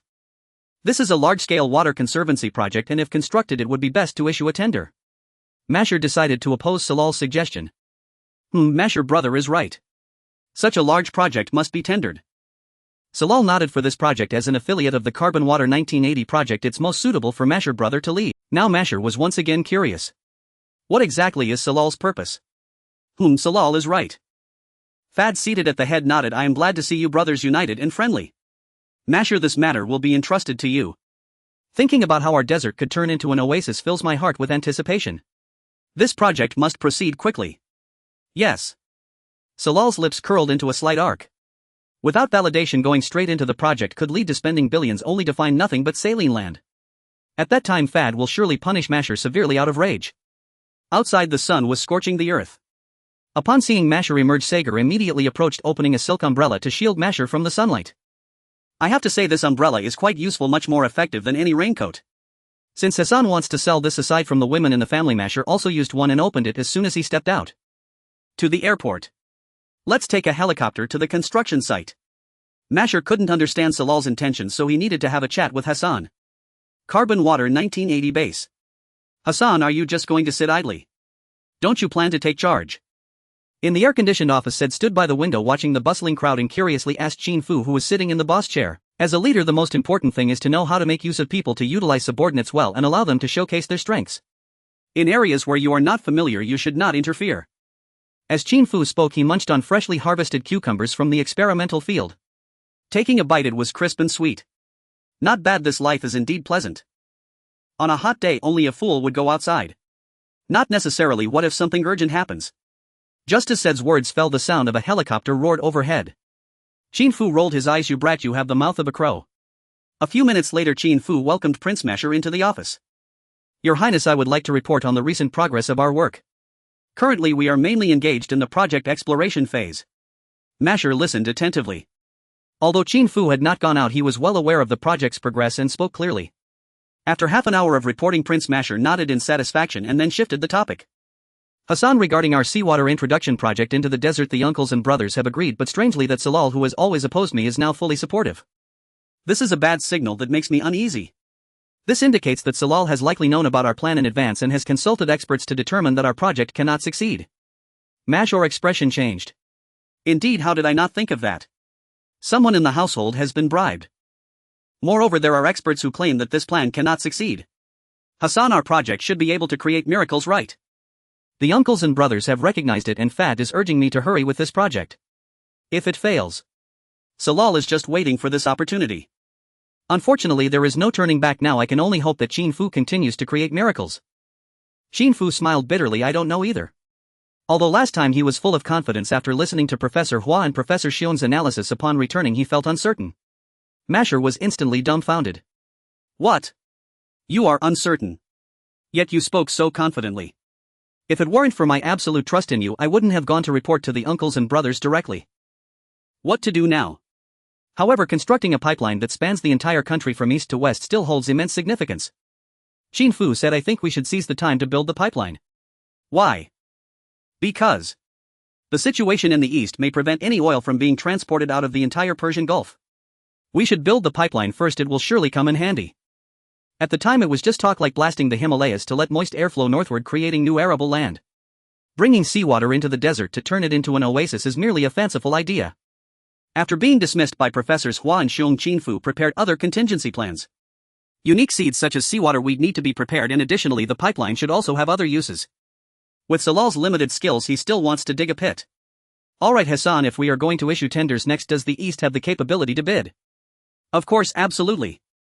Riyadh, a certain villa. Mr. Royce, rest assured your company Baikid is the best candidate for this pipeline construction. Salah looked at the hurried guest. Although I only mentioned it casually at the time, Uncle Fuad and the others will definitely take note of it. Royce nodded. Yes, our company has the most advanced pipeline construction capabilities, and we also believe we are the best cooperation partner, but... Royce took a deep breath and looked at the person opposite him. The one in charge of the bidding this time is His Highness Prince Masher. He has always been aligned with the Eastern approach.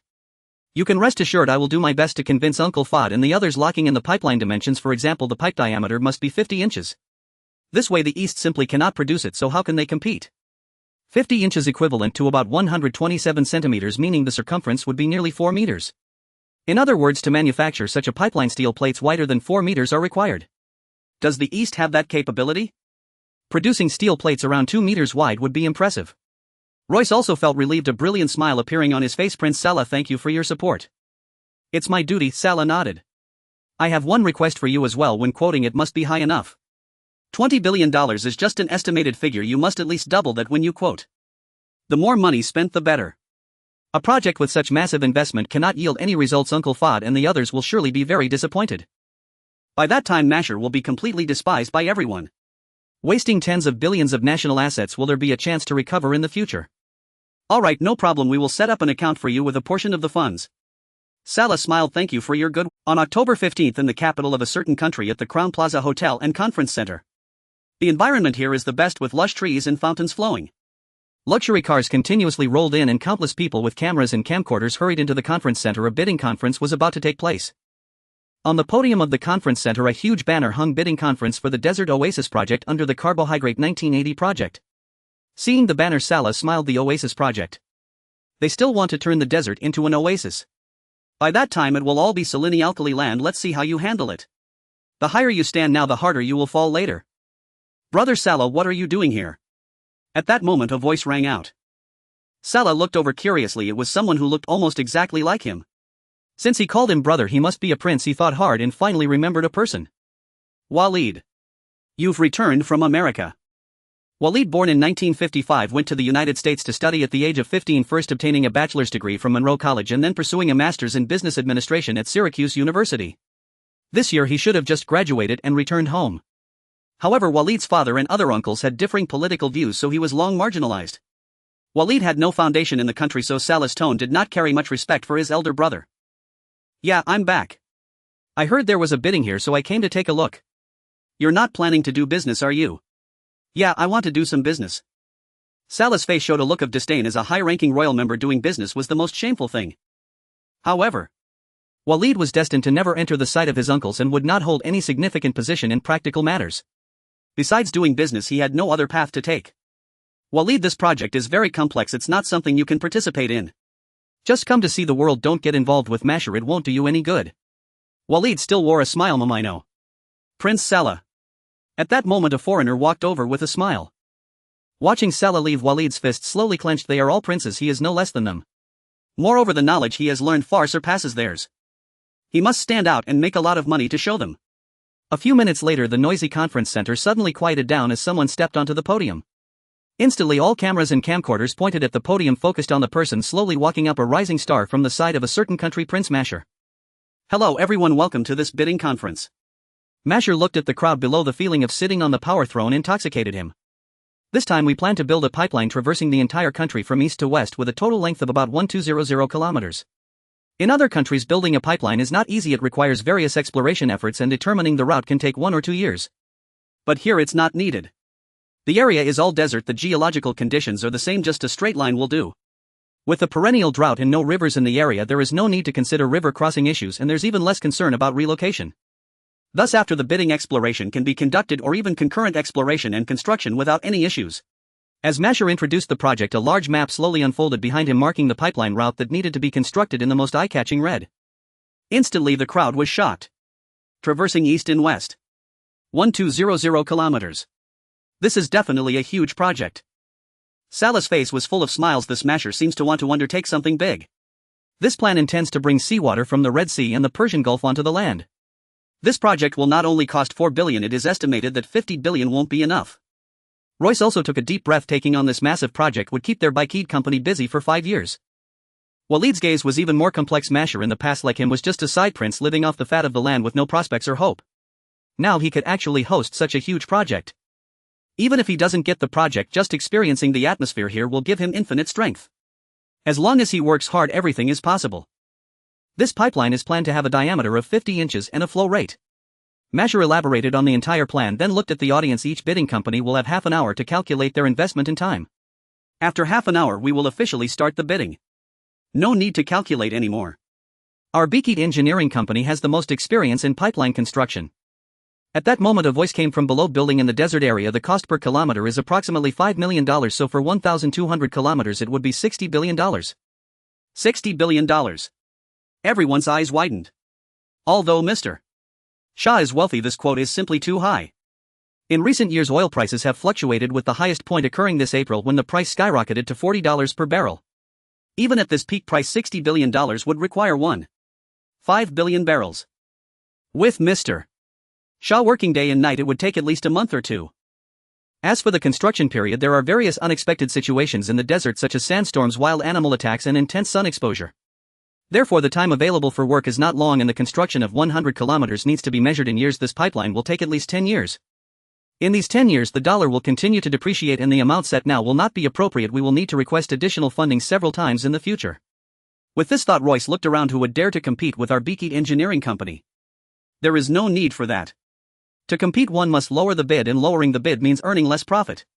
It is better to take some subcontracting contracts from Bikid company and make money together. At that moment a voice rang out. Our Dongfang Railway Construction Corporation offers $6 billion. Construction period 2 years. This voice instantly stunned everyone below. They looked over, and those were all East Asian faces with yellow skin and black eyes. This quote is only 1/10 of the Western price. Salah was momentarily stunned. What was going on? The Easterners actually dared to bid. That shouldn't be. Hey Easterners, did you see clearly? This pipeline has a diameter of 50 inches. You don't think it's 50 centimeters, do you? Make sure you calculate before you quote. Royce said with a gloomy expression. You actually dare to bid? Can you produce such pipelines? Large pipelines are rolled and welded from steel plates, and the width of the steel plates must be at least equal to the circumference of the pipeline, and considering losses it needs to be slightly larger.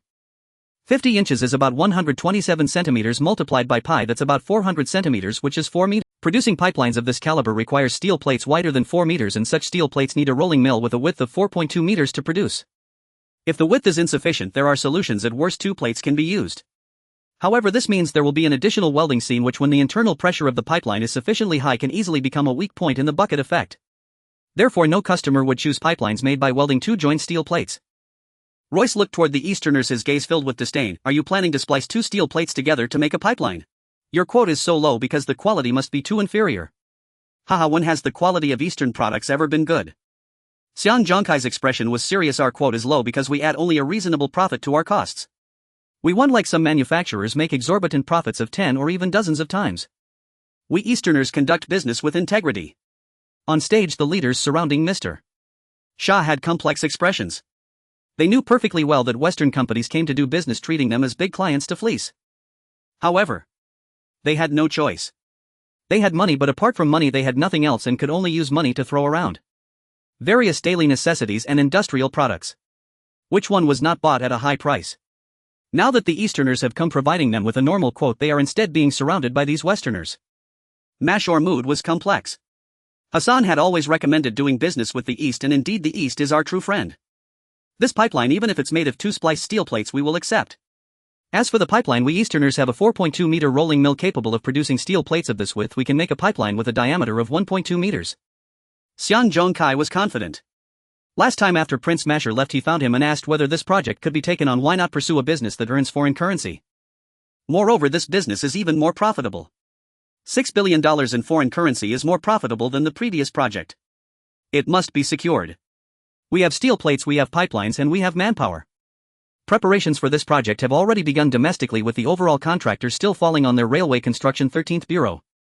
They are effectively representing the Railway Construction General Bureau in the bidding, and other brother units will come to carry out the project later on.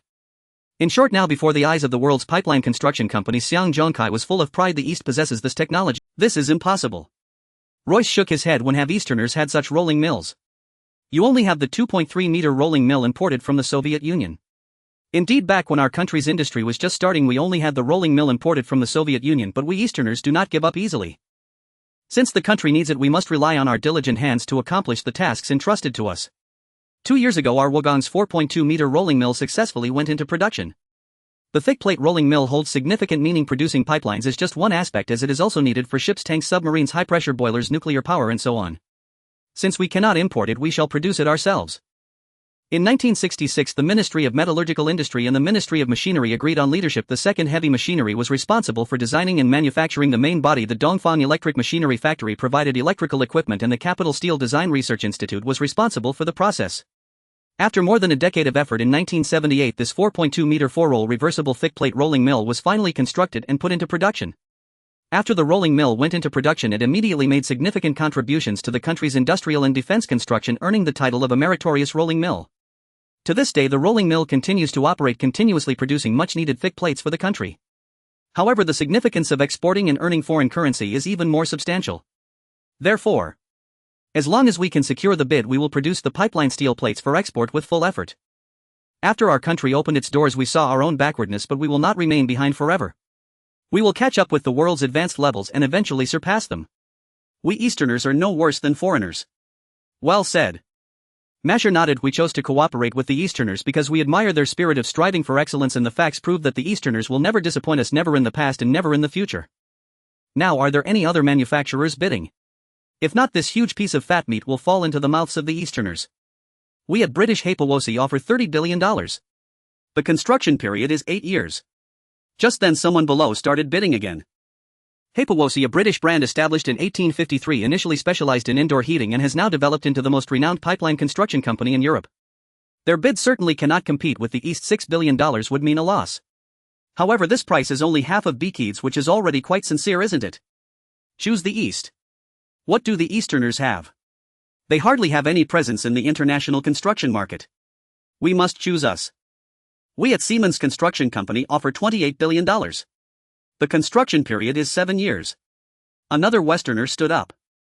If the East were not a competitor, the Westerners would unite to raise prices and profit together. Now, with the Easterners as a catfish, the Westerners have no choice but to lower their prices. On the podium, several leaders of Shah's organization exchanged glances, all seeing the excitement in each other's eyes. This is the bloody law of the market. This is the true face of the West. We at Beakeed offer $25 billion with a construction period of 6 years. This is our utmost sincerity. This project must be entrusted to us. We have years of construction experience and guarantee construction quality. If you entrust it to the Easterners, there will surely be all kinds of oversights in the project. We Easterners ensure quality and quantity in construction. If we exceed the deadline, we will compensate. If the quality does not meet standards, we will compensate. If the project goes over budget, we will bear it ourselves. Xiang Zhongkai spoke passionately. Well said. Masher said, if you other bidders can quote the same price, no, even if it's just double the Eastern bid, and make these commitments, I can choose you. Who dares? Project overruns are the most normal thing anyway. Shah has plenty of money, they can just ask for more if needed. If they dare say they will bear the overruns themselves, then in the future they might end up bankrupt. Since you all dare not make commitments, I now announce that the Dongfang Railway Construction Corporation has won the bid for the Desert Oasis project. At this moment the scene fell silent and everyone looked at the East with complex expressions. Growing vegetables can be said to be child's play. Desalination can be seen as undefeatable dealings, but now this Desert Oasis project is an open bidding. The Easterners quoted the lowest price with the shortest construction time and guaranteed quality, so it must be entrusted to the Easterners. But they are unwilling. Previously, all domestic construction projects were done by Western construction companies. When did it become the turn of the Easterners? Since you made such a choice, don't regret it. Letting a railway construction company handle oil pipeline construction is simply a joke for the whole world. Royce stood up, his face full of anger. Failed. Beakeed's profits for the next 5 years are gone. How can he not be angry? These Easterners are too despicable, disrupting the market and ruining prices. Other bidding companies began to leave one after another. The Easterners have won. Why stay and humiliate themselves? The reporters did not leave. Their cameras were focused on the Eastern team. Click click. Excuse me, how can your side keep the price so low? Excuse me, can your side really produce top quality pipes? Excuse me, with such a short construction period, how does your side plan to complete the task? Everyone's sorry, we need to sign the contract next. Once the contract is officially in effect, we will hold a press conference where we will answer all questions. Xiang Zhongkai said as he stood up. Qin Fu sat in a corner watching Xiang Zhongkai showcase his talents. The entire bidding plan was devised by him, including the bidding amount perfectly calculating the Westerners. Now it has finally been accomplished. Xiang Zhongkai is a talented individual and deserves support. His subordinates felt wrong that Zhang Ming had taken the lead, which was unfair to Xiang Zhongkai. Now Xiang Zhongkai can lead a project on his own. Qin Fu stood up intending to turn and leave, but at that moment someone nearby called out to him. Mr. Hassan. Qin Fu turned and looked at the young man dressed similarly to him. Do we know each other? Well, now we do. My name is Walid, I just returned from America and want to start a construction company. Walid back from America. Qin Fu's mind instantly recalled the titles from the later years of famous entrepreneur investor the Warren Buffett of camel stock, god of the Middle East. Is this guy starting a business back home? Walid is very astute. He has long noticed that the Easterners' entire bidding was incredibly smooth, all directed by this Hassan behind the scenes. So, to share a piece of the huge desert oasis project, it is more appropriate to seek this Hassan. Mr. Hassan, do you have any plans next? If not, please come to my house for a visit. Sure. Qin Fu nodded. This Prince Walid has many similarities with Prince Mashur. Both are marginalized without inheritance rights but have carved out their own paths through hard work. If I make friends with him when he is still small, he will definitely not forget me when he makes it big. Making friends now. Great, my car is right outside, let's go now. In the parking lot, Qin Fu glanced at the second-hand Toyota. Even though they are both princes, the treatment is vastly different. Mr. Hassan. Take mine. Qin Fu walked towards his Ferrari sports car. I really didn't expect you to return home so low-key. The roar of the Ferrari quickly faded away. In the parking lot, Prince Salal looked gloomy. They really mixed together. Your Highness, if you permit, we can create some obstacles during their construction process. Royce's voice came from beside him. Did they fail the bid? Not yet. As long as we slow down the Easterners' progress and delay time, they will have to kneel. Don't ask me, I know nothing. Okay, I got it. The red Ferrari sped away. At this moment, Qin Fu joyfully experienced the beauty of life. If he drove to the east, would there be many girls? No, after all, it is still the 1980s. Wait. Just as they were approaching their destination, a person completely wrapped in a black robe by the roadside held up a Kanhao silk umbrella. Qin Fu slowed down, his gaze fixed on the person. Beside him, Walid in the passenger seat curiously looked at Qin Fu. Mr. Hassan, do you like her? If so, I can introduce her to you. What? She is my sister Dina. How could you recognize her when she is so tightly wrapped? However, in his neighborhood holding a Westlake silk umbrella, there probably aren't many people around. Inside the resplendent house, Xiang Zhongkai wore a serious expression as he meticulously examined the contract before him. The bidding was merely a formality. The details of the contract still required negotiation. This contract had already been drafted in Chinese, Arabic and French, tailor-made for the East. Thanks to Mr. Hassan, during our arrival, the higher-ups hinted that everything should follow Hassan's arrangements. Indeed, they were right. Wait. Xiang Zhongkai looked in astonishment at the most crucial investment clause in the contract. $12. Mr. Marshall, our bid during the tender was $600 million, and now this. Indeed, your bid was $600 million, but we know that this offer from our Eastern friends is simply not profitable. How could we, Mr. Shall let our friends suffer a loss in business? Mr. Marshall spoke up at the bidding venue. I mentioned $12 billion, that's our expected price. Mr. Shah is indeed quite generous. In business, one must negotiate prices in reverse. What is business if not about making friends? The Easterners are quite accommodating. The seawater desalination plant was budgeted at $1 billion, but only $200 million was spent. The remaining $800 million means this desert oasis project only cost $400 million. A bargain, absolutely a bargain. This is too much for us. You must accept it, otherwise it means you do not regard Mr. Shah as a friend, and neither do you regard me, Mr. Marshall, as a friend. All right. But if the outside world finds out, will it? Don't worry about the outside world. You successfully bid at $600 million, but we, Mr. Shah, keep modifying the project plans, demanding more and more. Naturally, your bid will increase. This is normal business behavior. Now let's continue discussing the construction. Xiang Zhongkai nodded. Rest assured, we will certainly complete this project successfully. A certain villa. The area is not large enough. Poor rating. There is no swimming pool in the courtyard. Poor rating. There are no luxury cars in the garage. Poor rating. Though both are princes, the gap is still significant. I initially thought Mr. Marshall was unfortunate, but Prince Walid is even worse off. Come, Mr. Hassan, please sit. Walid ushered Qin Fu into the living room and pointed to the spacious sofa. What would you like to drink? Juice, yogurt, coffee. Tea. Walid looked at Qin Fu with a complex gaze. You truly enjoy Eastern culture. Yes, I've been to the East a few times and I still believe that Eastern tea is the best. Qin Fu openly acknowledged it and then saw the servant deftly preparing tea. Your Highness Walid, you called for me. Is there something you need? It's nothing, just. Walid initially wanted to be modest but quickly realized Hassan likely does not prefer a roundabout way of communication. It's better to speak directly. This desert oasis project is of great significance to our country, so. Walid took a deep breath, his gaze serious. I want to contribute to this project. Is it just to contribute? If I can earn some money while contributing, that would be even better. Your Highness Walid, making money is not shameful. You need not feel embarrassed. Currently in the desert oasis project there are indeed places where we could use your help. Walid took a deep breath. Mr. Hassan, please tell me. I will do my utmost. You just heard all the content of the bidding. What do you think is the most critical aspect? The 50-inch diameter pipeline. Exactly. Many manufacturers are unwilling to accept the bidding. Failure. You can. Walid's eyes lit up. Of course the price cannot be too high. You can navigate between several companies. There are indeed 4 Maturtwo rolling mills in the east capable of producing 50-inch pipelines, but for a length of 1,200 kilometers a large quantity of pipes is needed. If all production capacity is used for export pipes, what about the domestic defense needs? Thus part of the pipeline will still need to be imported. Neither Mr. Hassan nor Prince Marshall can conveniently step forward, hence Walid is the best candidate. There will always be relentless foreign suppliers wanting a share and dividing some profits with them. Earning money together can also reduce many conflicts. Thank you, Mr. Hassan, for your guidance. Walid was overjoyed. Upon returning home he only had $15,000 given by his father as capital. What could that amount do? Now as long as he acts as a middleman navigating between Western pipeline suppliers and the Eastern Railway Construction Corporation contracted for the Desert Oasis project, he can earn a substantial sum. His first bucket of gold was given by Hassan. Mr. Hassan, please have some tea. At this moment a servant brought a cup of tea and placed it in front of Qin Fu. He casually glanced at the hand that served the tea. It was very fair and delicate, not looking like someone who often does manual labor. Wait. Qin Fu suddenly realized, you are Prince Walid's sister. Yes, I am Dina. Dinah's voice was as soft as a mosquito's buzz.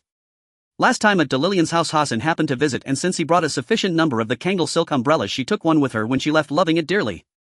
Today upon discovering that her brother invited Hassan, she boldly brought the tea herself. In other families such a girl's boldness would absolutely not be tolerated, but in her family the elders were abroad and her brother had just returned from abroad. Having spent a long time in the West, their thoughts were relatively open-minded.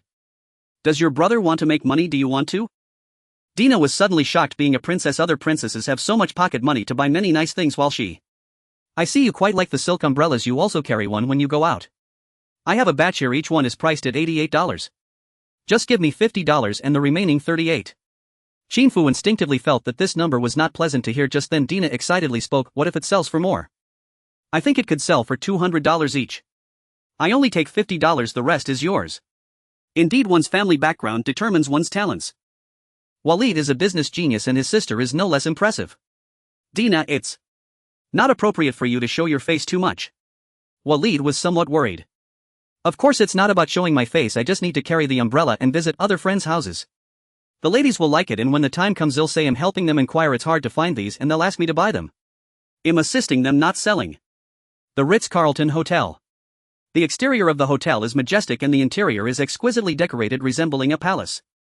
Upon entering, one is greeted by a grand hall with 3 stories where a waterfall cascades down from over 10 meters high, refreshing the spirit. The internal consumption is also exceptionally high, and it goes without saying that even dining in the grand hall costs over $1,000. Walid, dressed in an Arab robe and wearing a checkered headscarf, strode in proudly, but his heart ached. The private room he booked today cost him a whopping $5,000 while his entire startup capital was nearly $15,000. I hope this visit yields some returns. He took a deep breath and walked towards the reserved room 555. Before he reached the door he overheard the discussions from the adjacent room 444. Mr. Michel, what does your Krupp company really think? Arriving so late, you've missed the bidding session for the Desert Oasis project. Mr. Kim Jae-won, you from POSCO arrived quite early. Did you secure the order? No one expected that the orders would be snatched away by the Easterners. According to our plan, we were just waiting for the Baikid company to get the order and then become subcontractors. Everyone would earn money together. After all, if it's money from Mr. Shah, why not earn it? Who would have thought? Walid's heart leaped with joy. It seemed promising. Mr. Xiang, you have arrived. Please do come in. Upon hearing these words, everyone in room 444 fell silent, and then someone quickly ran out to peek, but they only saw a few figures entering the next room. Mr. Kim, did you see clearly? Michelle inquired. I didn't see clearly. There were a few in robes and a few in suits. Everyone reacted, pressing their ears against the wall of the room to catch any sounds from inside. Your Highness Walid, we agreed not to make a scene and to keep a low profile. Now we don't know how many manufacturers are looking for us. Mr. Xiang, I apologize. I was too excited earlier. I heard from Brother Masher that you would take care of my business. Walid, Prince Walid. This Mr. Xiang should be the successful bidder. Xiang Zhongkai. Yes, indeed, there are some businesses that need your coordination. His voice trailed off, becoming softer and softer until it was almost inaudible. Everyone was anxious. What were they discussing? They couldn't hear anything. Kim Jae-hwan gritted his teeth and pushed open the door, planning to listen outside the door of the adjacent room. However, just as he reached the golden doorplate of 555, he saw a group of hotel staff pushing a food cart past. Kapsa Mutabaka braised lamb grilled steak. All signature dishes of this hotel. Just these dishes alone cost over $3,000. Plus the room fee. This Prince Walid actually spent $5,000 to entertain Eastern guests. The business they were discussing must be a big deal. What kind of business do the Easterners want to do? Could it be? Thinking of this, Kim Jae-hwan felt a surge of excitement. They were dining together, planning to band together to discuss solutions to problems. However, if he figured it out himself, he definitely couldn't tell them. POSCO is the largest ironworks in the southern Bang country. If they could monopolize this business. Kim Jae-hwan glanced back. These guys were still eavesdropping against the wall. So Kim Jae-hwan pretended to head towards the restroom, wandering for 5 or 6 minutes before returning. Mr. Kim, have you gathered any news? Yes, I've clarified the misunderstanding. The banquet inside is not for Mr. Xiang, who is undertaking the Desert Oasis project, but for someone named Xiang Sahi from the Itua side. That Prince Walid has been abroad for a long time and has little connection with Masher. We should continue our discussion. Everyone looked at him with puzzled expressions, but they couldn't hear anything, so they had to return to their seats and continue discussing. Half an hour, 2 hours. Surprisingly, no one seemed to intend to leave. Kim Jae-hwan's eyes darted around everyone. I have to head back, you continue. He stood up and strode towards the exit as if leaving. In reality, after reaching the hotel entrance, he secretly found a hiding place, watching as the others departed, chuckling to himself. Half an hour later, he finally saw the person he had been waiting for. Your Highness Prince Walid, hello. Walid looked a bit stuffed. After all, having ordered so many dishes, they had to eat them all to avoid waste. At that moment, he belched when he saw the Eastern face suddenly appear before him. I apologize, Your Highness, for startling you. I am a representative from POSCO in the southern Bang country. The 50-inch pipes we produce are of high quality and low price. He spoke while observing Walid's facial expressions. The Easterners boast about being able to produce pipes independently, but even if they can, the output is not sufficient and they still need to buy. This immense wealth should fall upon us at POSCO. Walid covered his stomach and looked around. Let's talk in the car. Kim Jae-hwan got into that second-hand Toyota, feeling a bit curious. This didn't seem to match a prince's status. I came secretly to invite friends for a meal. How did you know I was here? Walid asked as he got into the car. Secret? Yes, low profile. This is low profile. Kim Jae-hwan realized, plastering a smile on his face. Prince Walid, the pipes we produce at POSCO cost only $3,000 per ton. Oh. Was that just a one-word response? Your Highness, if you help us coordinate, we can provide you with a good commission. Oh. Until he got out of the car, all Kim Jae-hwan received were ambiguous responses. Did he agree or did he not? Upon returning home, Walid had just settled down when a servant walked in. Your Highness, there are several Germans outside claiming to be from the Krupp Company and wish to see you. Please let them in. Soon Michelle and the others walked in. Your Highness Walid, our Krupp Company is a world-class steel enterprise. The 50-inch pipes we produce are used in many countries worldwide. Sorry, you have the wrong person. I don't know anything about pipes. Your Highness Walid, we saw you talking with Kim Jae-hwan from POSCO for quite a while. Rest assured, the price we can offer is 80% of what they can. They quoted $1,500 per ton. How about you? $1,500 per ton? What a joke. This price. Michel gritted his teeth. Then we will quote $1,300 per ton. Oh. Our price is absolutely the lowest. Oh. Alright, we can further lower our price a bit to $1,200 per ton. That's our bottom line. The next day, Jin Zaihwan, brimming with enthusiasm, came to find valid Prince Valid, our chairman from POSCO, is on a flight over here to sign the official contract with you. Would you like to review the contract beforehand? No need to look it over. Oh, shall we sign it directly then? Indeed, this man was quite generous, not even glancing at the contract. Krupp has quoted us a price of $1,000 per ton, but they require us to contract at least 1,000 kilometers of pipeline.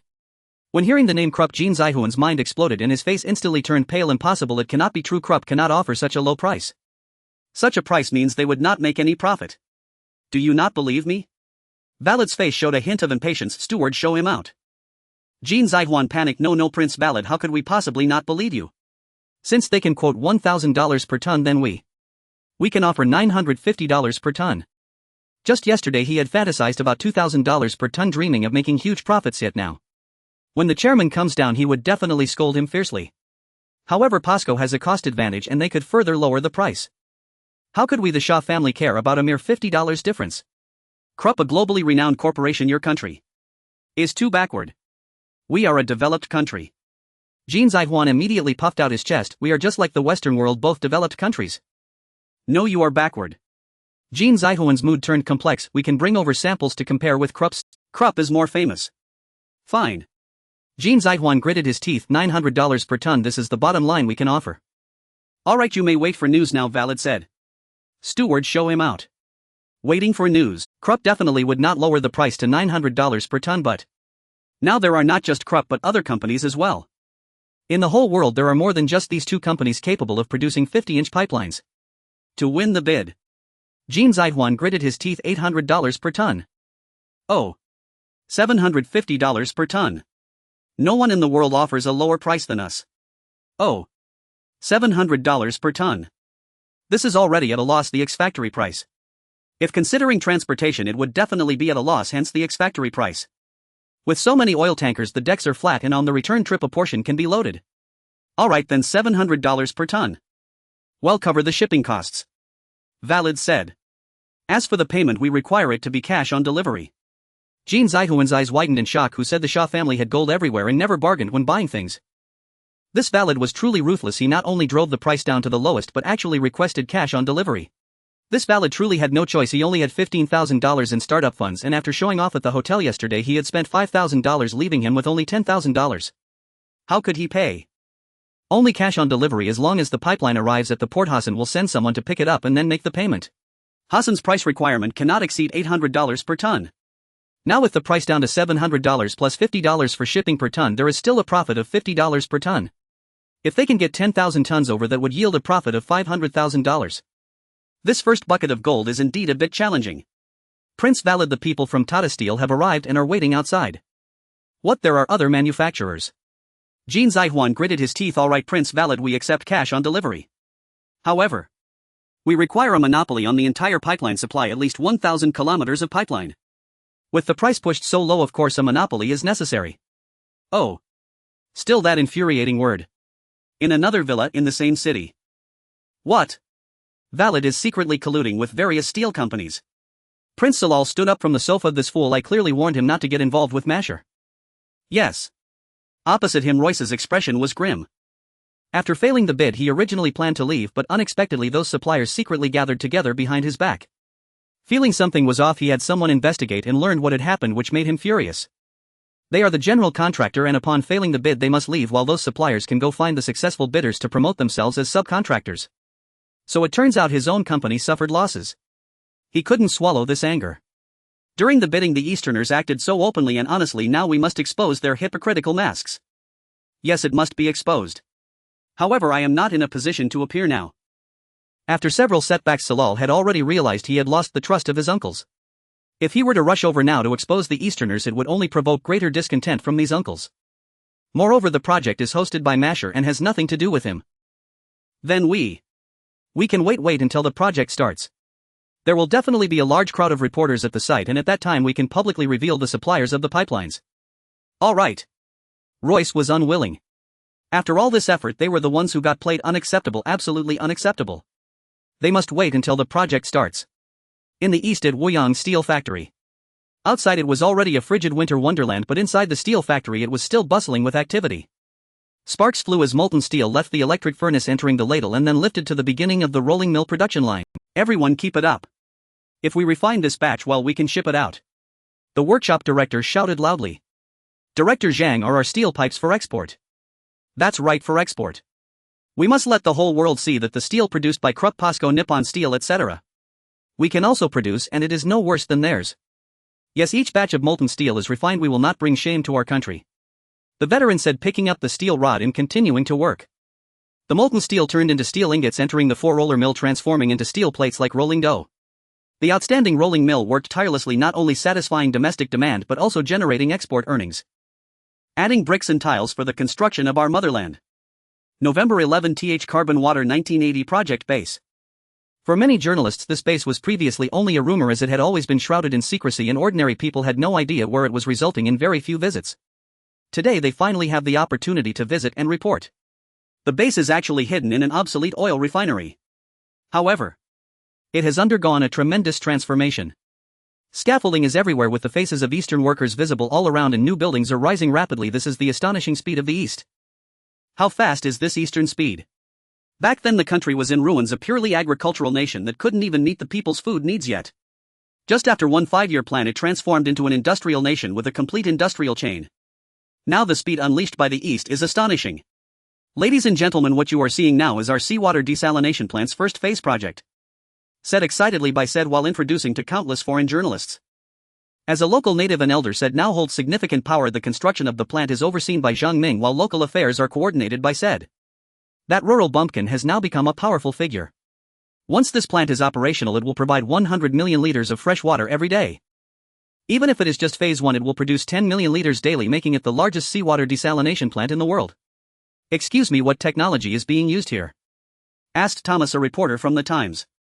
The most advanced seawater desalination technology from the East. The East. Everyone's eyes widened. The East has the world's most advanced seawater desalination technology. Indeed. Come everyone, continue forward. This is the power plant supporting the seawater desalination plant. To ensure smooth construction, the first unit of the power plant is already operational and all the electricity for the base comes from there. Is the power plant also made in the East? Indeed, Eastern thermal power generation technology is the best in the world. The reporters felt their worldviews being constantly refreshed. How could Eastern technology dominate everywhere, claiming to be number one? This is unscientific. Is it a gas turbine unit? Of course not. We use heavy oil boilers, which are the most economical for this type of fuel. Everyone, just a bit further and we will arrive at the site of our desert oasis project inauguration. The reporters' vehicles could only park far away, requiring them to walk step by step. The scorching sun made everyone feel like they were about to collapse. Are you all feeling a bit hot? We have special sunshade silk umbrellas. Soon each person received a Westlake silk umbrella, forming a long line heading towards the desert oasis project. Over there many luxury cars were gathered, and beside them was the raw material area with those massive pipes shining brightly. Uncles and aunts, let's first take a look at these pipes from the East, said Salal excitedly. Eastern products are of great quality and value, saving us a lot of money. It truly is touching. Indeed, the East is a great friend. Salman nodded, looking towards the group of reporters slowly approaching. There was still some time before the inauguration, so it was good to first check out the pipes produced in the East. To reduce welding workload, this batch of steel pipes was rolled to a maximum length of 27 meters during production. Xiang Zhongkai enthusiastically introduced to everyone. The width of the rolling machine is 4.2 meters and the normal length of the rolled steel plates is 18 meters. The 50-inch pipes produced are also 18 meters long, and under extreme conditions they can reach 27 meters, significantly reducing the number of welds. 27 meters. If I remember correctly, POSCO's pipes also seem to have a maximum length of 27 meters, right? Salal laughed and then looked at the reporters under the Westlake silk umbrellas. Good, they arrived just in time. Royce came along with the group of reporters and at this moment noticed Salal's gaze, saying, let's head to the location of those pipes first. The Easterners have always claimed they are capable of producing this type of pipe. Let's see for ourselves. The reporters rushed over. Although they were blocked by bodyguards, upon getting close they still snapped countless photos of the pipes. As the reporters took their position, Salal walked next to one of the pipes, examining its edge. It was spray painted with square characters which he couldn't understand, but such a trick wouldn't fool him. Salal closely observed the spray marking area. While the spray marking could be polished away and repainted, the steel stamp could not be faked. Every steel plate has a steel stamp upon leaving the factory, and after being rolled into pipes the stamped area cannot be conveniently cut off. The Easterners trying to cover their tracks by spray marking the steel stamp area is the easiest to confuse. Sure enough, he spotted it. Looking at the combination of English letters and numbers, Salal became excited. What does the GBT here along with another number signify? The other party would surely be unable to answer. This stamp should be from POSCO. Even if the other party managed to bluff their way through with so many journalists present, there would surely be a few keen individuals checking it out, revealing that the Easterners were deceiving. Salal exhibited a strong curiosity and Xiang Zhongkai was immensely impressed. Everything was within Mr. Hassan's calculations. This guy was practically Mr. Hassan's puppet. National standard. National standard. What does that mean? It refers to our Eastern national standards. This is not in English letters but in our Eastern pinyin. The products we produce must comply with national standards, and of course these standards are also compared with Western ones. Our Eastern manufactured products are meant for the world. Their confidence seemed genuine, indicating they were not lying. Seeing the reporters holding their cameras to photograph the pipes, some aimed their telephoto lenses at the spray marking area. Salal felt his eyelids twitching violently. Could it be that all of this is part of their scheme? Even if these pipes were truly produced in the East, their quality must be lacking. Mr. Xiang, can we conduct a quality test on the pipes on site? Let us see how the quality of the products produced in the East truly is. Salman frowned. Recently Salal seemed to have changed his demeanor, no longer creating trouble for Marsh Hall, but in reality, he just adopted a smarter approach. However, his repeated questioning was somewhat excessive. Just then Xiang Zhongkai nodded. All right, of course, no problem. I have the inspection report here. Diameter 50 inches with a tolerance of 0.1%. Length 27 meters with a tolerance of 0.1%. Tensile strength 680 megapascals. Yield strength 320 megapascals. Hardness. One precise figure after another, Xiang Zhongkai recited them all aloud, not merely for the delegation from Saudi Arabia but also for the cluster of journalists gathering around. Royce, concealed among the reporters, frowned deeply. These figures were no less impressive than those provided by Western manufacturers, and in fact both tensile and yield strengths surpassed even Krupp's world-leading standards. This was not because Krupp lacked the capability to produce pipes of higher strength, but rather because greater strength inevitably meant exponentially higher costs, a decisive factor in any engineering project. So now are the Easterners pouring unlimited resources into this desert oasis project, or? No, first a protest must be raised. These figures represent factory-certified data. Only third-party verification can lend them credibility. Royce remained hidden within the crowd. Many attendees held umbrellas, making it impossible to trace the voice's origin. Of course, no tracing was necessary. Everything unfolded precisely as Mr. Hassan had foreseen. Indeed, third-party verification is essential, and we have already submitted samples for independent testing. Yet some may still claim these samples were selectively chosen. Therefore, we now invite everyone present to witness our product's performance firsthand. Sir, who just spoke, would you dare step forward and personally select a sample for on-site testing? Royce, of course, had no intention of exposing himself. To emerge publicly would surely convince the Saudi delegation that he was a disgruntled bidder seeking sabotage. No volunteers. Very well, then let His Highness Prince Salala make the selection. Who sought to disrupt this demonstration was already transparent. Let them choose themselves, eliminating any pretext for denial later. Given the stakes for the Desert Oasis project's integrity, I shall select one. Prince Salala's gaze swept across the towering pipes before settling decisively. This one. The crane roared to life, lifting the selected pipe onto an open stretch of desert ground where every eye widened in anticipation. How exactly would they demonstrate quality? Most journalists lacked technical expertise. The figures meant little to them. Convincing them of Eastern manufacturing excellence would not be easy. Among the crowd, Royce watched intently, analyzing the Easterners' next move. A low hum, then a deeper resonant thrum, suddenly emanated from a large tent nearby, instantly drawing every gaze. All turned toward the tent, where thick plumes of black smoke spiraled upward, followed by the emergence of a massive cylindrical tube.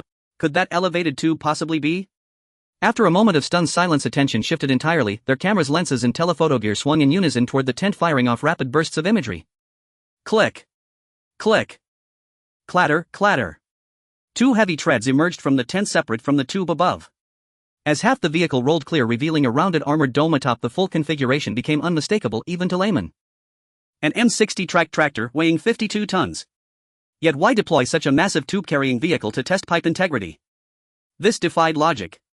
Royce stared eyes wide at the driver's head, visible through the aperture beneath the massive cylinder, Hassan himself. Yes, it was Qin Fu who had deliberately stayed out of sight until this very moment of dramatic revelation. His foot pressed fully to the floor. Behind him a 750 horsepower engine roared, transmitting raw power via hydraulic transmission to the drive sprockets. The treads spun violently, whipping up a tempest of sand. Here I come, father of steel and sand. Reporters gaped mouths agape, fingers instinctively hammering camera shutters. Video crews captured the entire spectacle, the approaching machine, the intensifying tremor beneath their feet, the sheer awe-inspiring force of nature made metal. Royce suddenly grasped the intent and cursed inwardly. Pure theatrical spectacle. The M60 charged forward like a thunderbolt, aimed squarely at the selected pipe. It slowed slightly, aligned itself, then its leading treads gripped the pipe's flank and surged upward with grinding force, sending shrieking metallic protests into the air as it climbed aboard. The front cylinder rose higher, the tractor's nose lifted skyward. Treads strained fiercely, exhaust belching thick black smoke, while the pipe itself began rotating in sync with their motion. Before a hushed, incredulous audience, the M60 advanced halfway across its length. The elevated front slowly descended, the rear treads lifted until the entire 50-ton Leviathan rested balanced upon the pipe. "Oh my God, unbelievable!" A startled cry pierced the silence.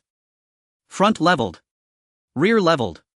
And there it paused, poised perfectly like a colossal seesaw suspended between earth and sky. Click. Click. Cameras erupted in frenzy. Undoubtedly this image would dominate tomorrow's front pages worldwide. Walking a tightrope demands mastery, but traversing a thick pipe, even a 3-year-old could manage it. Likewise, a pipe with a 1.27-meter diameter easily bore the weight of a 50-ton tank. Its treads had already deformed upward into arcs, increasing contact length to over 1 meter. Yet the concept itself was brilliant. Prince Salman's face glowed with exhilaration. "Made in the East, #1 in the world. We trust Eastern products." Precisely. A pipe capable of supporting a 50-ton tank proves beyond doubt its exceptional structural integrity. Prince Mashar wore undisguised pride. "Uncle Salman, you're absolutely right. Made in the East, #1 in the world." Reporters echoed in unison, thumbs raised high. "Absolutely astonishing, truly remarkable. Made in the East, very good." No, this proves absolutely nothing." At that instant a voice bellowed from the press corps. Every reporter swiveled toward the speaker. Hadn't someone already voiced skepticism earlier? Now again. "Sir, would you please step forward and speak openly? We treat all journalists with utmost respect." "Ah, you look familiar." "Yes, we met at the bidding site. You're the representative of Bechtel Corporation, aren't you?" Exposure was inevitable. Royce wondered how had they recognized him from dozens of meters away. Instantly a journalist nearby exclaimed, "This is slander. Exactly, disqualified from the bid, now here to stir trouble." No, this demonstration proves nothing whatsoever." Royce abandoned concealment. Lowering his Hangzhou silk umbrella, he strode forward with deliberate A circular cross-section inherently possesses extraordinary load-bearing capacity. 50 tons poses no meaningful challenge to such a pipe. This action appears quite beautiful, seemingly placing great pressure on the pipeline, which could test the quality of the pipeline. In reality, it is utterly meaningless. Royce looked at the other reporters. "Don't be deceived by this little trick. Testing a pipeline requires a strict procedure. It necessitates scientific steps. It certainly cannot be done in the current manner." "Is that so?" Xiang Zhongkai spoke up. "Since your side believes this test is without merit, how about we use the same method to test the pipeline samples you provided? What do you think?" In order to better succeed in the bidding, Bechtel Company came prepared with samples of 5-meter length of pipeline. However, after the bidding failure, the sample was not taken back. It should have been sold as scrap, yet unexpectedly it was picked up by these people. Royce instinctively felt as if he had fallen into a trap. The opposing side seemed to have prepared everything, even anticipating his reaction. Otherwise, how could they have gotten their hands on the sample from his bid? As he spoke, the roar of a crane sounded and a short pipe hidden among the massive pile of pipes was lifted out. "Mr. Royce, please come over and see if this is the pipeline sample you provided. There are spray codes and steel stamps. The origins of this pipe are easily ascertainable." Royce's eyes darted around as he wanted to claim that the quality had deteriorated due to sun and wind exposure, but he held his tongue, almost falling for the trap again. If the quality could deteriorate in just a few days, could this pipe still be usable? Steel items don't break that easily. "Mr. Royce, please do speak up. Indeed, it is ours. Please take another look to confirm whether this pipe has been tampered with to avoid any blame if something goes wrong later." No need, we have confidence in our product. What Eastern products can achieve, Western products can surely match." "That's good, everyone stand back." The roar of the M60 tracked vehicle echoed again as Qin Fu drove the tank down, flooring the accelerator as it charged at the pipeline. By now it should have been time for the Desert Oasis project inauguration, but no one was paying attention to the ceremony. Everyone was focused on the massive pipeline. This time, could the pipeline manufactured in the West withstand the crushing of the M60 tractor? Creak. The tank's tracks had contacted the pipeline, but it couldn't climb atop. It merely pushed the pipeline forward. The first pipeline was 27 meters long and heavy enough for the tank to climb onto. Now before him the pipeline was only 5 meters long and too light. Qin Fu halted the tank and shouted down, "Place bricks underneath." To test it properly, the pipeline must not roll. Placing bricks under the opposing pipeline is the best method. Soon more than a dozen bricks were wedged beneath the part of the pipeline in contact with the ground, and someone even propped up a steel pipe to stabilize the pipeline completely. Vroom vroom. Qin Fu floored the accelerator once more, heading towards the pipeline. If it were an Eastern tractor, it would use 2 control levers, making it quite laborious. After a day's work, one's arms would be sore.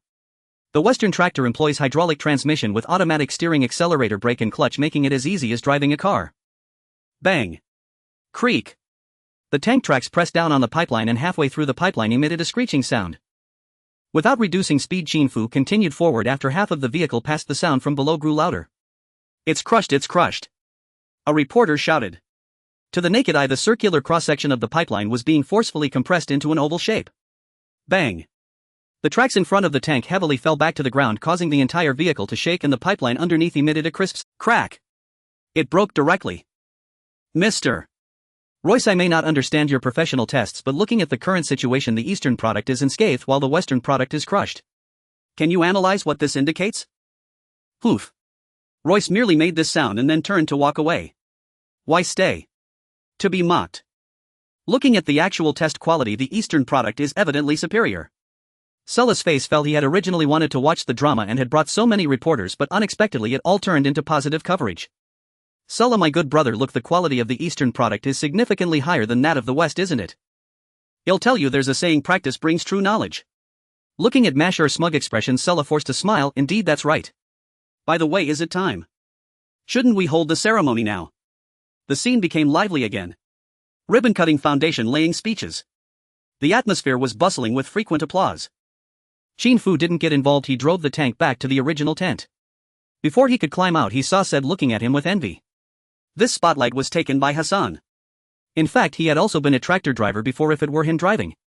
Said helped Qin Fu down and said, Hassan, this test was truly straightforward, allowing everyone to see at a glance whose quality is better. Of course, I have always believed that Eastern products are not inferior to Western ones. Many people simply look through colored glasses. This notion will gradually spread across the land of Shah. Outside, not far away, a few figures stood. This Hassan's wisdom must be admired. From now on, I will heed his words. Old Wang, what exactly happened? We old Lu don't understand. It's simple. When our pipeline was pressed, the tracks rolled over, causing the pipeline beneath to roll along, distributing force evenly, and during the rolling it dispersed the impact. The Western pipeline was directly pressed flat, receiving all the force. Moreover, the Western pipeline is short, and when the tank went over, it got skewed with edges bearing too much load. When pressing our pipeline, it went straight down the middle, allowing both sides to share the burden. Our Eastern pipeline is indeed of good quality, but one remains intact while the other is crushed. The gap is still too significant. Thus they still manipulated the testing methods. Didn't Royce notice? He was completely dumbfounded at the time. He didn't think that much. Even if he thought of it when he went back, he wouldn't dare bring it up again, or else he wouldn't be able to afford the loss. The ceremony concluded, yet the journalists remained immersed in its lingering atmosphere. Come along everyone, next let us visit our experimental field. Marsh Hall declared, brimming with excitement. A rustling wave of people surged toward the experimental field. In the distance, Qin Fu, who had been conversing with Saeed, suddenly paled. No good, the prince. Not a single instruction can be overlooked. Our experimental field isn't ready for exposure yet. Reveal it now and tomorrow's headline won't celebrate our pipeline's peerless quality. It'll surely be hailed as a miracle, farming in the desert. News never vanishes, it merely shifts. To obscure one focal point, you must forge another. The experimental field should remain undisclosed for 10 or 15 days, allowing anticipation to mount further. This is the most prudent course of action. No, sandstorm incoming.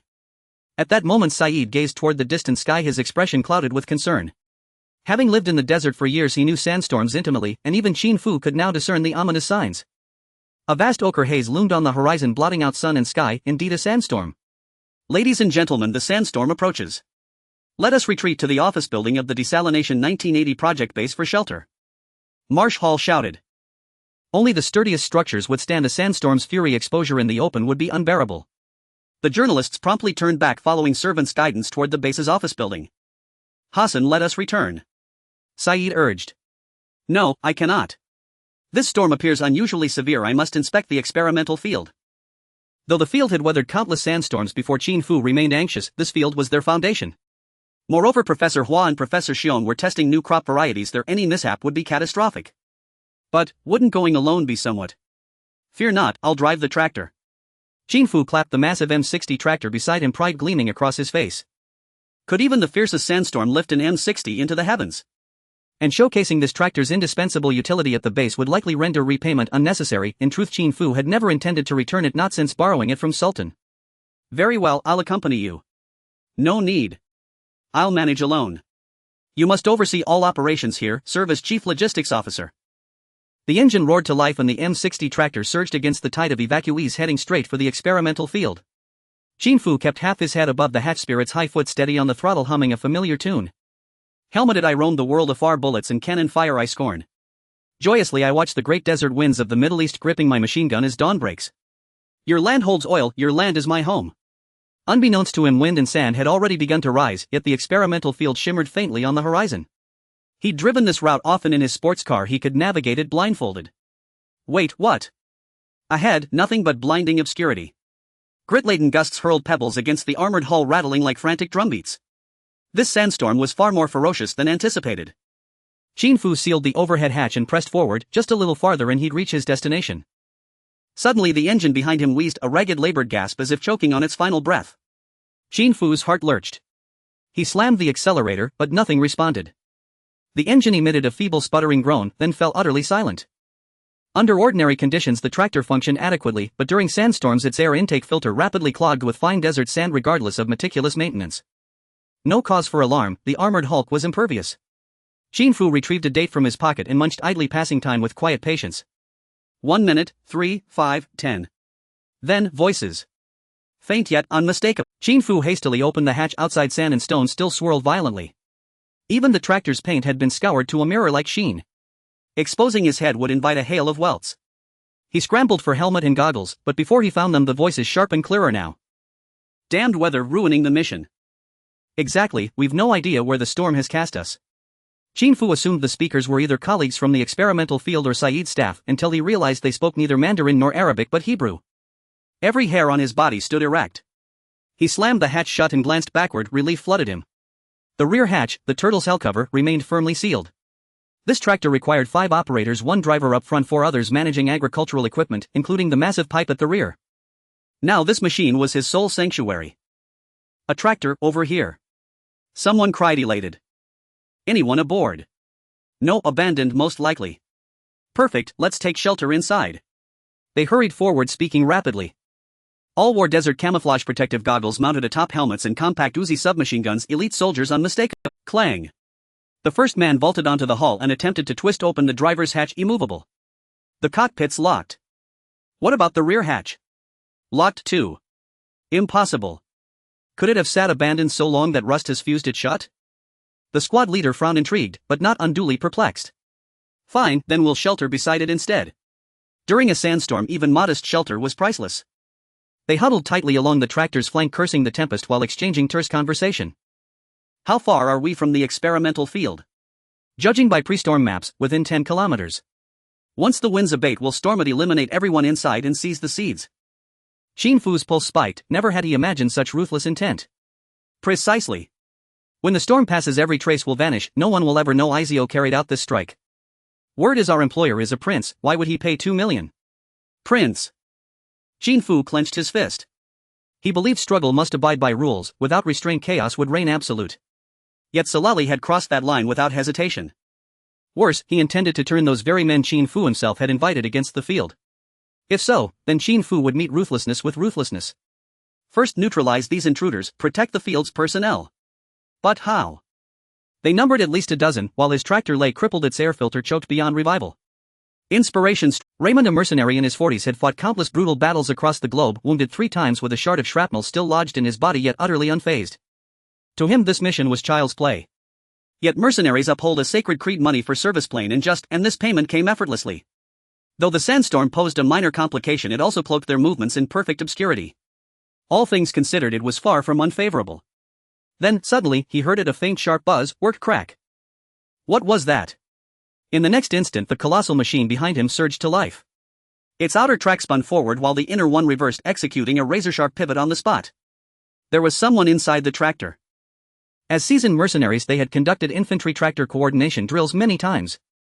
A safe distance between man and machine was non-negotiable. If the tractor's massive exhaust pipe activated, its leaking gases would sear the lungs of nearby troops, leaving lifelong trauma. Worse still, a sudden turn could crush flanking infantry beneath its treads without mercy. Now as the tractor abruptly pivoted, most of them were caught completely off guard. Ah! Legs shattered beneath its weight, skulls crushed in an instant. Raymond leapt aside like a lithe monkey, whoosh, and vaulted straight onto the tractor's armored hull, gripping a handrail bolted to the turtle's hell canopy. Blinding sand still lashed their faces, stinging like shards of glass.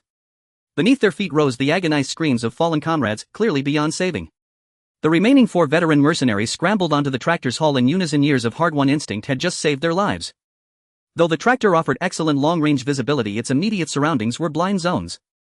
Even now, perched atop its hull, they remained invisible to whoever sat inside. After rotating only halfway, the tractor ground to a halt, motionless once more. Raymond's face darkened, his gaze sharp with suspicion locked onto the vehicle's rear. The engine hadn't even ignited. Inside, Qin Fu stared blankly at the dashboard. This battery's power was pathetically weak. The engine relied on the battery for ignition in emergencies. The same battery could directly drive the vehicle forward. Range would be severely limited but sufficient to escape imminent danger. He hadn't anticipated how voraciously this tractor devoured power. After just half a rotation, the battery drained completely. Now what? Failing to eliminate all intruders, the survivors had already seized the turret. So Qin Fu crawled silently from the driver's cabin to the rear compartment, then yanked a lever with decisive force. Whoosh! The armored canopy atop the tractor whirled violently, its massive exhaust pipe spinning with it. The man standing nearest was struck first, hurled headlong from the hull by the pipe's crushing blow. Crack! A searing agony exploded along his ribs. The blow had been devastating. Yet those atop the canopy's rear and summit instantly reacted, diving clear in desperate evasion. Raymond leapt onto the canopy's apex and spun with it. After one full revolution, the canopy shuddered to a stop. The tractor's first rotation had drawn upon the battery's last reserves. The canopy's second spin had tapped the hydraulic system's residual pressure. Now both were exhausted. What could the man inside possibly do next? 3 veteran mercenaries exchanged glances, instinctive lightning-fast coordination. One wrenched a block of C4 from his pack and slapped it onto the engine compartment above the tractor's rear. Another inserted a detonator into its core. Raymond stood atop the canopy and bellowed inward, "I'll count to 3, if you don't surrender by then I'll roast you alive." A moving tractor was terrifying, a juggernaut capable of crushing battle-hardened veterans. But a stalled one. Utterly harmless. As he spoke, Raymond withdrew a canister of tear gas. The moment the hatch opened, he'd hurl it inside. The mission wasn't over, discretion remained paramount. Yet the man inside had to die. Their squad had deployed intact, yet before even commencing the operation only 3 remained unscathed. This debt of blood would be repaid. Inside the tractor, Qin Fu slipped back into the driver's seat, listening intently to the voice outside. 1, 2. At the very threshold of the third count, Qin Fu slammed open a valve. BRRRT, BRRRT, BRRRT. With a violent guttural roar, the tank lunged forward, jolting the 2 mercenaries preparing the charge right off the rear hull. Compressed air. Ordinary vehicles rely solely on electric starters, but tanks possess 2 battery ignition and compressed air ignition. The compressed air starter delivered immense torque. Its explosive surge sent the tank lurching forward, flinging riders off like chaff. And then, what next? Reverse gear, of course. As the 2 mercenaries tumbled backward, dread flashed through their minds. They rolled sideways upon impact and instantly heard the thunderous clatter-clatter of treads. The tractor was reversing. Luckily, their reflexes had saved them. Oh no. In the next heartbeat, both treads reversed direction again, spinning the vehicle sharply on the spot. This time even the first man who'd fallen failed to escape. Hearing the shrieks rise from below, Raymond erupted in fury. "I'll kill you, I'll kill you." The compressed air hiss faded. The tractor was now nothing more than an inert, immovable hunk of iron. Blind with rage, Raymond stormed to the tractor's rear, connected the detonator wires to the controller. Once triggered, the man inside would either burn alive or emerge only to die. Of the entire deployment squad, only he remained unscathed, yet having never even laid eyes on his foe. An unbearable humiliation. Raymond could not endure such disgrace. His mind burned white-hot with fury, until just as he completed the final connection, alarm spiked within him. He whirled around and froze. A man stood behind him, lifting a vehicle-mounted fire extinguisher. A torrent of white foam erupted, engulfing him head to toe in an instant. In his past life, Qin Fu had watched news reports of wedding pranks gone fatal, people sprayed with extinguishers and killed. He'd felt outrage then. Now uncertainty gnawed at him. Would this even work? His combat skills weren't enough to close the gap and strike. Any attempt would end in swift counterkill. He had to act from 2 meters away. If it failed. Then Raymond screamed, convulsed, and collapsed. Qin Fu dared not hesitate. He kept spraying, dense foam surging until the canister ran dry. Clang. The extinguisher clattered to the ground. Qin Fu slumped down beside it, gasping raggedly, then retched, bile rising in his throat, nausea overwhelming him. As the sun dipped below the horizon, sinking into the sea, the sandstorm finally ceased. Salman Marshall and others arrived, accompanied by a large group of journalists who clearly had no intention of leaving, eager instead to return to the vegetable greenhouses to sample fresh fruits and vegetables. Beside the M60 tractor lay scattered mangled remains, horrifying in their grotesque disarray. Some onlookers vomited instantly upon first sight. What happened, Hassan? Though visibly queasy, Marshall rushed forward and stared at Qin Fu, who trembled violently as he crawled out of the tractor's cab. These people came to kill us, and what? And Salman's face paled instantly, his expression darkening with shock and dread. And how do you know? Because I heard them, from inside the tractor. Salman's mind reeled, so stunned that he forgot to shield the journalists from hearing Qin Fu's account how the tractor had stalled mid-sandstorm, how he'd overheard voices outside, and they said they'd seize this rare opportunity to eliminate Prince Salman, Prince Marshall and everyone else at the base, to slaughter the entire compound leaving no one alive and then vanish once the storm passed, and Salman's face tightened with fury. Are you certain? Yes, I Hassan never lie. Had the threat been merely a massacre of the base, Salman would have been enraged, but not like this. Since Salali had dared commit such treachery, he would be ruined utterly without mercy. Who hired them? They didn't name names, only mentioned a prince who paid $2 million. When the winds began to subside, they prepared to leave, so I acted without hesitation. I drove the tractor straight into them. Yes, I was terrified, but I knew I had to protect you all. If they wished to flee, they would first have to step over my corpse. How did you kill them? Wasn't the tractor's engine broken? I used the battery's power first, and hearing this, Marshall drew a deep, steadying breath. Hassan, in such a dire crisis you could have stayed safely in place and still survived. Yet you chose to confront them and triumphed against overwhelming odds. You are truly courageous. Yes, I speak on behalf of the royal house of Shah and thank you. Salman shuddered inwardly. Though he traveled with bodyguards, he knew full well their limits. Against elite IZO mercenaries his men stood little chance. His life had been saved by Hassan. Not cold fury ignited in his gaze as he thought of the prince behind it all. The truth would be easy to uncover. Though the kingdom was wealthy, princes received fixed allowances. Spending $2 million at once on mercenaries would leave an unmistakable trail. Let's go back. Salman turned only to meet dozens of watchful eyes. And bad journalists were still there. Ladies and gentlemen, this was a grave incident. We will investigate it thoroughly. Until then, we respectfully ask you to keep this matter confidential. If news broke now, the mastermind would vanish before investigators could close in. The story had to be contained immediately. Bring money, give each journalist $10,000, and silencing them was simple by their silence. Once the full truth emerges, we will hold a press conference exclusively for those present here today. You will receive first-hand reporting rights. Some journalists might scorn money in pursuit of fame, but granting them privileged access to the official announcement would ensure cooperation. Any who defied this arrangement would be courting ruin. This place is unsafe, please leave quickly. Qin Fu urged urgently. The IZO mercenary group holds grudges fiercely. They'll seek vengeance after this defeat. Salman paused mid-step toward his vehicle. This was only a surprise attack. It will never happen again. I'll contact Sultan immediately and request a military detachment. And do mercenaries believe they may act with impunity? Absolutely not.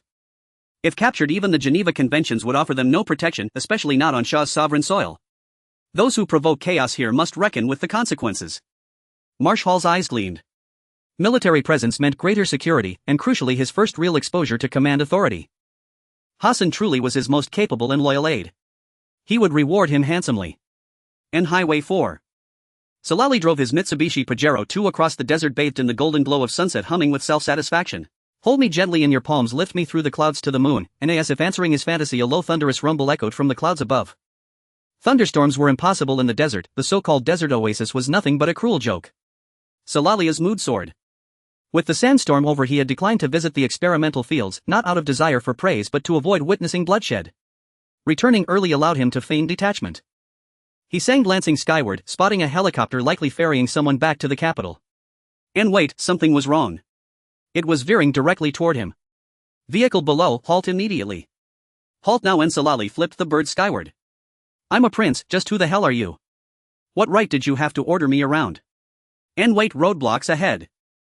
Salali braked, furious, leaning out the window. Before a single curse escaped his lips, armed soldiers swarmed his vehicle, surrounding him completely. Who sent you? Know this, I am Prince Salali. You dare not cross me. Now get lost, and that's him, arrest him. Salali froze, stunned. What madness was this? How dared they seize a prince? And hey, you fools. Do you know who I am? Do you know my father? And we do? You are under suspicion of treason. Your father has fled and is currently wanted for arrest. Snap. Now lightning bolt of realization struck Salalia's mind. It was over, his plot exposed. Yet killing a few Easterners hardly constituted treason, did it? His father had fled too, he was finished. Experimental field. Professor Xion looked at Qin Fu with a concerned expression, saying, Mr. Hassan, why didn't you call out for help when we could have all come to assist you? Everyone here is undoubtedly skilled in agricultural production, but when it comes to fighting, let's just avoid it. I was so scared I nearly wet my pants at the time. Qin Fu spoke truthfully. If he hadn't known those fellows were coming to raid the experimental field, he absolutely wouldn't have provoked them. But to eliminate the people he had invited, first he needed to ask himself whether he agreed to it. Though unaware of the circumstances at that time, those people were only a few kilometers away from the experimental field. Professor Xiong had guessed some of it, thankfully for Mr. Hassan otherwise. By the way, let me check on the progress of our wheat and rice suitable for salini-alkali soil cultivation. How is the research going? Mr. Hassan, breeding takes years. We cannot rush this process. Breeding involves cultivating different plant varieties and conducting various hybrid experiments, selecting suitable products from the offspring. In the country, only one crop can be grown per year, and it often takes 3 to 5 years to find the right seeds. However, the climate here is hot with abundant sunlight, allowing for several crops in a year. Even so, it cannot be rushed within just a couple of months. Before he could finish his sentence, a deafening sound erupted from outside, shaking the ground. What on earth was happening? Everyone turned to look. It was already night, and in the distance they could see the glow of large headlights, indicating that a convoy was advancing. Sultan was quite fast. Just a few hours had passed and the first batch of troops had arrived. Minutes later, the convoy reached them. It was still a tractor, but without the large pipes. It had a big box on top resembling a coffin. Atop the box was a container of Laogan ma sauce. This was an M113 tractor, the most popular armored transport vehicle in the world. When the tractor stopped and the rear doors opened, soldiers began to disembark, looking lethargic. Damn it, this order came so suddenly that I didn't even bring my pillow for sleeping. Yeah, bouncing around in the desert for hours has left me feeling like I'm falling apart. Some stood, some sat, others lay down. There was no discipline, resembling nothing more than a ragtag bunch. A portly individual walked up to Qin Fu and asked, "Are you Mr. Hassan?" "Our unit has been ordered here to undertake the protection task of the carbohydrate 1980 base. My name is Faizi, and now I would like to know where the barracks are. Where's the mess hall? Can everyone take a shower?" Professor Xiong's gaze flickered with disdain. Could these people really protect us? They were clearly a bunch of pampered individuals who needed care. This Faizi fellow probably wouldn't be easy to deal with in the future. Qin Fu smiled. "Welcome everyone, and thank you for your hard journey. Professor Xiong, are our watermelons ripe? Let's pick 100 to quench the thirst of these brothers who have traveled far." Watermelons. Upon hearing Qin Fu say this, those lying down sat up and those sitting stood up, their eyes wide open as they looked at the nearby experimental. Are there actually watermelons planted here? Professor Xiong took a deep breath to calm himself. Yes. Currently we are primarily exploring staple crop cultivation. The techniques for growing vegetables and fruits have already matured. These produce are essentially created for profit. No matter who eats them, it's still food, even for these pampered gentlemen. Though I might look down on them a bit since Hassan has spoken. What more is there to say? Soon large watermelons were placed before the hundreds of pampered individuals who stared at the perfectly round watermelon, saliva unconsciously dripping from their mouths. In front of Faizi was the largest watermelon. He eagerly took out a multifunctional military knife to cut it. Just as he cut halfway through, with a pop, the remaining half split open on its own. The red flesh, the black seeds, the flowing watermelon juice, and the fresh fruity aroma. Faizi drooled and took a big bite of the half watermelon. The others were the same. They were well treated, able to eat whatever they wanted, though limited to meat. As for fruits and vegetables, that depended on what the logistics would supply. After consuming half of his watermelon, Faizi seemed to remember something, opened his backpack, pulled out a pristine white napkin and tucked it into his shirt, then spread out a waterproof cloth on the ground and took out a knife and fork. He elegantly finished the remaining half of the watermelon, letting out a satisfied belch, the taste of watermelon lingering in his stomach, making him feel quite content. You all should know the significant meaning of our Carbohydrate 1980 project. This is to ensure that every person in our country can enjoy fruits whenever they desire. Seeing the satisfied expressions of the crowd, Qin Fu began to lead them gently. Would you like to eat fruits every day? Yes. Would you want to sit in the watermelon field picking whichever you want? Yes. However, some people do not want to see all of this. Our self-sufficiency in grains and vegetables will make certain individuals unhappy, and they will use various methods to obstruct us. If they dare. Exactly, this is our watermelon field. If anyone dares to destroy it, we will fight back. For these pampered individuals, being a soldier was just a job and fighting was a hard task. Thus, when they reached the battlefield, they would run if they could. To enhance their combat effectiveness, they needed to understand what they were fighting for. Now it was to fight for the freedom to eat fruits and vegetables. That means it will be a bit tough for you all. Our base is still quite small and we can only supply fruits once a week for everyone. In the future, when our base expands, we will provide an open supply to everyone. As for vegetables, they can be eaten daily. Of course, the prerequisite is that our experimental field does not suffer another attack. Mr. Hassan, please rest assured the security of the base will be entrusted to us. Faizi patted his chest. Even if a fly gets in, it's our negligence. Brothers, let's get to work. Tonight we'll assign night patrol duties. Let me tell you, anyone who dares to slack off will not have fruits to eat in the future. The once lazy pampered men were suddenly energized. Some began patrolling while others set up tents. Within an hour a camp was established. Professor Xion watched all this with a complicated mood. In this place, to win over a group of people, all that was needed was to provide ample fruits and vegetables. Once everything was arranged, Faizi walked over with a smile. Mr. Hassan, are you satisfied with this arrangement? The initial arrogance was completely gone. Qin Fu took a deep breath. What if I modify the conditions? If we have a certain intensity of training every day and they can receive fruits as long as they qualify, would they accept it? Faizi's eyes brightened. Of course, no problem. Then I will invite a few instructors from the east to train them. Would they have any objections? None. In the capital city, a private villa. Prince Mashal sat languidly on a broad sofa, a cigar between his lips. He inhaled deeply, then exhaled a cascade of smoke rings, his expression serene and detached. Brother Hassan is truly extraordinary. The Lillian exclaimed, eyes alight with excitement. Who would have imagined he drove a tractor alone and still managed to eliminate over a dozen heavily armed adversaries? Her gaze overflowed with pure adoration. Prince Mashal glanced coolly at his sister. Indeed, he is extraordinary. Without him I would not be where I am today. But tell me, doesn't this entire affair strike you as suspiciously convenient? Convenient in what way? Precisely when dozens of people gathered on site, those accursed squid operatives just happened to appear. Prince Mashal said. Tell me, whom did they truly come for? Naturally for you. No, wait. That can't be right. If they'd known Uncle Salman and the others would attend, they'd never have shown up there, unless. 3 days ago you asked me who'd be present at the groundbreaking ceremony. I told you only I would attend, none of my uncles or elders would. Besides us, who else knew? Lillian's face paled instantly. Oh no, Natalie, my maid. At that moment her heart plunged into icy panic. She had watched Hassan countless times through the crack of a door, cheered endlessly for his courage and brilliance, yet now she realized she had nearly become the instrument of his destruction. If anything happened to Hassan.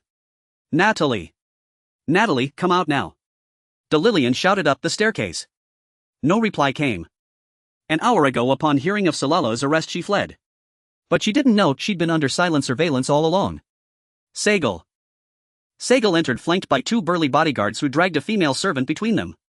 She collapsed onto the floor with a muffled thud. Natalie fell prostrate before Prince Mashal. Your Highness, spare me. I was coerced. You were coerced, and yet you betrayed our most vital secrets.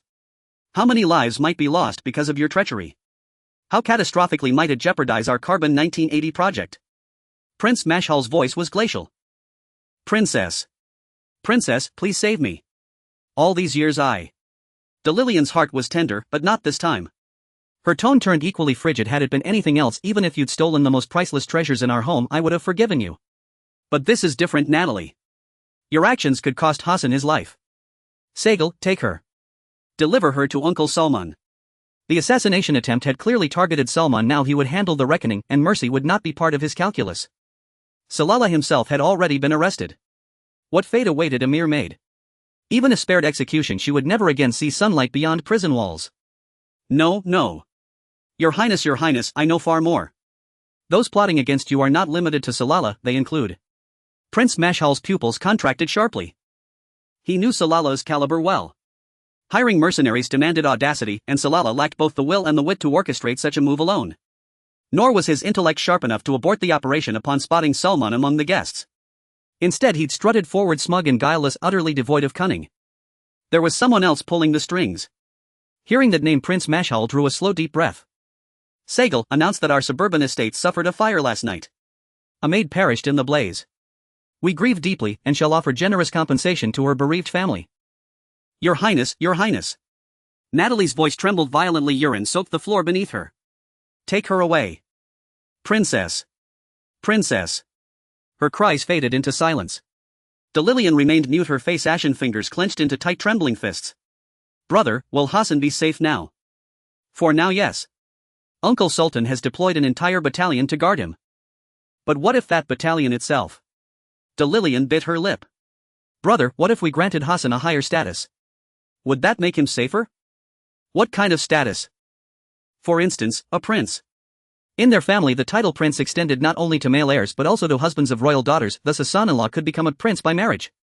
Prince Mashal studied his sister curiously, and as he caught the faint blush rising in her cheeks, understanding dawned. This is not so simple. Rushing Hassan into marriage with you could ignite far graver complications. He spoke deliberately. Wait until father returns from abroad at year's end, we'll consult him then. Oh.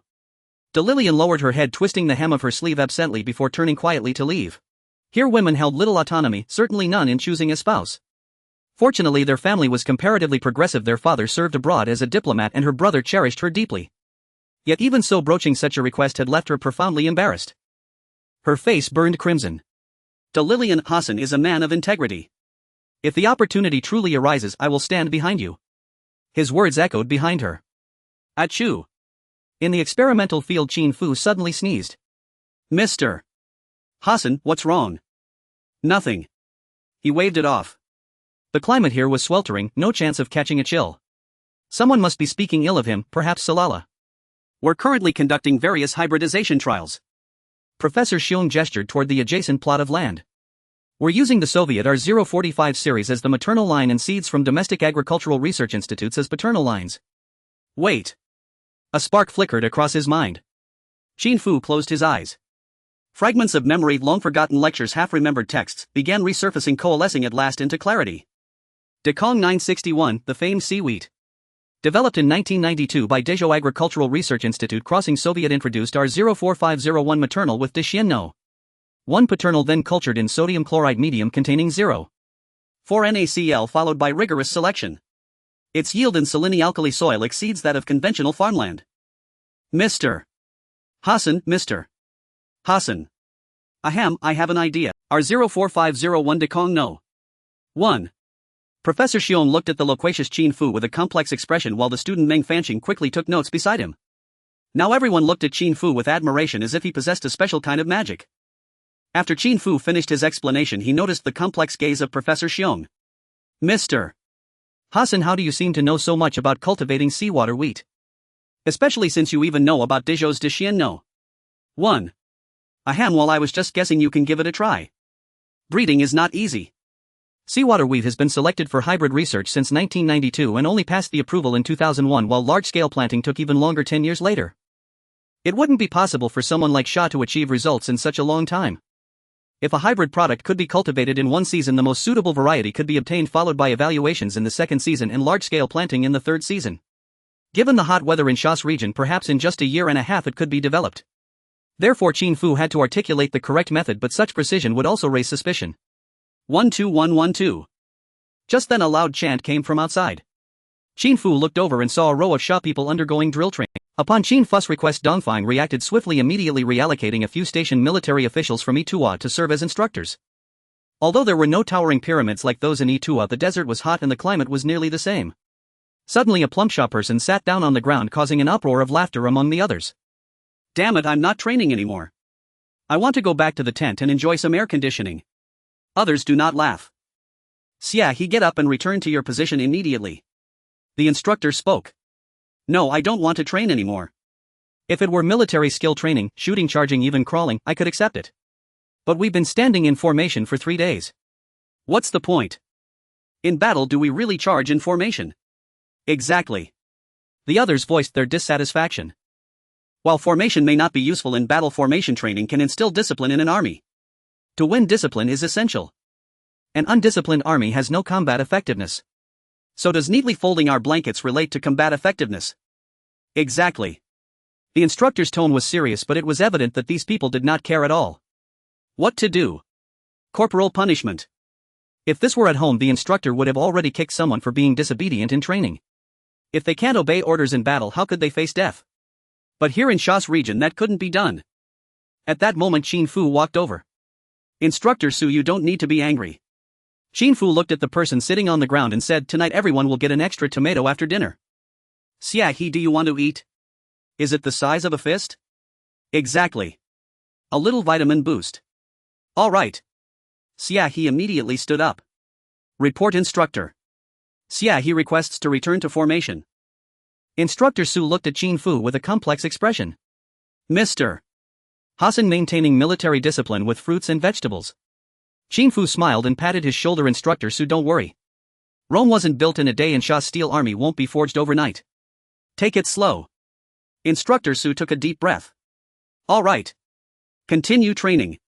At this moment another formation ran over chanting slogans. A Duan, a Duan, a Duan. Fight, fight, prepare to die together, prepare to die together. This slogan had circulated in Sha's troops for many years, but it was still not fierce enough. Should they change it to something like, let's go beat the French or, save my yun? A rumbling sound echoed and overhead a helicopter whizzed by. Prince Masher stepped off the plane, observing the people training under the scorching sun and reflecting on the patrol teams he had just seen from the helicopter. His expression was complex. Hassan, these people. These soldiers are excellent. They possess a resilient will and the virtue of hard work. Given time they will surely become the most elite troops. Qin Fu immediately praised them. As if in response the soldiers' chants grew louder. Not bad. Masher certainly understood what such a team meant. It was precisely the force he most needed at present. Salah had already fallen, but his supporters were still around. Sooner or later he would have to confront that guy. Now, possessing a force he could command, no matter what changes occurred he would handle it with ease. Everyone's performance is commendable. Nutrition must keep pace. I will report and request more sheep and camels. A ham, Your Highness. Nutrition involves not only meat but also vegetables and fruits. The crops in the experimental field can supply them. As freshwater plants commence production, we also need to expand our planting area. By the way, where is Professor Hua? During this time Professor Xiong had been leading the students in planting, but where had Professor Hua gone? Professor Hua is in Dongfang searching for suitable seawater rice for cultivation. Qin Fu said. After achieving self-sufficiency in fruits and vegetables, our next research direction will be staple foods. Good. Prince Masher was delighted. The more products they researched, the more results they achieved, the more stable his position would be. Dongfang Zhanjiang Yanchao village. The seawater surged, the air humid, and the seaside was filled with vast saltalkali land. The reeds had turned yellow, swaying in the wind, and under the sunset a large group of figures appeared, somewhat unusual. Old Hua, who told you there would be rice here? Professor Luo, dressed in a Zhongshan suit, inquired curiously while searching around. Mr. Hassan. I find it strange that this Mr. Hassan, with a snap of his fingers, claims we have seawater rice and you all come eagerly searching. What kind of supernatural powers does he possess? Professor Hua did not look at him, his gaze still searching the surroundings. Old Luo, if you think it's unreliable, then let it be. Let's find it ourselves. No, Old Hua, I just want to say that cultivating salt-tolerant rice requires repeated cultivation in experimental fields. We've been doing this since the 1950s and you are. The direction is wrong. Yes, it's been 30 years. Have you found the genetic code to crack salt-tolerant rice? Not just domestically but all over the world people have been searching for salt-tolerant rice, yet they have always met with failure. Thus seawater rice became the Goldbach conjecture in the agricultural field. Since it can't be cultivated in experimental fields, why not search in nature? Professor Hua said, suddenly halting his body. In the distance a wild plant swayed in the wind under the sunset, looking like a large reed, but it bore ears with plump grains on it. Professor Hua quickly walked over, then extended his hand, carefully plucking a grain from the ear and peeled it open to reveal the milky white fruit inside. He placed the fruit in his mouth, savoring it carefully. This is rice that can grow in salini-alkali land. Everyone was thrilled. This is amazing. Teacher, we finally found a strain of seawater rice in the wild. Mr. Hassan was right. Professor Luo, with a complex expression, said, how is that possible? This area is filled with reeds, how could rice possibly grow here? This is the evolution of nature. Professor Hua said, everything in the world has evolved. Everyone be careful and collect the rice grains. 522 grains of wild seawater rice seeds were packed into a plastic bag. This is a significant event in the history of agricultural development, marking the beginning of a new chapter in the development of seawater rice. Old Hua, don't be anxious, can you save a few grains for me? Professor Luo looked at Professor Hua packing all the rice grains, feeling a bit envious. Save a few grains for you. What use is that? We will soon conduct cultivation experiments which require various combinations. Just a few grains for you is meaningless. Hurry, let's find more. If we can find a few more plants, at least give me one. Professor Luo said eagerly. Mr. Hassan really is something. He actually predicted so accurately. At the carbohydrate 1980 base. Hassan, your predictions are remarkably accurate. Masher exclaimed excitedly, now I've also found the mole in my house. Sigh, what accuracy. I never predicted those mercenaries. By the way, I always feel that Salalar doesn't have the guts or ability. Masher's smile faded completely and his expression grew serious. You're right. The true mastermind behind it. We can't afford to provoke them for now. The minister in charge of agriculture. Masher stood up abruptly. Hassan, he is simply a genius. He even predicted this. Qin Fu smiled, realizing this was not hard to guess. After all, any interest the certain someone here has a bunch of princes and they are definitely not united. The infighting among royal family members is very common. If Masher were just coasting along then, although his life would be uneventful, he wouldn't get caught up in a power struggle. But now it's different. Growing vegetables, fruits and grains. These matters benefit everyone, but the minister overseeing this project and Masher are not in the same interest group. As Masher achievements become increasingly prominent and his spotlight is stolen, it's only natural to harbor resentment. In any country at any time, the rise of a power must mean the loss for established interests, and their counterattacks can also be anticipated. Qin Fu said, since we have come this far, we absolutely cannot retreat. Returning to being that idle prince, is that feasible? No. Since we have revealed our capabilities, we will inevitably be resented and suppressed. Exactly. Hassan, you are right. Now we can only forge ahead. Masher nodded. Well, let's continue to speculate. With Salalar captured, the people behind him will certainly quiet down for a while. Moreover, they know our desert oasis project is unreliable, waiting for us to embarrass ourselves. In the next period, they should not provoke us actively. Exactly. In the coming time, we will strive to cultivate a new variety. Even if the desert turns into saliny alkali land, we can plant large quantities of grain, thoroughly disappointing those guys. Also see if there are other princes we can win over, just like Prince Walid, who is not valued but capable to unite around you, which will become a formidable political force in the future. Coming from humble beginnings, if one wants to climb up, one must have a group of similarly humble individuals around them. Those lofty individuals are simply not on the same wavelength. The Oriental pipeline won the bid with absolute advantage, but as long as other manufacturers' prices are suitable, they can certainly also procure, alleviating the supply pressure on the Orient. Prince Walid, relying on his networking business, can quickly earn his first pot of gold. This guy will be the richest prince among certain individuals in the future, living well without relying on oil wealth. It's time to befriend him and invest in potential stocks. Other princes can also be courted. At the same time, most importantly, your father. The power transitions among certain individuals are always passed down among brothers. Their next generation has little hope unless all the uncles and aunts die out. Since there is no hope for oneself, one must rely on the father. In many time travel and rebirth novels, in order to become a wealthy second generation, one must cultivate the father into a rich man. Now one must also help Masher father gain more power and status. Every time Qin Fu visited Masher house, he never saw any elders. This was also the first time he inquired about the others' family matters. My father is not valued serving as an ambassador in a small African country. Since it is a brotherly inheritance, those who might pose a threat to power must certainly be sent far away. There are distinctions among diplomats. Those in Europe and North America hold real power, while being an ambassador in a small African country lacks any future, belonging to the idlers similar to Masher. We must find a way to pull him back into the center of power. Then we have to ride the wave. Is our father an ambassador? No, just a military officer. A military officer? It seems he comes from the military and doesn't want to lead troops. Masher father has been heavily sidelined. However, since he is a military officer, it is easier to work with. Let's shape our father into a military god. Qin Fu said, recently a war broke out between the Yi-Tu and Long-Tu. How did your uncles and aunts view it? On September 22, the million-strong army of the foolish big wooden tree surged toward the eastern neighbor, triggering an 8-year-long war characterized by its brutality and the abysmal command level, creating a world miracle. Fighting with 1980s weapons in a battle at the level of World War II in the 1940s. They believe Long-Tu will be quickly defeated. Qin Fu smiled, then let our father take the contrary stance. Within a year or two, Long-Tu will be able to counterattack. Masher's face suddenly turned pale.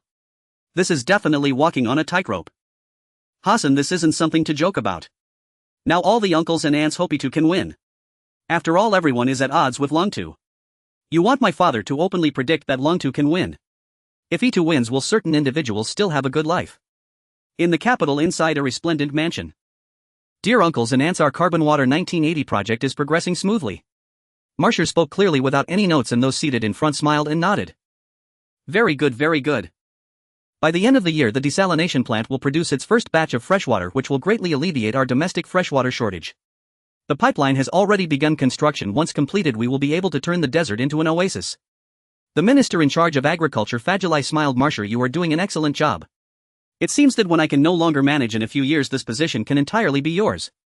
Masher quickly shook his head. Uncle Fajali, I am still young. How could I possibly take on such a heavy responsibility? I just want to do something for our country. How ridiculous, wasn't this just flattery that could backfire on him? Yes, young people must get things done. Fad smiled. This Carbon Water 1980 project is a major undertaking in our agricultural sector. Just do your best. Marshall nodded and then thought of something. I wonder. Will the war between the E-Camel and Lang Camel affect us here? How could that be possible? Fadjali shook his head. Right now the E-Camel is advancing on all fronts while the Lang Camel is retreating steadily. It won't be long before the Lang Camel is completely defeated. Is that so? Since Uncle Fadjali says so, then it must be fine. Marshall asked, do you have a different opinion? The military supervisor Sultan noticed Marshall hesitating to speak. Well, I don't have any opinions, it's just that my father said. Never mind, my father doesn't have much insight, his guesses are likely wrong. What? Does your father have a different view? Sultan spoke up. What insight could Huli have? Fadjali began to speak but stopped halfway, yet his eyes still held disdain. Marshall felt a pang in his heart. His father was indeed not valued among these uncles and he had no achievements.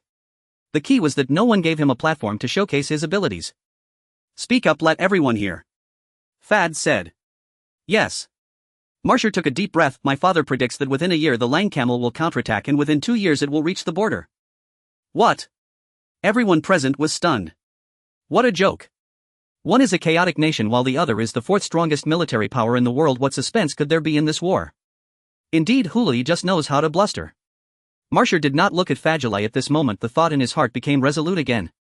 He should just take care of local affairs while serving as a military officer abroad. Marshall, you should just focus on growing vegetables and fruits here, don't meddle in such national affairs. Fadjali continued, maintaining his elder's demeanor, speaking incessantly. My father was at least a military officer. Uncle Fadjali, do you understand military matters as well? Marshall's eyes held curiosity.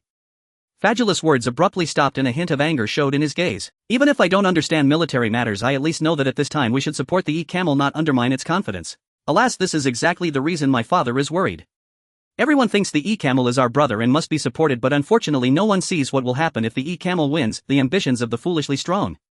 Aiming to restore the Abbasid Caliphate from the 1001 Nights. Everyone's expression suddenly changed. Who had thought of this? The people in this room should have strategic thinking.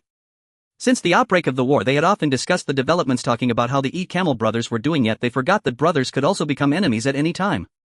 Fadjali's face turned pale. After talking for so long he ended up as a supporting character, this guy slapping his own face to highlight his father's wisdom. Damn it.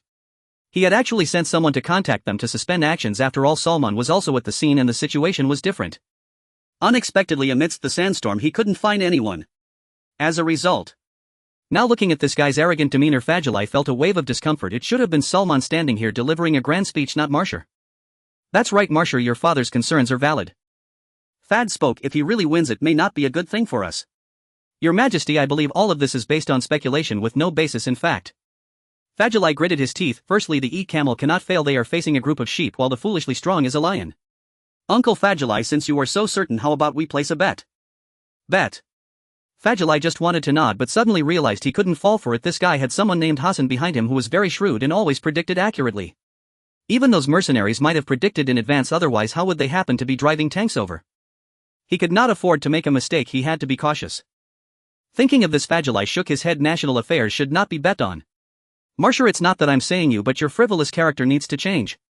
Marshall felt emotional. Indeed, Hassan's analysis was spot on. Fadjali was an old fox, clearly not going to gamble. If they were to bet, it should be on the exchange of his and his father's positions. It seemed impossible now. That's fine, when the truth comes out later Fadjali can just wait to be slapped in the face. I know brother Huli, he definitely doesn't have that capability. Marshall, these analyses wouldn't be from your subordinate Hassan, would they? Fadjali began to counterattack. Hassan is a mysterious person who suddenly appeared on the beach, was saved by you and has amnesia, unable to recall past events. I see there's something off about this. He could very well be someone sent by a certain force to infiltrate our ranks. Fadjali stated having such a person in charge of the Carbon Water 1980 project is too dangerous. Marshall's face turned cold. These guys didn't dare to deal with him openly, so they were going after the people around him. Without Hassan there would be no Carbon Water 1980 project. I understand your concerns. Hassan might indeed be of Eastern origin, but so what? Easterners are our true friends. Westerners. They can never be trusted. Mashal, you are still too young. In this world there are no eternal friends nor immutable enemies, only enduring interests. Fad Yuri said Westerners are indeed never trustworthy, but are Easterners truly reliable? They are. Mashal replied, even if the entire world courts us for our oil wealth, I remain convinced the East seeks friendship. Fad Yuri shook his head. You are still too naive. This Hassan is now sowing discord between us and Itho, yet you let him wield you as his weapon.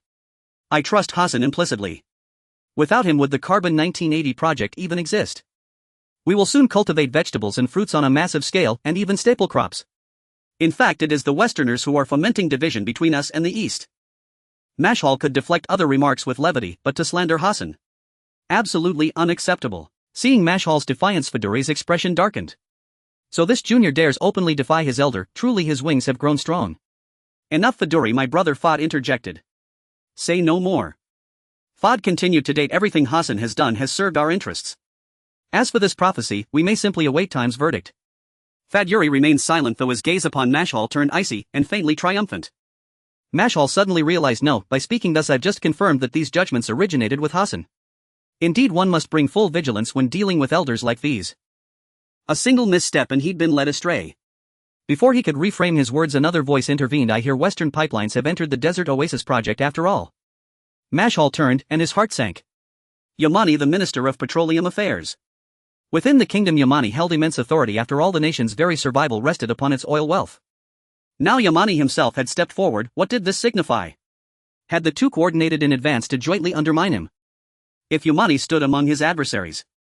Mashal hesitated, yet proceeded with the briefing he and Hassan had prepared. Yes, this was a strategic balancing act. This time no Western supplier gained advantage. They will surely harbor resentment. Yet the general contractor remains Eastern and the contract price unchanged, precisely enabling us to suppress Western pipeline costs. Yamani nodded. Indeed, well done. Your maneuver has saved the kingdom vast sums. Aramco intends to boost oil output further and build new wells. Can you help negotiate lower equipment prices? Absolutely, I'll handle it personally. Mashal's heart leapt with delight. Beside him, Fedori's expression grew even more complex. Carbon 1980 base. Qin Fu watched a helicopter descend steadily overhead, his brow furrowing slightly.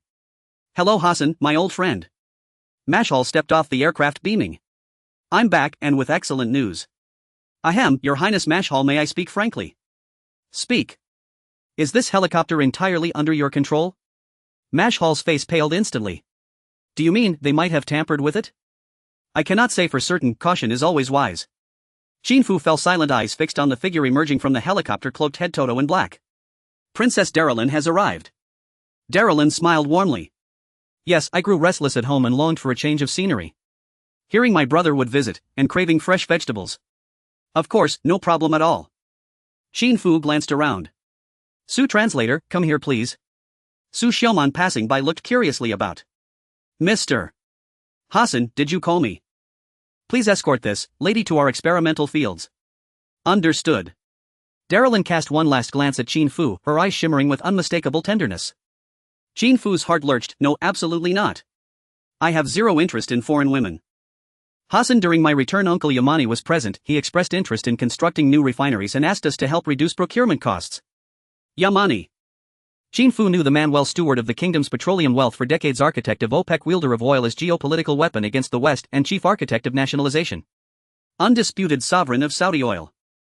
Yet, if memory served, by mid-1980s Yamani had been dismissed following consecutive failures, vanishing from public life entirely. Yamani was no prudent patron. Hassan, what's wrong? Mashal noticed Qin Fu's sudden unease.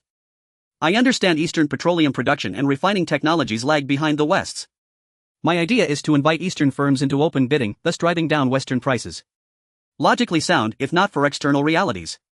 Qin Fu shook his head firmly. Your Highness Mashal, who told you Eastern petroleum technology lags?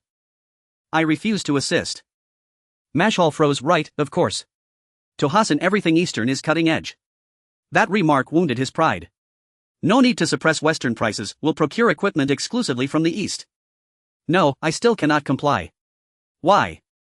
Because over the coming years global oil supply will exceed demand, prices will stagnate at historically low levels. Increasing output serves no purpose, only deepening the glut. Mashal was stunned. So those earlier projections truly originated with Hassan. At that moment another figure disembarked, the contrast striking. Unlike the portly elites, this man retained a trim, disciplined frame. In his 50s or 60s, clad in a white thobe and checkered gutra, his eyes sharp and penetrating.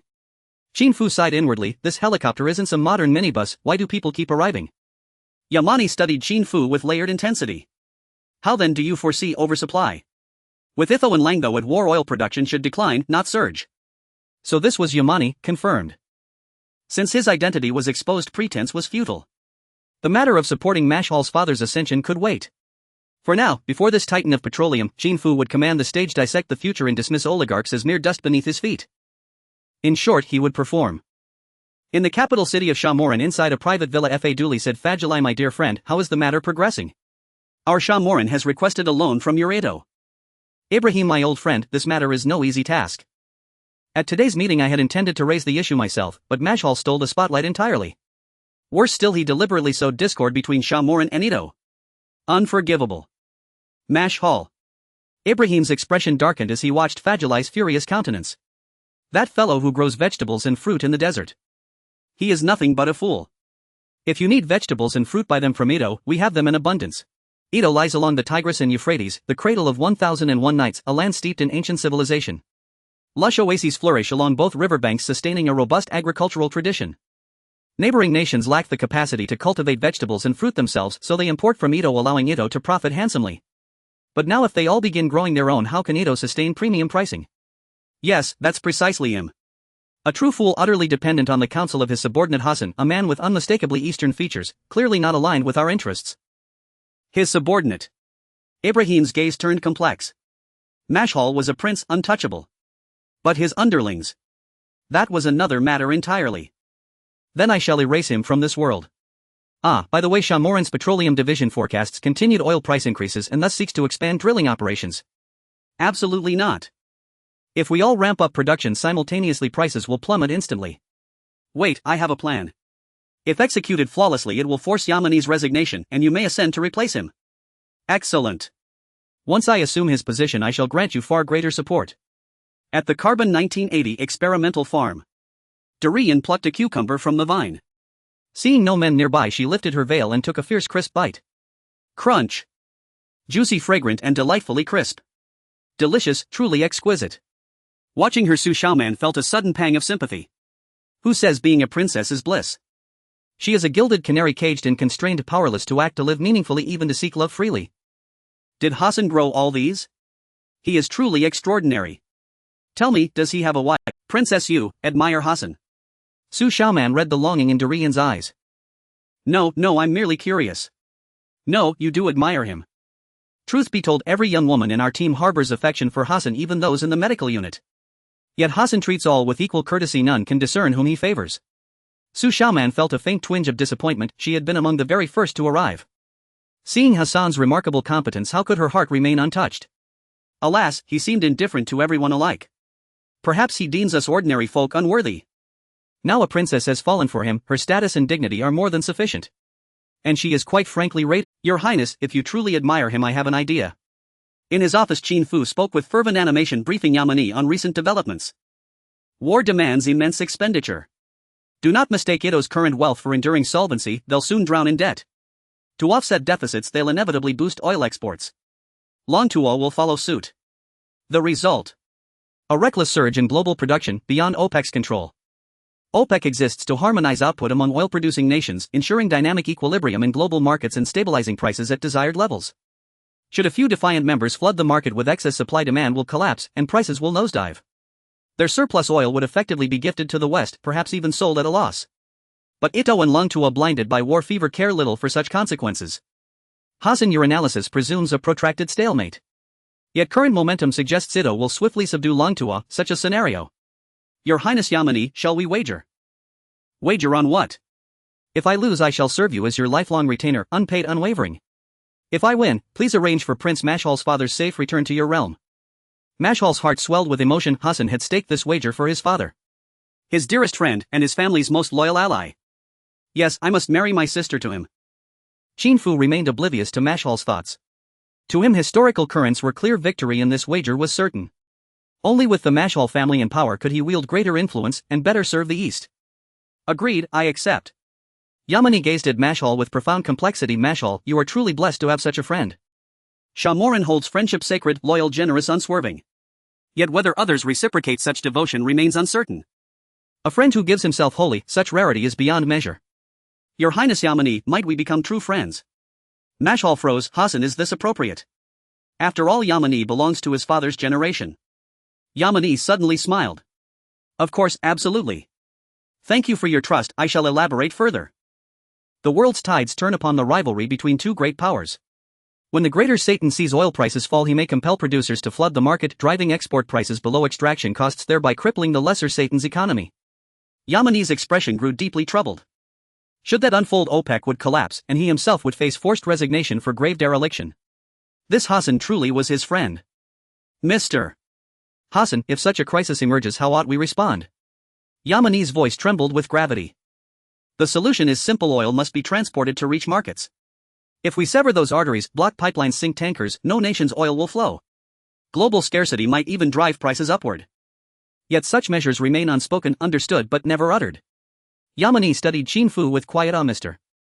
Hassan, it is my profound honor to call you my friend. Unnoticed night had fallen.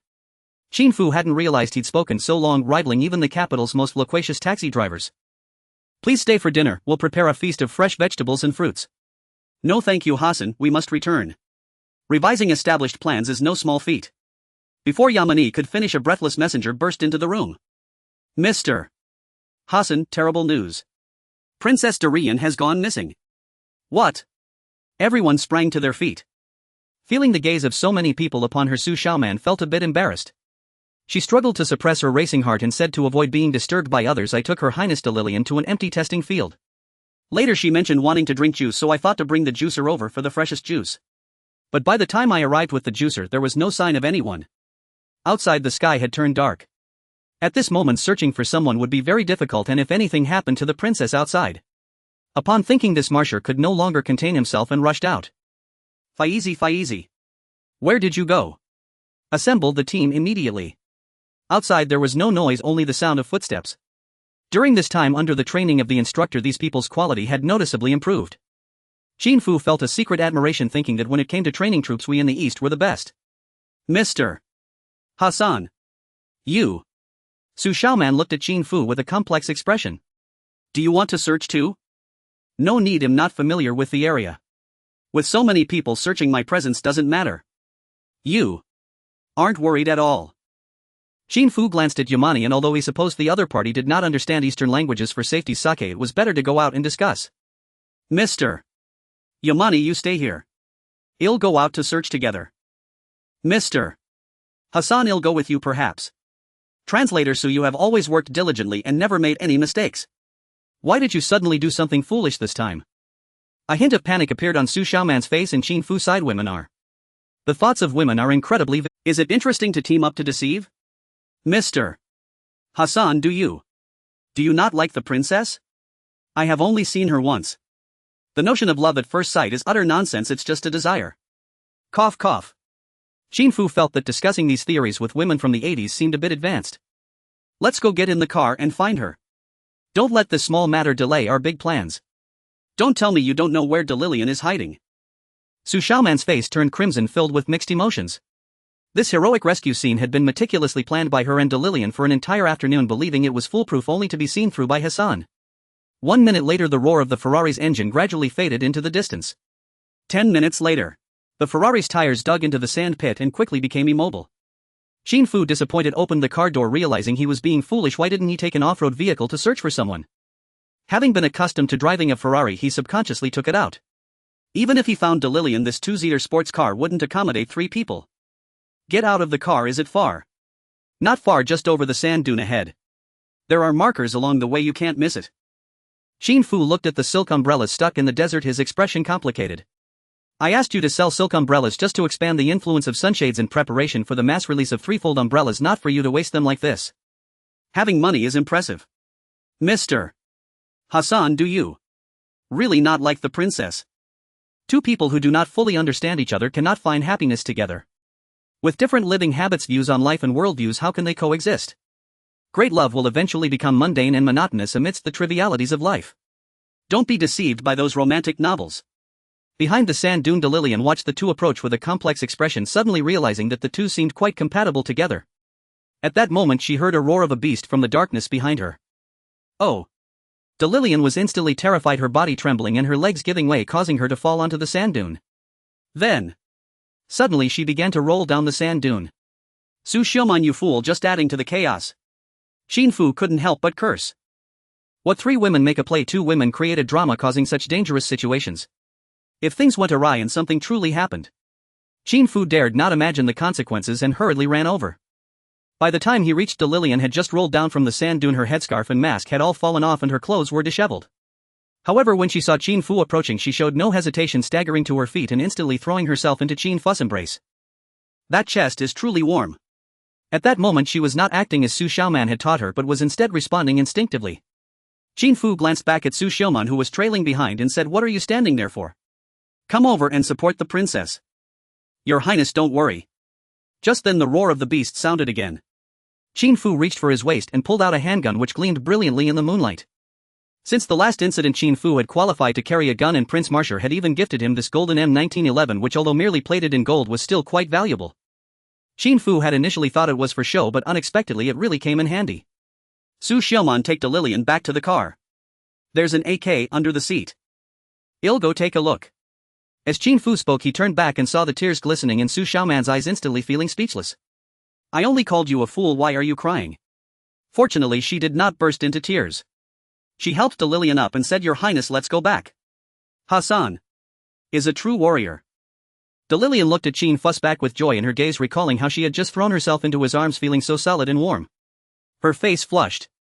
Qin Fu had no time to deal with the two women. "Marrying a certain woman from the sands comes with too many rules, and I have too many kinds of meat I enjoy eating. It wouldn't be convenient later." Besides, Lillian was clearly still a minor. Marrying an Eastern woman. Qin Fu inexplicably thought of his wife from his past life. So, matters like marriage could wait. He was currently engaged in important affairs. With the bullet chambered, Qin Fu climbed to the top of the sand dune and then saw two beasts fighting on the other side of the dune. One was a leopard covered in spots, while the other was long-bodied and golden-furred, somewhat resembling a large cat. Cough, it should be a lion. Qin Fu became curious. This area was rich in wildlife. Commonly seen were Arabic leopards, desert larks and Arabian oryxes, but lions were quite rare. How did these two encounter each other and start fighting? Just then the leopard suddenly leaped high, ferociously pouncing at the lion's neck. The lion, clearly slow to react, did not retreat in time and was actually bitten on the neck. Something's not right. The lion is the king of the savannah. Wait, this lion's belly is quite large. Could it be a lioness? Nature has its own rules. The law of the jungle persists. As long as it does not threaten humanity, creatures may fight amongst themselves, otherwise they will fall into a vicious cycle of being preyed upon. Qin Fu stood atop the sand dune watching the battle between two beasts. Ordinarily lions are stronger than leopards, yet this lioness was pregnant. However, the lioness' counterattack before her demise was particularly fierce, leaving the leopard with wounds appearing all over its body. It is so pitiful. Qin Fu turned his head in curiosity, only to see two women, and his expression instantly changed. Before he could finish, he noticed Su Xiaoman holding an AK-47, and all his anger vanished without a trace. It wasn't that the two hadn't listened to him, rather they had come to support him after acquiring the gun. Su Xiaoman's eyes were initially filled with grievance, but upon hearing Qin Fu's admonition she swallowed her words and for some reason revealed a smile. "Brother Hassan, can we save the lion?" Qin Fu took a deep breath. "All right, but my marksmanship isn't very good." This was no lie, a handgun's accuracy is inherently low. When police shoot to stop robbers, they often end up sending the criminals to their demise, leading to a chorus of criticism online. Why not shoot them in the leg? Do they really think that ordinary police officers are as precise as special forces, hitting every target? It's easy for an idealist to speak lightly, tapping away at their keyboards. Just then the leopard suddenly halted its attack, stepping back a few paces, looking up at the top of the dune, and let out a roar.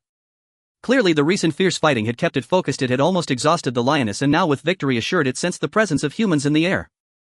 The leopard was clearly threatening the onlookers to leave quickly. It had already made the lioness its prey and would not risk attacking again. In fact, if it hadn't been starving for days without finding suitable prey, it wouldn't have chased after this pregnant lioness for 3 days. Now it was time to enjoy a feast. Qin Fu took a step forward and the leopard was clearly enraged. It moved forward a few steps, crouching its hind legs and tightening its forelegs, preparing to attack. "Come on." The leopard sprang into action, and in the next moment Qin Fu raised his gun to aim. There was no need to empty the magazine, just one shot would send the leopard fleeing. Bang bang bang. The leopard's body twisted in the air, tumbling 2 or 3 times before landing. If it were diving, it would have been quite impressive. Qin Fu glanced at Su Xiaoman curiously. "You can shoot too?" "Back in the militia, I was number 1. Su Xiaoman's eyes were filled with defiance. "You just called me a fool, and now you see how formidable I am, right?" Indeed, there were some considerations regarding the little ruse with Lillian, but wasn't it rectified now? "Princess, don't run." Qin Fu lost focus for a moment and Lillian actually ran down. This was not good. Even if the lioness had only a breath left, she was not something he could handle. The last struggle of a wild beast is extremely dangerous. However, it was too late to catch up. The princess had lost her previous fear and was now charging ahead. The lioness lay motionless on the sand, her golden eyes gazing at the humans approaching, and then two streams of tears flowed down. Delillian stopped in front of the mother lion, looking at her bloodied body, the wound on her neck still oozing blood, clearly not going to survive, and beneath her belly there seemed to be a fuzzy creature struggling to crawl out. Delillian, not knowing where her courage came from, walked up to the mother lion's side, gently grasping the fuzzy creature with both hands and carefully pulling it out. At this moment Qin Fu had already run over. He said nothing, watching Delillian pull out a small furry creature covered in blood, his expression complex. "Look, this is your child." Delillian held the little one in front of the mother lion, who gazed at it tenderly, looking at it. And finally her eyes closed. "Brother Hassan, this little lion is so cute. I want to raise it," Delillian exclaimed. Such a small creature had lost its mother just after birth. If left alone it would surely perish. But raise a lion? Qin Fu hesitated, and just then the distant roar of an engine could be heard as an M113 tractor approached. Clearly they had come upon hearing the gunshots. When the vehicle stopped, Marshall was the first to rush over, and upon seeing his sister covered in blood he became frantic. Delillian, are you hurt?" "No, brother Wang Ai. You're holding a little lion. Delillian, you are so brave." Marshall immediately became excited. Let's talk more when we get back." At the Carbohydrate 1980 base, the little lion was washed clean and Delillian held it in her arms, feeding it milk from a bottle. This little one was already hungry and quickly finished a bottle with a loud gulp. A group of women at the base gathered around, wanting to pet the little one, but Delillian stopped them. "You can only look, not touch." Outside, several stones were stacked to form a large iron pot with a mound of heavy oil burning beneath it. The pot bubbled with delicious aromas of meat. Once someone had a simple diet, only roasting meat. Now with the arrival of the Easterners, a large iron pot was set up for cooking. Though they didn't use firewood, the aroma of the stewed meat wafted through the air, making it quite enticing. The mother lion had been buried, the leopard brought back, cut into pieces and thrown into the pot with various seasonings, creating a culinary. Even Armani didn't leave with fresh leopard meat available. How could he miss out? Especially since the large pot had other vegetables added. Even just scooping out a cabbage leaf to eat would be a heavenly treat. "Hassan, this time you saved my sister and achieved great merit. Marshall said I will apply to the royal family to marry my sister to you." Previously Marshall disagreed, fearing that Qin Fu would rise too quickly and attract jealousy. Now he realized that Qin Fu had already been envied, so why not grant him a princely status? Indeed, a hero saving a beauty, this is certainly a beautiful tale. Armani chimed in. Qin Fu was overwhelmed. "Your Highness's I am currently focused on my career and may not have time for family life. I'm not considering such matters for now." "What's this, Hassan? Do you have another love?" "That's fine, we allow marrying 4 wives here as long as you treat each of them equally." No. Qin Fu was alarmed. "My father dotes on Delillian greatly, and if you marry her you will receive a hefty dowry such as a private jet, dozens of luxury cars and several estates." Marshall clearly was not giving up. Qin Fu was completely speechless. Money is indeed a good thing, but he could earn it through his own abilities. How could he covet a wife's dowry? In the room, Delillian stroked the little lion's head, secretly saying, "Little lion, be my companion for now and let's wait for brother Hassan together, shall we?" After having a sumptuous meal of leopard meat, it was already late at night. Considering the safety at night, Yamani and Masher along with others decided to stay at the base until dawn the next day. As for Qin Fu, no one knew where he had gone. In any case, he was not at the base. Princess and the female translator Su Xiaoman shared a room, spending the night chatting about various topics mainly revolving around that ancient Eastern kingdom. When they set off the next day, in Darlian's luggage, in addition to the little lion, there were also some books: Introduction to Chinese Beginner, Chinese Course, Chinese Oral Proficiency. A resplendent mansion. Yamani spoke passionately. "We believe that the current situation is unclear at this time. It is not appropriate to recklessly build more oil wells." Beside him, Fad Yuri was utterly bewildered. "What's going on?" Last time they were discussing increasing oil production and planning to use the Easterners to drive down prices for the West, and now they were actually backing out. So all the discussions with Ibrahim have fallen through. No, this must be opposed. Once Yamani finished speaking, Fad Yuri calmly interjected, "My brother, this might not be a good idea, right? Since the outbreak of war, global oil supply has been tight. If we do not increase oil production, the world's oil prices will rise, thus impacting the global economy. The rise in oil prices is beneficial for oil-producing countries, but this matter must be viewed separately. If oil prices rise excessively, the global economy will suffer significantly. If a financial crisis erupts, the global demand for oil will drastically decrease. Therefore, maintaining a stable oil price is even more important." Ibrahim said that Itua would definitely increase oil production, and Lungtua is likely to do the same in the future. Consequently, the oil supply would greatly increase, making oil worthless worldwide, and OPEC would become nominal. If Yamani cannot control OPEC, he would have to step down. This opportunity must be seized. What is agriculture compared to this? Here oil revenue is of utmost importance. Indeed, maintaining the stability of world oil prices is an important duty for us the Shamo people. Fad's gaze turned to Yamani. We cannot allow the world oil prices to fluctuate too wildly.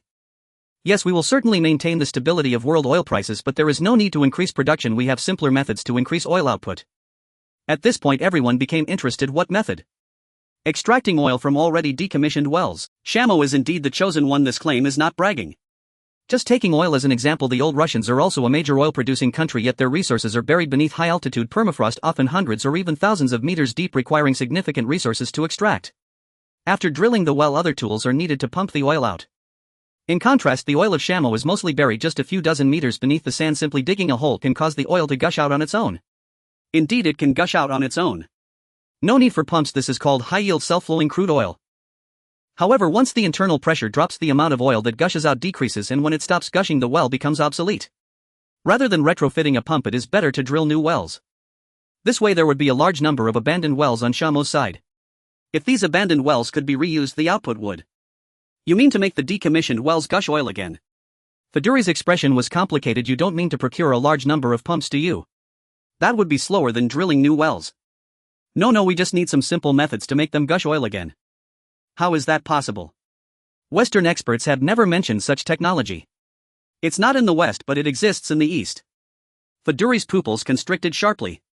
The East once again? What kind of enchantment has the East cast that everyone believes in it? Even Yamani has defected. How could this be possible? The East is an agricultural country. It's understandable that they can grow vegetables and fruits, but the oil industry. The East can build seawater desalination plants and lay large diameter pipelines. Can an agricultural country achieve this? Faduri, how do you relate this to our oil industry? Of course not.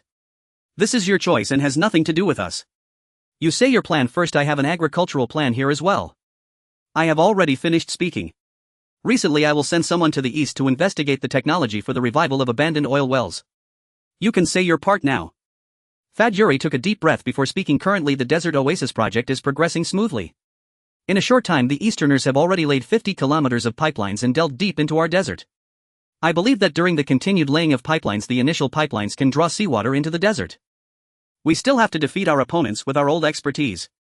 This project is time-consuming and Faduri cannot wait that long. Therefore the subsequent projects should continue and the results of the earlier projects can be utilized. At that time, when a patch of saliny alkali land is created, everyone will know how unreliable this project is. As the project host masher, the further away the better.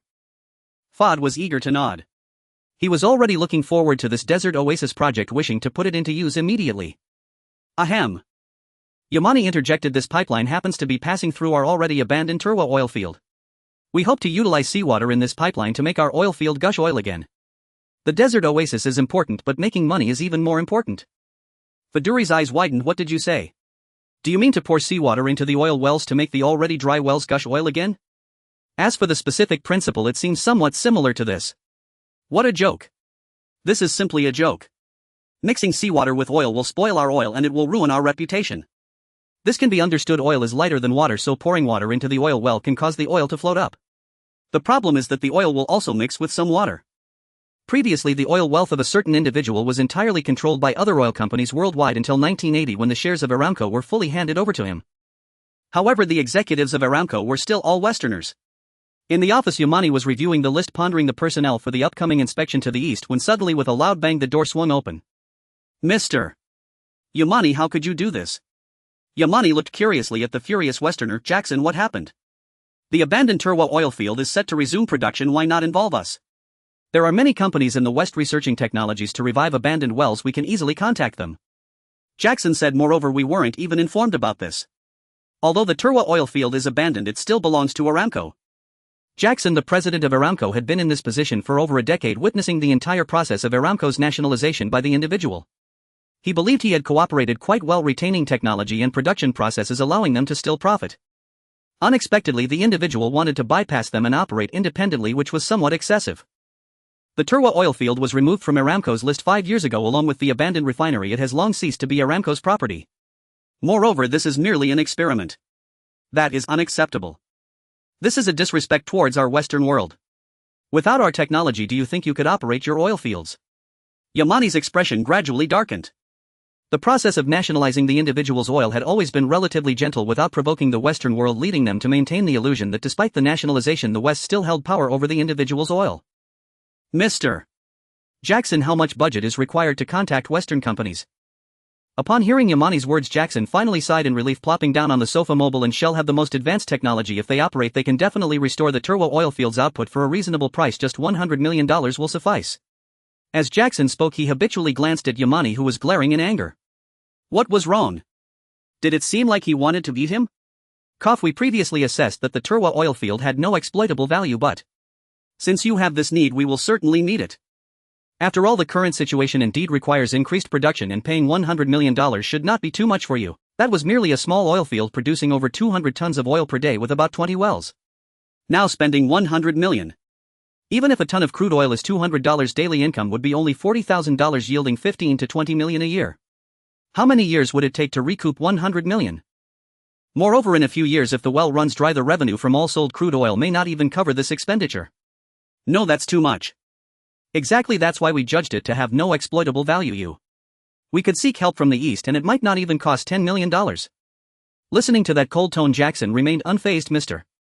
Yamani, the East is merely a backward agricultural country lacking modern industrial technology, and it is impossible for them to revive an abandoned oil field. He glanced at Yamani again. And don't blame me for not warning you. If the Easterners operate, do not expect us to send a technician to assist. Even without shares, they still held a sense of superiority because they possessed the technology. The technical backbone of Aramco was entirely composed of Westerners, only they were familiar with the specific situations of each oil field. Without their cooperation, the Easterners would accomplish nothing. No need for technicians, just find the data from the years of oil extraction. Well, the data for the abandoned wells has probably been misplaced. I will have someone look for it carefully. If it cannot be found, we can only say it's unfortunate. Jackson finished speaking, stood up and walked out without looking back. Crack! The furious Yamani snapped the gold pen in his hand. The next day at the capital's international airport. Why are you in such a hurry?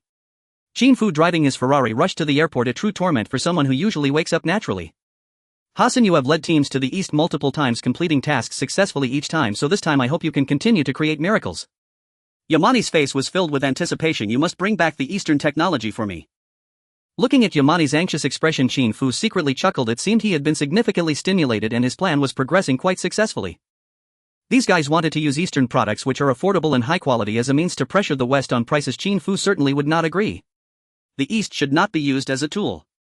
Therefore, let's not exploit new oil fields. Instead, we should search for oil in the old fields.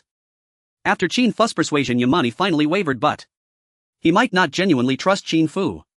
His eagerness now indicated only one thing. The Westerners had made a move that Yamani could not accept.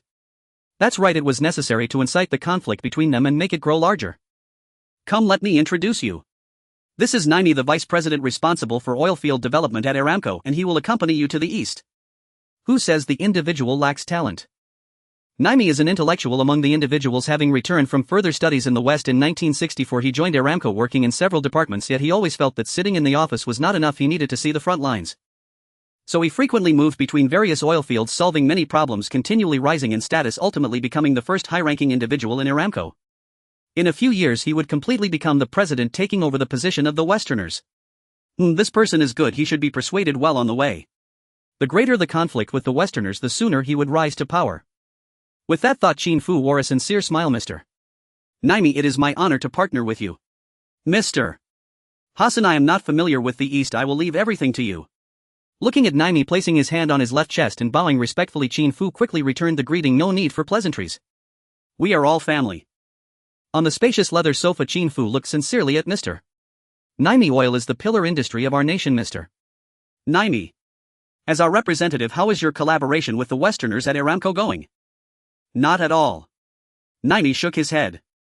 This time we have decided to abandon the exploitation of new oil wells and want to make use of the previously abandoned ones, yet the Westerners are obstructing us at every turn. I am rather curious. We can still increase oil supply and balance oil prices by exploiting old wells. Why wouldn't those Westerners support it? Poof. They want to make more money off us. Exploiting new oil fields would also yield more profit. After all, we only have the option of purchasing equipment from the West anyway. Indeed. Naima's face showed skepticism as his gaze drifted towards the blue sky and white clouds outside the cabin, seemingly lost in thought. Mr. Hassan, you are quite clever, you should be able to guess it right. I am indeed very clever, Qin Fu boasted unabashedly, but I don't understand oil. I just feel that our approach is akin to a bear breaking sticks. We take one and throw it away, and in the future our land will be littered with abandoned wells. Hearing this, Naimi suddenly understood. I see. The Westerners want to exhaust our oil resources, quickly making us lose our status as the world's top oil producer. This way it will be easier for them to control us. The Westerners want to control us. That shouldn't be the case. Aren't we friends with the West? Our friendship is merely built on oil interests. Once we lose that, Mr. Naimi, I somewhat understand now. They predict that we cannot grow vegetables or fruits here and prevent us from developing agriculture. They still wish to control us. Those Westerners are truly wicked. The Westerners cannot be trusted. A hint of anger flashed in Naimi's eyes. Food is the paramount necessity for the people, and so it is for our nation. Oil is not edible. We can only exchange oil for food. If international conditions change and we cannot buy food, it would be extremely dangerous. They want to grow their own food, but the West obstructs them at every turn.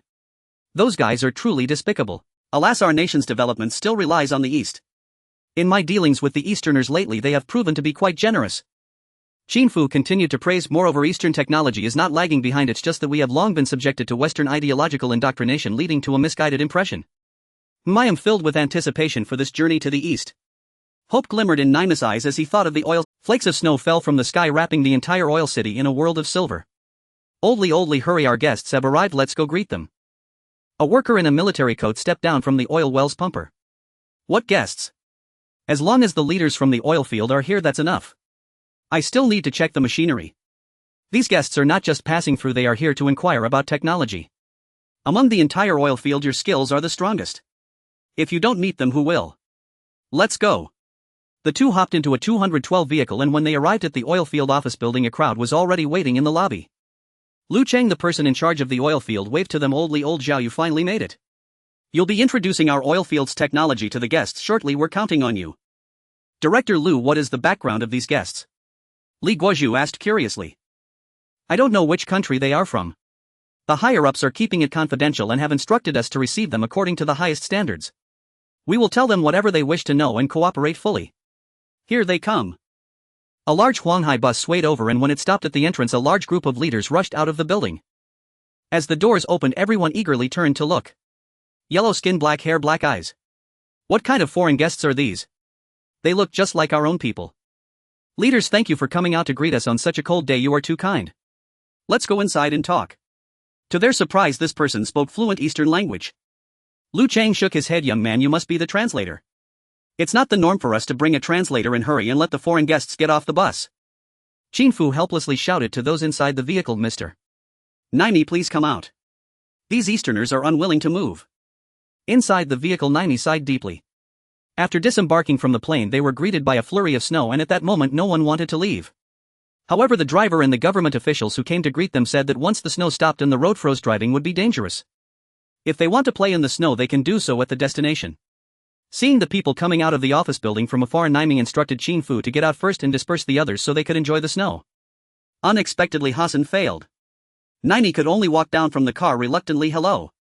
On the plane, everyone was dressed in long robes and wearing headscarves, but once they got down it was too cold, so they put on military coats and dogskin hats. Sitting in the car, their appearances were unrecognizable, but now they could finally be seen. High nose bridge, deep-set eyes, looking like an Arab. Hello, I am Lu Cheng, the person in charge of the oil city. On behalf of all the workers in the oil city, I welcome your arrival. After Lu Cheng spoke, he noticed the other party did not understand, creating an awkward moment. Next to Lu Cheng, Huang Suihua, the head of the publicity department, immediately looked at Qin Fu. What are you waiting for?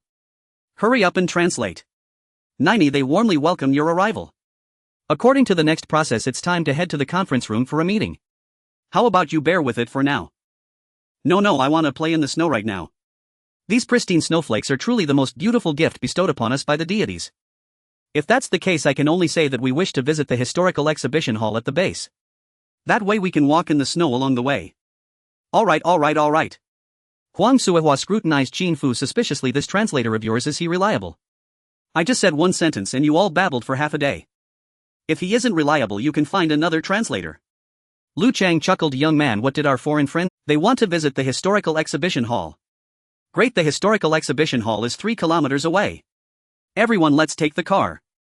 No, they want to walk there. Qin Fu pointed towards the direction of the historical exhibition hall. Huang Qihua's expression turned sour. This translator of yours is indeed unreliable. Qin Fu ignored her, and as he spoke, Naimi and the others had already started walking briskly in the direction Qin Fu pointed. In this freezing weather it could be life-threatening. Wouldn't it be better to stay in the warm room? All the leaders were dumbfounded. Lu Chang gritted his teeth. Let's go, we'll accompany the foreign guests to have a look. Moreover, the higher-ups have stated that we must cooperate fully. Whatever the foreign guests want to do, let them do it. Wait a minute, these foreigners can't have never seen snow, right? As the vice president of Imei Petroleum Company, Naimi has traveled to many places, but the winter in Europe is not very cold. Even when it snows, it definitely doesn't snow like this thick feather-like snow. The United States. Every time I went to the United States it was always summer. This is the first time seeing such feather-like snow falling gracefully from the sky. When it lands in the palm, the crystal-clear snowflakes melt away and it looks so beautiful. Naimi couldn't help but relax, immersing herself in the flurry of snow. The others were even less able to control themselves. They had only seen snow on television and in movies. There was no comparison to this immersive experience. Naimi spread her arms, feeling the beauty of nature. Lu Chang took a deep breath. At this rate we won't even reach the historical exhibition hall in half a day. Hey young man, come here. What's going on with these foreigners? According to previous customs, Lu Chang as the highest local official should walk alongside the leader among the guests. However, it was obvious that would ruin the guests' experience of the snow, so he could only call Qin Fu over. Lu, what did you feel the first time you saw snow as a child? I've forgotten. Are you saying that these guests are seeing snow for the first time? Lu Chang suddenly realized that he had just guessed these were Arabs. It was extremely hot over there, of course it wouldn't snow. Thinking this way, he felt relieved, but... Young man, we can't just stand frozen in the snow. It would be worse if the foreign guests got cold. Do you have a solution? Simple. Qin Fu smiled and said, let's get some snowmobiles. A few minutes later, Naimi and the others sat on the sled watching the scenery retreat on either side, even more excited. It was their first time riding this. Hassan, do you think we can build an indoor ski resort when we go back? Qin Fu shook his head. No way. Why not? Because the East hasn't developed snow machines yet. We can only buy them from the West, and that money won't flow into the East's pockets. It's too hot, even indoors it would melt away. What if we made a cold storage? Indeed, the Sand People were very capable when it came to enjoyment. Qin Fu shook his head. I don't know about that. Watching the two chatter away, Huang Suihua spoke up discontentedly. Hey, why are you so oblivious? You came to be a translator, but you're acting like a mute. Hurry up and translate for everyone. What did the foreign guests just say to you? They said they want to build a super large cold storage with dozens of snow machines to create an indoor ski resort. The crowd fell silent. These foreigners are really extravagant, aren't they? The sled arrived at the entrance of a large courtyard, and beneath the thick white snow the entire historical exhibition hall appeared even more ancient. Dear guests, welcome to the historical exhibition hall. I am your guide, Wang Ying, the presenter said in fluent English. Lu Chang looked at the foreigners with some concern. If the guests couldn't understand English, this young man would have to step in. After this visit, he would suggest to the Foreign Affairs Department to properly train the translators. It's an honor, Naimi spoke up. Having dealt with Americans all day, her English had to be fluent. This is our country's first memorial museum dedicated to the oil industry, formerly the command center for the Qingdao oil battle, numbered as Courtyard No. 2. It witnessed the birth and development of Oil City. Please follow me. Qin Fu enjoyed his leisure time joining in the observation. He had been here in a past life but only saw it in a cursory manner, especially without professional introductions. This time he had to take a good look. This cylindrical rock is called a core sample, extracted from the first oil well drilled at a depth of 3,200 meters. The Sand People had already had enough of walking in the snow and were now deeply shocked by the presentation. In our Sand People's oil field, oil gushes out at a depth of just a few dozen meters. This is a gift from heaven. Look here, it takes over 3,000 meters to find oil. What is this? Naimi asked, pointing at a dilapidated machine which would be considered garbage in the Sand People's territory. This is a Bio 40 type drilling rig's winch weighing 5.1 tons. To drill the first oil well in Qingdao lacking mechanized equipment, Iron Man Wang Jinxing directed the workers to transport it to the SA 55 rig using manpower. Iron Man. Yes, Iron Man, Wang Ying nodded. At that time the entire drilling rig weighed over 100 tons and was transported to the worksite using this method. Drilling requires water. He led the workers to drag over 50 tons of water from nearby using the same method. Even so, he shouldn't be called Iron Man, right? Of course, it's not just that. During the drilling of the second well, a blowout occurred at 700 meters. At that time the Iron Man had an injury on his leg and was using a crutch. Seeing that there was no time to mix the cement, he jumped into the cement pit and used his body to mix the cement, ultimately controlling the blowout. All the Sand People fell silent. The Sand People are the world's largest crude oil producer, having drilled thousands of oil wells, yet they have never had a similarly heroic story. Where is this Iron Man? We want to meet him. Years of high-intensity work damaged his body, especially his stomach. He passed away 10 years ago at the age of 47. Before he died, he returned all the subsidies given by the organization and donations from other workers, requesting that the money be spent where it was most needed. The guide's voice choked up at this point. Qin Fu's eyes also grew moist. The generation that lived without worries in later years will never understand the noble sentiments of the older generation who sacrificed themselves for the public good. They may think it's foolish, but in those special times such people were not rare. It is precisely because of them that a solid foundation was laid for our country. Naimi and everyone, this is also the reason I love coming to the East. Their growth and strength rely on their own hard-working hands and fearless struggle. They relied on this spirit to build the East into an industrialized power. Looking at Western countries, which one didn't develop through plunder? Let us salute the miracles created by the hardworking and brave Easterners. This is a great nation, they are kind and friendly, simple and sincere. We must strengthen our cooperation with the... Naimi finished speaking and slowly took off her hat with her right hand, placing it on her left chest. Almost all the Sand People bent down in respect. Although Lu Chang did not understand all this chatter, he had already realized this was all thanks to the young translator. Not bad, well done. After the foreigners left, he needed to send a thank you letter to the Foreign Affairs Department. May I ask, do you have a portrait of this Iron Man? Yes, it's displayed in the front exhibition hall. May we take it with us? What do you intend to do with the portrait? This Iron Man is truly extraordinary. We plan to cast a golden statue in his likeness, not just one but two, one to be gifted to your museum and the other installed as a monument at the entrance of our Tuerwa oilfield. We wish all the world to know how profoundly heroic the deeds of an ordinary oilfield worker can be. A golden statue, large enough to serve as a monument, even gilded, it would require dozens of genes of gold. Wang Ying's eyes widened in disbelief. After a moment she bowed deeply. On behalf of my father, I thank you for your kind gesture. He, the tour guide standing before her, was in fact the Iron Man's daughter. Qin Fu's eyes also widened. Master, Iron Man was your father? Yes, You have a truly great father. His spirit has inspired generation after generation of the People's Republic's builders. It is precisely through their sacrifices that our nation has grown strong. Huang Suifeng shot him a wry glance. As a translator, stick to your duties, no need to wax poetic. Aren't you stealing the spotlight from our propaganda department? Just as he was about to speak, a voice rang out. Exactly right, young man, you've hit the nail on the head. Lu Chang's face glowed with pride. That is the spirit of Qingda University. Director Lu, these foreign guests have expressed their wish to present our historical exhibition hall with a golden statue of my father, Wang Ying added, turning toward Lu Chang. What? A golden statue? Lu Chang hurried forward. On behalf of the oil city, I extend our deepest gratitude for your generous gift. Hey, young man, quickly translate. Emerging from the historical exhibition hall, they found the sky already dark. Naimi turned once more toward the building behind him, placed his right hand over his left chest and bowed solemnly. This is a magnificent nation. Distinguished guests who have traveled so far, we have prepared fine wine. Ahem, Director, our guests abstain from alcohol and consume only beef and mutton. Please bear that in mind. Very well, I'll defer to you, young man. What dish would you recommend for hosting them most appropriately? Pork stewed with sauerkraut and vermicelli. Qin Fu glanced sideways at Huang Suifeng, half tempted to shout to Hua, bring the sauerkraut during dinner. Would this woman nearly choke with rage? At the last moment Qin Fu hastily corrected himself. Given this bitter cold, nothing beats a steaming hot copper pot. Hot pot. A copper pot is essential for hot pot, charcoal blazing fiercely in its center, broth bubbling vigorously within.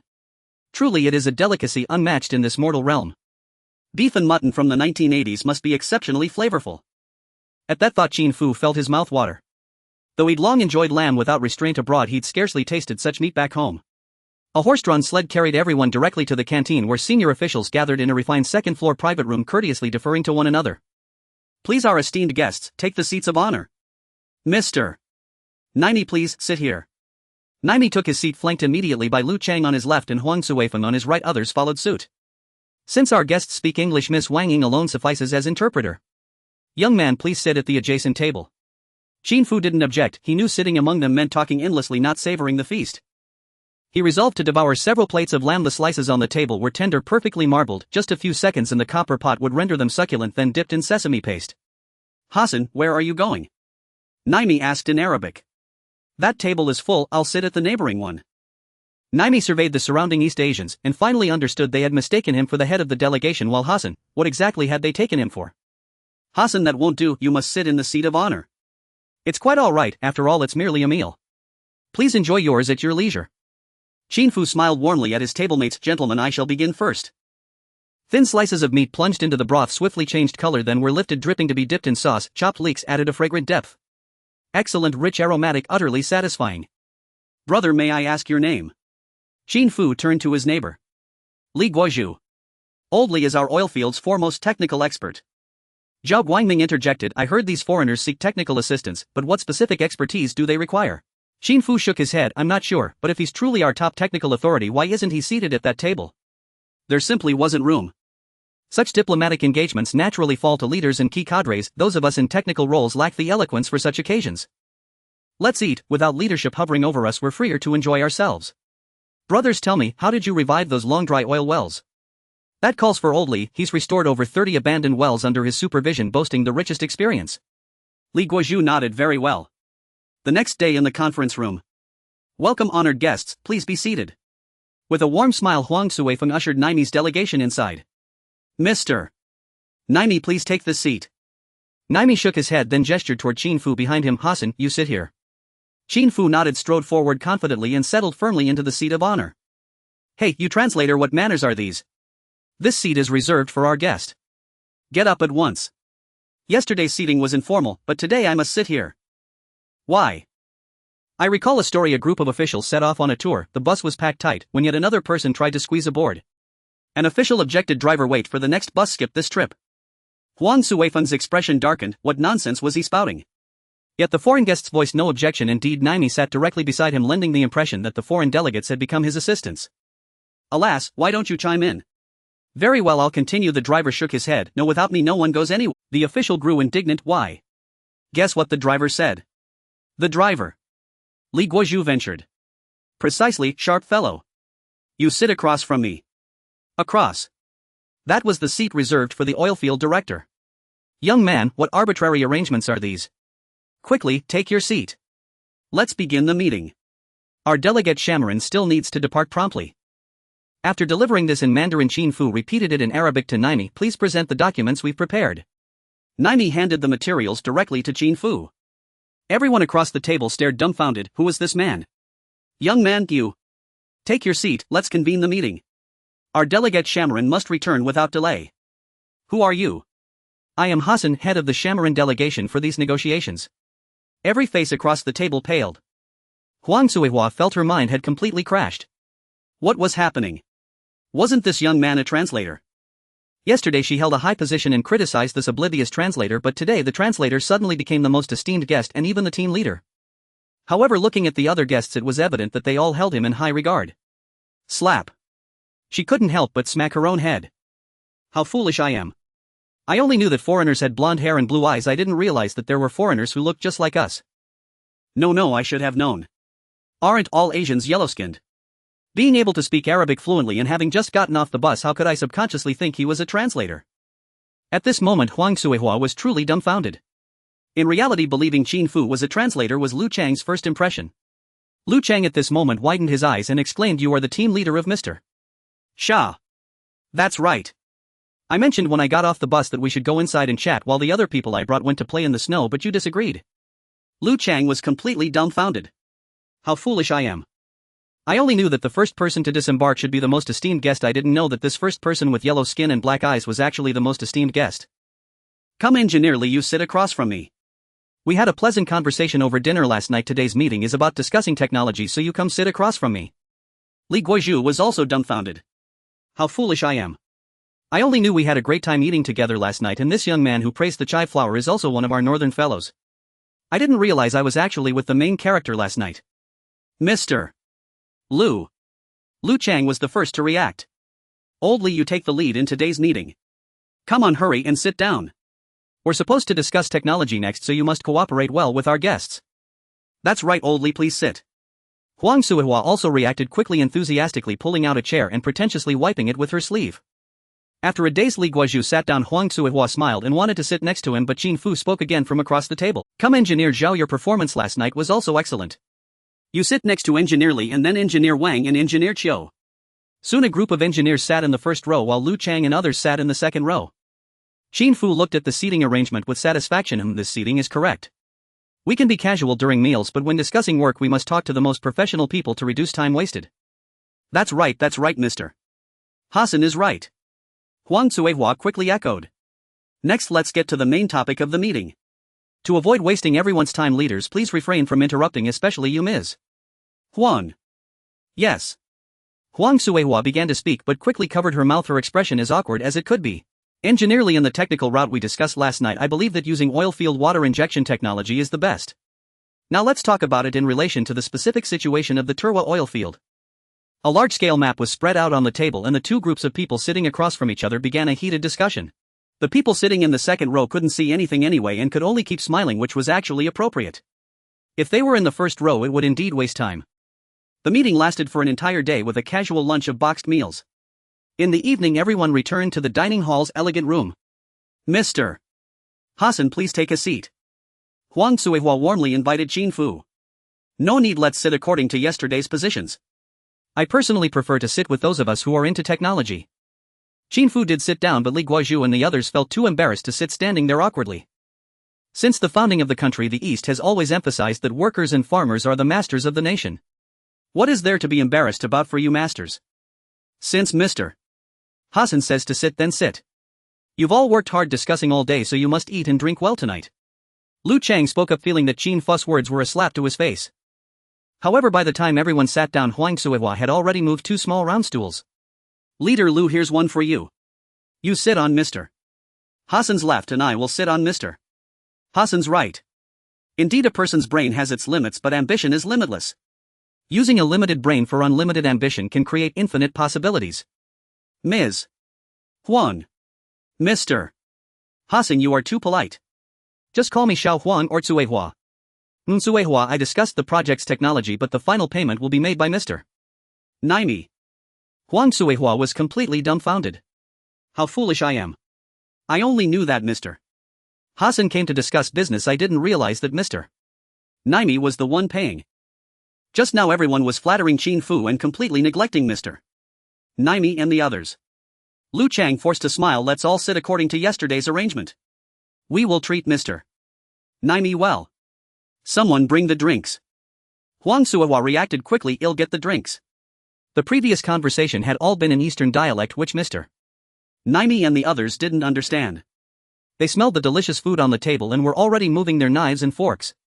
The chicken stew with mushrooms was tender and the mushrooms were rich in flavor, truly delightful. The three delicacies of the earth with potatoes, eggplants and green peppers stir-fried together had a unique taste and a fragrant aroma. In the large plate in the center was sauerkraut braised lamb chops. Although this dish wasn't a classic, the chef's spontaneous creation turned out quite tasty. A few people accompanied Mr. Naimi in eating and drinking, but whenever they wanted to speak they couldn't find an opportunity. Finally, after eating and drinking to their fill, Lu Chang was just about to speak when he heard Qin Fu's voice from the table next door.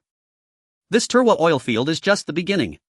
As long as you all work hard to help get the Turwa oil field producing oil again, all of the extraction work for the abandoned wells over there will be yours from now on. This was a big deal. Lu Chang was overjoyed, his eyes darting around. Mr. Naimi, we are good friends. Since we have discussed the technology today, when you leave, just take our engineers with you. Just give them travel expenses, we don't need anything else. Huang Cuihua almost shouted out, the client is so wealthy and they want to give us an iron statue. Why not ask for more during this opportunity? That won't do. We must pay you. How much do you want? Fearing Lu Chang might be too generous, Huang Cuihua quickly said 1 million. Quickly, Wang Ying, tell our client that we want 1 million. On the side, Qin Fu shook his head helplessly, seeing the lack of vision and experience, yet still wanting to meddle. As if seeing Qin Fu shake his head, Huang Cuihua hesitated. How about we ask the client for 100,000? Seeing her hesitation, Mr. Naimi spoke up, is 10 million enough? What? Huang Cuihua's eyes widened. How foolish I am. I only knew that Mr. Hassan shaking his head meant he was dissatisfied with my offered price. I didn't realize he found it too low rather than too high. Mr. Shah from the Ame Oil Company. I'm sorry, Mr. Yamani, we have searched all the documents but found no information about the Turwa oil field at that time. Jackson's words carried not an ounce of apology. Yamani's expression was quite grim. Mr. Yamani, the loss of data, doesn't someone need to be held accountable? Of course, the data custodian is largely responsible. I have already instructed finance to deduct a month's salary from him. Such a significant error and the penalty is merely a month's salary.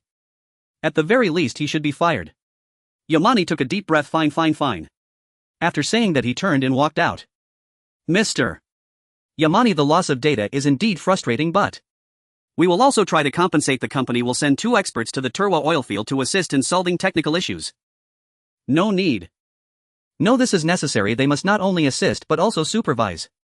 If they find any issues with the eastern operations, they will stop it immediately to avoid irreparable losses. We do not need them. No, this is the company's decision. Yamani had reached the door, paused and turned to look at Jackson, who was seated in a swivel chair with his legs crossed. What I just said is the decision of our Shaw Oil Department. Do not forget whose country this really is. Mr. Yamani, I must remind you that the F-15 aircraft for the Peaceful Sun project will arrive soon. Your side is our closest ally. What on earth has the East fed you to make you so enchanted? Yamani clenched his fists tightly but eventually relaxed them after a moment. Fine, send whoever you want, but these people only have the authority to assist. They must not interfere with any of our operations or I will order them to leave. With that, Yamani strode out. Watching his departing figure, Jackson smiled. At his age, his temper still hasn't cooled. It seems it's time for a change. If the Turwa oil field project fails, a new leader for the oil industry will be necessary. Fajali would be a good choice. Jackson did not have that capability, but the country behind him did. After all, Shah's advanced equipment relies entirely on the Western world. Yamani returned to a spacious Rolls-Royce. His gaze dark as he looked out the window, then said, "Tell Naimi that the Turwa oil field project is crucial for whether Shah can stand upright. This project must succeed, not fail. Otherwise, he will be fired and I will resign in shame." Understood. The Turwa oil field. Everyone, this is our Turwa oil field. Its ability to resume oil production depends on you. Naimi got out of the car and pointed at the towering oil rig equipment. Although conditions are different from ours, the operating principles are quite similar. As long as we obtain detailed geological data here, we can restore the oil field within a month. $10 million. As long as we help restore oil production here, it can bring the country $10 million in foreign exchange. The key is this is just the beginning. More barren wells will await their rescue, which will be a huge source of foreign exchange income. That night, after discussing prices over dinner, the oilfield leadership made a decision. The contract process can take its time, but elite personnel will be dispatched immediately. At this moment, looking at the vast yellow sand, Li Guizhou felt a mix of emotions. The conditions here are somewhat challenging. You all. What challenges? It's similar to extracting oil at Yumen Pass. One is a Gobi desert and the other is a wasteland.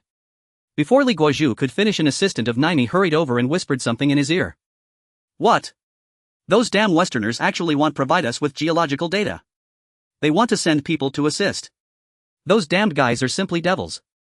Seeing Naima's instantly furious demeanor, Qin Fu felt a wave of satisfaction. Good, these Westerners are indeed assisting us. Because they were dissatisfied with the Easterners' involvement, they saw trouble everywhere, thinking this would drive away the Easterners while they continued to occupy the latrine without doing their business. In reality, it would only increase Shah's resentment towards them. When this resentment accumulates to a certain extent, Shah will completely turn towards the East. Mr. Naimi, has something happened? Rest assured, we have Eastern friends. No matter what difficulties we encounter, we will overcome them together. After all, our Eastern friends embody the spirit of the Iron Man. Hearing Iron Man, Naimi looked at Li Guizhou and the others with a complex expression. Everyone, we cannot obtain the geological data if we don't have this data. What can you do? Upon hearing the translated words, Li Guizhou and Zhao Guangming exchanged glances and then nodded. No problem. Without geological data, we can start drilling some wells to observe the geological conditions below and then choose the most suitable plan, although it may take longer in terms of time. Good, then let's start with basic drilling. Rest assured, we have advanced mechanized equipment here. You won't have to work manually. Naimi said, looking at his assistant. Immediately mobilize a batch of engineering machinery over here. Understood. Minutes later, the assistant returned, his face filled with anger. The company said all equipment is busy, not even one can be dispatched. Damn it, these guys are going too far. Prepare a helicopter for me immediately. I'm going back. I refuse to believe that as the vice president I don't have the power to allocate some engineering machinery. Mr. Naimi, once you go, there will definitely be other opinions from their side. I believe that as long as the president and key personnel of Ame Oil Company are Westerners, you will face restrictions everywhere. Rather than arguing with them, why not take matters into your own hands? How do we take matters into our own hands? We can mobilize engineering machinery from the east. If we use planes, they can arrive in 2 to 3 days. All right. Naimi nodded back. Then when the east was cut off and besieged by the west and the old Russians had relied on the spirit of self-reliance to forge a broad path forward. Now we Shah can also rely on the east to carve our own path of self-reliance. That's right, the Westerners are unreliable. Naima's assistant echoed. Once the seed of anger is sown, it will take root, sprout and eventually bear fruit. Now due to our reasons your workload has increased, so we have decided to increase the contract amount by 10 million. Naimi stated. No need. $10 million is already quite a lot. Li Guozhu and Zhao Guangming hurriedly waved their hands since we promised we must fulfill our commitment. This money we cannot accept. 2 days later, a Cherokee SUV drove into the Turva oil field and two blonde blue-eyed foreigners stepped out of the vehicle. Hey, where is everyone? Come here. No one responded to them. Damn it, you rude guys, can't you at least follow basic greeting etiquette? Hey, you guys, come over here and unload the equipment from our car. Seeing a few workers approaching, they immediately shouted, but these people completely ignored them and walked away. The expressions of the two men darkened. John, don't bother with these people, let's find Naomi and have him send some workers to us. Alright Philip, when we see Naomi I will definitely ask him why he doesn't remember how I personally trained him when he first joined the company. The two men walked through the side entrance of a 2-story office building, gritting their teeth. According to previous customs, there should always be someone on duty behind the reception desk in the first floor lobby, but when they glanced over it was completely empty. It shouldn't be like this, Mr. Shah is very concerned about appearances, so there should definitely be some sort of arrangement. Since no one is around, let's go inside and look for him. In the office of the oil field general manager. Bang bang bang. The two of them knocked on the door, but there was no sound from inside. Bang. John couldn't hold back and kicked the door. The door opened and there was no one inside. In fact, there was a layer of dust on the desk. Clearly no one has been living here. What does this mean? According to company news, Naomi has been busy at the Turva oil field. How could he not be working here? Where did he go? Let's find someone to ask. Philip said. In the small building on the second floor, almost every room was empty. Just as the two of them were about to leave in disappointment, they discovered the cafeteria at the back of the building from which a delicious aroma was wafting. Humph, these people must come back for lunch, we should wait for them in the cafeteria. The two men sat at an empty table in the cafeteria, inhaling the delicious aroma. The food was not Western, not Mr. Shah's, but cuisine from the East. Their stomachs were growling, but they still did not move. They needed to wait for these people to return. Wait. Why do I smell the food aroma fading? That's right, it's fading, but it shouldn't be. The meal hasn't even started yet. Buzz buzz. The sound of a car engine echoed outside. The two men looked out and saw an off-road vehicle driving away. The vehicle was tall and thin with two large round headlights in front, and the cabin was covered with a canvas that had many large holes from wind and sun exposure. This car easily reminded them of the military jeeps from World War II. The aroma seems to have followed that vehicle. They are delivering food. Philip realized, let's follow them. The two hungry men hurried back to their Cherokee, driving behind. The vehicle in front was performing poorly and wasn't moving very fast, only raising a cloud of dust, monotonous and dry. Damn it, if we had known this would happen, we should have just eaten in the cafeteria. Yeah, they didn't even invite us to eat inside. I feel no dignity as a Westerner here. The two complained as they followed the delivery vehicle 212 for a full half an hour. The oil field wasn't that large, so the vehicle must have deliberately taken a detour to lead them in circles. Fortunately, they soon heard the familiar sound of a drilling rig, indicating they had arrived at their destination. 212 came to a stop and Qin Fu was the first to approach. Old Wang, thank you for your hard work. It's not hard in this scorching sun, everyone else is the one suffering. Come on everyone, let's eat first. A chef named Old Wang opened the back of 212, revealing neatly stacked aluminum lunchboxes inside. Engineerly. This is yours. Engineer Zhao, this is for you. Meanwhile, the Cherokee came to a stop. John and Philip stepped out of the car, their faces filled with anger as they walked up to 212. Food, we want food. Ha, who are you? Old Wang looked at them with a puzzled expression, scanning them from head to toe. Did you order food from me? Language barrier. The two men did not understand what the other was saying, but they saw that each aluminum lunchbox had a white medical tape on it with names written on it. You have to call your name to get a lunchbox. Soon the lunchboxes were all claimed. No food left. They had chased for so long while hungry and there was actually no food left. Why are you two still here? What do you want? Can you speak human language? Translator, we need a translator. No one paid them any mind. Everyone was holding their lunchboxes, finding places to squat and eat. The aroma wafting from the lunchboxes only made John and Philip feel hungrier, their eyes blurring, almost fainting from hunger. What should they do? Go back. They hadn't remembered the route when they just came, and they might have to circle around for a long time to get back. Would they faint from hunger by then? John felt around in his pocket and suddenly his face lit up. There was still a Ferrero in his pocket.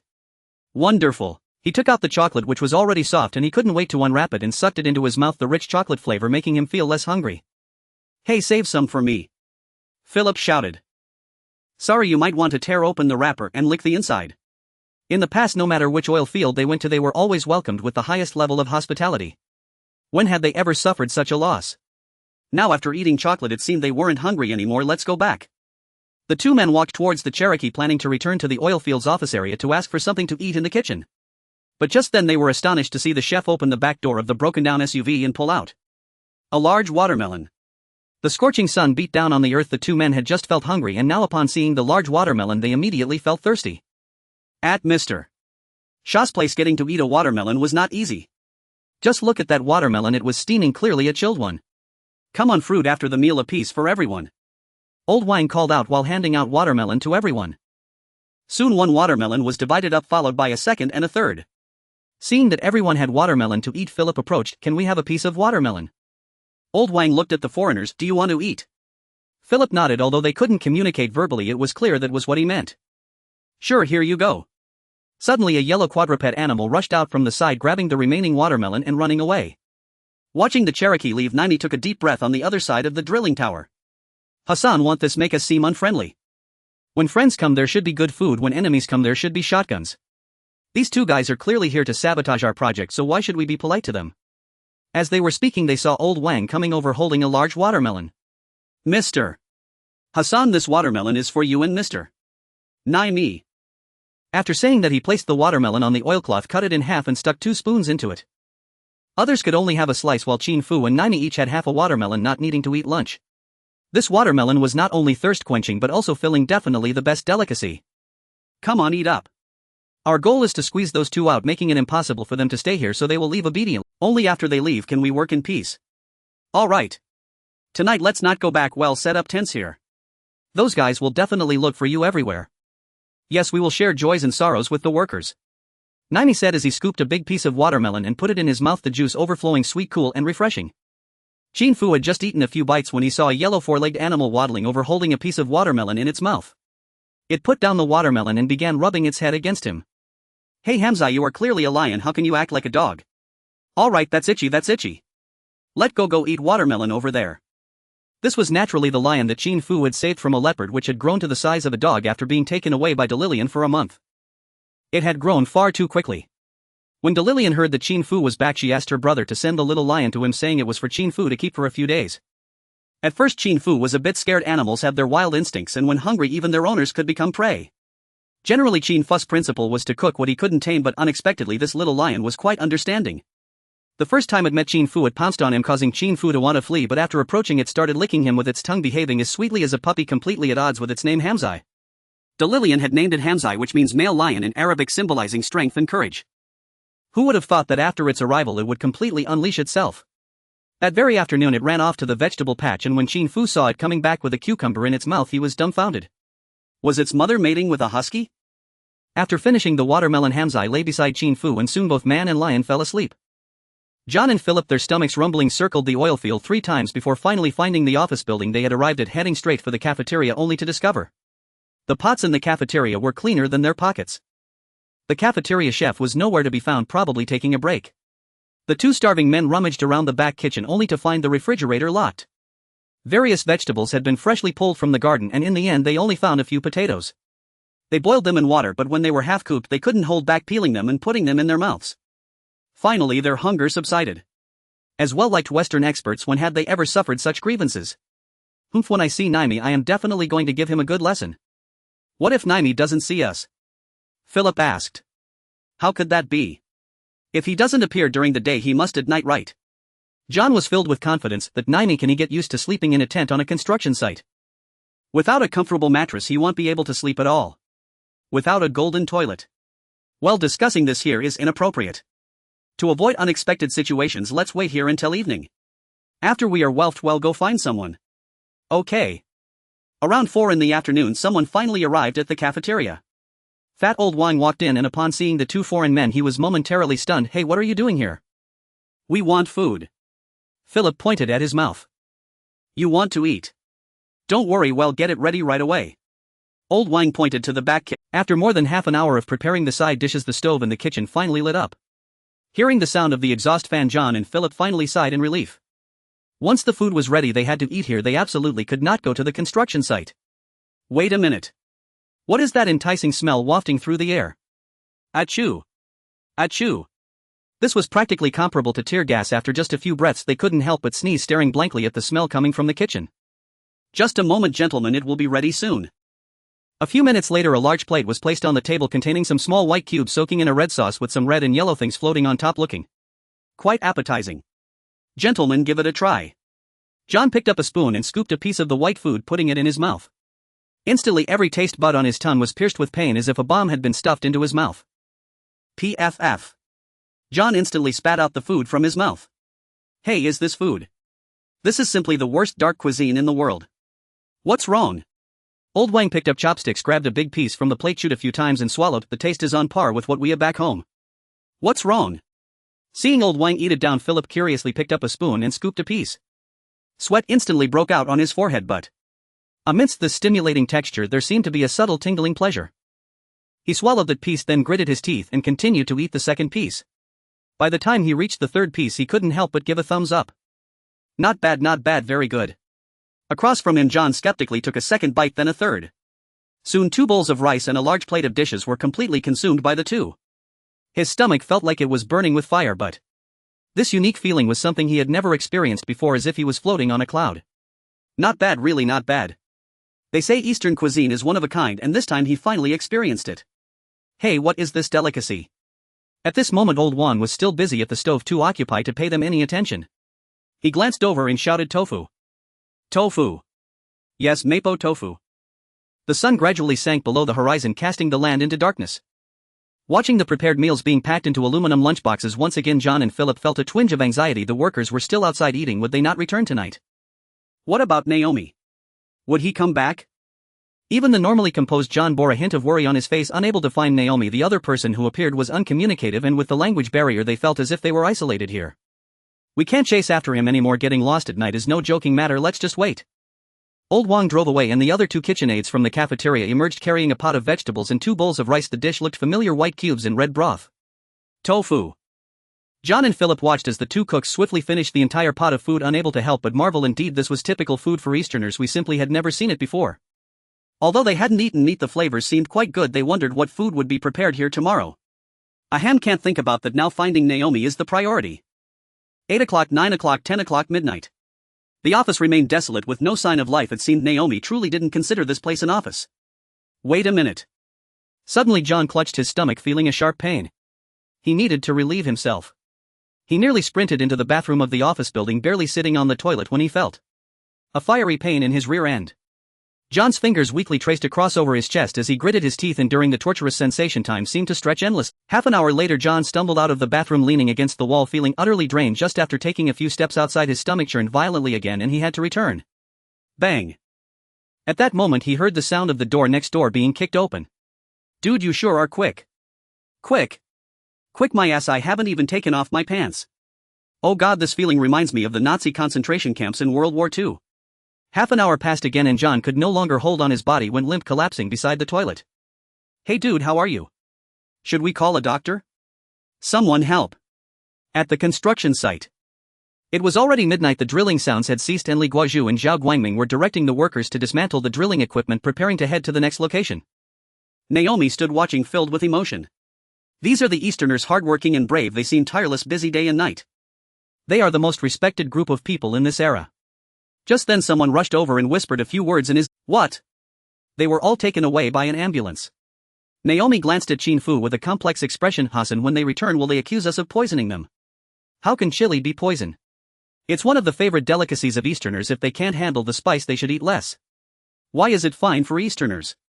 In later years Westerners visiting the East loved to taste the cuisine, but just hours after their first meal they would be tortured to near death. Especially those who went to mountainous regions, eating spicy food would cause them to experience similar sensations in both their mouths and rears. Not only did they eat in the cafeteria, others ate too. There were people eating on our side as well, and if you had problems it only shows that your own bodies can't handle it. You can't blame others. The chrysanthemum wilt's wounds abound, your smile has faded. Qin Fu began to hum this song with a smile. Nearby Ham walked over. Hearing Qin Fu sing he joined in. A woo woo. At a hospital in the capital of a certain place. Am dying, I must be dying. John lay on the hospital bed tossing and turning. His hands were restrained, otherwise he would have been scratching a certain area. Doctor, where's the doctor? Why isn't my surgery being done yet? How did you guys even get your medical licenses? On the other side, Philip was shouting loudly. When Jackson walked in, he saw two already crumbled experts looking as though they had gone mad. "John Philip, can you two calm down? Tell me what happened and I will seek justice for you." The two continued to shout while a certain person who brought them over explained the situation at the time. The two experts suddenly had stomach pains. That night they must have eaten something bad. Was it poisoning? This is an extremely serious criminal case, we need to report it. We Westerners are being poisoned here. It's not poisoning, they just can't handle spicy food. Just then a doctor walked in. He was a Western doctor with blonde hair and blue eyes. There were many Western doctors in this certain hospital and the treatment cost was not an issue no matter how high it was. This place could bear it. Jackson frowned. Spicy. Yes, in the East it's a culinary delight at the dining table, however for those who are trying it for the first time it should be eaten sparingly to gradually adapt. Consuming a large amount of chili at once can lead to acute gastroenteritis. And in severe cases even perforation may occur. Easterners can eat it but we cannot eat it, and this wasn't forced into their mouths, they chose to eat it themselves. Who can we blame? Even if they reported it in the end it would just be a misunderstanding. Jackson gritted his teeth. Those damned Easterners must have orchestrated this scheme. You all stay here to recover, I will find someone to replace you. At Ame Oil Company. Patrick, take a trip to the Turva oil field, you must. Jackson's words were cut off as he saw Patrick's figure disappearing at the door. I won't go. Kaufman, you go to. Anywhere but the Turva oil field. Why? I don't want to die. That place is simply hell. The company can offer you a high travel subsidy. That won't work either. No expert was willing to go. Or rather, no Westerner was willing to go. Jackson's plan to replace the experts was thwarted by a plate of mapo tofu. Watching Kaufman leave, Jackson stood up, his expression dark as he gazed out the window. They absolutely cannot succeed in their project. A low throbbing rumble rose as the engines started. Li Guozhu looked toward the distance where a patrol convoy was approaching and a smile spread across his face as he said, "Mr. Hassan, truly there was no need for military protection, this place has always felt safe." Qin Fu shook his head. It is not so peaceful here. The world is wide and the authorities are far away, anything can happen, especially while we are relocating the drilling rigs. If an ill-advised person shows up. Qin Fu's main concern was the Dawei people. After all, that group repays not kindness but vengeance. According to their shabby pamphlets, if someone helps them it is merely their due, even any gratitude they show is offered to the gods they revere, not to men. The operation was growing ever larger. If they did not shore up their defenses, a surprise attack could easily succeed. These people had been invited here. If even one of them came to harm, Qin Fu knew he would be burdened by conscience. The lead M113 tractor ground to a halt and an officer in camouflage hurried down. Report, the 12th patrol has arrived on orders. Xia He, thank you for your hard work. Qin Fu patted the man on the shoulder. You came out on duty in the middle of the night. When you return, each of you may collect a watermelon. Yes. Thank you, Mr. Hassan. Usually a melon cost only a tenth of a portion. To be handed an entire watermelon would be a dream come true. Children, keep your spirits high. Xia He called loudly. Finish this mission and everyone will get a watermelon. Hooray! Over time, Li Guozhu and the others had grown accustomed to rewarding labor with fruit and vegetables, yet each time they heard the men cheer for such provisions it still struck them with astonishment. Those who had never come here could not imagine that vegetables and fruit might cost more than meat. These men ate meat every day and it showed in their bulk. Night lay silent, broken only by the convoy's drone that carried far across the empty desert. Qin Fu leaned back against Hamuzai's flank. The soft hide made a comfortable cushion and he yawned, ready to drift into sleep. Then Xia He suddenly shouted, "Alert, everyone in the 12th patrol, attention. Activity at the Nini o'clock position." Qin Fu opened his eyes and saw Xia He's gaze fixed on the night vision scope, his face taut. They seem armed. Damn, I can see something. Quick, all Lao Gan, my aim at 9 o'clock, range 300 meters. Bang bang bang. In the black sky, tongues of fire burst forth, sweeping across a dune at the Nini o'clock bearing. Tracer rounds cut bright arcs through the night, cleaving the darkness into jagged segments. Prepare for combat. Li Guozhu bellowed. Although these men from the east were principally workers, factories in that era supplied more than simple small arms, there were heavy machine guns and even anti-aircraft pieces. In the field, danger could come at any moment. They also carried a proportion of AK rifles among them. Yet their intervention proved unnecessary. Amid the roar of engines, several M113 tractors surged forward and charged up to the crest of the dune. Hurry, hurry, whoever performs best today gets 2 watermelons. Xia He cried out. At the promise of reward, the camouflaged men leapt from the tractors, AKs at the ready, and began to sweep the area in teams of 3 rotating watches in a display of professional discipline. Rat-a-tat. The familiar staccato of burst fire rose and fell. Any fallen target had to be finished decisively. Qin Fu stared at the anti-tank launcher set up among them and felt a chill run through him, such rancor to bring missiles down on them. No, this was wrong. These arms were not the Western weaponry of the Dawei people, they looked more like Lama Otzi manufacture. Looking at the dead, their features seemed to match Sha's men, and their crude combat skills paled beside the trained Dawei fighters. So who then were these people? Hey, take one alive. Rat-a-tat. The last attacker was shot down. The youth clutching the trigger trembled with nerves. I'm sorry, I lost control. Do I still get my 2 watermelons? Qin Fu drew a slow breath. Of course, you fought well. Indeed, under our Eastern instructors, our unit's combat capability is first class. We could become Sha's finest force. Xia, he puffed out his chest. Mr. Hassan, we have been discussing giving the unit a name. What do you think of desert lions? Xia, he glanced at nearby Hamu Zai and felt that the name suited perfectly. At that instant, the sand beneath them exploded upward, a figure leapt free and a blade flashed, slicing toward Qin Fu's throat with terrifying. The movement was so quick even Xia, he had no time to react. He was still debating which word fit best. Those who did react were too far to fire without risking Mr. Hassan. Ugh. Then in a sudden burst, an angry roar split the night. The man who had sprung from the sand let out a pained scream the next moment. Under the M113's lights, Hamu Zai had leapt onto the attacker's back, pinning him to the ground. The beast's maw closed on the man's neck with a savage bite. Blood sprayed, spattering the corner of Hamu Zai's mouth, and Qin Fu felt his heart drop.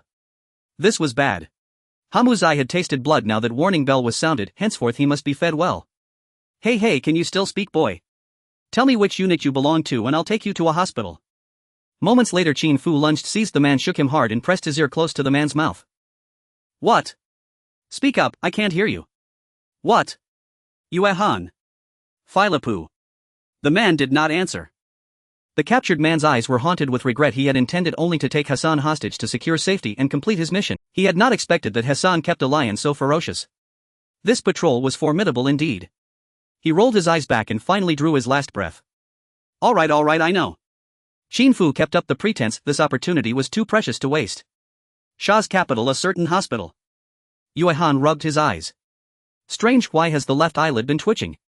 Achoo. Philippus sneezed several times. Maybe we are just too idle here. Shall we arrange discharge tomorrow? No, I find it comfortable here.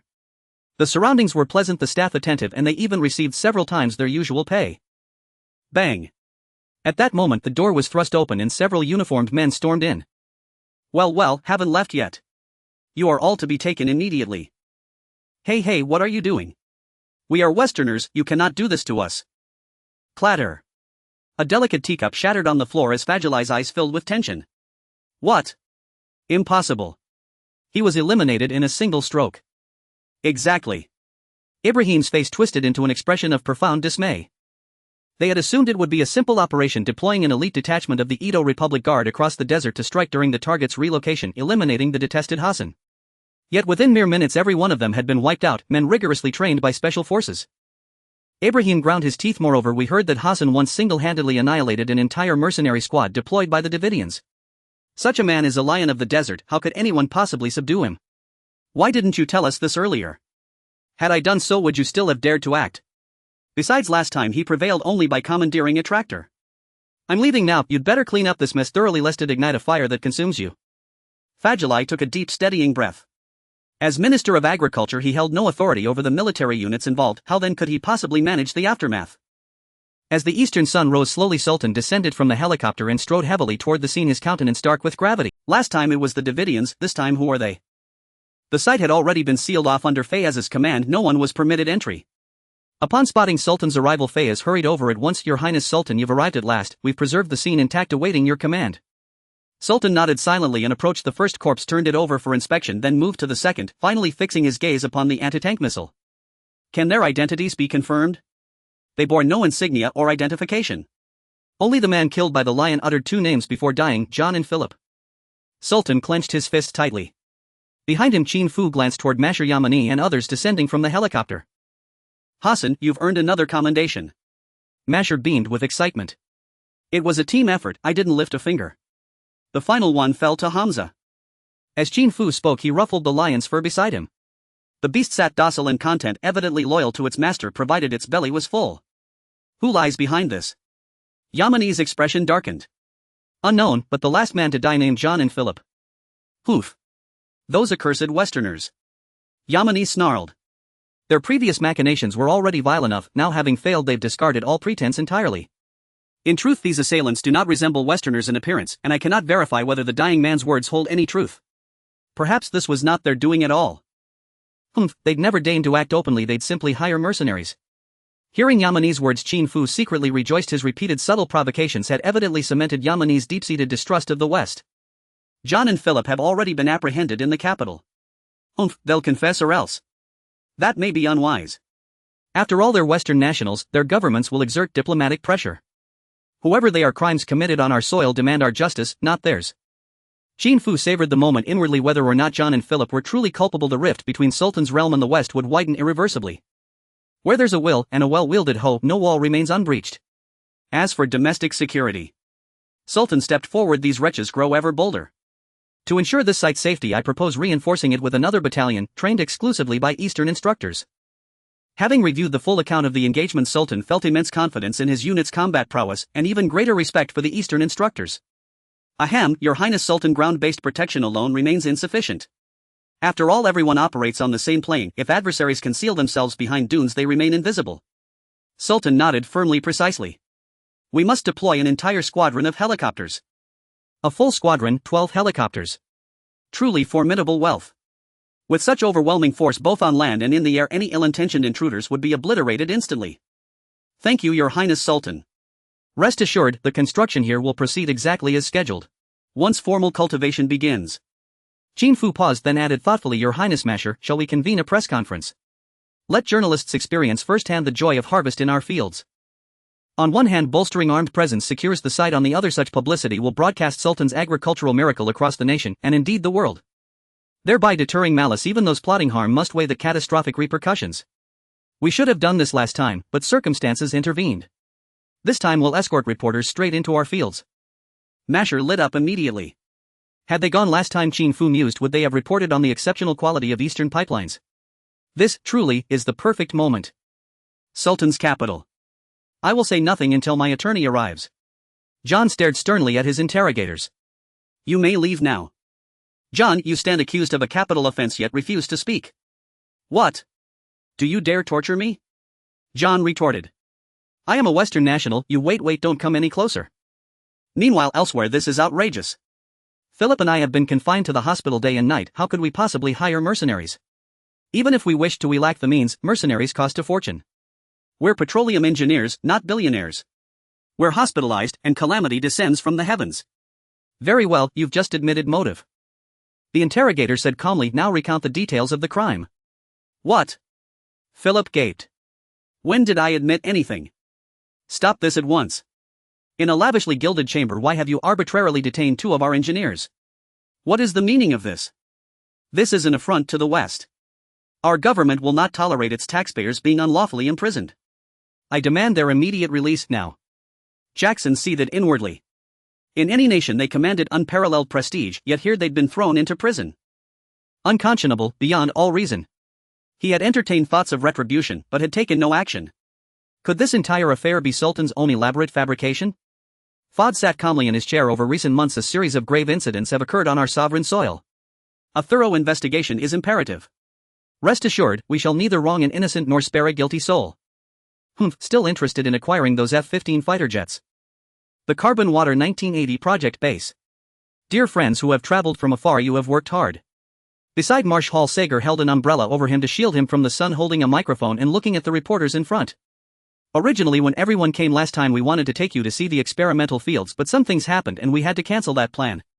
This time we invited everyone to come and witness the miraculous cultivation in our desert. Though Mass eyes sparkled, can we really grow vegetables in the desert? Of course.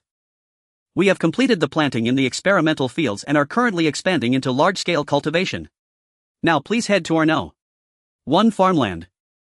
How far is this farmland? It's nearby, but to save everyone's energy we will take a helicopter there. As soon as he finished speaking, the sound of rotor blades stirring the air echoed in the sky. Everyone looked up. There were Black Hawks, and not just one. Minutes later, though Mass' eyes widened as he saw circular green areas below, forming a stark contrast with the surrounding desert. What you see now is our farmland. Each plot is about 1,000 meters in diameter, designed to maximize water conservation. A diameter of 1,000 meters means nearly 80 hectares. And there are more than a dozen of these circular farmlands, meaning this area of farmland spans over 1,000 hectares. It's definitely a massive farm. Click click. Thomas pressed the shutter, capturing the stunning scenes below. Marsh Hall felt particularly proud. Bringing them here by helicopter was meant to offer a bird's-eye view of the farmland for a more spectacular feeling. By the end of today, the whole world will know of the miraculous vegetable cultivation by Mr. Shah. In the gaps between the circles there were some cemented surfaces. As the helicopter landed, Thomas couldn't wait to dash out towards the nearest farmland. From a distance the farmland appeared as a green circle, but as he got closer he noticed that these circular farmlands were divided into large rectangular greenhouses. At this moment the sun was blazing and droplets of water were condensing on the plastic film of the greenhouse, clearly a method to retain moisture and reduce water waste. During the growth of the plants, black films and transparent films are alternately used. If only black films were used there wouldn't be enough light. Everyone please be careful not to trip. Before Marsh Hall could finish speaking there was a splash as Thomas, who was running ahead, stumbled. In the moment of falling he tightly hugged his camera with both hands, rolling twice on the ground before getting up. Seeing that his camera was intact he immediately beamed with joy and continued running towards the vegetable greenhouse. Closer, even closer. Wait, what are those large objects on the vines? They are the size of a football. In this farmland we are growing eggplants and it is now the harvest season. You can see our hard-working farmers picking the eggplants. Watching the large black skin balls being picked from the vines, Thomas felt his brain was not enough. Is this an eggplant? Wow.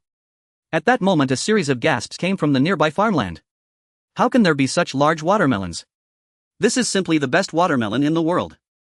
Thomas ran towards the source of the shouts, and when he arrived he saw a watermelon the size of a basin cut open and his jaw dropped. For a long time countless agricultural experts concluded that crops could not be grown here. Now the facts are right before our eyes. On the land of Mr. Shah not only can we grow crops but we can grow them better than elsewhere.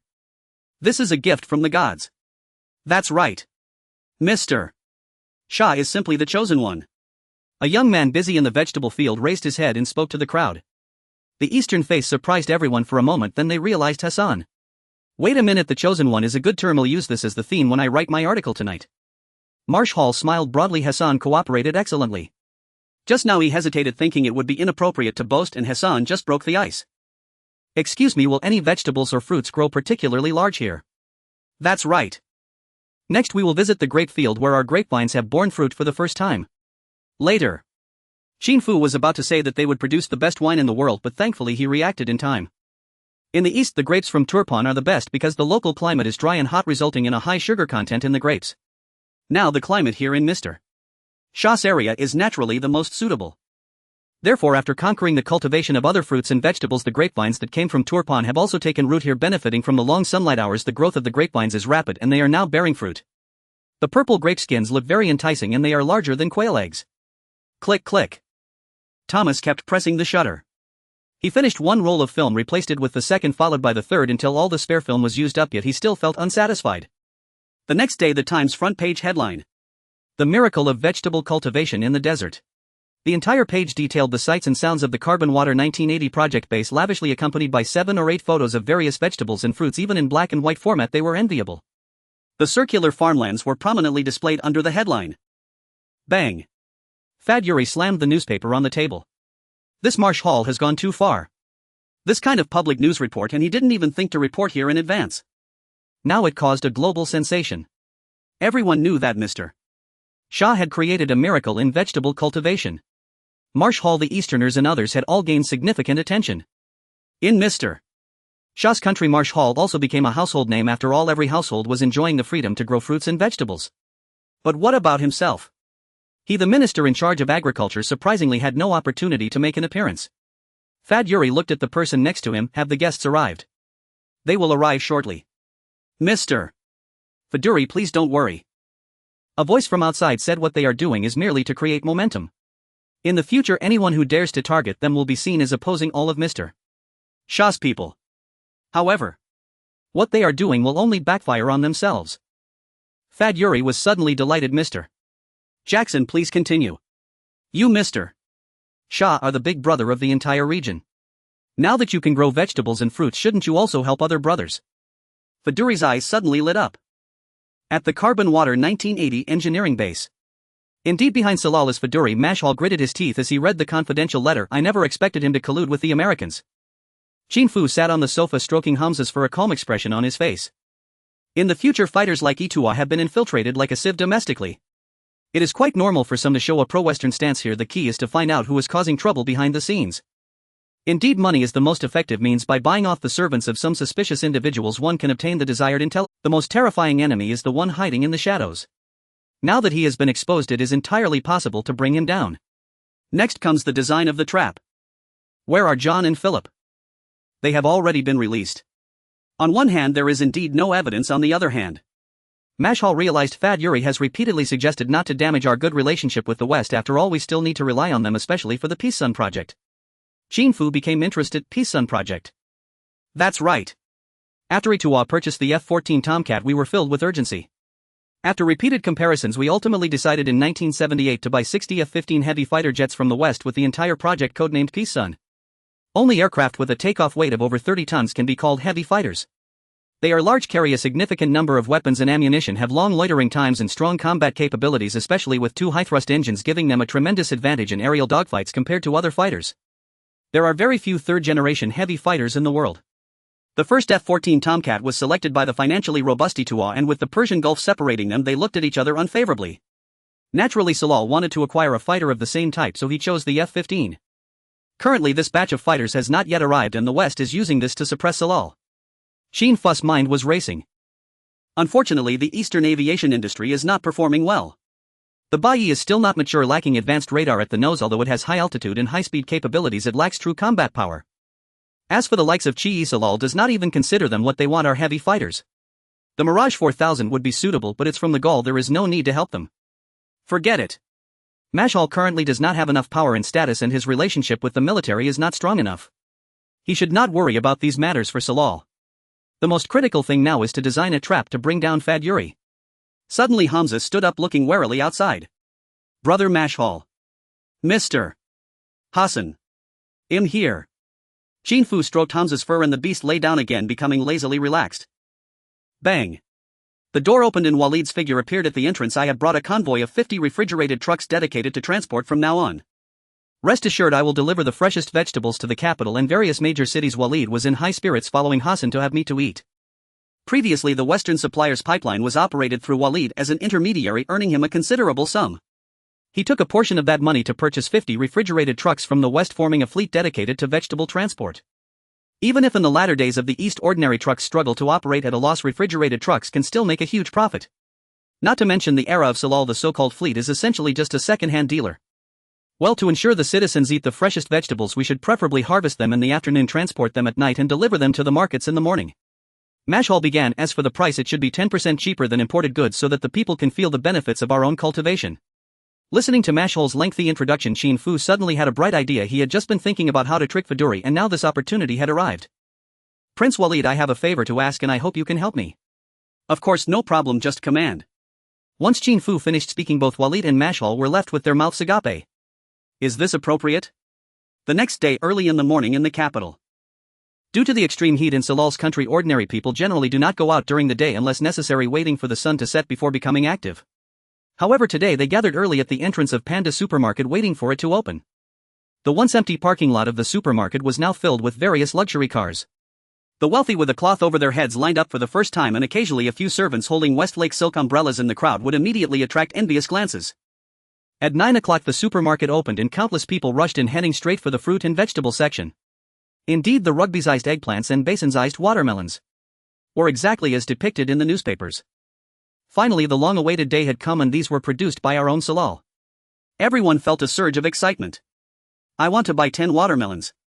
Don't stop me, these tomatoes are all mine. Everyone. The supermarket manager rushed over. Due to the limited supply of freshly launched fruits and vegetables, each person can only purchase 5 types of fruits and vegetables with restrictions on the quantity of each. Rest assured, the prices are only 90% of imported fruits. Our own fruits, how can they be sold for only 90% when they are this fresh?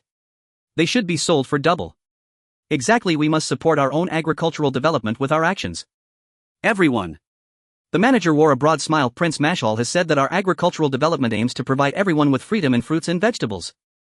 Moreover, the prices will be cheaper than foreign goods. Prince Mashal is mighty. Long live.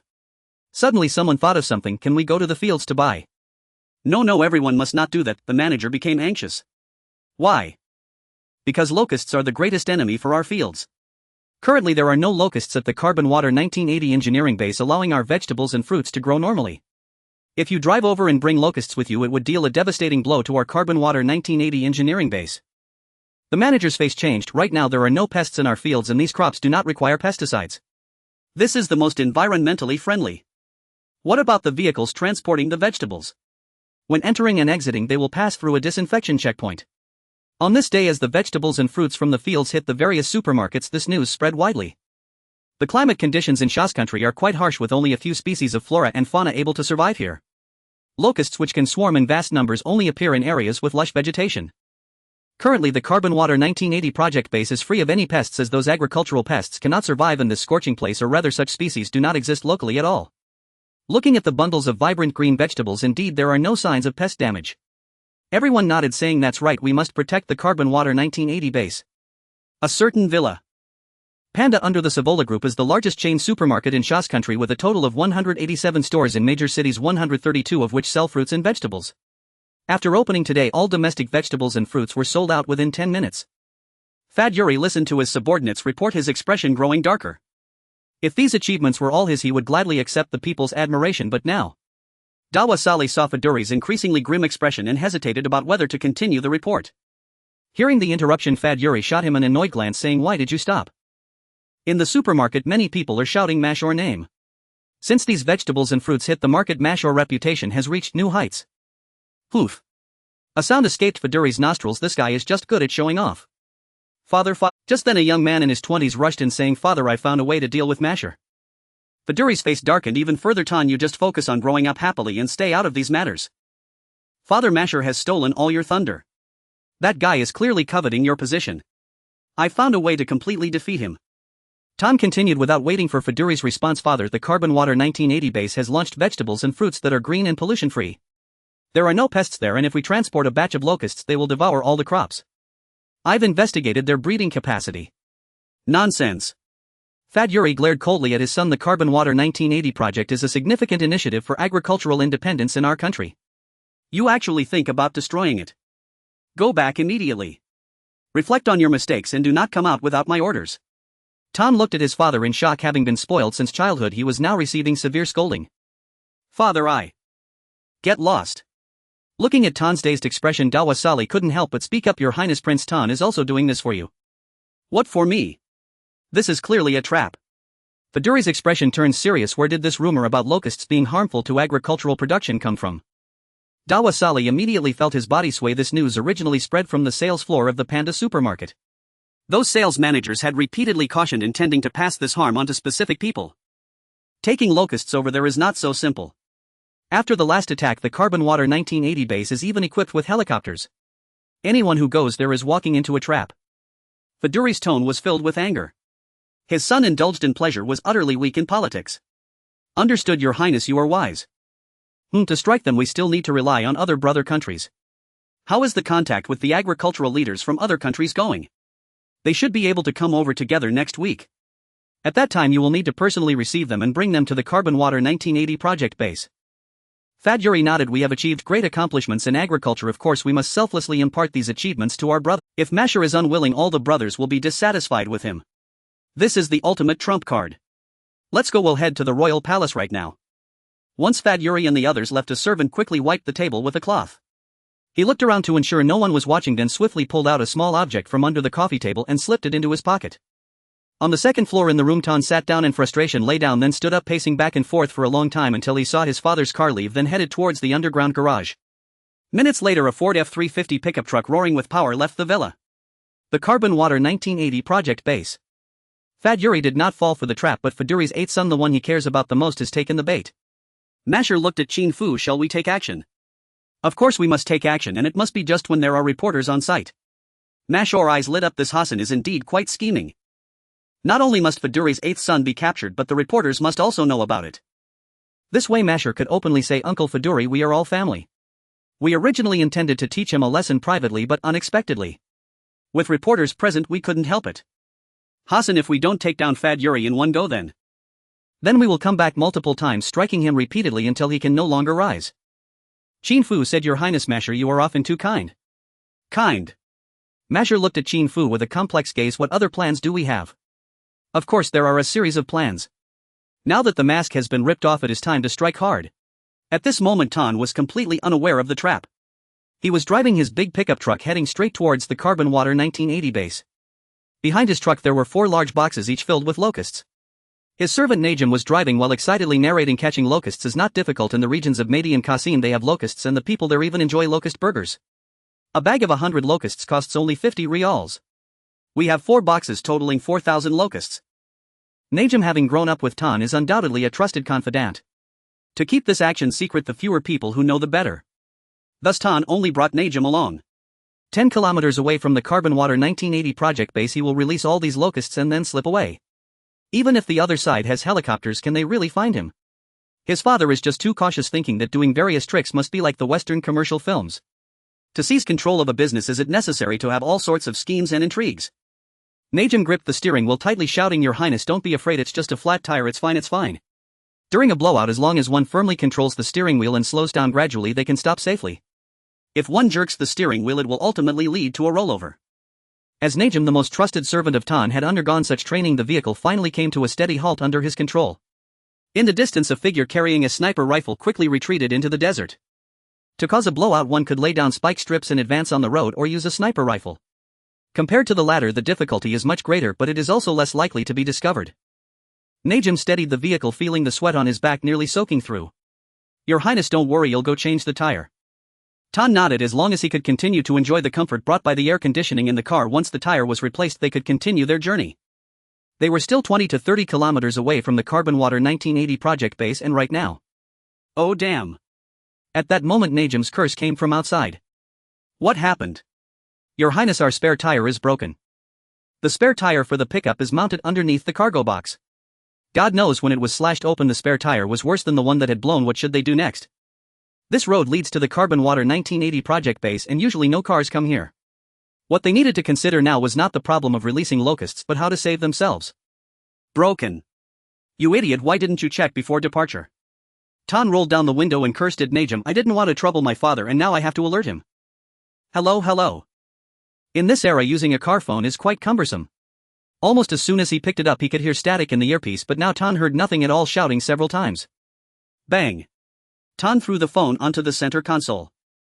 Najim smiled bitterly. This car phone worked best in the city and on main highways. There was a base station every so often, but now in this place, there were no base stations nearby. Of course, the phone couldn't work. Seeing Najim's bitter smile, Tan was filled with anger. He jumped out of the car and kicked Najim in the stomach. Ouch! Ouch! Although Najim had fallen to the ground, Tan was still not appeased, unleashing a barrage of punches and kicks at him. The weather was hot, and after a few hits they were both sweating. Tan returned to the car, glancing at Najim by the roadside. "Get up quickly, I'm hungry." Najim stood up with a limp, looking at the prince, who was drinking bottled water in the car, and helplessly said, "Your Highness, we rushed out this time without bringing any food. How about I roast some locusts for you to eat?" "What did you say?" "Say that again." "Your Highness, locusts are something that Muhammad has eaten. You actually want me to eat bugs?" Tan angrily got out of the car again, wanting to give Najim another beating. Just at that moment, the roar of an engine came from the distant road. "Your Highness, someone is coming, someone is coming." If it's a convoy transporting vegetables, we will not accept their help," Tan said. He was proud and deeply despised those who threatened his father. For a prince, what to choose in the face of life and dignity needn't be said. Najim felt speechless in his heart. However, he dared not say anything, only shielding his eyes from the sun as he looked towards the distant road. It was not a truck transporting vegetables, but a sedan. However, who was in the sedan? Tan also looked at the approaching car with hopeful eyes, and then upon seeing the driver and the person in the passenger seat, he was instantly delighted. "Westerners. Hey friend, help us out." The car stopped and Thomas got out. "Hey friend, what happened to you?" "A tire blew, could you help us?" Thomas looked at the wide tires. "Sorry, our spare tire is too small to lend you. However, we can patch the tire, we can help you repair it." "Great, thank you. The blown tire couldn't be repaired, but the spare tire that had been slashed still held hope for it. As they dismantled the tire, Thomas suddenly curiously looked at the cargo covered with a tarp in the back, which was emitting strange sounds. Rustle. As a reporter, Thomas instantly thought of something. This is definitely the sound of insects, and there are a lot of them. The agriculture at the Carbon Water 1980 base was thriving, and the most feared occurrence was a locust plague. These two. Thomas, taking advantage of others not paying attention, suddenly ripped off a corner of the tarp and saw the dense locusts in the cage. "Oh my God, even Satan wouldn't do such a thing. You two are simply wicked." Thomas had visited the Carbon Water 1980 base several times and had a good impression of it. As a reporter he still had a basic sense of conscience. The actions of these two had far exceeded his acceptable limits. He had to stand up. Your Highness, run! Najim shouted as he turned and ran towards Thomas and their sedan, yanking the door open and diving into the driver's seat. Only then did Tan react and rush over. Now that they had already been discovered, the best course of action was to flee quickly. As long as they drove away in this car they wouldn't be able to catch up. But the next moment he tripped over something and fell forward. Bang bang bang. Thomas raised his big foot and kicked Tan mercilessly. Ah. Thomas screamed, "You can't hit me, I'm a prince, a prince. No, you are a devil, you are Satan. Your Highness, I'm here to save you." Ouch. A reporter running all over the place must not be a delicate scholar. They would have some skills to deal with a pampered guy and a toady easily. In the distance on a sand dune, Qin Fu was holding binoculars watching for a long time. I originally thought we would have to take action, but I didn't expect Thomas and his little partner to be so fierce. Hassan, should we proceed according to the original plan? Don't worry, we won't have to move. Let them bring these two to our base.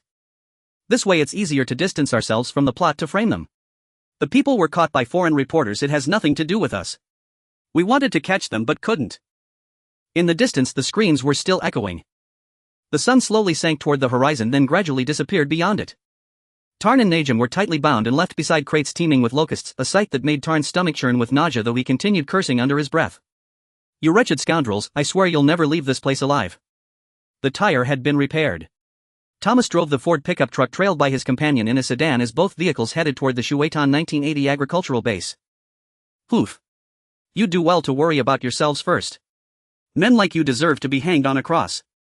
Thomas snarled, his face twisted with fury at the curses echoing from behind. I am a prince, a prince. The royal house will never forgive your insolence. Mark my words, you've stirred up grave trouble. I'll kill you. By now Tarn's mind was consumed by rage, even if he truly intended to release locusts here that gave no one license to strike him. What are mere vegetables and fruits compared to one's own life? A prince. What sort of prince commits such despicable acts? I will release the locusts. What can anyone possibly do to stop me? Even if I ignited an oil well, no one could hold me accountable. Know this, I am the son of Fajlai, Minister of Agriculture. Achoo. In the capital city of Shamauran, Fajlai sneezed sharply as he stepped across his threshold. What was this? Had the scorching sun given him a heat-induced cold? What on earth are you doing? Fajlai asked, spotting a delivery truck parked before his gate, its crew unloading crates into the storage shed beside the garage. These are furniture pieces purchased by Prince Tarn. He instructed us to store them here until his return. That boy. I explicitly told him to stay home, and yet he's gone out again. Ah well, spending money is no great matter so long as he doesn't stir up trouble. Fajlai glanced briefly at the crates, said nothing further, and turned toward his quarters. Your Highness, may we have your signature on the delivery receipt? Without hesitation Fajlai scrawled his name across the document, never glancing at its contents. He had no idea those few strokes would seal his irreversible downfall, and that his son had already descended far ahead of him. Two brilliant headlights pierced the night sky, illuminating the administrative zone of the Shuetan 1980 agricultural base, the site of a decommissioned oil refinery. Is Mr. Hassan present? I'm the journalist you invited, I bear urgent news for him. Please wait a moment. Moments later Qin Fu strode briskly outside. His gaze fell upon the two men in the truck bed, and he froze. These two. They brought a shipment of locusts, Thomas explained, intending to release them here and destroy our agricultural base. Mr. Hassan, it was perilously close. If they'd succeeded, the entire base would have faced annihilation by locusts. Qin Fu's expression darkened instantly. What? That's utterly outrageous. Our agricultural base is newly built, eco-friendly, pollution-free, entirely pesticide-free. A single locust infestation would force repeated pesticide applications. We've warned everyone repeatedly, yet someone deliberately smuggled in locusts. Unbind me, quickly. You. After hours of jolting motion and relentless shouting, Tarn was utterly spent, his throat parched, his voice reduced to a hoarse whisper inaudible beyond the truck bed. Qin Fu gestured sharply to his men, dragged them down, and beat them mercilessly. Wait, I'm a prince, oof. The American-style pickup stood over a meter high. Tarn tumbled headlong from the cargo bed, his bones seeming to crack, his organs shifting violently within his chest. But this was only the beginning, then came a barrage of heavy boots raining down upon him. How dare you low-born wretches lay hands on me, aha! Najim, also thrown down, saw Tarn rolling helplessly on the ground and cried out, Stop! Stop at once, this is His Royal Highness the Prince. A prince. Preposterous. Even common folk understand the sanctity of protecting our agricultural base. Would a true prince bring locusts to sabotage it? Oof. Foreign elements have been provoking us relentlessly lately, beat them. Beat them without mercy. Najim's face paled. Indeed, revealing the prince's identity now would not only doom Tarn but implicate Minister Fajali as well. Yet if the beating continued unchecked, the prince might well be killed. Don't strike him, strike me instead. What are you waiting for? Since he's begging for punishment, grant his wish. Qin Fu kicked Najim squarely in the backside.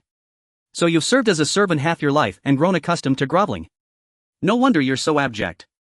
Abject men deserve just such a beating. Amid the screams, Thomas suddenly recalled something. This man kept declaring himself a prince, the 8th son of Minister Fajali. Oof. Fajali is our esteemed Minister of Agriculture. Why would he ever undermine the most vital agricultural base in all of Shamaoran? Qin Fu clenched his teeth. This is blatant frame-up, beat them harder. On the ground, Tarn writhed and shrieked uncontrollably. I am Fajali's son, I am his 8th son, stop. Please stop. Tarn had never been struck in his life until today, when he endured 2 brutal beatings, each worse than the last. What's all this commotion? At last Marshal appeared. Your Highness, you arrived most opportunistically. This man attempted to release locusts and destroy our Shuitan 1980 agricultural base. Qin Fu turned to Marshal. He claims to be Fajali's son. This is slander against the minister himself. Precisely, such vermin deserve death. Marshal strode forward without pause and delivered a sharp kick. Oof.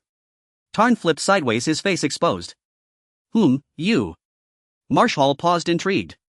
You do look familiar. Marshal, I warn you, you've crossed a fatal line.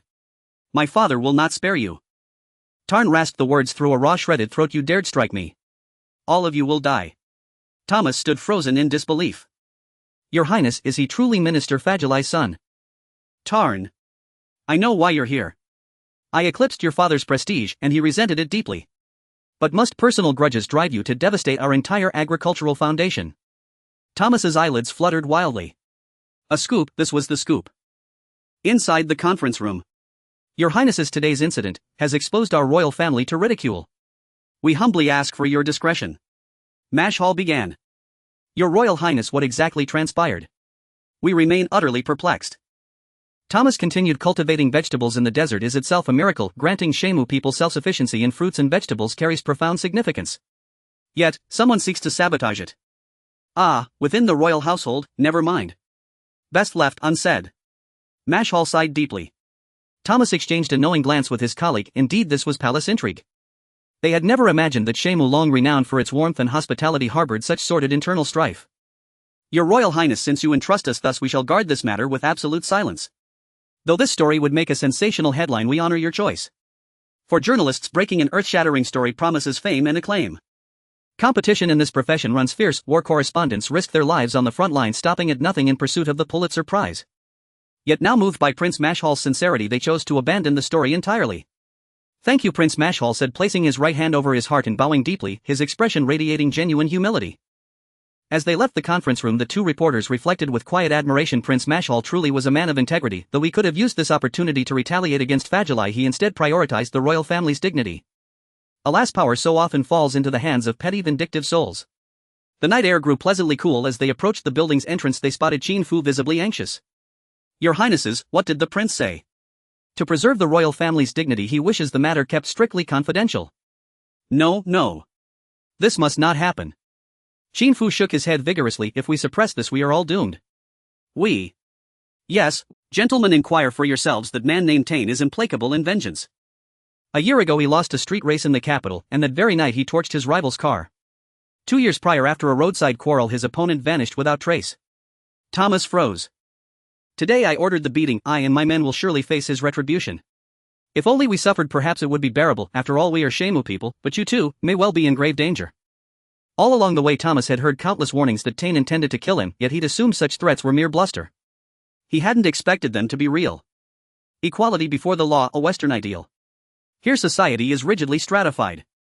A prince who dwells so far above others may well regard human life as expendable. Then what do? Only one path remains: mutual annihilation. Qin Fu clenched his teeth. We must publish the story and implicate Fajali. Only if they fall can we survive. Tonight we'll detain Tain and his men here, along with all incriminating evidence. Tomorrow, when the report spreads worldwide, we'll be safe. But Prince Mashal. He possesses too kind a heart. Ever since the establishment of the Carbon 1980 agricultural base, he's endured relentless attacks yet refused to strike back. This time. Understood, Mr. Hassan. Thomas drew a deep steadying breath. Tomorrow this news will reverberate across the globe. In an era when newspapers reigned supreme, journalists wielded extraordinary power, capable at times of consigning corrupt figures straight to hell. The infirmary. Ouch. Ouch. Gently please. Tane lay stretched across a hospital bed while a medical staff member in a white coat treated his wounds. When antiseptic alcohol stung the open cut, searing pain shot through him and he howled uncontrollably. Humph, a grown man unable to endure such minor pain. Shameful. Xiaofang shot him a disdainful look and pressed harder. Hey! Hey! Tane shrieked again, flailing his arms wildly. Then Xiaofang stepped back 2 paces. Ling Jie, this man he. Ling Jie, tending to Najim's wounds, glanced over and remarked calmly, the patient you're treating is a prince. Prince. More like a spineless coward. Xiaofang had traveled abroad precisely because of her extensive experience. She'd dressed wounds for laborers and even wounded soldiers, none of whom uttered a sound despite excruciating pain. That she believed was true fortitude. And this man. Hoof. Since they spoke in Eastern dialect, neither patient understood a word. Administer a sedative injection next. Understood. Once the wounds were dressed, Xiaofang pointed at Tane's buttocks. He twisted around and lowered his trousers. She picked up the syringe, her grip steady, her aim precise like a seasoned dart thrower. Snap. The needle pierced skin instantly. Then, hiss. In under 3 seconds the entire dose surged into his muscle. Whoosh, the needle withdrew just as swiftly. The motion was lightning fast. Only after the injection did Tane register what had happened, screaming in agony. Ah! He'd received injections before, but never one so agonizing. You wretched woman. Tane spat venom once more, but before he could utter much more, drowsiness crashed over him like a tide. The capital city. A villa. That night Fadjali felt inexplicably unsettled. Not until dawn's first light did he drift into fitful sleep, and he didn't awaken until 11 o'clock the following morning. He descended the stairs for breakfast. Has Tane returned yet? No. That boy off gallivanting somewhere again. Well, so long as he enjoys himself, let him forget those reckless notions. Fadjali spoke as he ate. After breakfast he settled onto a broad sofa and opened the freshly delivered newspaper. Prince of Shamu attempts sabotage of agricultural base. Such conduct defies moral law. Fadjali's face drained of color instantly. The front page headline bore a stark photograph of pickup truck's cargo bed overflowing with locusts. Though no people appeared in the image, the license plate was unmistakably legible, the very vehicle Tane had driven out. It was over. Fadjali felt the world tilt violently beneath him. Your Highness. A servant rushed to steady him. Prepare my car immediately, I must go to the royal palace. Where his son was no longer mattered, the critical imperative was to reach the seat of power at once to gauge how authorities would respond. His defensive course would be unequivocal frame-up. His son had committed no such act. A grand mansion gleaming with gold and splendor. As Fad-Yuri stepped across the threshold, a thunderous roar erupted from within. Where is Fad-Yuri? Bring him to me, immediately. Fahad was furious, and when Fahad raged, consequences were dire. Cold sweat gushed from Faduri's brow. He had arrived too late. Who else was inside? What had already been said? Your Majesty, please remain calm. Perhaps Uncle Fad-Yuri is entirely unaware of this matter. Though Uncle Fad-Yuri had long held reservations about me, he remained steadfast on matters of principle. How could he possibly sabotage His Highness Shah's most vital agricultural project out of mere jealousy? That was Mashhal's voice. Damn him, the hypocrite had blown this scandal across the nation, even beyond its borders, yet now dared to step in and feign loyalty. Mashhal, tear off that mask of false virtue. Fad-Yuri strode in, teeth clenched. Your Majesty, this entire affair is unquestionably Mashhal's conspiracy. He deliberately spread rumors that the agricultural base feared locusts above all, and then framed and slandered others. I swear upon my life Tane would never commit such an atrocity. Fad-Yuri had resolved to cast aside all pretense and lay the full blame squarely upon Mashhal. Fad-Yuri, you imbecile. What manner of man is Tane? We all know well enough. And yet you still defend him. It is precisely fathers like you, indulgent, blind and permissive, who raise sons so lawless and unrestrained. Fahad, seething with wrath, refused to believe Fad-Yuri, not least because how many among the royal princes and princesses possessed true competence? Most were idle, unlearned and utterly inept. Your Majesty, please calm yourself. This matter bristles with anomalies, thorough investigation is imperative. Indeed, it must be investigated without delay. Where are those 2 Western journalists? Have they been summoned? Report they have arrived. Bring them in immediately. Thomas and his colleague entered unruffled by the chamber's austere regal gravity. Your most gracious Majesty, we too were stunned by this turn of events. Last night His Royal Highness Prince Mashhal repeatedly instructed us not to disclose the matter publicly. Yet having received direct threats from His Royal Highness Prince Tane, we published it solely to safeguard our own lives. Had the Western journalists truly been threatened? Fahad's countenance darkened. Rest assured, our nation is renowned for its warmth and hospitality. A few rotten apples shall never tarnish our honor. I personally guarantee your safety. Should anyone dare harm you, I shall sign their death warrant with my own hand. Viduri's face paled. He knew his reckless son was indeed capable of such intimidation.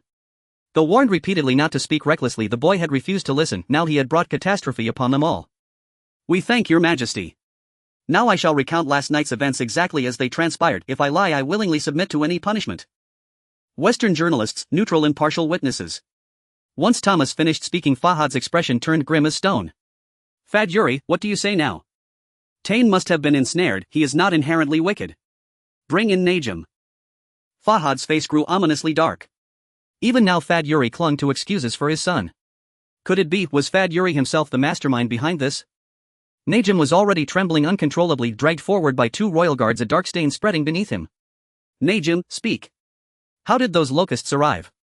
I don't know. Your Majesty, you see. Najim, Tane's most trusted servant, knows nothing. This was clearly a deliberate act. Someone planted the locusts in their pickup truck. Your most gracious Majesty, he lies. Thomas interjected. I possess a recording. Faduri's face drained of color. That Lustung son, what reckless words had he uttered? I am a prince. I will kill you. I wanted to release the locusts. Who dares stop me? Even if I ignited the oil wells, no one could touch me. Know this, I am Prince Tane's son and my father is Faduri, Minister of Agriculture. Najim, do you truly claim ignorance? At that commanding voice, Najim collapsed prostrate. Your Majesty, this is not my doing. The prince commanded me to purchase the locusts. I am but a humble servant. Slam. Fahad's palm struck the armrest of his throne. They are both of royal blood. One labors day and night for the nation and its people, the other is consumed by envy. Henceforth Prince Tane is stripped of royal status, expelled from the house of royalty. He shall stand trial before the judiciary. Were he still a prince, even imprisonment would resemble a stay in a luxury suite, but stripped of title he faces the true unforgiving penitentiary. No, Najim, why would you fabricate such lies? Faduri, you yourself just declared Najim was Tane's most trusted servant. With evidence, both witness and recorded, mounting, Fahad's face hardened into obsidian. Do you deny involvement in this? Faduri's body convulsed. He had 7 sons, some serving in the armed forces. Though his youngest was dearest, he now saw plainly salvation was impossible. Reluctant, he prepared to sacrifice him utterly. Just then rapid footsteps echoed outside. Report, urgent report. Speak. A massive swarm of locusts has appeared at Minister Faduri's residence. What? Fahad's expression turned as black as storm-racked midnight. He had assumed only Tane's folly, youthful recklessness, but now realized Faduri himself had orchestrated it all. The nature of the crime had just escalated beyond measure. Sultan, seal off Faduri's residence immediately. Conduct a full uncompromising search. Sultan had observed silently until now, neither ally nor adversary awaiting the sovereign's decree. At once he accepted the order and strode out resolute and swift. Faduri stood utterly paralyzed. His own son had betrayed him so catastrophically. What sins had he committed in past lives to suffer this fate? He had imagined only that Tane drove the pickup to release the locusts, never dreamed the boy had hauled them home. With a garage full of vehicles, could he truly not transport them all at once? That witless, brainless son. Faduri cursed him inwardly again and again, until with no recourse left he resolved to shoulder none of the blame, only cast it wholly upon his son. Thud. Faduri dropped to his knees. Your Majesty, I alone bear fault for failing as a father. My son's envy ran deep, punish me not him. The same Faduri who had refused to bow moments earlier now knelt in submission. Fahad regarded him with a gaze heavy with complexity. Rise, for now. Await Sultan's findings. Half an hour later Sultan entered, his expression grave. Your Majesty, we discovered 32 boxes in Faduri's home, each filled with thousands of locusts. One of the boxes had a hole and the locusts scattered, which is when the outside world noticed them.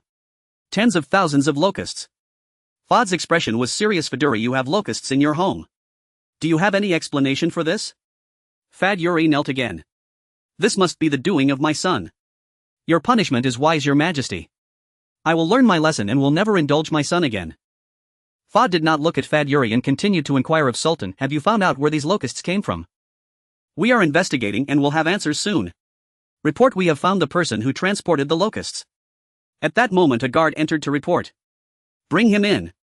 Faduri glanced at the person entering, his body trembling. It was the few workers who had moved the furniture.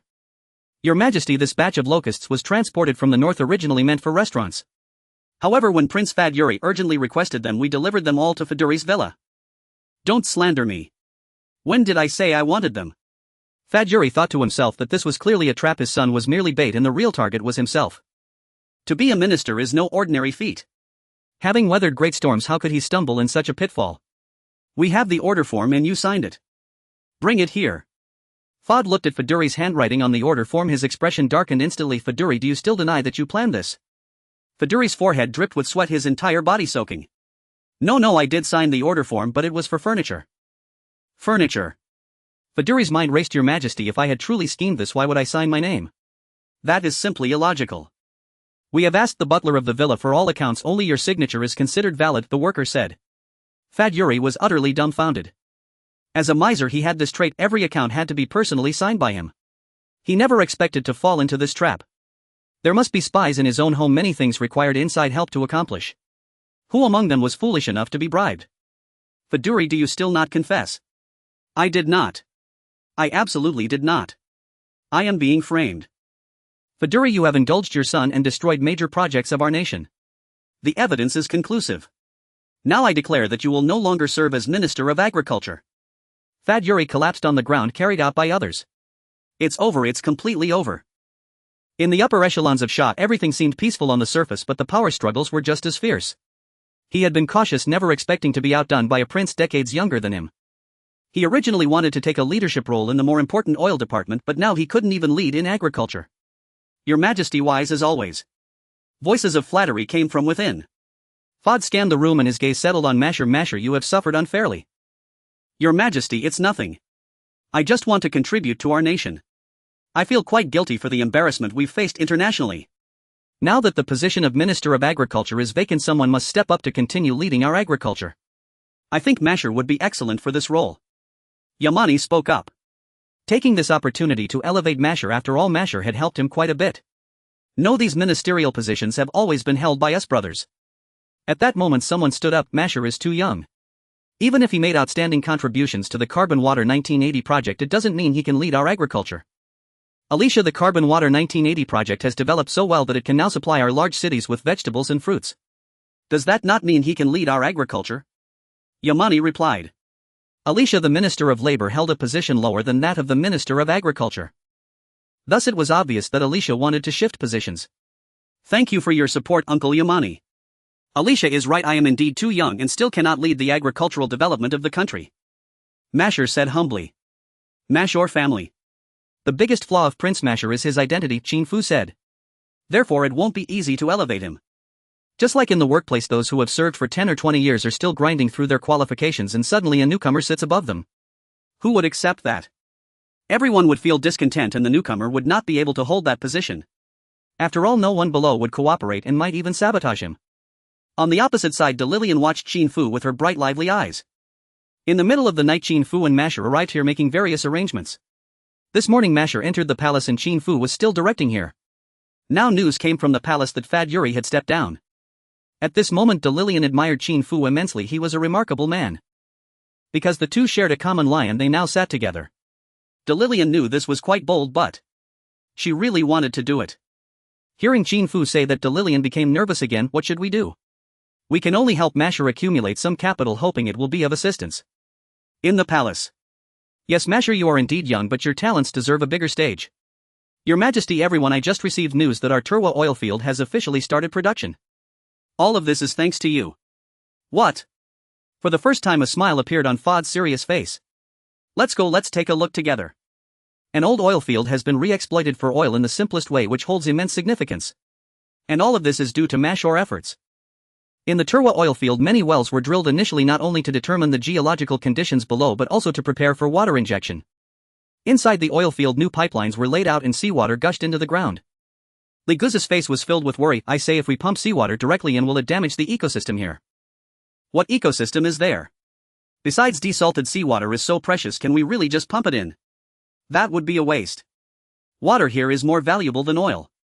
Zhao Guangming said as he looked up at the sky. Several helicopters were flying in.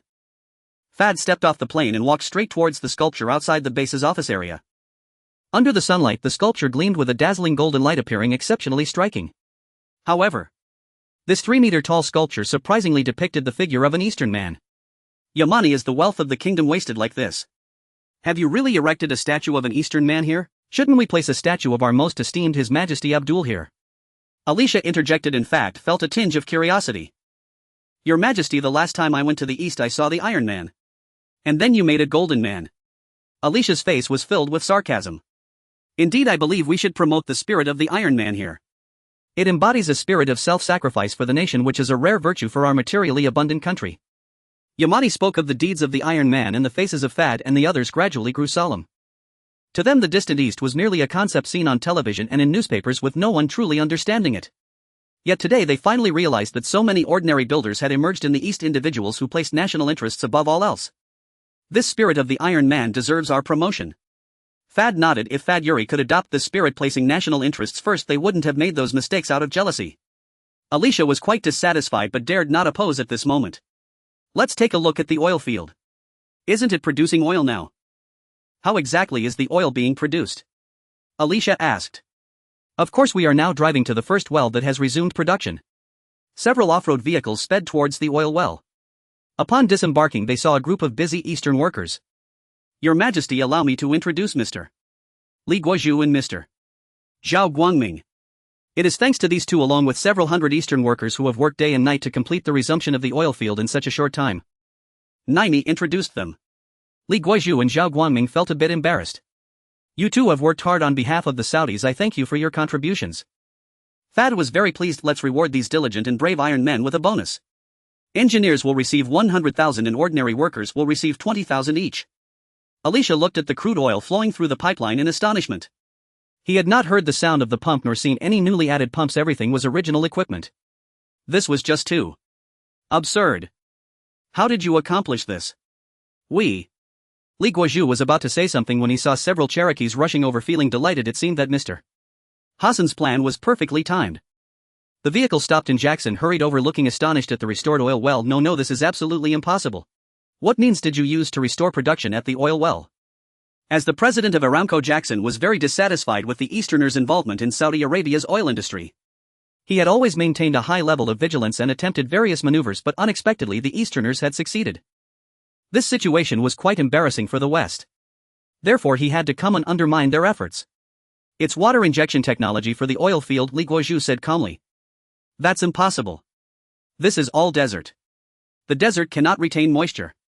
Even if water is injected, it will seep below unless the entire desert is filled in. The Western oil companies were justified in saying that it was impossible to restore production in the simplest way here, and only the Saudis could think so absurdly in the desert. Indeed, under normal circumstances, water injection is not feasible. However, if special measures are used to inject water into, Li Guozhu said while giving Zhao Guangming a look, hoping he wouldn't forget Mr. Hassan's plan. Fortunately, Zhao Guangming didn't forget and immediately interrupted him. Only our technology is confidential and cannot be revealed to foreigners. Suddenly everyone fell silent. Especially the group of Westerners brought by Jackson, each wearing a grim expression. What does this mean? They don't want us to know their technology. This is a bit excessive, isn't it? What advanced technology can you Easterners have? You must have used some underhanded means. Thomas, an oil extraction expert behind Jackson, spoke up. Your methods are likely to severely damage the ecological environment, which is why you don't want us to know. John and Philip had already returned to their country, vowing never to work for Aramco again. The others dared not approach, fearing they might fall into a trap. Jackson had tried various means and finally invited Thomas from the West, making him the chief engineer of Aramco. Having just taken office, he received such news and had to save face for the West, making sure the Saudis understood that the Easterners' methods were disreputable. Indeed, Your Majesty, Fad, we in the West possess abundant oil extraction technology and understand the importance of environmental protection. Therefore, we hope you will commission us to evaluate this water injection technology for the Eastern oil fields. Alicia nodded in agreement. Exactly. When we wanted to develop these abandoned wells, the West said it was impossible. Now that we have successfully resumed production, the West wants to evaluate it. I want to ask, these black riches buried under our land, are they truly the Saudis or the Westerners? Yamani's expression was as grim as it could be. At this point he could no longer suppress the anger within him. Indeed, these technologies were earned through the Iron Man spirit of the East, and we absolutely cannot leak them to others in this manner. Such a statement would be a disrespect to the Iron Men of the East. Naimi also spoke up. Jackson's expression darkened instantly. He hadn't expected that these leaders overseeing oil in Saudi Arabia would harbor discontent towards them. Indeed, the Saudis had nationalized their oil resources, but the operation of the oil industry was still managed by Aramco, where most of the executives were Westerners. Thus they still believed they could control Saudi Arabia's oil resources. Unexpectedly, these individuals had begun to protest. Was it because of their direct methods? Fad took a deep breath. Indeed, we do not need the West to evaluate. Even Fad is dissatisfied with the West.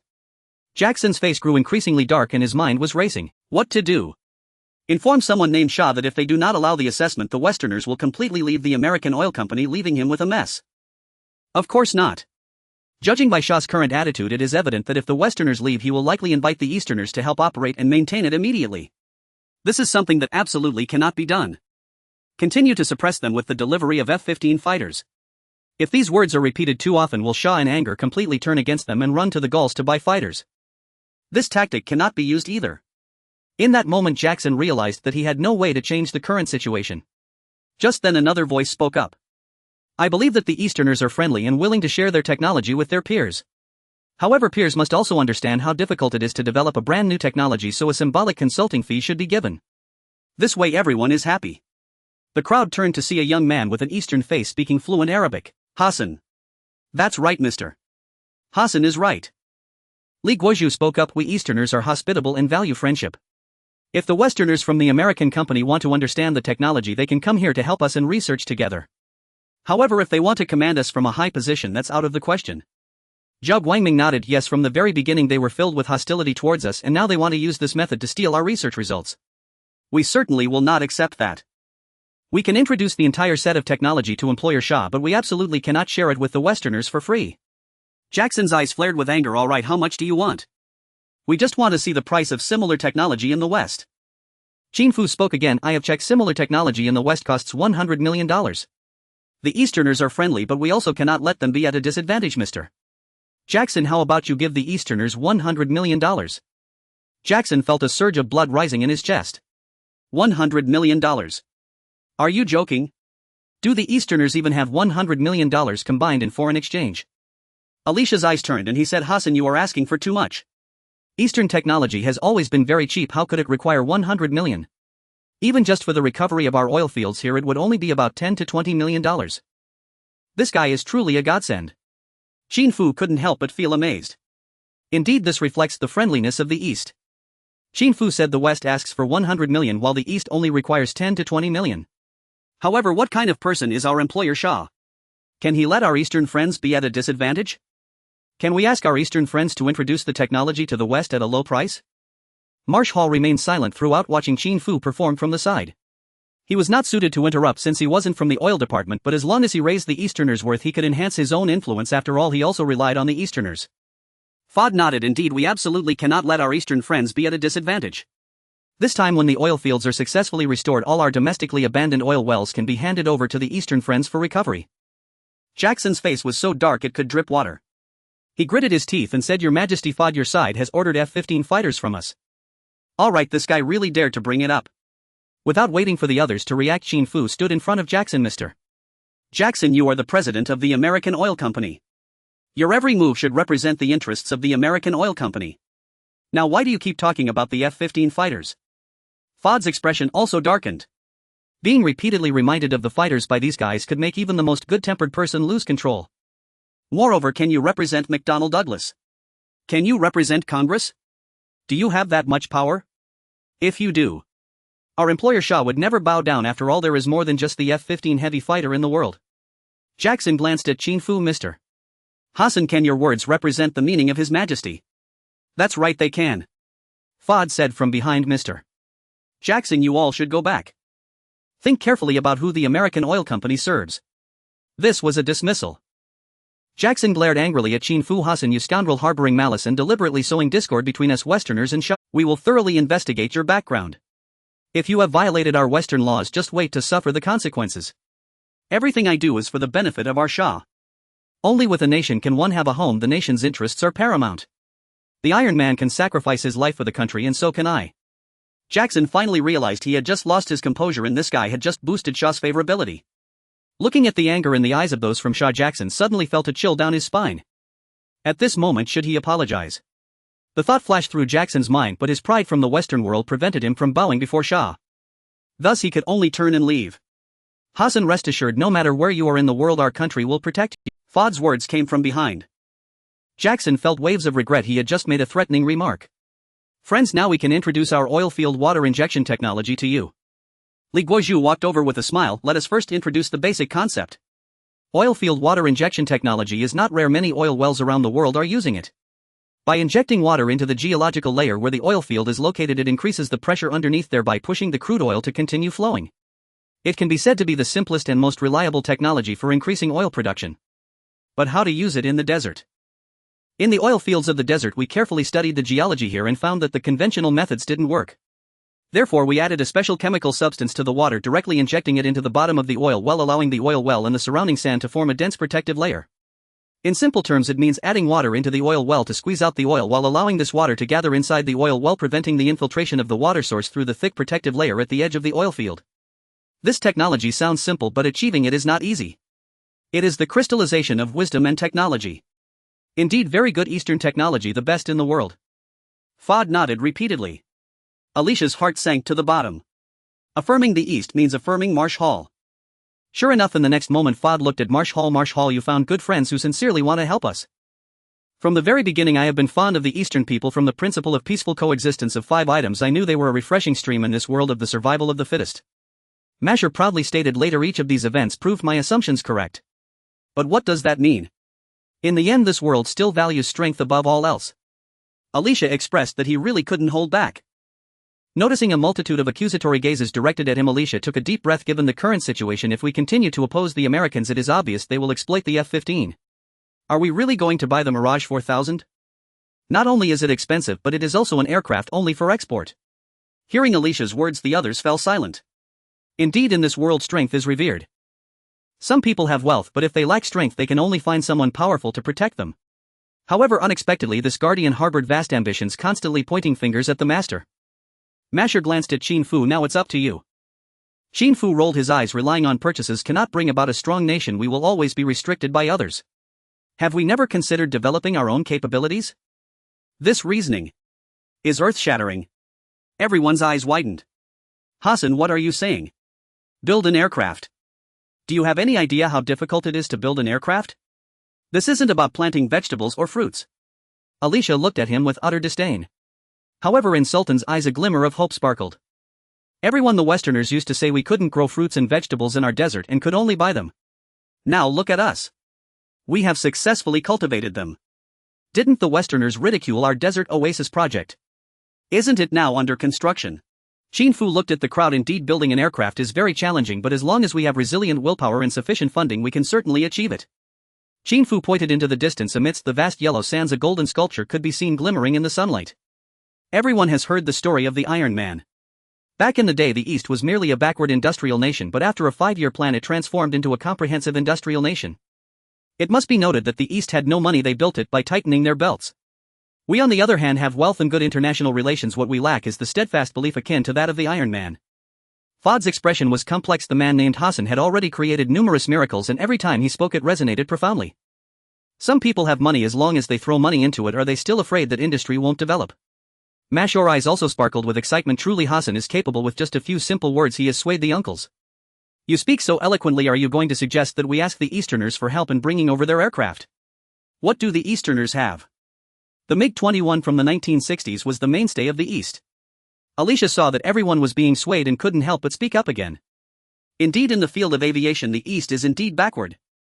I never suggested we must find Easterners. We can first look to the West and see if they are willing to help us develop our industry. Fuad nodded. That's right, this is a significant matter that requires careful discussion. It concerns the future development of our nation. There will come a day when oil runs out and wealth will eventually be spent. Only by tirelessly developing modern industry can we secure a bright tomorrow for our nation. In the past Fuad had pondered what to do with the enormous wealth from oil, but he could never figure it out. Now Qin Fu's words seemed to clear the clouds and reveal the sun. Everyone has been busy for quite a while. You must be tired. Next, shall we rest and dine here or return to the base? Fuad waved his hand. Of course, let's go to the experimental field. Let's go pick some fresh fruits and vegetables. No one in the nation would refuse such joy. However, this time when they arrived at the experimental field, before reaching the vegetable patch they were captivated by rows of crops. These crops had already grown to 20 or 30 centimeters, looking robust and densely packed, easily evoking thoughts of an endless prairie. What is being planted here? It can't be weeds, right? Alicia couldn't help but speak up. This was the very line they were waiting for. Stop the car. Qin Fu spoke up. Since everyone is so interested, please come down and take a look. If you can guess what this crop is, we will offer the freshest juice. Fod walked over and looked at the slender leaves and hollow stems, suddenly recalling something: wheat. Of course they wouldn't spend a fortune to plant grass for sheep and cattle. If they were to plant it, must be a valuable crop. If not vegetables, then it would be staple food. If it were rice, it would need to be soaked in water. The remaining option is wheat. Your wisdom is truly admirable, Your Majesty. Qin Fu quickly flattered. Exactly, it is wheat. Alicia's face turned sour. He regretted just having teased about weeds, which then provided them an opportunity to show off. Here it is very challenging to grow crops.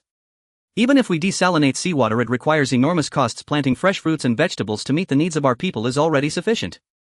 Is there a need to plant staple foods like wheat? Alicia questioned. That's right, Alicia is correct. Receiving agreement from others, Alicia felt triumphant. Qin Fu gave Masher a look. The opportunity has been secured for you. Now it depends on your performance. Your Majesty, esteemed uncles.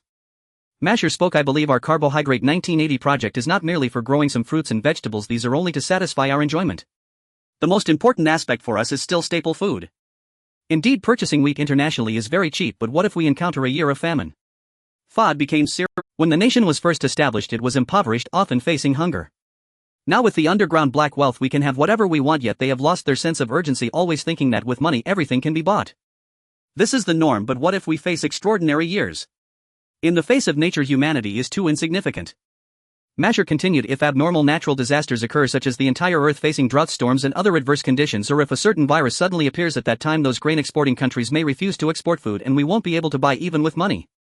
There is a saying in the East: born in worry and perish in comfort. If we lack a sense of urgency, our self-preservation ability will be very poor when faced with crises. Everyone fell into deep contemplation. Over the years they have leveraged their oil wealth to usher in an era of unrestrained buying across the globe. In their hands the US dollar seemed almost omnipotent. However, once faced with a crisis, the dollars they held would turn into mere scrap paper. Ha ha ha. At that moment Alicia's laughter rang out. Masher, you are clearly just alarmist. Localized disasters are indeed possible, but a global famine, that is simply the funniest joke I have ever heard in my life. In 1815 the Tambora volcano in Southeast Asia erupted. This 4,300-meter high volcano suddenly awakened after being dormant for thousands of years, erupting continuously for 3 months. This catastrophe not only claimed nearly 1,000,000 lives locally but also caused severe damage to the global climate. Masher felt emotional. Hassan was remarkable, having prepared everything for himself. As long as he memorized these points, he could easily articulate them. Looking at the complex expressions of the elders, Masher knew this was the shining moment of his life. At this time the rays of the setting sun illuminated Masher, making him appear taller. Indeed, even the position he stood in was rehearsed in advance. A large amount of sulfate aerosols entered the stratosphere, blocking sunlight. By the following year, 1816, the global climate became abnormal, with a sudden drop in temperature referred to as the year without a summer. In the west it was supposed to be spring, yet freezing rain began to fall. By May it abruptly turned into winter, with all crops frozen to death. The entire northern hemisphere was engulfed in a terrifying famine and cold. Masher's voice gradually lowered, enveloping everyone in an atmosphere of heavy snowfall. Although the sun in the west still blazed, everyone felt a chilling sensation rising within. Such extreme situations are possible, although the odds are slim. Encountering them would lead to a great disaster. Humph, that was merely a matter from the last century. In recent years agricultural mechanization has developed rapidly and countries around the world have ample food reserves. Alicia responded. Even if such a situation arises, we can withstand it. Indeed, those grain-producing countries certainly have abundant food reserves to endure. When that time comes, will they sell their grain? Who can guarantee that the next year will return to normal, allowing them to safely sell the food reserved for the following year? Masher was very grateful to Alicia. Without him to play the supportive role, he wouldn't have been able to articulate these points. The more complex the situation is described, the easier it is to gain everyone's agreement. Masher's perspective will appear even stronger. Don't be fooled by my youth, I am actually very wise. My strategic insight is already superior to many uncles and elders. One must have foresight to avoid immediate worries. Regardless of the time, food security is paramount. Since we launched the Carbon Water 1980 project, it is certainly not just to plant fruits and vegetables but to achieve our leader's goal of food self-sufficiency. The freshwater resources needed for staple foods are astronomical. Alicia continued to counter. Now that he had stepped forward, he must argue to the end. Yes, therefore we are currently researching a new variety called seawater wheat. This project has never been reported to the higher-ups of our leader and is merely a backup for the Desert Oasis project. Now it is used to bolster Masher. Seawater wheat. What does that mean? Alicia once again exposed his ignorance, and at the same time he had a faint premonition that he might not secure the position of Minister of Agriculture. We are also consuming a significant amount of resources with seawater desalination. Therefore I have been thinking if we could use seawater for irrigation that would completely solve the problem. Seawater is an inexhaustible resource. Fod's eyes widened in an instant. This is undoubtedly a great plan. For this plan it would be worth it for our leader to invest all his oil wealth. If we can use seawater for irrigation to grow wheat, then our leader would no longer need to worry about food shortages. Even if the world cools down, our leader can still meet the planting conditions. When the entire world is in a hunger crisis, only our leader can still harvest agricultural products. Then, our leader will become the savior of the world. To what extent has this seawater wheat been developed? Fod felt his voice tremble slightly. Well, as for the specifics of the research, I don't really understand. Let's invite an expert from the East to explain. Professor Xiong. Professor Xiong was somewhat reluctant. As a meticulous old professor, he didn't want to make grandiose claims. But now he understood that his speech was crucial. If Masher could not gain more power, the entire Carbon Water 1980 project would face immense risk. Welcome everyone to the experimental fields of the Carbon Water 1980 base. Professor Xiong took off his straw hat and bowed to the crowd. At that moment he looked just like an old farmer. This spirit of dedication instantly won everyone's favor. No Western agricultural expert would be as handsome as an Eastern professor. Professor Xiong, please introduce the progress of seawater wheat to my uncles and elders. All right. Professor Xiong glanced at Masher, took a deep breath and said, our ultimate goal is to find a type of wheat that can be grown under seawater irrigation, but the difficulty is too great. Thus we can only settle for second best, seeking a kind of wheat that can adapt to growing in high salinity soil. The so-called seawater irrigation will never succeed. This is dictated by basic biological principles. However, the development of wheat that can thrive in alkali land is progressing smoothly. You all should know that biological breeding takes a long time. For wheat, one growth cycle takes 200 to 300 days. We estimate that it will take 5 years to complete the first phase of research. As Professor Xiong finished his introduction, the sun had just cast its last rays over the earth. Fod took a deep breath. This is a great project. To ensure that this project can continue, I believe Masher is the most suitable person to be the Minister of Agriculture. Alicia was completely stunned. No, Your Majesty, since the founding of our nation these positions have always been held by our brothers. Brothers will eventually have a generational shift. Qin Fu wanted to say this, but unfortunately he didn't dare. However, now that Fod had already made up his mind, Alicia's opposition was destined to be in vain. I have a suggestion. We could have Masher's father serve as the Minister of Agriculture and Masher could be his deputy. At that moment Yamani spoke up. Fod's eyes lit up. Exactly, it settled then. At the Carbon Water 1980 base in the cafeteria. It's quite dark at night. To avoid accidents, let's send someone to the experimental field to harvest. Everyone can have their meals in the cafeteria. Marshal, your arrangement is quite good. Amani nodded. Alicia's expression was fluctuating. Her cheek muscles twitched twice, clearly wanting to say something but ultimately held back. Forget it, no point in saying anything now, the die is cast. Any further performance would only annoy His Majesty.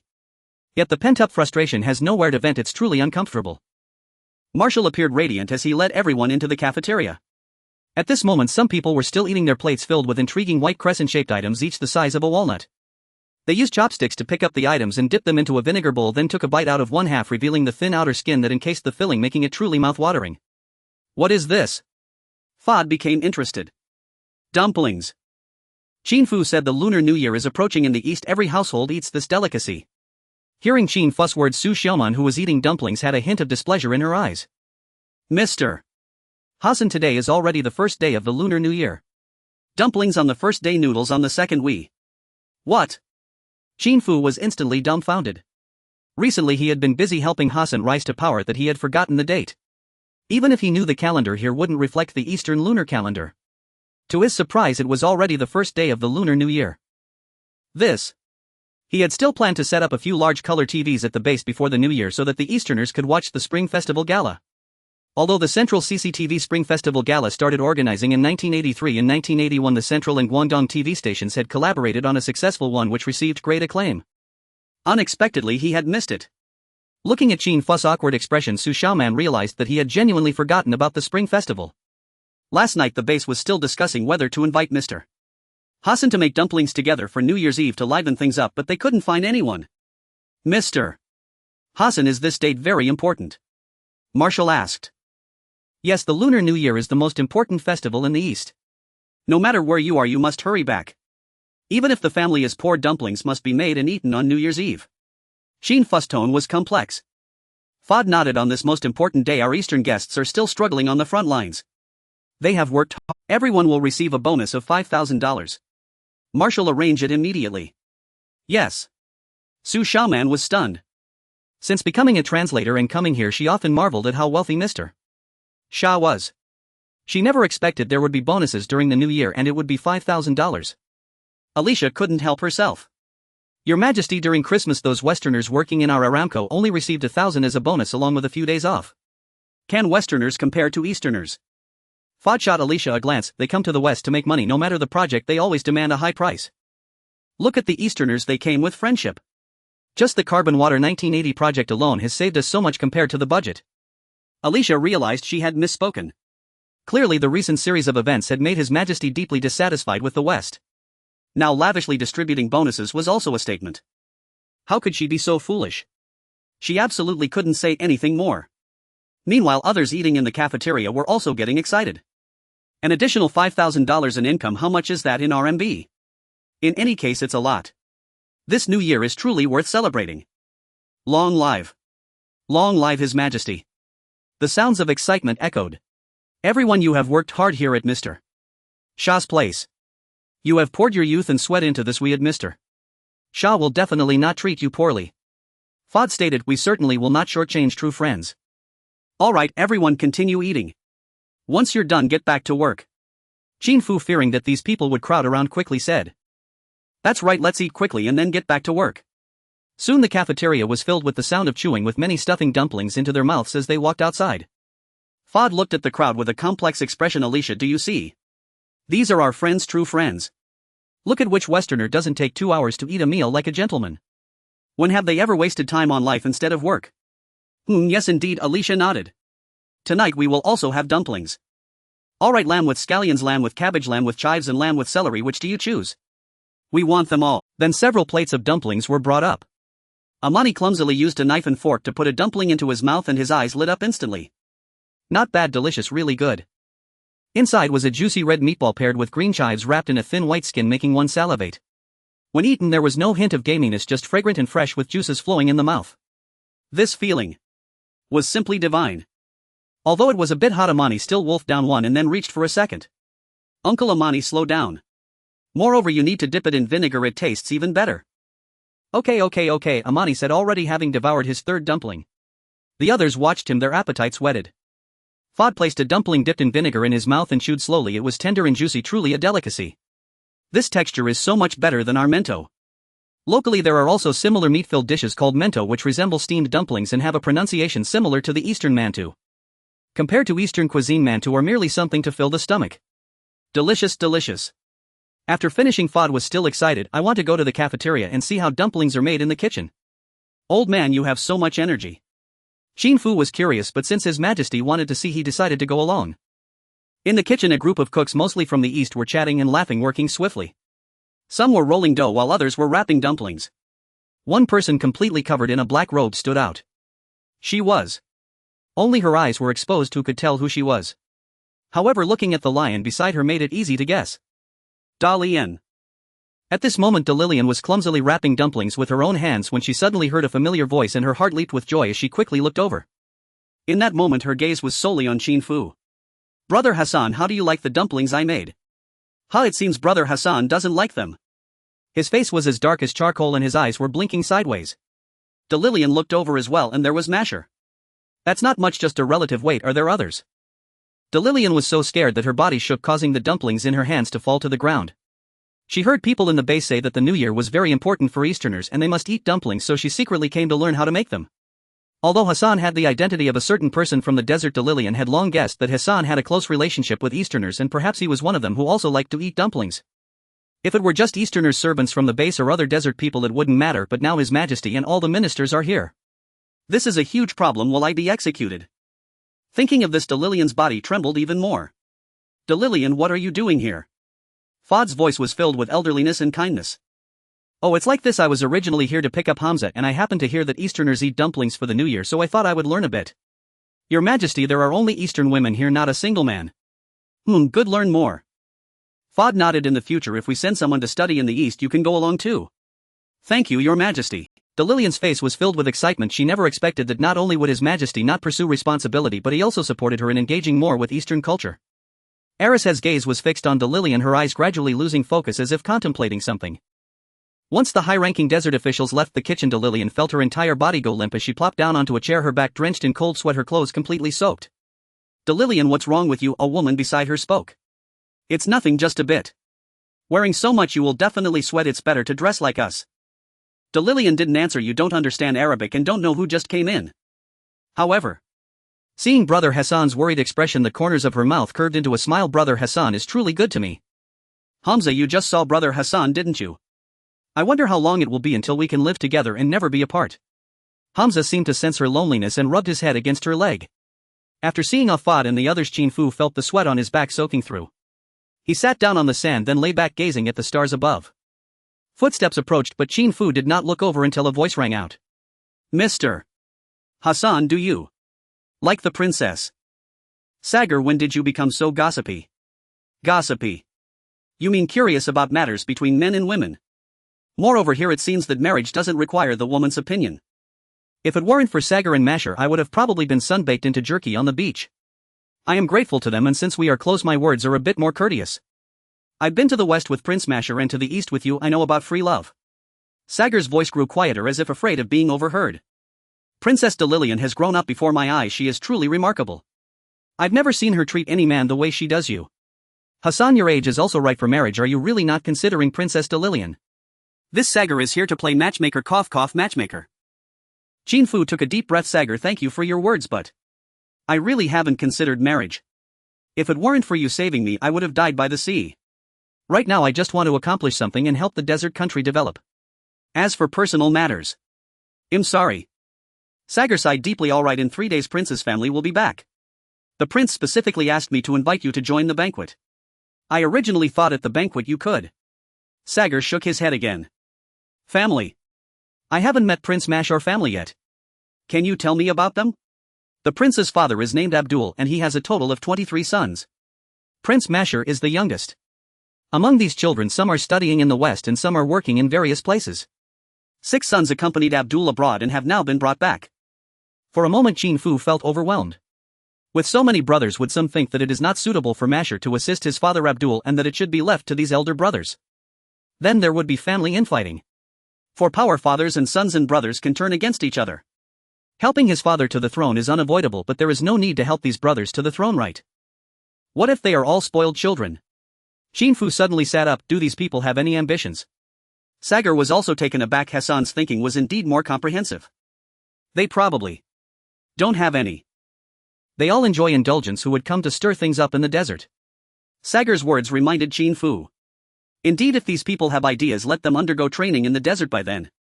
Thinking of this, Qin Fu's mood improved significantly. 3 days later, a fiery red Ferrari drove towards the Masher family, but before reaching the door, Qin Fu felt something was off. There were many more guards at the entrance, especially those women in yellow military uniforms wearing red berets standing at the door.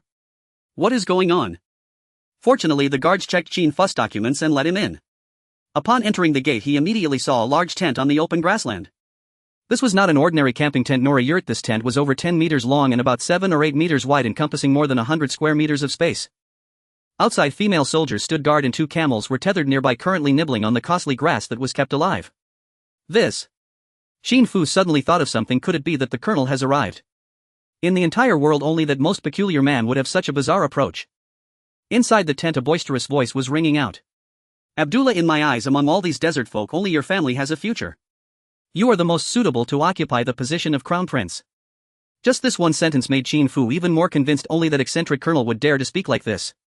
He thought it was a compliment, completely unaware that it was a prelude to sending someone to hell. Colonel, you flatter me. Abdullah felt the sweat on his back suddenly pouring out, never expecting the colonel to blurt out such a statement. Abdullah was already over 50 years old with a face full of beard and a bulging belly just like other desert folk. Beside him sat his 6 sons, while across from him was the ambitious Colonel Anne. Marshal. Marshal was somewhat bewildered. His father had returned, and when he went to greet him, he didn't expect that his father had arrived on the colonel's private plane. Moreover, after disembarking, the colonel rode a camel and swaggered into their home. At a rank like the colonel, shouldn't he be visiting Uncle Fudd instead? The colonel was not shy. Upon arrival, he immediately fixed his gaze on the lawn, had his men set up tents, and began to entertain everyone inside. Who was the real host here? These details were not important. The key point was that the colonel forcefully pulled Marshall to sit beside him. Child, you are like my son and I am like your father. Come sit with me. At that moment Marshall was also confused, wondering what it meant. Could it be that he was the colonel's offspring? No, there was not a single resemblance between them. Marshall glanced at his father, who nodded, and only then did he sit next to the colonel. Then Marshall finally understood that the colonel was somewhat unhinged, as he always spoke in such an offbeat manner. Where is that kid Hassan? Why hasn't he arrived yet? I've been waiting half the day. If he doesn't come soon, he'll ride a camel to find him, the colonel said again. I'm here, a voice rang out from outside. Everyone present relaxed a bit. Fortunately, Hassan had arrived. The colonel's words were clearly directed at Hassan. Now let Hassan take the brunt of the colonel's fire. We really aren't his match. Qin Fu walked into the tent and saw 2 rows of people sitting face to face. Marshall sat to the left of an old man, looking at him with a pleading expression. That old man exuded a strong personality. He wore a golden beret and was enveloped in a brownish-yellow robe with a towel draped over his shoulder, clearly meant for wiping sweat while riding a camel, both stylish and practical. Perched on his high nose was a pair of frameless reading glasses. The beret could not tame his unkempt hair, and his beard, which had never been groomed, showcased his wildness while also reflecting elegance and agility. He was the only person in the world who could wear his clothes in such a manner. Therefore he was certainly not Marshall's father, but rather the most eccentric colonel in the world. Upon seeing Qin Fu, the colonel was also quite excited. Come child, come over here and sit by my side. I have a gift for you. He reached out to Qin Fu, pointing to the position on his right where a large gold ring on his finger sparkled under the tent lights. Marshall looked at Qin Fu with a sense of shared misfortune. Child, you are like my son and I am like your father. Come. This was exactly the same as before. Marshall felt completely at ease. It seemed that his father wouldn't doubt anything now. My father passed away long ago. As soon as Qin Fu said this, everyone was taken aback. Abdullah and his 6 sons were meeting Qin Fu for the first time. Because of the colonel's high status, they hadn't greeted Qin Fu beforehand. They hadn't expected that as soon as Qin Fu spoke, the colonel wouldn't be furious, would he? Abdullah cast a worried glance at the colonel, only to find the colonel also somewhat bewildered. No one had ever spoken to him in this tone before. However, the colonel, true to his title, after a moment of hesitation regained his composure. Child, then I will no longer be like your father, I am your father. All right, he was no longer merely like a father, but indeed was one. My father left me a vast fortune, about $2 billion or so. Marshall looked at Qin Fu with a complex expression. Brother, only your brain can keep up with this colonel. We had just been tortured by him. Why didn't you come sooner? Child, billions in inheritance mean nothing. In life one must not lose sight of their ideals. Come, I will give you something that is more important than $20 billion in wealth. As he spoke, the colonel took out a small booklet with a green cover embossed with golden letters. Oh. Fine, I concede. Qin Fu finally realized that he was out of place with this colonel due to his lack of eccentricity. In this green booklet I have written about transforming the desert into an oasis. This is merely a dream of mine, but I never expected it could actually be realized here among the desert folk. As he spoke of this, the colonel was very emotional. He wrote this green booklet in the 4th year after taking office. Being a literati, he wanted to provide his country with a new theory, thus all his theories were printed in this little booklet. The green cover symbolizes the nation's green, and he hoped to transform the desert into an oasis. Of course he knew it was quite difficult, but he never expected it could actually be realized here. At this moment he looked at Qin Fu with a benevolent gaze. Come child, sit down. Countless thoughts raced through Qin Fu's mind, but all he could manage was a smile as he tucked the $2 billion green booklet into his embrace and took a seat. Everyone, I am pleased to introduce my child Hassan. He is a very capable person. His relationship with the East is excellent. All the agricultural miracles of the desert folk were created by him. Marshall replied, that's right. He felt that this conversation was reaching an impasse. Child, you are the key to the rise of our world. Qin Fu had a feeling that the colonel was about to unleash something big. Sure enough, the next moment the colonel finally spoke. Child, I have an important task for you. Represent me, go to the east and bring back a few mushroom bombs. At that moment Qin Fu felt thirsty. Just as he raised the milk teacup from the table to take a sip, he was startled and nearly spilled the milk tea. Brother, what did you just say? You want me to go buy mushroom bombs? Who do you think I am?